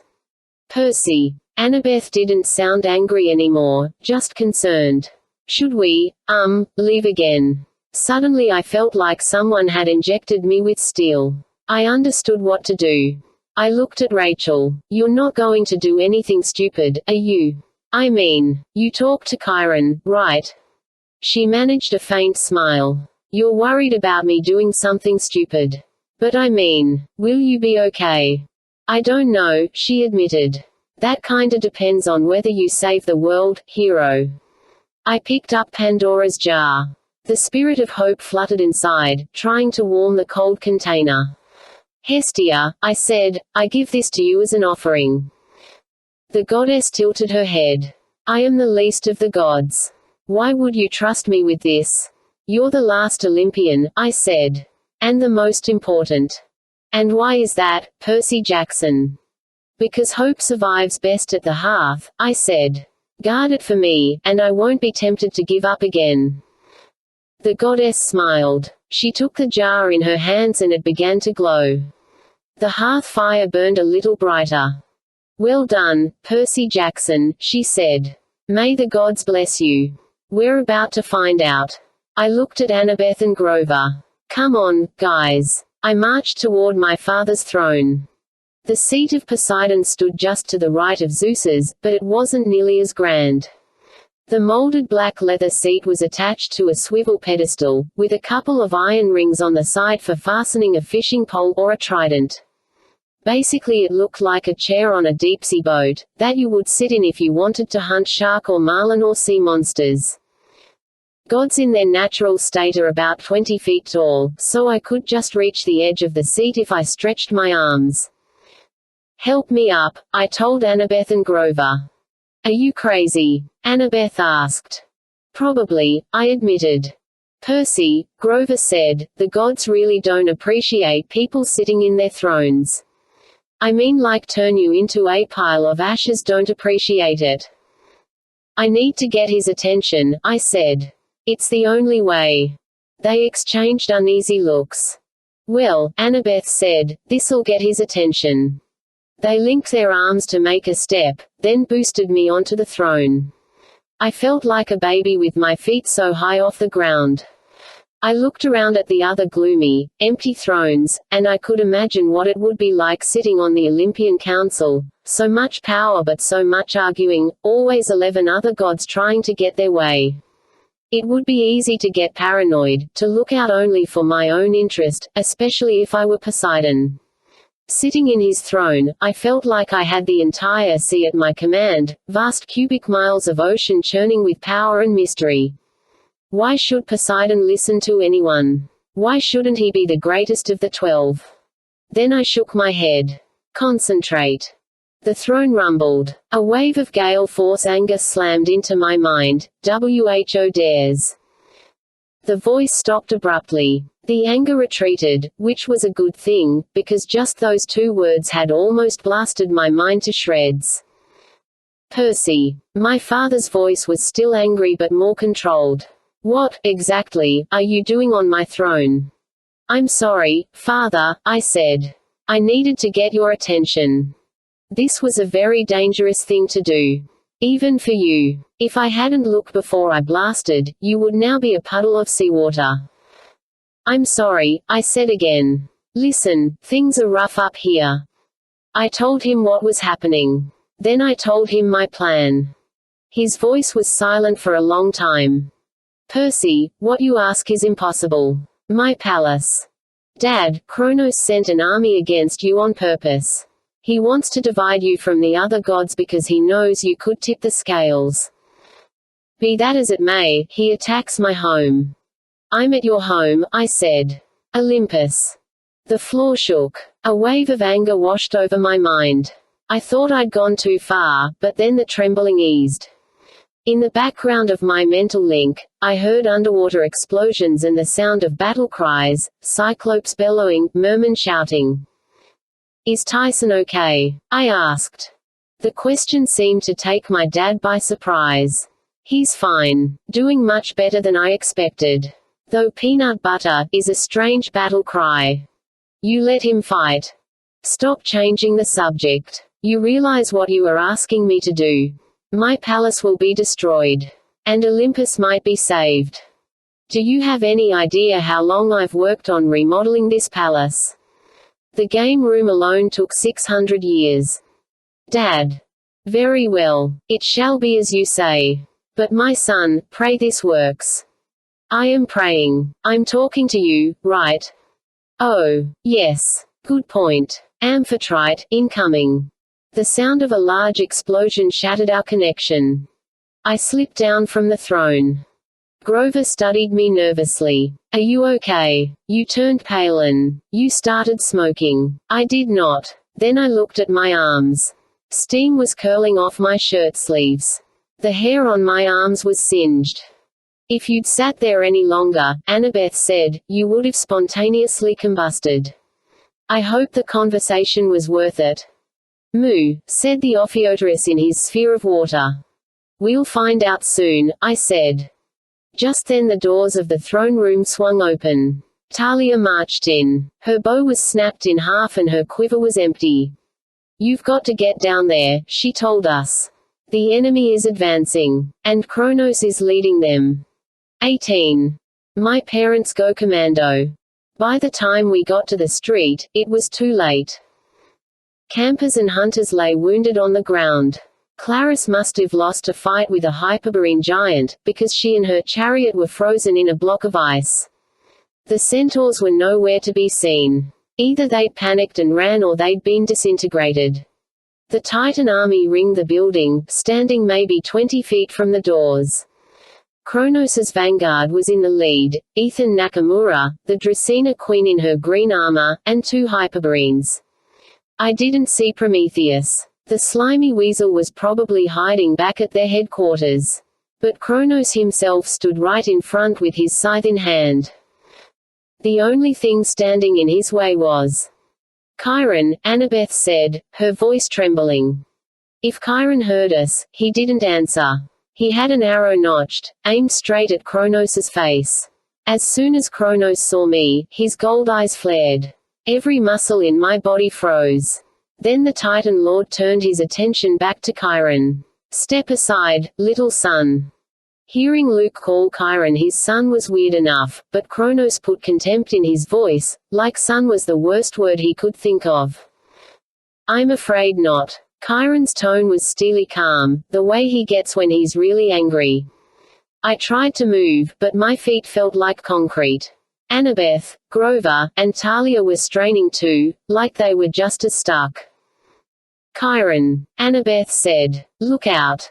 The Dracena queen became impatient and charged. Chiron's arrow flew straight between her eyes and she vaporized on the spot, her empty armor clattering to the asphalt. Chiron reached for another arrow, but his quiver was empty. He dropped the bow and drew his sword. I knew he hated fighting with a sword. It was never his favorite weapon. Kronos chuckled. He advanced a step, and Chiron's horse half skittered nervously. His tail flicked back and forth. You're a teacher, Kronos sneered. Not a hero. Luke was a hero, Chiron said. He was a good one, until you corrupted him. Fool. Kronos' voice shook the city. You filled his head with empty promises. You said the gods cared about me. Me, Chiron noticed. You said me. Kronos looked confused, and in that moment, Chiron struck. It was a good maneuver, a feint followed by a strike to the face. I couldn't have done better myself, but Kronos was quick. He had all of Luke's fighting skill, which was a lot. He knocked aside Chiron's blade and yelled, "Back!" A blinding white light exploded between the Titan and the Centaur. Chiron flew into the side of the building with such force the wall crumbled and collapsed on top of him. "No!" Annabeth wailed. The freezing spell broke. We ran toward our teacher, but there was no sign of him. Talia and I pulled helplessly at the bricks while a ripple of ugly laughter ran through the Titan's army. "You!" Annabeth turned on Luke. "To think that I thought," she drew her knife. "Annabeth, don't." I tried to take her arm, but she shook me off. She attacked Kronos, and his smug smile faded.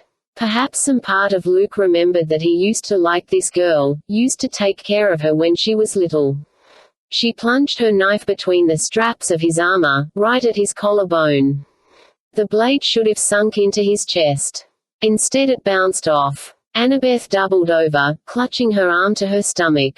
The jolt might have been enough to dislocate her bad shoulder. I yanked her back as Kronos swung his scythe, slicing the air where she'd been standing. She fought me and screamed, "I hate you."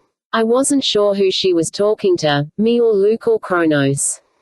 Tears streaked the dust on her face. "I have to fight him," I told her. "It's my fight too, Percy." Kronos laughed. "So much spirit. I can see why Luke wanted to spare you. Unfortunately, that won't be possible." He raised his scythe. I got ready to defend, but before Kronos could strike, a dog's howl pierced the air somewhere behind the Titan's army. "Aru!"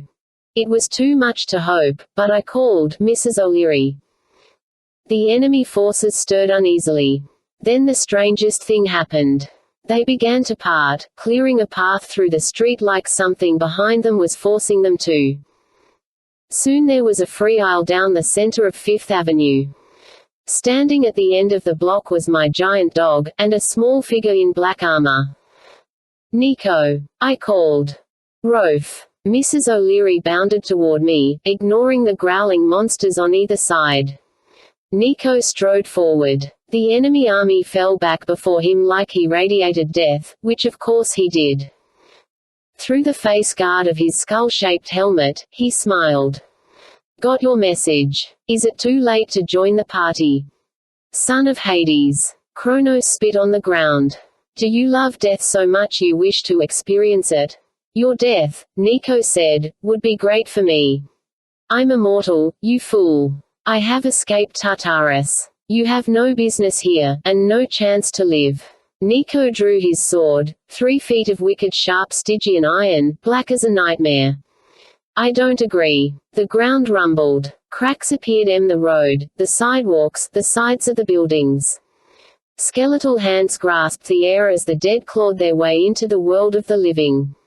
There were thousands of them, and as they emerged, the Titan's monsters got jumpy and started to back up. "Hold your ground," Kronos demanded. "The dead are no match for us." The sky turned dark and cold. Shadows thickened. A harsh war horn sounded, and as the dead soldiers formed up ranks with their guns and swords and spears, an enormous chariot roared down Fifth Avenue. It came to a stop next to Nico. The horses were living shadows, fashioned from darkness. The chariot was inlaid with obsidian and gold, decorated with scenes of painful death. Holding the reins was Hades himself, Lord of the Dead, with Demeter and Persephone riding behind him. Hades wore black armor and a cloak the color of fresh blood. On top of his pale head was the helm of darkness, a crown that radiated pure terror. It changed shape as I watched, from a dragon's head to a circle of black flames to a wreath of human bones. But that wasn't the scary part. The helm reached into my mind and ignited my worst nightmares, my most secret fears. I wanted to crawl into a hole and hide, and I could tell the enemy army felt the same way. Only Kronos' power and authority kept his ranks from fleeing. Hades smiled coldly. "Hello, father. You're looking young." "Hades," Kronos growled. "I hope you and the ladies have come to pledge your allegiance." "I'm afraid not." Hades sighed. "My son here convinced me that perhaps I should prioritize my list of enemies." He glanced at me with distaste. As much as I dislike certain upstart demigods, it would not do for Olympus to fall. I would miss bickering with my siblings. And if there is one thing we agree on, it is that you were a terrible father. True, muttered Demeter. No appreciation of agriculture. Mother. Persephone complained. Hades drew his sword, a double-edged Stygian blade etched with silver. Now fight me. For today the house of Hades will be called the saviors of Olympus. I don't have time for this, Kronos snarled. He struck the ground with his scythe. A crack spread in both directions, circling the Empire State Building. A wall of force shimmered along the fissure line, separating Kronos's vanguard, my friends, and me from the bulk of the two armies. What's he doing? I muttered. Sealing us in, Talia said. He's collapsing the magic barriers around Manhattan, cutting off just the building, and us. Sure enough, outside the barrier, car engines revved to life. Pedestrians woke up and stared uncomprehendingly at the monsters and zombies all around them. No telling what they saw through the mist, but I'm sure it was plenty scary. Car doors opened. And at the end of the block, Paul Bloffus and my mum got out of their Prius. No, I said. Don't. My mother could see through the mist. I could tell from her expression that she understood how serious things were. I hoped she would have the sense to run. But she locked eyes with me, said something to Paul, and they ran straight toward us. I couldn't call out. The last thing I wanted to do was bring her to Kronos's attention. Fortunately, Hades caused a distraction. He charged at the wall of force, but his chariot crashed against it and overturned. He got to his feet, cursing, and blasted the wall with black energy. The barrier held. Attack! He roared. The armies of the dead clashed with the Titans' monsters. Fifth Avenue exploded into absolute chaos. Mortals screamed and ran for cover. Demeter waved her hand and an entire column of giants turned into a wheat field. Persephone changed the Dracenes spears into sunflowers. Nico slashed and hacked his way through the enemy, trying to protect the pedestrians as best he could. My parents ran toward me, dodging monsters and zombies, but there was nothing I could do to help them. Nakamura, Kronos said. Attend me. Giants, deal with them. He pointed at my friends and me. Then he ducked into the lobby. For a second I was stunned. I'd been expecting a fight, but Kronos completely ignored me like I wasn't worth the trouble. That made me mad. The first Hyperborine giant smashed at me with his club. I rolled between his legs and stabbed Riptide into his backside. He shattered into a pile of ice shards. The second giant breathed frost at Annabeth, who was barely able to stand, but Grover pulled her out of the way while Talia went to work. She sprinted up the giant's back like a gazelle, sliced her hunting knives across his monstrous blue neck, and created the world's largest headless ice sculpture. I glanced outside the magic barrier. Nico was fighting his way toward my mum and Paul, but they weren't waiting for help. Paul grabbed a sword from a fallen hero and did a pretty fine job keeping a Dracena busy. He stabbed her in the gut, and she disintegrated. Paul, I said in amazement. He turned toward me and grinned. I hope that was a monster I just killed. I was a Shakespearean actor in college. Picked up a little swordplay. I liked him even better for that, but then a Laestrygonian giant charged toward my mum. She was rummaging around in an abandoned police car, maybe looking for the emergency radio, and her back was turned. Mum! I yelled. She whirled when the monster was almost on top of her. I thought the thing in her hands was an umbrella until she cranked the pump and the shotgun blast blew the giant 20 feet backward, right into Nico's sword. Nice one, Paul said. When did you learn to fire a shotgun? I demanded. My mum blew the hair out of her face. About 2 seconds ago. Percy, we'll be fine. Go. Yes, Nico agreed, we'll handle the army. You have to get Kronos. Come on, seaweed brain. Annabeth said. I nodded. Then I looked at the rubble pile on the side of the building. My heart twisted. I'd forgotten about Chiron. How could I do that? Mrs. O'Leary, I said. Please, Chiron's under there. If anyone can dig him out, you can. Find him. Help him. I'm not sure how much she understood, but she bounded to the pile and started to dig.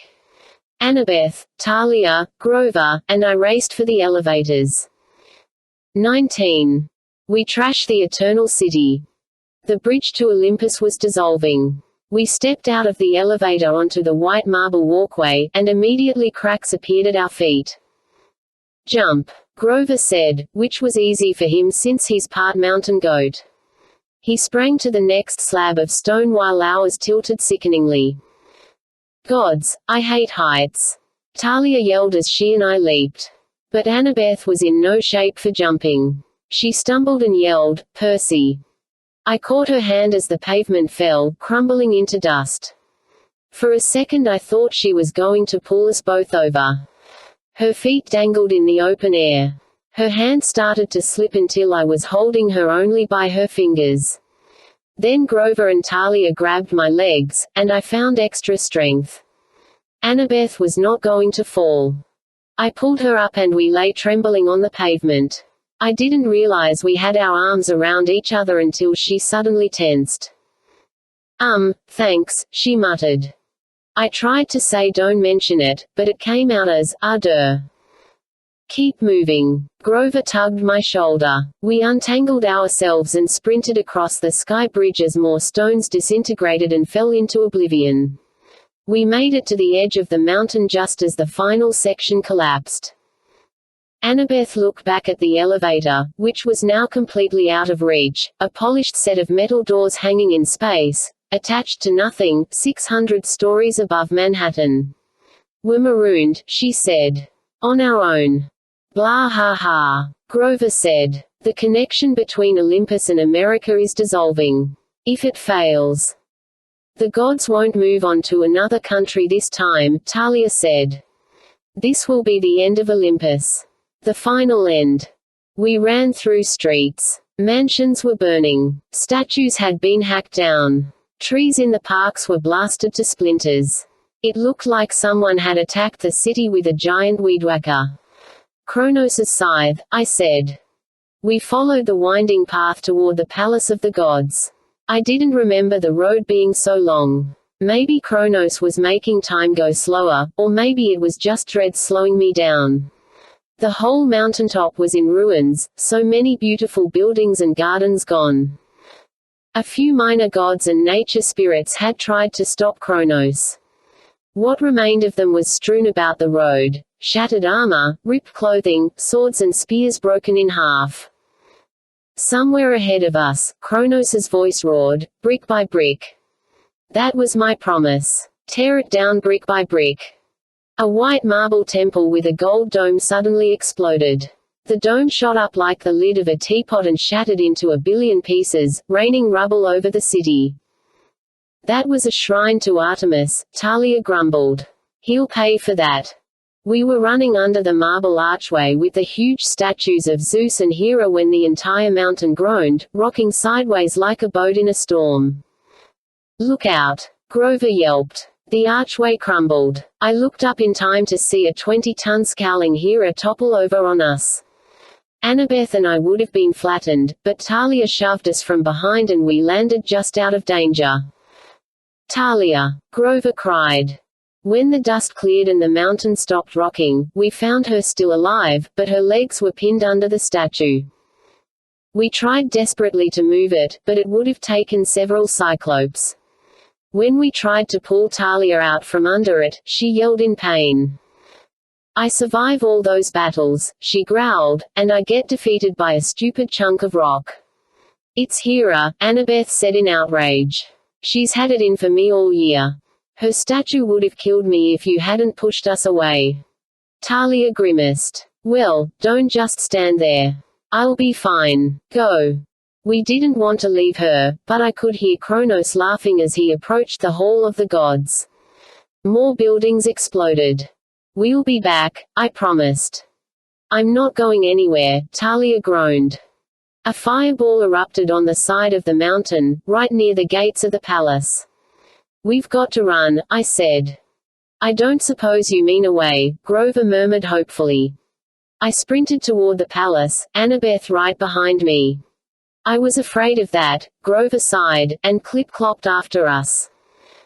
The doors of the palace were big enough to steer a cruise ship through, but they'd been ripped off their hinges and smashed like they weighed nothing. We had to climb over a huge pile of broken stone and twisted metal to get inside. Kronos stood in the middle of the throne room, his arms wide, staring at the starry ceiling as if taking it all in. His laughter echoed even louder than it had from the pit of Tartarus. Finally, he bellowed. The Olympian Council, so proud and mighty. Which seat of power shall I destroy first? Ethan Nakamura stood to one side, trying to stay out of the way of his master's scythe. The hearth was almost dead, just a few coals glowing deep in the ashes. Hestia was nowhere to be seen. Neither was Rachel. I hoped she was okay, but I'd seen so much destruction I was afraid to think about it. The Ophiuterus swam in his water sphere in the far corner of the room, wisely not making a sound, but it wouldn't be long before Kronos noticed him. Annabeth, Grover, and I stepped forward into the torchlight. Ethan saw us first. My lord, he warned. Kronos turned and smiled through Luke's face. Except for the golden eyes, he looked just the same as he had 4 years ago when he'd welcomed me into the Hermes cabin. Annabeth made a painful sound in the back of her throat, like someone had just sucker-punched her. Shall I destroy you first, Jackson? Kronos asked. Is that the choice you will make, to fight me and die instead of bowing down? Prophecies never end well, you know. Luke would fight with a sword, I said. But I suppose you don't have his skill. Kronos sneered. His scythe began to change, until he held Luke's old weapon, Backbiter, with its half-steel, half-celestial bronze blade. Next to me, Annabeth gasped like she'd suddenly had an idea. Percy, the blade. She unsheathed her knife. The hero's soul, cursed blade shall reap. I didn't understand why she was reminding me of that prophecy line right now. It wasn't exactly a morale booster, but before I could say anything, Kronos raised his sword. Wait! Annabeth yelled. Kronos came at me like a whirlwind. My instincts took over. I dodged and slashed and rolled, but I felt like I was fighting 100 swordsmen. Ethan ducked to one side, trying to get behind me until Annabeth intercepted him. They started to fight, but I couldn't focus on how she was doing. I was vaguely aware of Grover playing his reed pipes. The sound filled me with warmth and courage, thoughts of sunlight and a blue sky and a calm meadow, somewhere far away from the war. Kronos backed me up against the throne of Hephaestus, a huge mechanical Lazeboy type thing covered with bronze and silver gears. Kronos slashed, and I managed to jump straight up onto the seat. The throne whirred and hummed with secret mechanisms. Defense mode, it warned. Defense mode. That couldn't be good. I jumped straight over Kronos's head as the throne shot tendrils of electricity in all directions. One hit Kronos in the face, arcing down his body and up his sword. Arg! He crumpled to his knees and dropped Backbiter. Annabeth saw her chance. She kicked Ethan out of the way and charged Kronos. Luke, listen. I wanted to shout at her, to tell her she was crazy for trying to reason with Kronos, but there was no time. Kronos flicked his hand. Annabeth flew backward, slamming into the throne of her mother and crumpling to the floor. Annabeth! I screamed. Ethan Nakamura got to his feet. He now stood between Annabeth and me. I couldn't fight him without turning my back on Kronos. Grover's music took on a more urgent tune. He moved toward Annabeth, but he couldn't go any faster and keep up the song. Grass grew on the floor of the throne room. Tiny roots crept up between the cracks of the marble stones. Kronos rose to one knee. His hair smoldered. His face was covered with electrical burns. He reached for his sword, but this time it didn't fly into his hands.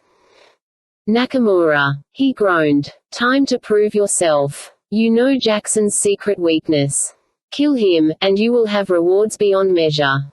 Ethan's eyes dropped to my midsection, and I was sure that he knew. Even if he couldn't kill me himself, all he had to do was tell Kronos. There was no way I could defend myself forever. Look around you, Ethan, I said. The end of the world. Is this the reward you want? Do you really want everything destroyed, the good with the bad? Everything. Grover was almost to Annabeth now. The grass thickened on the floor. The roots were almost a foot long, like a stubble of whiskers. There is no throne to Nemesis, Ethan muttered. No throne to my mother. That's right. Kronos tried to get up, but stumbled. Above his left ear, a patch of blonde hair still smoldered. Strike 'em down. They deserve to suffer. You said your mum is the goddess of balance, I reminded him. The minor gods deserve better, Ethan, but total destruction isn't balance. Kronos doesn't build. He only destroys. Ethan looked at the sizzling throne of Hephaestus. Grover's music kept playing, and Ethan swayed to it, as if the song were filling him with nostalgia, a wish to see a beautiful day, to be anywhere but here. His good eye blinked. Then he charged. But not at me. While Kronos was still on his knees, Ethan brought down his sword on the Titan Lord's neck. It should have killed him instantly, but the blade shattered. Ethan fell back, grasping his stomach. A shard of his own blade had ricocheted and pierced his armor. Kronos rose unsteadily, towering over his servant. Treason, he snarled. Grover's music kept playing, and grass grew around Ethan's body. Ethan stared at me, his face tight with pain. Deserve better, he gasped. If they just had thrones. Kronos stomped his foot, and the floor ruptured around Ethan Nakamura. The son of Nemesis fell through a fissure that went straight through the heart of the mountain, straight into open air. So much for him. Kronos picked up his sword. And now for the rest of you. My only thought was to keep him away from Annabeth. Grover was at her side now. He'd stopped playing and was feeding her ambrosia. Everywhere Kronos stepped, the roots wrapped around his feet, but Grover had stopped his magic too early. The roots weren't thick or strong enough to do much more than annoy the Titan. We fought through the hearth, kicking up coals and sparks. Kronos slashed an armrest off the throne of Ares, which was okay by me, but then he backed me up to my dad's throne. Oh, yes, Kronos said. This one will make fine kindling for my new hearth. Our blades clashed in a shower of sparks. He was stronger than me, but for the moment I felt the power of the ocean in my arms. I pushed him back and struck again, slashing riptide across his breastplate so hard I cut a gash in the celestial bronze. He stamped his foot again and time slowed. I tried to attack but I was moving at the speed of a glacier. Kronos backed up leisurely, catching his breath.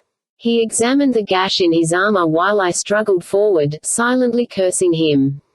He could take all the timeouts he wanted. He could freeze me in place at will. My only hope was that the effort was draining him. If I could wear him down. It's too late, Percy Jackson, he said. Behold. He pointed to the hearth, and the coals glowed. A sheet of white smoke poured from the fire, forming images like an iris message. I saw Nico and my parents down on Fifth Avenue, fighting a hopeless battle, ringed in enemies. In the background Hades fought from his black chariot, summoning wave after wave of zombies out of the ground, but the forces of the Titan's army seemed just as endless. Meanwhile, Manhattan was being destroyed. Mortals, now fully awake, were running in terror. Cars swerved and crashed. The scene shifted, and I saw something even more terrifying.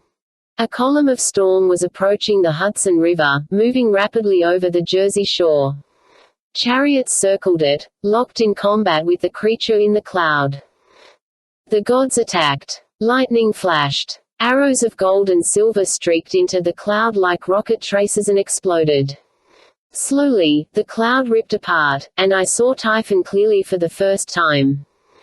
I knew as long as I lived, which might not be that long, I would never be able to get the image out of my mind. Typhon's head shifted constantly. Every moment he was a different monster, each more horrible than the last. Looking at his face would have driven me insane, so I focused on his body, which wasn't much better. He was humanoid, but his skin reminded me of a meatloaf sandwich that had been in someone's locker all year. He was mottled green, with blisters the size of buildings, and blackened patches from eons of being stuck under a volcano. His hands were human, but with talons like an eagle's. His legs were scaly and reptilian. The Olympians are giving their final effort. Kronos laughed. How pathetic. Zeus threw a thunderbolt from his chariot. The blast lit up the world. I could feel the shock even here on Olympus, but when the dust cleared, Typhon was still standing. He staggered a bit, with a smoking crater on top of his misshapen head, but he roared in anger and kept advancing. My limbs began to loosen up. Kronos didn't seem to notice. His attention was focused on the fight and his final victory. If I could hold out a few more seconds, and if my dad kept his word. Typhon stepped into the Hudson River and barely sank to mid-calf. Now, I thought, imploring the image in the smoke. Please, it has to happen now. Like a miracle, a conch horn sounded from the smoky picture. The call of the ocean. The call of Poseidon. All around Typhon, the Hudson River erupted, churning with 40-foot waves. Out of the water burst a new chariot, this one pulled by massive hippocampi, who swam in air as easily as in water. My father, glowing with a blue aura of power, rode a defiant circle around the giant's legs. Poseidon was no longer an old man. He looked like himself again, tan and strong with a black beard. As he swung his trident, the river responded, making a funnel cloud around the monster. No, Kronos bellowed after a moment of stunned silence. No. Now, my brethren. Poseidon's voice was so loud I wasn't sure if I was hearing it from the smoke image or from all the way across town. Strike for Olympus. Warriors burst out of the river, riding the waves on huge sharks and dragons and seahorses. It was a legion of cyclopes, and leading them into battle was Tyson. I yelled. I knew he couldn't hear me, but I stared at him in amazement. He'd magically grown in size. He had to be 30 feet tall, as big as any of his older cousins, and for the first time he was wearing full battle armor. Riding behind him was Briars, the 100-handed one. All the Cyclopes held huge lengths of black iron chains, big enough to anchor a battleship, with grappling hooks at the ends. They swung them like lassos and began to ensnare Typhon, throwing lines around the creature's legs and arms, using the tide to keep circling, slowly tangling him. Typhon shook and roared and yanked at the chains, pulling some of the Cyclopes off their mounts, but there were too many chains. The sheer weight of the Cyclops battalion began to weigh Typhon down. Poseidon threw his trident and impaled the monster in the throat. Golden blood, a mortal ichor, spewed from the wound, making a waterfall taller than a skyscraper. The trident flew back to Poseidon's hand. The other gods struck with renewed force. Ares rode in and stabbed Typhon in the nose. Artemis shot the monster in the eye with a dozen silver arrows. Apollo shot a blazing volley of arrows and set the monster's loincloth on fire. And Zeus kept pounding the giant with lightning, until finally, slowly, the water rose, wrapping Typhon like a cocoon, and he began to sink under the weight of the chains. Typhon bellowed in agony, thrashing with such force that waves sloshed the Jersey shore, soaking 5-story buildings and splashing over the George Washington Bridge. But down he went as my dad opened a special tunnel for him at the bottom of the river, an endless waterslide that would take him straight to Tartarus. The giant's head went under in a seething whirlpool, and he was gone. Bah! Kronos screamed. He slashed his sword through the smoke, tearing the image to shreds. They're on their way, I said. You've lost. I haven't even started. He advanced with blinding speed. Grover, brave, stupid satyr that he was, tried to protect me, but Kronos tossed him aside like a rag doll. I sidestepped and jabbed under Kronos's guard. It was a good trick. Unfortunately, Luke knew it. He countered the strike and disarmed me using one of the first moves he'd ever taught me. My sword skidded across the ground and fell straight into the open fissure. Stop! Annabeth came from nowhere.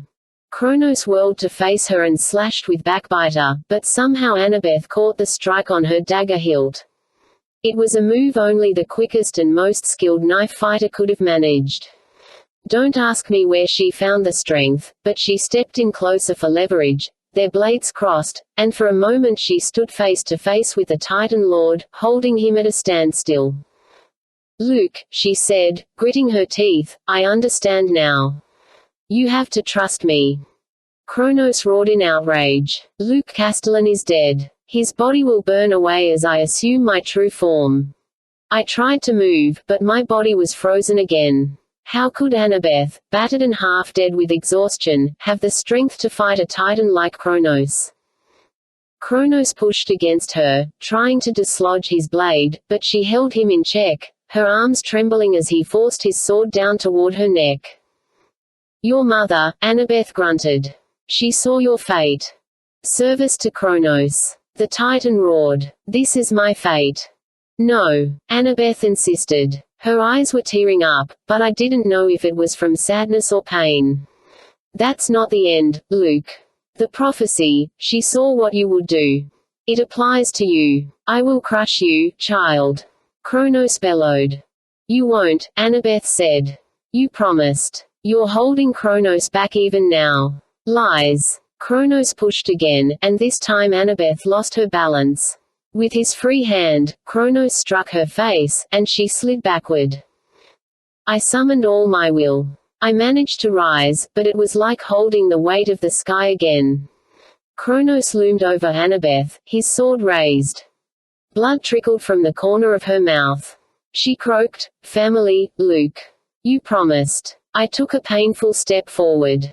Grover was back on his feet, over by the throne of Hera, but he seemed to be struggling to move as well. Before either of us could get anywhere close to Annabeth, Kronos staggered. He stared at the knife in Annabeth's hand, the blood on her face. "Promise." Then he gasped like he couldn't get air. "Annabeth." But it wasn't the Titan's voice. It was Luke's. He stumbled forward like he couldn't control his own body. "You're bleeding." "My knife." Annabeth tried to raise her dagger, but it clattered out of her hand. Her arm was bent at a funny angle. She looked at me, imploring, "Percy, please." I could move again. I surged forward and scooped up her knife. I knocked Backbiter out of Luke's hand, and it spun into the hearth. Luke hardly paid me any attention. He stepped toward Annabeth, but I put myself between him and her. "Don't touch her," I said. Anger rippled across his face. Kronos's voice growled, "Jackson." Was it my imagination, or was his whole body glowing, turning gold? He gasped again. Luke's voice, "He's changing. Help. He's almost ready. He won't need my body anymore. Please." "No," Kronos bellowed. He looked around for his sword, but it was in the hearth, glowing among the coals. He stumbled toward it. I tried to stop him, but he pushed me out of the way with such force I landed next to Annabeth and cracked my head on the base of Athena's throne. "The knife, Percy," Annabeth muttered. Her breath was shallow. "Hero. Cursed blade." When my vision came back into focus, I saw Kronos grasping his sword. Then he bellowed in pain and dropped it. His hands were smoking and seared. The hearth fire had grown red-hot, like the scythe wasn't compatible with it. I saw an image of Hestia flickering in the ashes, frowning at Kronos with disapproval. Luke turned and collapsed, clutching his ruined hands. "Please, Percy." I struggled to my feet. I moved toward him with the knife. I should kill him. That was the plan. Luke seemed to know what I was thinking. He moistened his lips. "You can't do it yourself. He'll break my control. He'll defend himself. Only my hand. I know where. I can keep him controlled." He was definitely glowing now, his skin starting to smoke. I raised the knife to strike. Then I looked at Annabeth, at Grover cradling her in his arms, trying to shield her. And I finally understood what she'd been trying to tell me. You are not the hero, Rachel had said. It will affect what you do. Please, Luke groaned. No time. If Kronos evolved into his true form, there would be no stopping him. He would make Typhon look like a playground bully. The line from the great prophecy echoed in my head, a hero's soul, cursed blade shall reap. My whole world tipped upside down, and I gave the knife to Luke. Grover yelped. Percy, are you, crazy, insane, off my rocker? Probably. But I watched as Luke grasped the hilt. I stood before him, defenseless. He unlatched the side straps of his armor, exposing a small bit of his skin just under his left arm, a place that would be very hard to hit. With difficulty, he stabbed himself. It wasn't a deep cut, but Luke howled. His eyes glowed like lava. The throne room shook, throwing me off my feet. An aura of energy surrounded Luke, growing brighter and brighter. I shut my eyes and felt a force like a nuclear explosion blister my skin and crack my lips.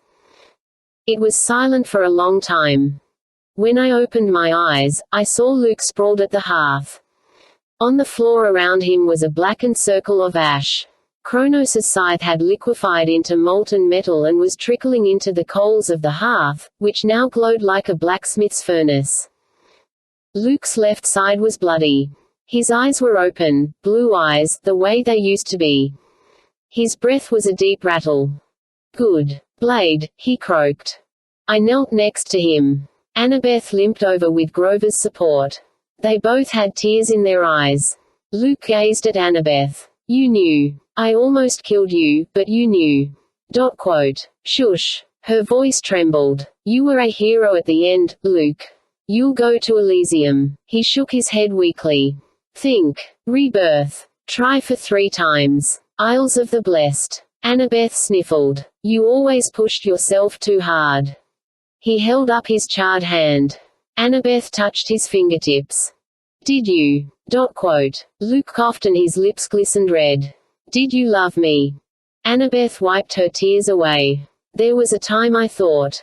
Well, I thought. She looked at me, like she was drinking in the fact that I was still here. And I realized I was doing the same thing. The world was collapsing, and the only thing that really mattered to me was that she was alive. You were like a brother to me, Luke, she said softly. But I didn't love you. He nodded, as if he'd expected it. He winced in pain. We can get ambrosia, Grover said. We can. Grover, Luke gulped. You're the bravest satyr I ever knew. But no. There's no healing.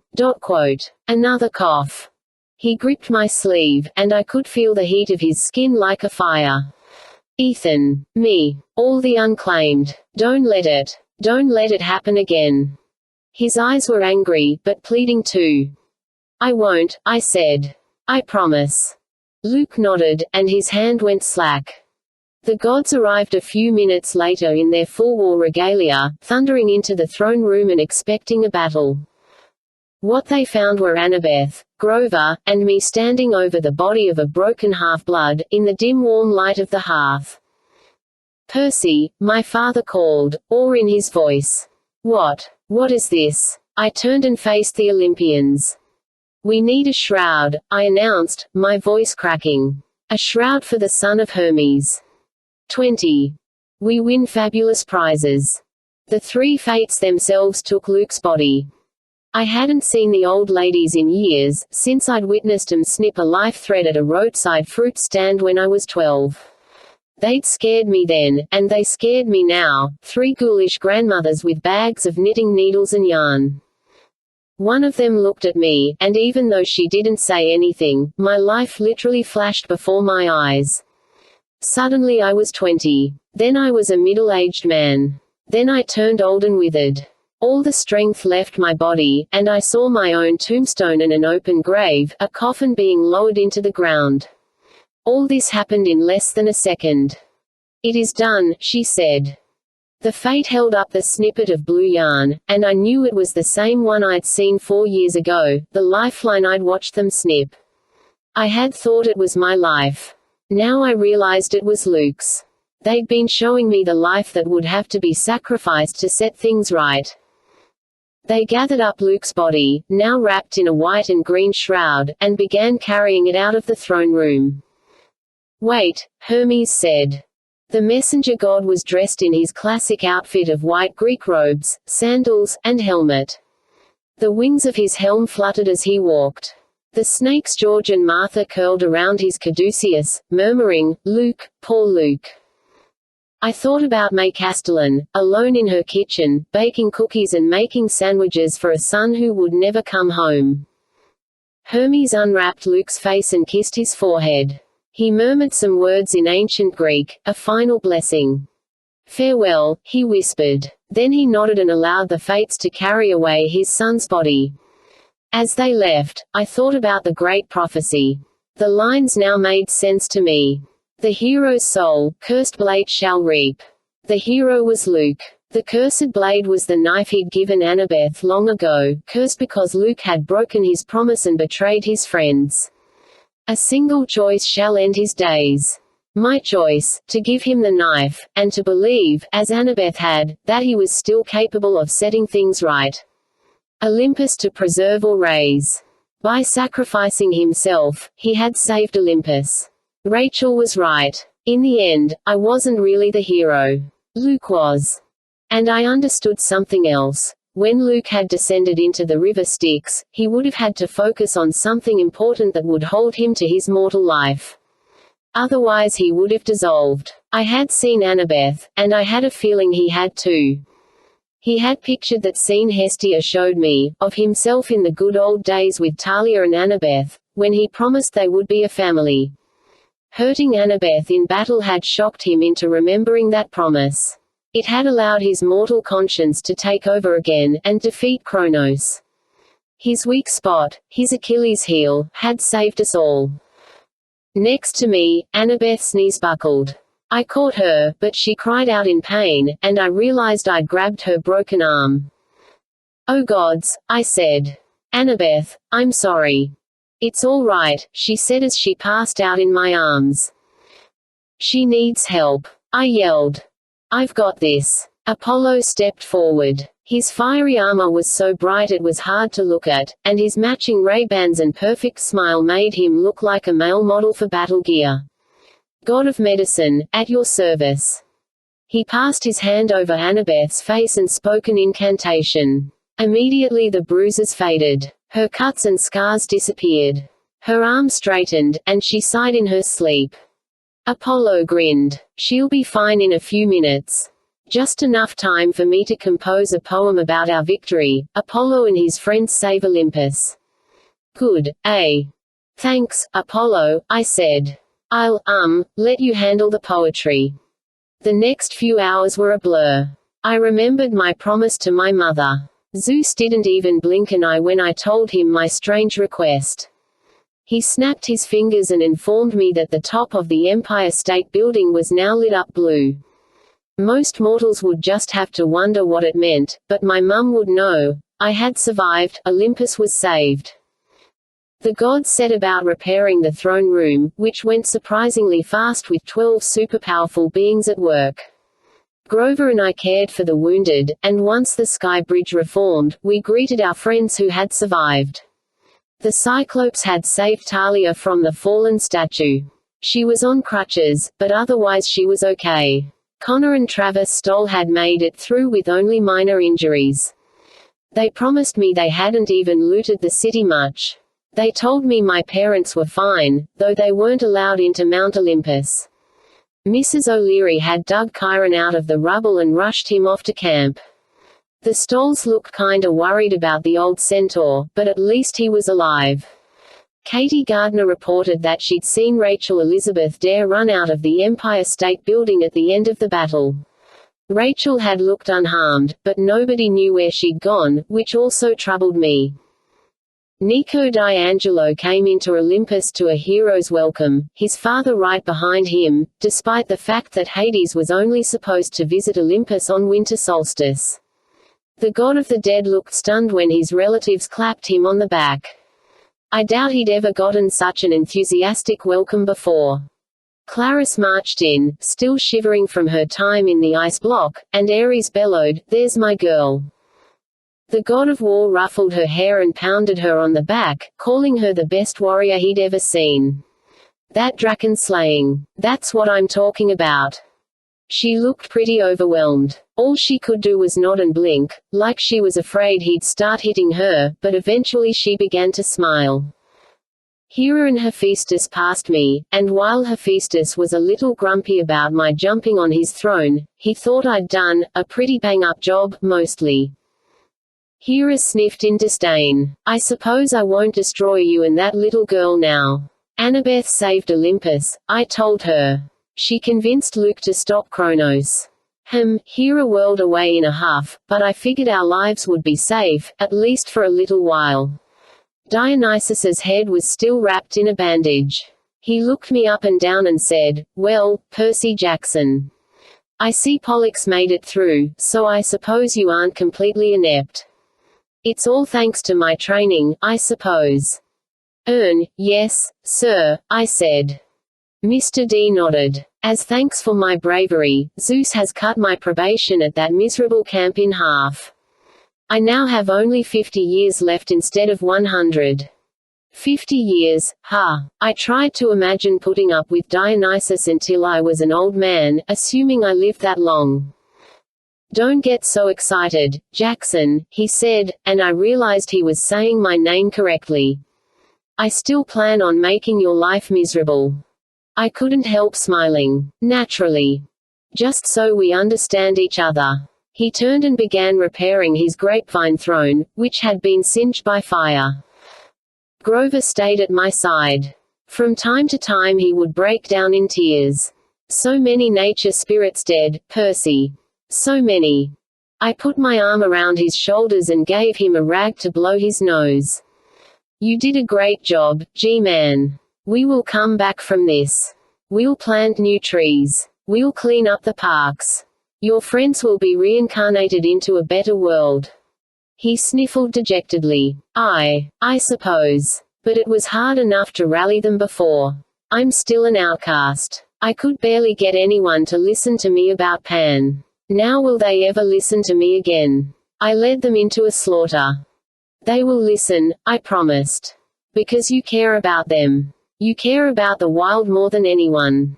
He tried for a smile. "Thanks, Percy. I hope you know I'm really proud to be your friend." I patted his arm. "Luke was right about one thing, G-Man. You're the bravest satyr I ever met." He blushed, but before he could say anything, conch horns blew. The army of Poseidon marched into the throne room. "Percy!" Tyson yelled. He charged toward me with his arms open. Fortunately he'd shrunk back to normal size, so his hug was like getting hit by a tractor, not the entire farm. "You are not dead," he said. "Yeah," I agreed. "Amazing, huh?" He clapped his hands and laughed happily. "I am not dead either. Yay. We chained Typhon. It was fun." Behind him, 50 other armored cyclopes laughed and nodded and gave each other high fives. "Tyson led us," one rumbled. "He is brave. Bravest of the Cyclopes." Another bellowed. Tyson blushed. "Was nothing. I saw you," I said. "You were incredible. I thought poor Grover would pass out. He's deathly afraid of Cyclopes." But he steeled his nerves and said, "Yes. 3 cheers for Tyson." "Yeah." The Cyclopes roared. "Please don't eat me," Grover muttered, but I don't think anyone heard him. The conch horns blasted again. The Cyclopes parted, and my father strode into the throne room in his battle armor, his trident glowing in his hands. "Tyson!" he roared. "Well done, my son." And Percy, his face turned stern. He wagged his finger at me, and for a second I was afraid he was going to zap me. "I even forgive you for sitting on my throne. You have saved Olympus." He held out his arms and gave me a hug. I realized, a little embarrassed, that I'd never actually hugged my dad before. He was warm, like a regular human, and he smelled of a salty beach and fresh sea air. When he pulled away, he smiled kindly at me. I felt so good, I'll admit I teared up a little. I guess until that moment I hadn't allowed myself to realize just how terrified I had been the last few days. Dad. Shush, he said. No hero is above fear, Percy. And you have risen above every hero. Not even Hercules.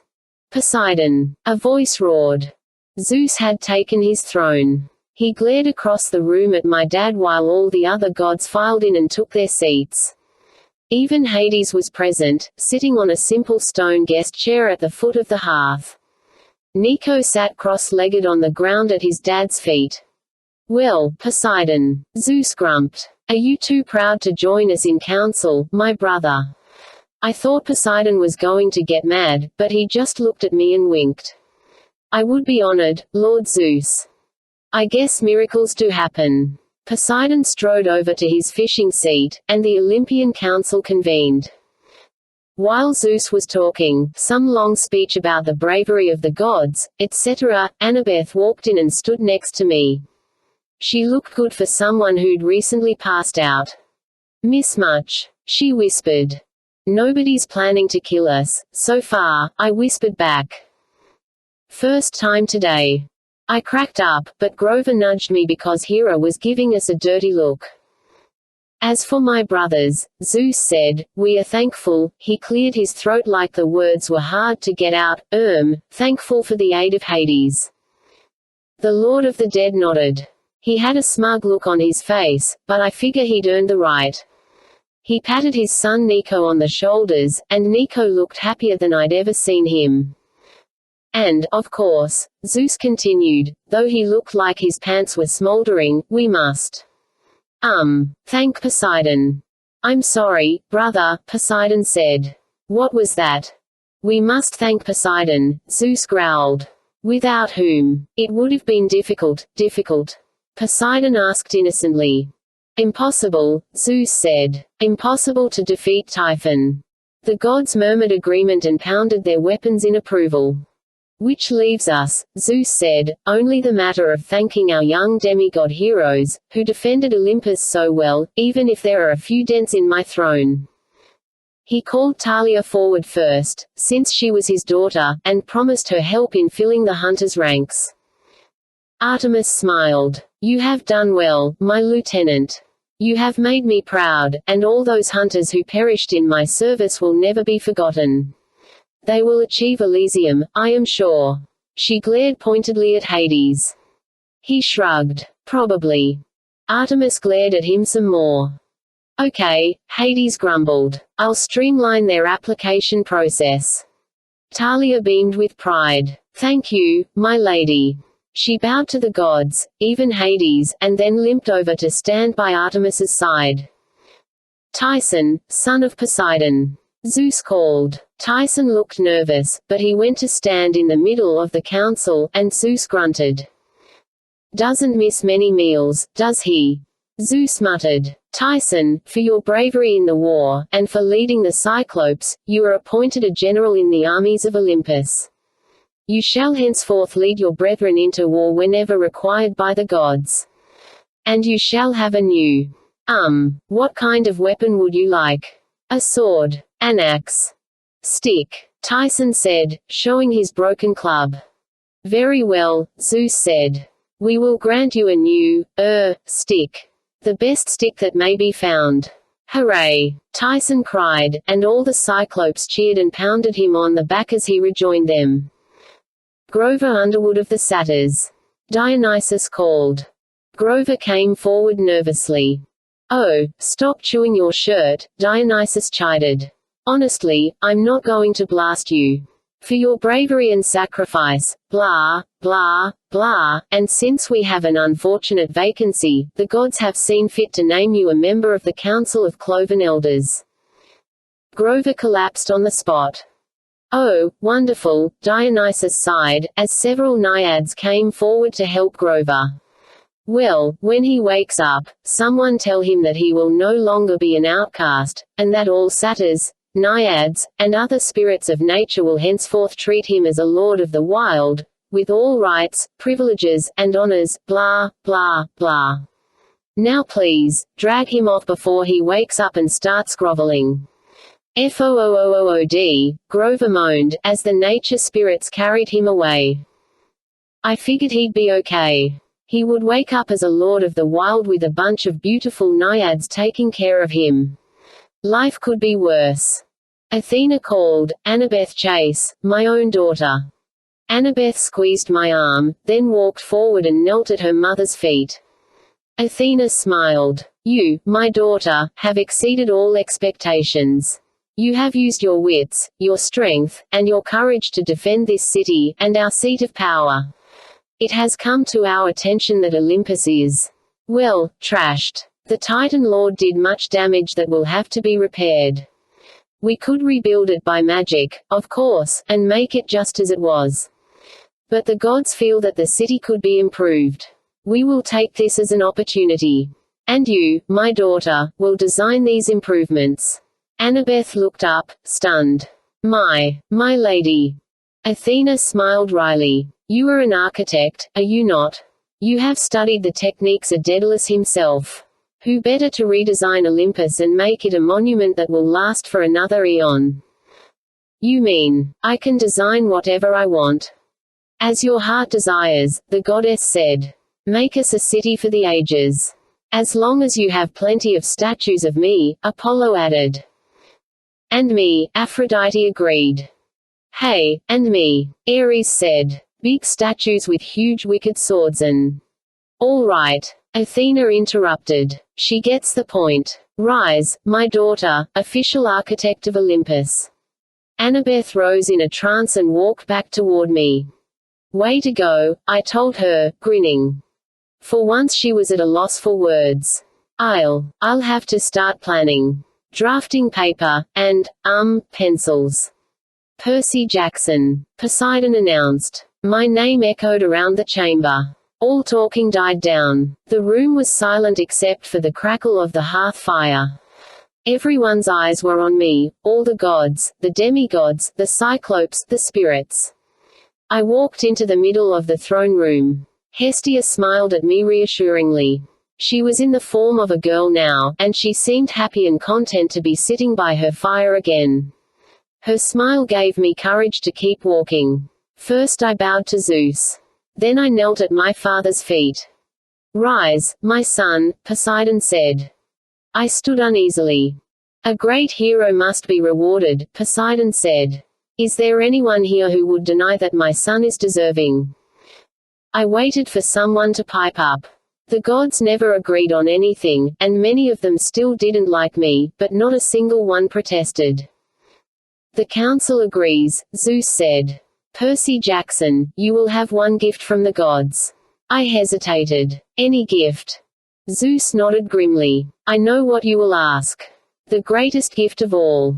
Yes, if you want it, it shall be yours. The gods have not bestowed this gift on a mortal hero in many centuries, but, Perseus Jackson, if you wish it, you shall be made a god. Immortal. Undying. You shall serve as your father's lieutenant for all time. I stared at him, stunned. A god. Zeus rolled his eyes. A dim-witted god, apparently. But yes. With the consensus of the entire council, I can make you immortal. Then I will have to put up with you forever. Ares mused. That means I can smash him to a pulp as often as I want, and he'll just keep coming back for more. I like this idea. I approve as well, Athena said, though she was looking at Annabeth. I glanced back. Annabeth was trying not to meet my eyes.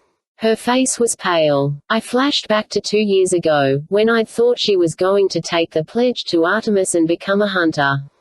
I'd been on the edge of a panic attack, thinking that I'd lose her. Now, she looked pretty much the same way. I thought about the 3 fates, and the way I'd seen my life flash by. I could avoid all that. No aging, no death, no body in the grave. I could be a teenager forever, in top condition, powerful, and immortal, serving my father. I could have power and eternal life. Who could refuse that? Then I looked at Annabeth again. I thought about my friends from camp. Charles Beckendorf, Michael Yu, Selina Beauregard, so many others who were now dead. I thought about Ethan Nakamura and Luke. And I knew what to do. No, I said. The council was silent. The gods frowned at each other like they must have misheard. No, Zeus said. You are turning down our generous gift. There was a dangerous edge to his voice, like a thunderstorm about to erupt. I'm honored and everything, I said. Don't get me wrong. It's just, I've got a lot of life left to live. I'd hate to peak in my sophomore year. The gods were glaring at me, but Annabeth had her hands over her mouth. Her eyes were shining, and that kind of made up for it. I do want a gift, though, I said. Do you promise to grant my wish? Zeus thought about this. If it is within our power. It is, I said. And it's not even difficult. But I need your promise on the river Styx. What? Dionysus cried. You don't trust us. Someone once told me, I said, looking at Hades, you should always get a solemn oath. Hades shrugged. Guilty. Very well, Zeus growled. In the name of the council, we swear by the river Styx to grant your reasonable request as long as it is within our power. The other gods muttered assent. Thunder boomed, shaking the throne room. The deal was made. From now on, I want you properly recognize the children of the gods, I said. All the children. Of all the gods. The Olympians shifted uncomfortably. Percy, my father said, what exactly do you mean? Kronos couldn't have risen if it hadn't been for a lot of demigods who felt abandoned by their parents, I said. They felt angry, resentful, and unloved, and they had a good reason. Zeus's royal nostrils flared. You dare accuse. No more undetermined children, I said. I want you to promise to claim your children, all your demigod children, by the time they turn 13. They won't be left out in the world on their own at the mercy of monsters. I want them claimed and brought to camp so they can be trained right, and survive. Now, wait just a moment, Apollo said, but I was on a roll. And the minor gods, I said. Nemesis, Hecate, Morpheus, Janus, Hebe, they all deserve a general amnesty and a place at Camp Half-Blood. Their children shouldn't be ignored. Calypso and the other peaceful Titan kind should be pardoned too. And Hades. Are you calling me a minor god? Hades bellowed. No, my lord, I said quickly. But your children should not be left out. They should have a cabin at camp. Nico has proven that. No unclaimed demigods will be crammed into the Hermes cabin anymore, wondering who their parents are. They'll have their own cabins, for all the gods. And no more pact of the big three. That didn't work anyway. You've got to stop trying to get rid of powerful demigods. We're going to train them and accept them instead. All children of the gods will be welcome and treated with respect. That is my wish. Zeus snorted. Is that all? Percy, Poseidon said, you ask much. You presume much. I hold you to your oath, I said. All of you. I got a lot of steely looks. Strangely, it was Athena who spoke up. The boy is correct. We have been unwise to ignore our children. It proved a strategic weakness in this war and almost caused our destruction. Percy Jackson, I have had my doubts about you, but perhaps, she glanced at Annabeth, and then spoke as if the words had a sour taste, perhaps I was mistaken. I move that we accept the boy's plan. Humph, Zeus said. Being told what to do by a mere child. But I suppose. All in favor, Hermes said. All the gods raised their hands. Thanks, I said. I turned, but before I could leave, Poseidon called, on guard. Immediately the Cyclopes came forward and made 2 lines from the thrones to the door, an aisle for me to walk through. They came to attention. All hail, Perseus Jackson, Tyson said. Hero of Olympus. And my big brother. 21. Blackjack gets jacked. Annabeth and I were on our way out when I spotted Hermes in a side courtyard of the palace. He was staring at an iris message in the mist of a fountain. I glanced at Annabeth. I'll meet you at the elevator. You sure? Then she studied my face. Yeah, you're sure. Hermes didn't seem to notice me approach. The iris message images were going so fast I could hardly understand them. Mortal newscasts from all over the country flashed by. Scenes of Typhon's destruction, the wreckage our battle had left across Manhattan, the president doing a news conference, the mayor of New York, some army vehicles riding down the Avenue of the Americas. Amazing, Hermes murmured. He turned toward me. 3,000 years, and I will never get over the power of the mist. And mortal ignorance. Thanks, I guess. Oh, not you. Although, I suppose I should wonder, turning down immortality. It was the right choice. Hermes looked at me curiously, then returned his attention to the iris message. Look at them. They've already decided Typhon was a freak series of storms. Don't I wish? They haven't figured out how all the statues in Lower Manhattan got removed from their pedestals and hacked to pieces. They keep showing a shot of Susan B. Anthony strangling Frederick Douglass. But I imagine they'll even come up with a logical explanation for that. How bad is the city? Hermes shrugged. Surprisingly, not too bad. The mortals are shaken, of course. But this is New York. I've never seen such a resilient bunch of humans. I imagine they'll be back to normal in a few weeks, and of course'll be helping. You. I'm the messenger of the gods. It's my job to monitor what the mortals are saying, and if necessary, help 'em make sense of what's happened. I'll reassure them. Trust me, they'll put this down to a freak earthquake or a solar flare. Anything but the truth. He sounded bitter. George and Martha curled around his caduceus, but they were silent, which made me think that Hermes was really angry. I probably should have kept quiet, but I said, I owe you an apology. Hermes gave me a cautious look. And why is that? I thought you were a bad father, I admitted. I thought you abandoned Luke because you knew his future and didn't do anything to stop it. I did know his future, Hermes said miserably. But you knew more than just the bad stuff, that he'd turn evil. You understood what he would do in the end. You knew he'd make the right choice. But you couldn't tell him, could you? Hermes stared at the fountain. No one can tamper with fate, Percy, not even a god. If I had warned him what was to come, or tried to influence his choices, I would have made things even worse. Staying silent, staying away from him. That was the hardest thing I've ever done. You had to let him find his own path, I said, and play his part in saving Olympus. Hermes sighed. I should not have gotten mad at Annabeth. When Luke visited her in San Francisco. Well, I knew she would have a part to play in his fate.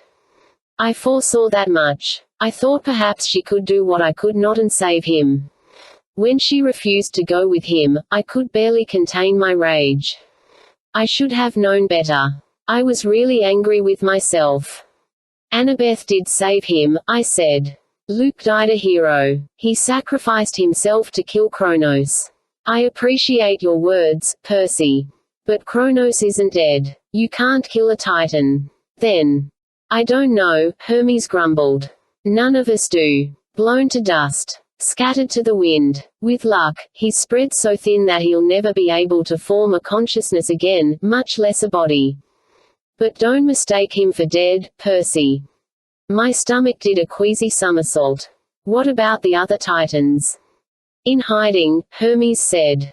Prometheus sent Zeus a message with a bunch of excuses for supporting Kronos.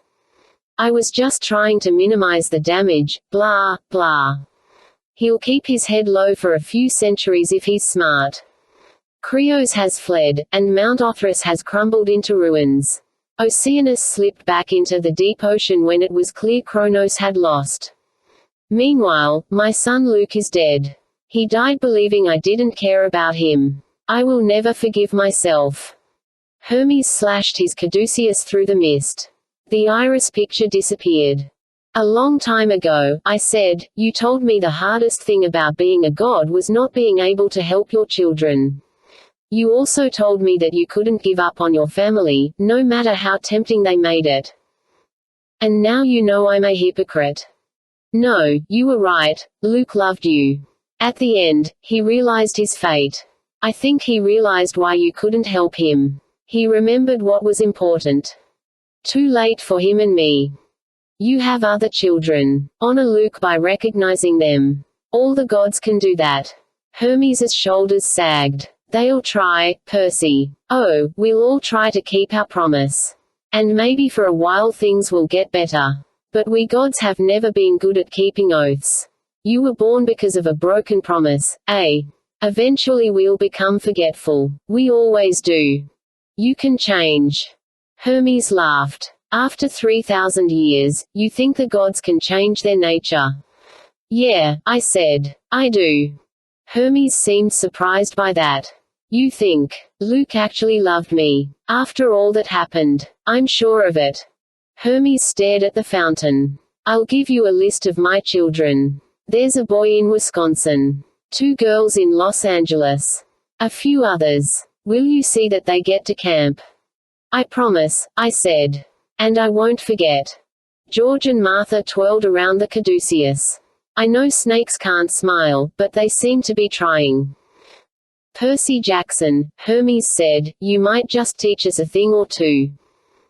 Another god was waiting for me on the way out of Olympus. Athena stood in the middle of the road with her arms crossed and a look on her face that made me think oh. She'd changed out of her armor, into jeans and a white blouse, but she didn't look any less warlike. Her grey eyes blazed. Well, Percy, she said. You will stay mortal. Yes, ma'am. I would know your reasons. I want to be a regular guy. I want to grow up. Have, a regular high school experience. And my daughter. I couldn't leave her, I admitted, my throat dry. Or Grover, I added quickly. Or, spare me. Athena stepped close to me, and I could feel her aura of power making my skin itch. I once warned you, Percy Jackson, that to save a friend you would destroy the world. Perhaps I was mistaken. You seem to have saved both your friends and the world. But think very carefully about how you proceed from here. I have given you the benefit of the doubt. Don't mess up. Just to prove her point, she erupted in a column of flame, charring the front of my shirt. Annabeth was waiting for me at the elevator. Why do you smell like smoke? Long story, I said. Together we made our way down to the street level. Neither of us said a word. The music was awful, Neil Diamond or something. I should have made that part of my gift from the gods, better elevator tunes. When we got into the lobby, I found my mother and Paul arguing with the bald security guy who'd returned to his post. I'm telling you, my mum yelled, we have to go up. My son, then she saw me and her eyes widened. Percy. She hugged the breath right out of me. We saw the building lit up blue, she said. But then you didn't come down. You went up hours ago. She was getting a bit anxious, Paul said dryly. I'm all right, I promised as my mum hugged Annabeth. Everything's okay now, Mr. Bloffus, Annabeth said, that was wicked sword work.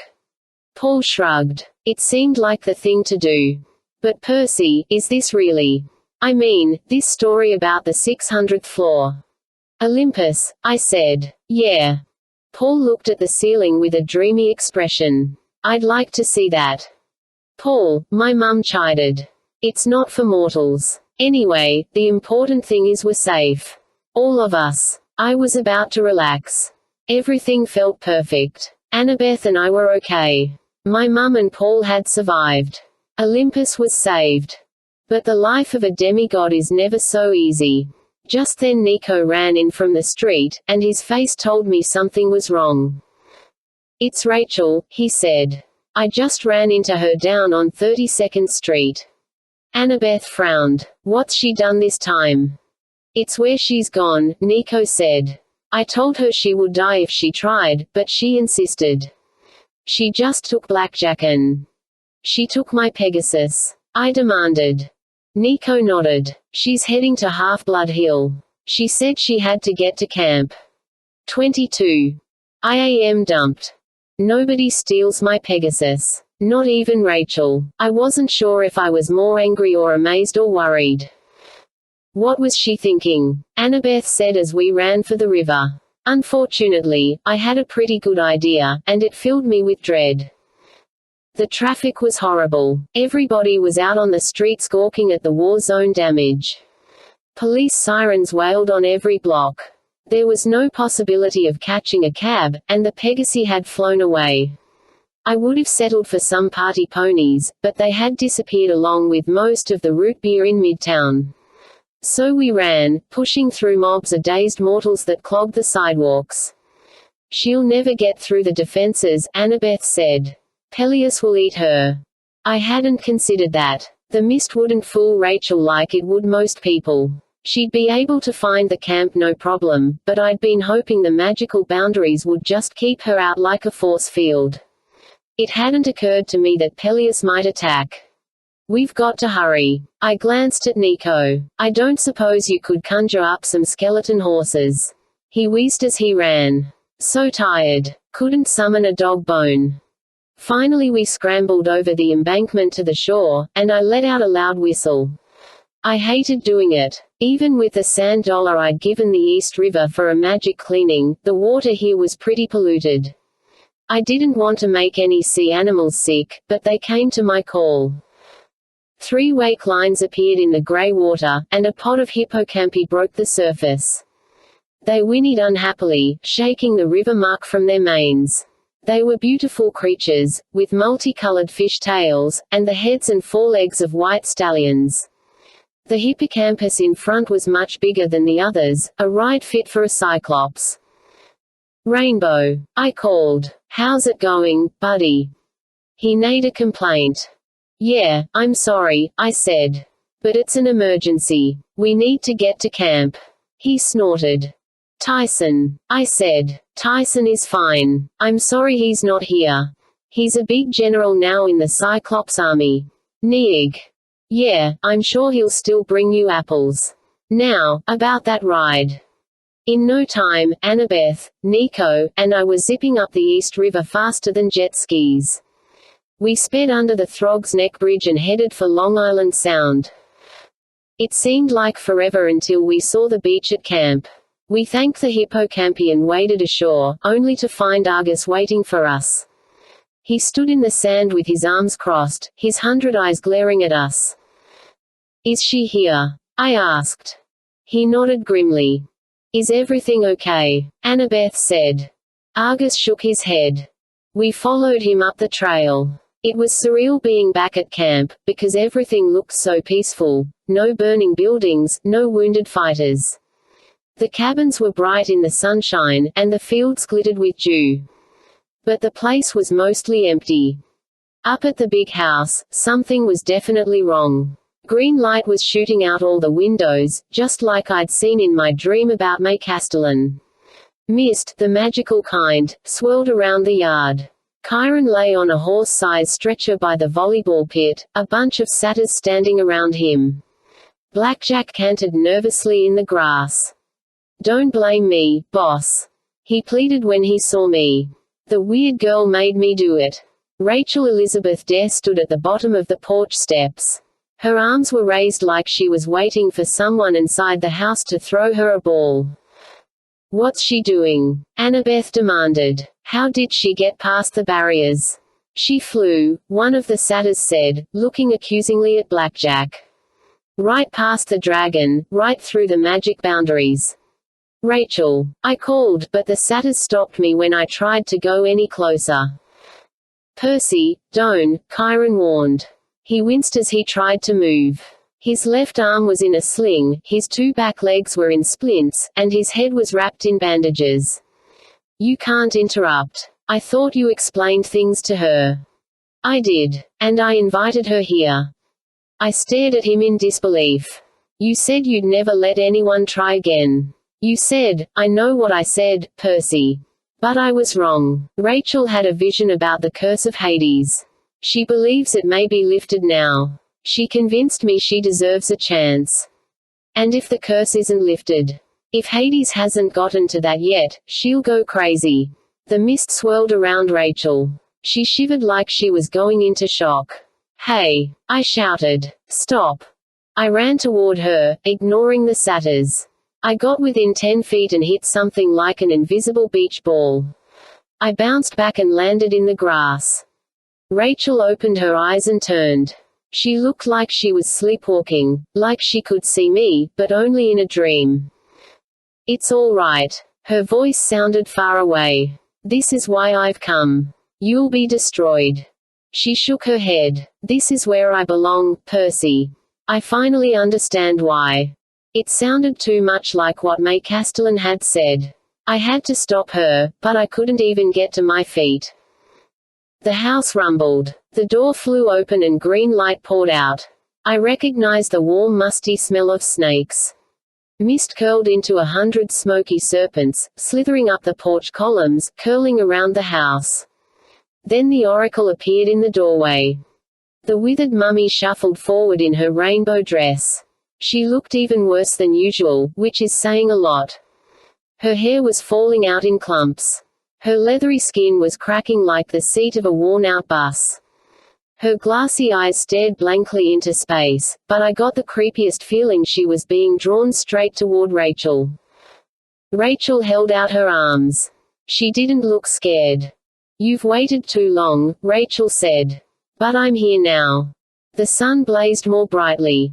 A man appeared above the porch, floating in the air, a blond dude in a white toga, with sunglasses and a cocky smile.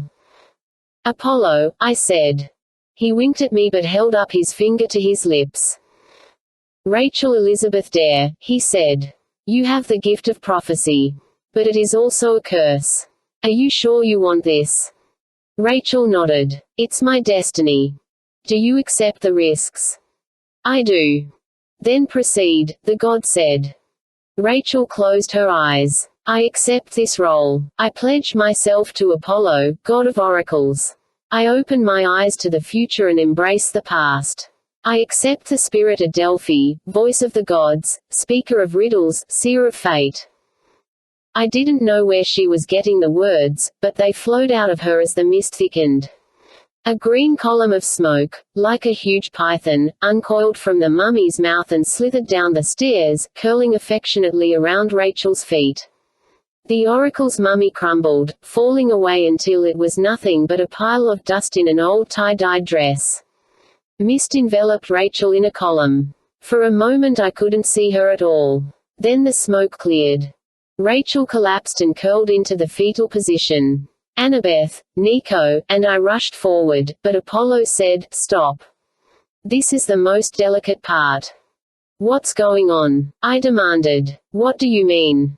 Apollo studied Rachel with concern. "Either the spirit takes hold, or it doesn't." "And if it doesn't?" Annabeth asked. 5 syllables, Apollo said, counting them on his fingers. "That would be real bad." Despite Apollo's warning, I ran forward and knelt over Rachel. The smell of the attic was gone. The mist sank into the ground and the green light faded. But Rachel was still pale. She was barely breathing. Then her eyes fluttered open. She focused on me with difficulty. "Percy. Are you okay?" She tried to sit up. "Ow." She pressed her hands to her temples. "Rachel," Nico said, "your life aura almost faded completely. I could see you dying." "I'm all right," she murmured. "Please, help me up. The visions, they're a little disorienting." "Are you sure you're okay?" I asked. Apollo drifted down from the porch. "Ladies and gentlemen, may I introduce the new Oracle Adelphi?" "You're kidding," Annabeth said. Rachel managed a weak smile. "It's a little surprising to me too, but this is my fate. I saw it when I was in New York. I know why I was born with true sight. I was meant to become the Oracle." I blinked. "You mean you can tell the future now?" "Not all the time," she said. "But there are visions, images, words in my mind. When someone asks me a question, Oh no. It's starting," Apollo announced. Rachel doubled over like someone had punched her. Then she stood up straight and her eyes glowed serpent green. When she spoke, her voice sounded tripled, like 3 Rachels were talking at once. 7 half-bloods shall answer the call. To storm or fire, the world must fall. An oath to keep with a final breath.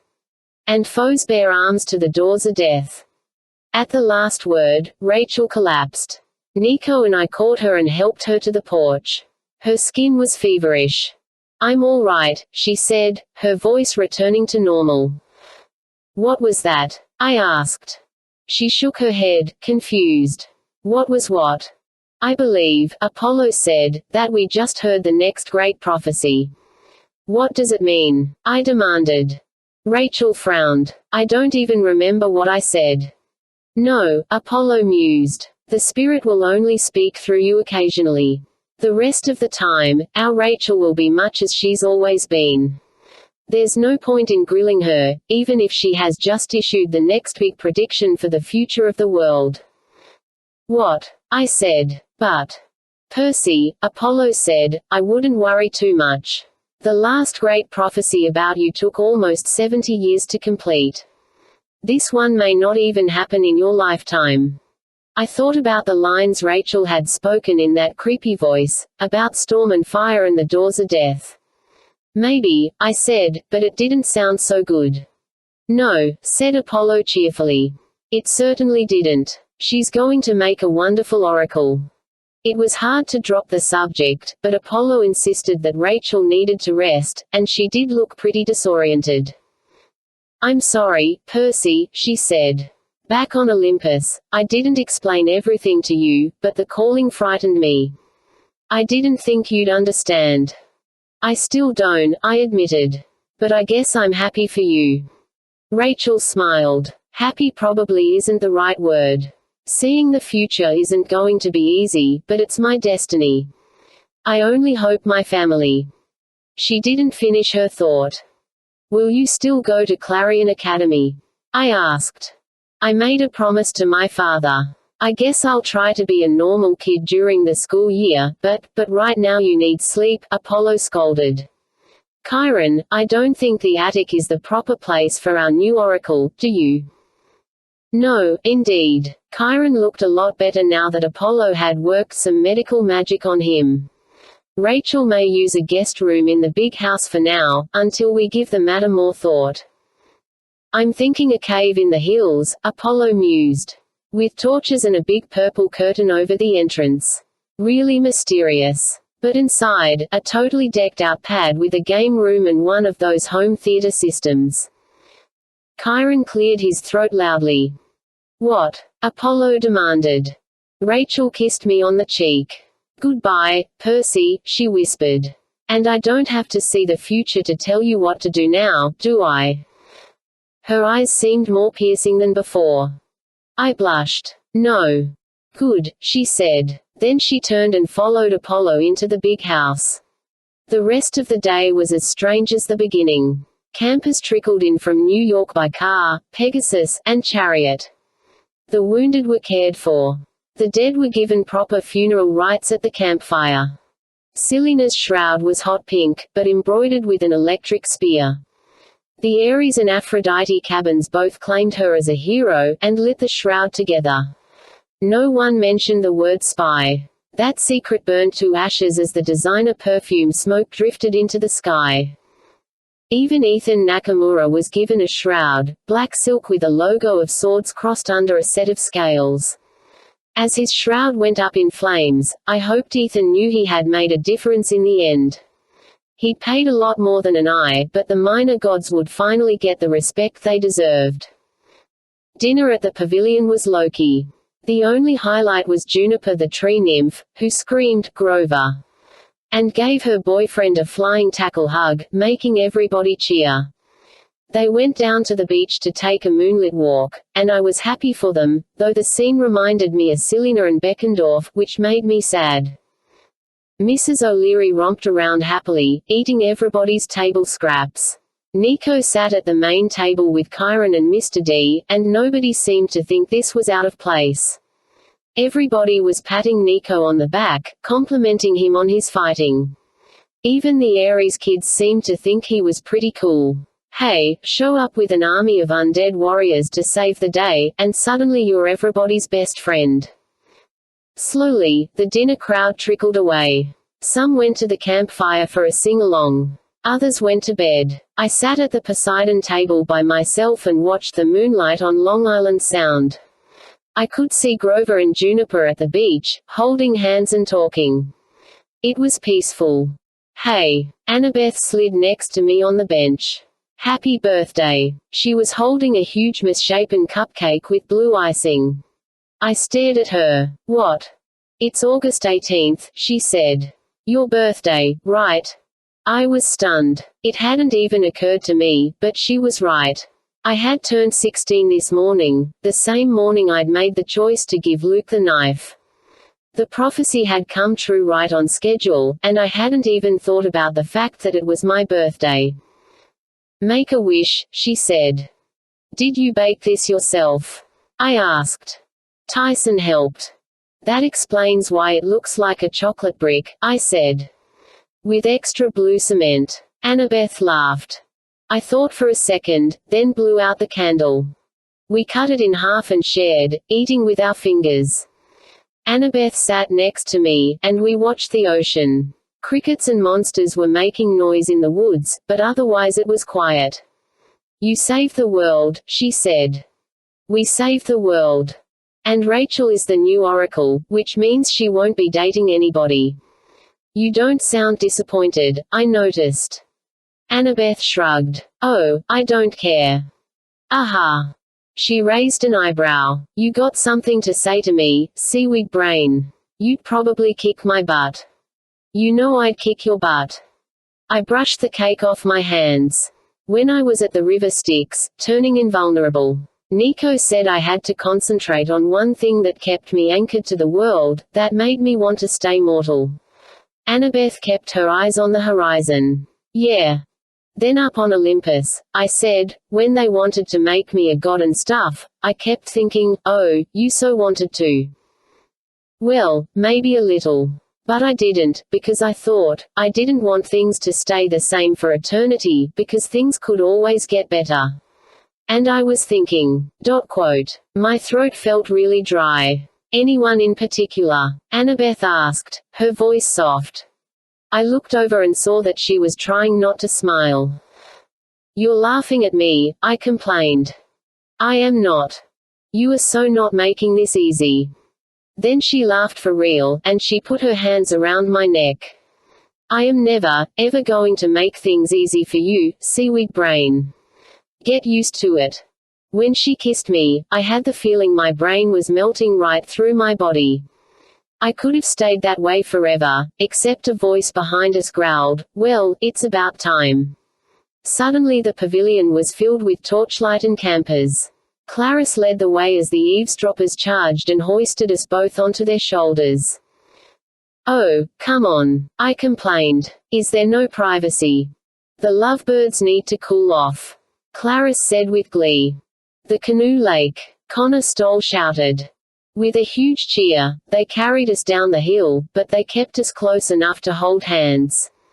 Annabeth was laughing, and I couldn't help laughing too, even though my face was completely red. We held hands right up to the moment they dumped us in the water.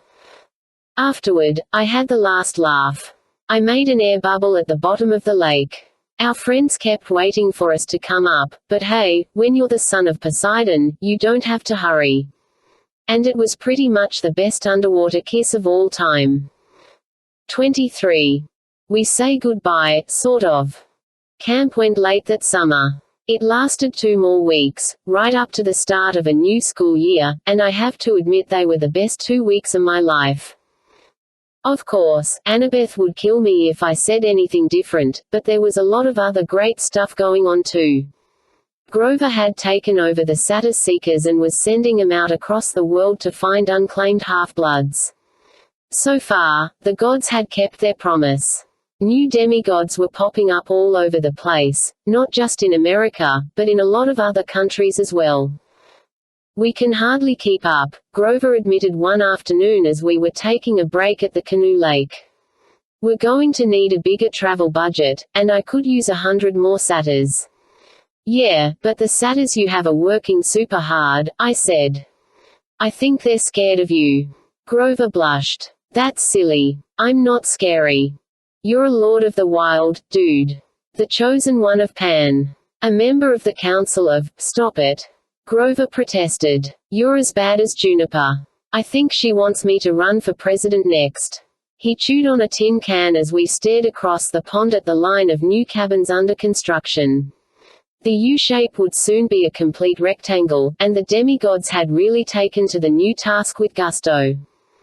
Nico had some undead builders working on the Hades cabin. Even though he was still the only kid in it, it was going to look pretty cool. Solid obsidian walls with a skull over the door and torches that burned with green fire 24 hours a day. Next to that were the cabins of Iris, Nemesis, Hecate, and several others I didn't recognize. They kept adding new ones to the blueprints every day. It was going so well, Annabeth and Chiron were talking about adding an entirely new wing of cabins just so they could have enough room. The Hermes cabin was a lot less crowded now, because most of the unclaimed kids had received signs from their godly parents. It happened almost every night, and every night more demigods straggled over the property line with the satyr guides, usually with some nasty monsters pursuing them, but almost all of them made it through. It's going to be a lot different next summer, I said. Chiron's expecting we'll have twice as many campers. Yeah, Grover agreed, but it'll be the same old place. He sighed contentedly. I watched as Tyson led a group of Cyclops builders.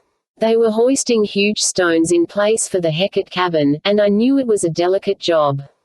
Each stone was engraved with magical writing, and if they dropped one, it would either explode or turn everyone within half a mile into a tree. I figured nobody but Grover would like that. I'll be traveling a lot, Grover warned, between protecting nature and finding half-bloods. I may not see you as much. Won't change anything, I said. You're still my best friend. He grinned. Except for Annabeth. That's different. Yeah, he agreed. It sure is. In the late afternoon, I was taking one last walk along the beach when a familiar voice said, "Good day for fishing." My dad, Poseidon, was standing knee-deep in the surf, wearing his typical Bermuda shorts, beat-up cap, and a real subtle pink and green Tommy Bahama shirt. He had a deep-sea fishing rod in his hands, and when he cast it the line went way out, like halfway across Long Island Sound. "Hey, Dad," I said. "What brings you here?" He winked. "Never really got to talk in private on Olympus. I wanted to thank you." "Thank me. You came to the rescue." "Yes, and I got my palace destroyed in the process, but you know, palaces can be rebuilt. I've gotten so many thank you cards from the other gods. Even Ares wrote one, though I think Hera forced him to. It's rather gratifying. So, thank you. I suppose even the gods can learn new tricks." The sound began to boil. At the end of my dad's line, a huge green sea serpent erupted from the water. It thrashed and fought, but Poseidon just sighed. Holding his fishing pole with one hand, he whipped out his knife and cut the line. The monster sank below the surface. "Not eating size," he complained. "I have to release the little ones or the game wardens will be all over me." "Little ones." He grinned. "You're doing well with those new cabins, by the way. I suppose this means I can claim all those other sons and daughters of mine and send you some siblings next summer." Ha ha. Poseidon reeled in his empty line. I shifted my feet. You were kidding, right?" Poseidon gave me one of his inside joke winks, and I still didn't know whether he was serious or not. "I'll see you soon, Percy. And remember, know which fish are big enough to land, eh?" With that he dissolved in the sea breeze, leaving a fishing pole lying in the sand. That evening was the last night of camp, the bead ceremony. The Hephaestus cabin had designed the bead this year. It showed the Empire State Building, and etched in tiny Greek letters, spiraling around the image, were the names of all the heroes who had died defending Olympus. There were too many names, but I was proud to wear the bead. I put it on my camp necklace, 4 beads now. I felt like an old-timer. I thought about the first campfire I'd ever attended, back when I was 12, and how I'd felt so at home. That at least hadn't changed. Never forget this summer, Kyron told us. He had healed remarkably well, but he still trotted in front of the fire with a slight limp. We have discovered bravery and friendship and courage this summer. We have upheld the honor of the camp. He smiled at me, and everybody cheered. As I looked at the fire, I saw a little girl in a brown dress tending the flames. She winked at me with red glowing eyes. No one else seemed to notice her, but I realized maybe she preferred it that way. And now, Kyron said, early to bed. Remember, you must vacate your cabins by noon tomorrow unless you've made arrangements to stay the year with us. The cleaning harpies will eat any stragglers, and I'd hate to end the summer on a sour note. The next morning, Annabeth and I stood at the top of Half-Blood Hill. We watched the buses and vans pull away, taking most of the campers back to the real world.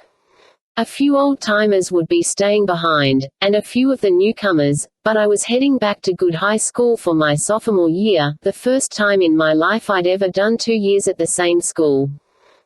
Goodbye, Rachel said to us as she shouldered her bag. She looked pretty nervous, but she was keeping a promise to her father and attending Clarion Academy in New Hampshire. It would be next summer before we got our oracle back. You'll do great. Annabeth hugged her. Funny, she seemed to get along fine with Rachel these days. Rachel bit her lip. I hope you're right. I'm a little worried. What if somebody asks what's on the next math test and I start spouting a prophecy in the middle of geometry class? The Pythagorean theorem shall be problem 2. Gods, that would be embarrassing. Annabeth laughed, and to my relief, it made Rachel smile. Well, she said, you two be good to each other. Go figure, but she looked at me like I was some kind of troublemaker. Before I could protest, Rachel wished us well and ran down the hill to catch her ride. Annabeth, thank goodness, would be staying in New York.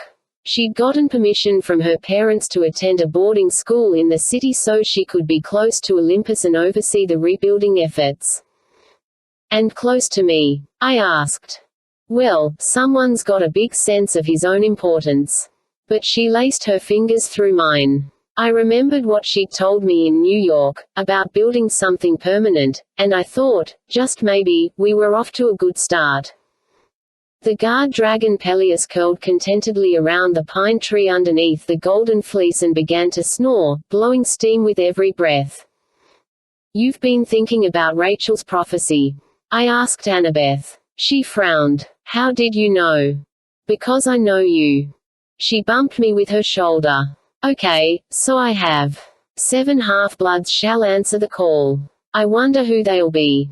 We're going to have so many new faces next summer. Yep, I agreed. And all that stuff about the world falling in storm or fire. She pursed her lips. And foes at the doors of death. I don't know, Percy, but I don't like it. I thought, well, maybe we'd get some peace for a change. Wouldn't be Camp Half-Blood if it was peaceful, I said. I guess you're right. Or maybe the prophecy won't happen for years. Could be a problem for another generation of demigods, I agreed. Then we can kick back and enjoy. She nodded, though she still seemed uneasy. I didn't blame her, but it was hard to feel too upset on a nice day, with her next to me, knowing that I wasn't really saying goodbye. We had lots of time. Race you to the road. I said. You are so going to lose. She took off down Half-Blood Hill and I sprinted after her. For once, I didn't look back.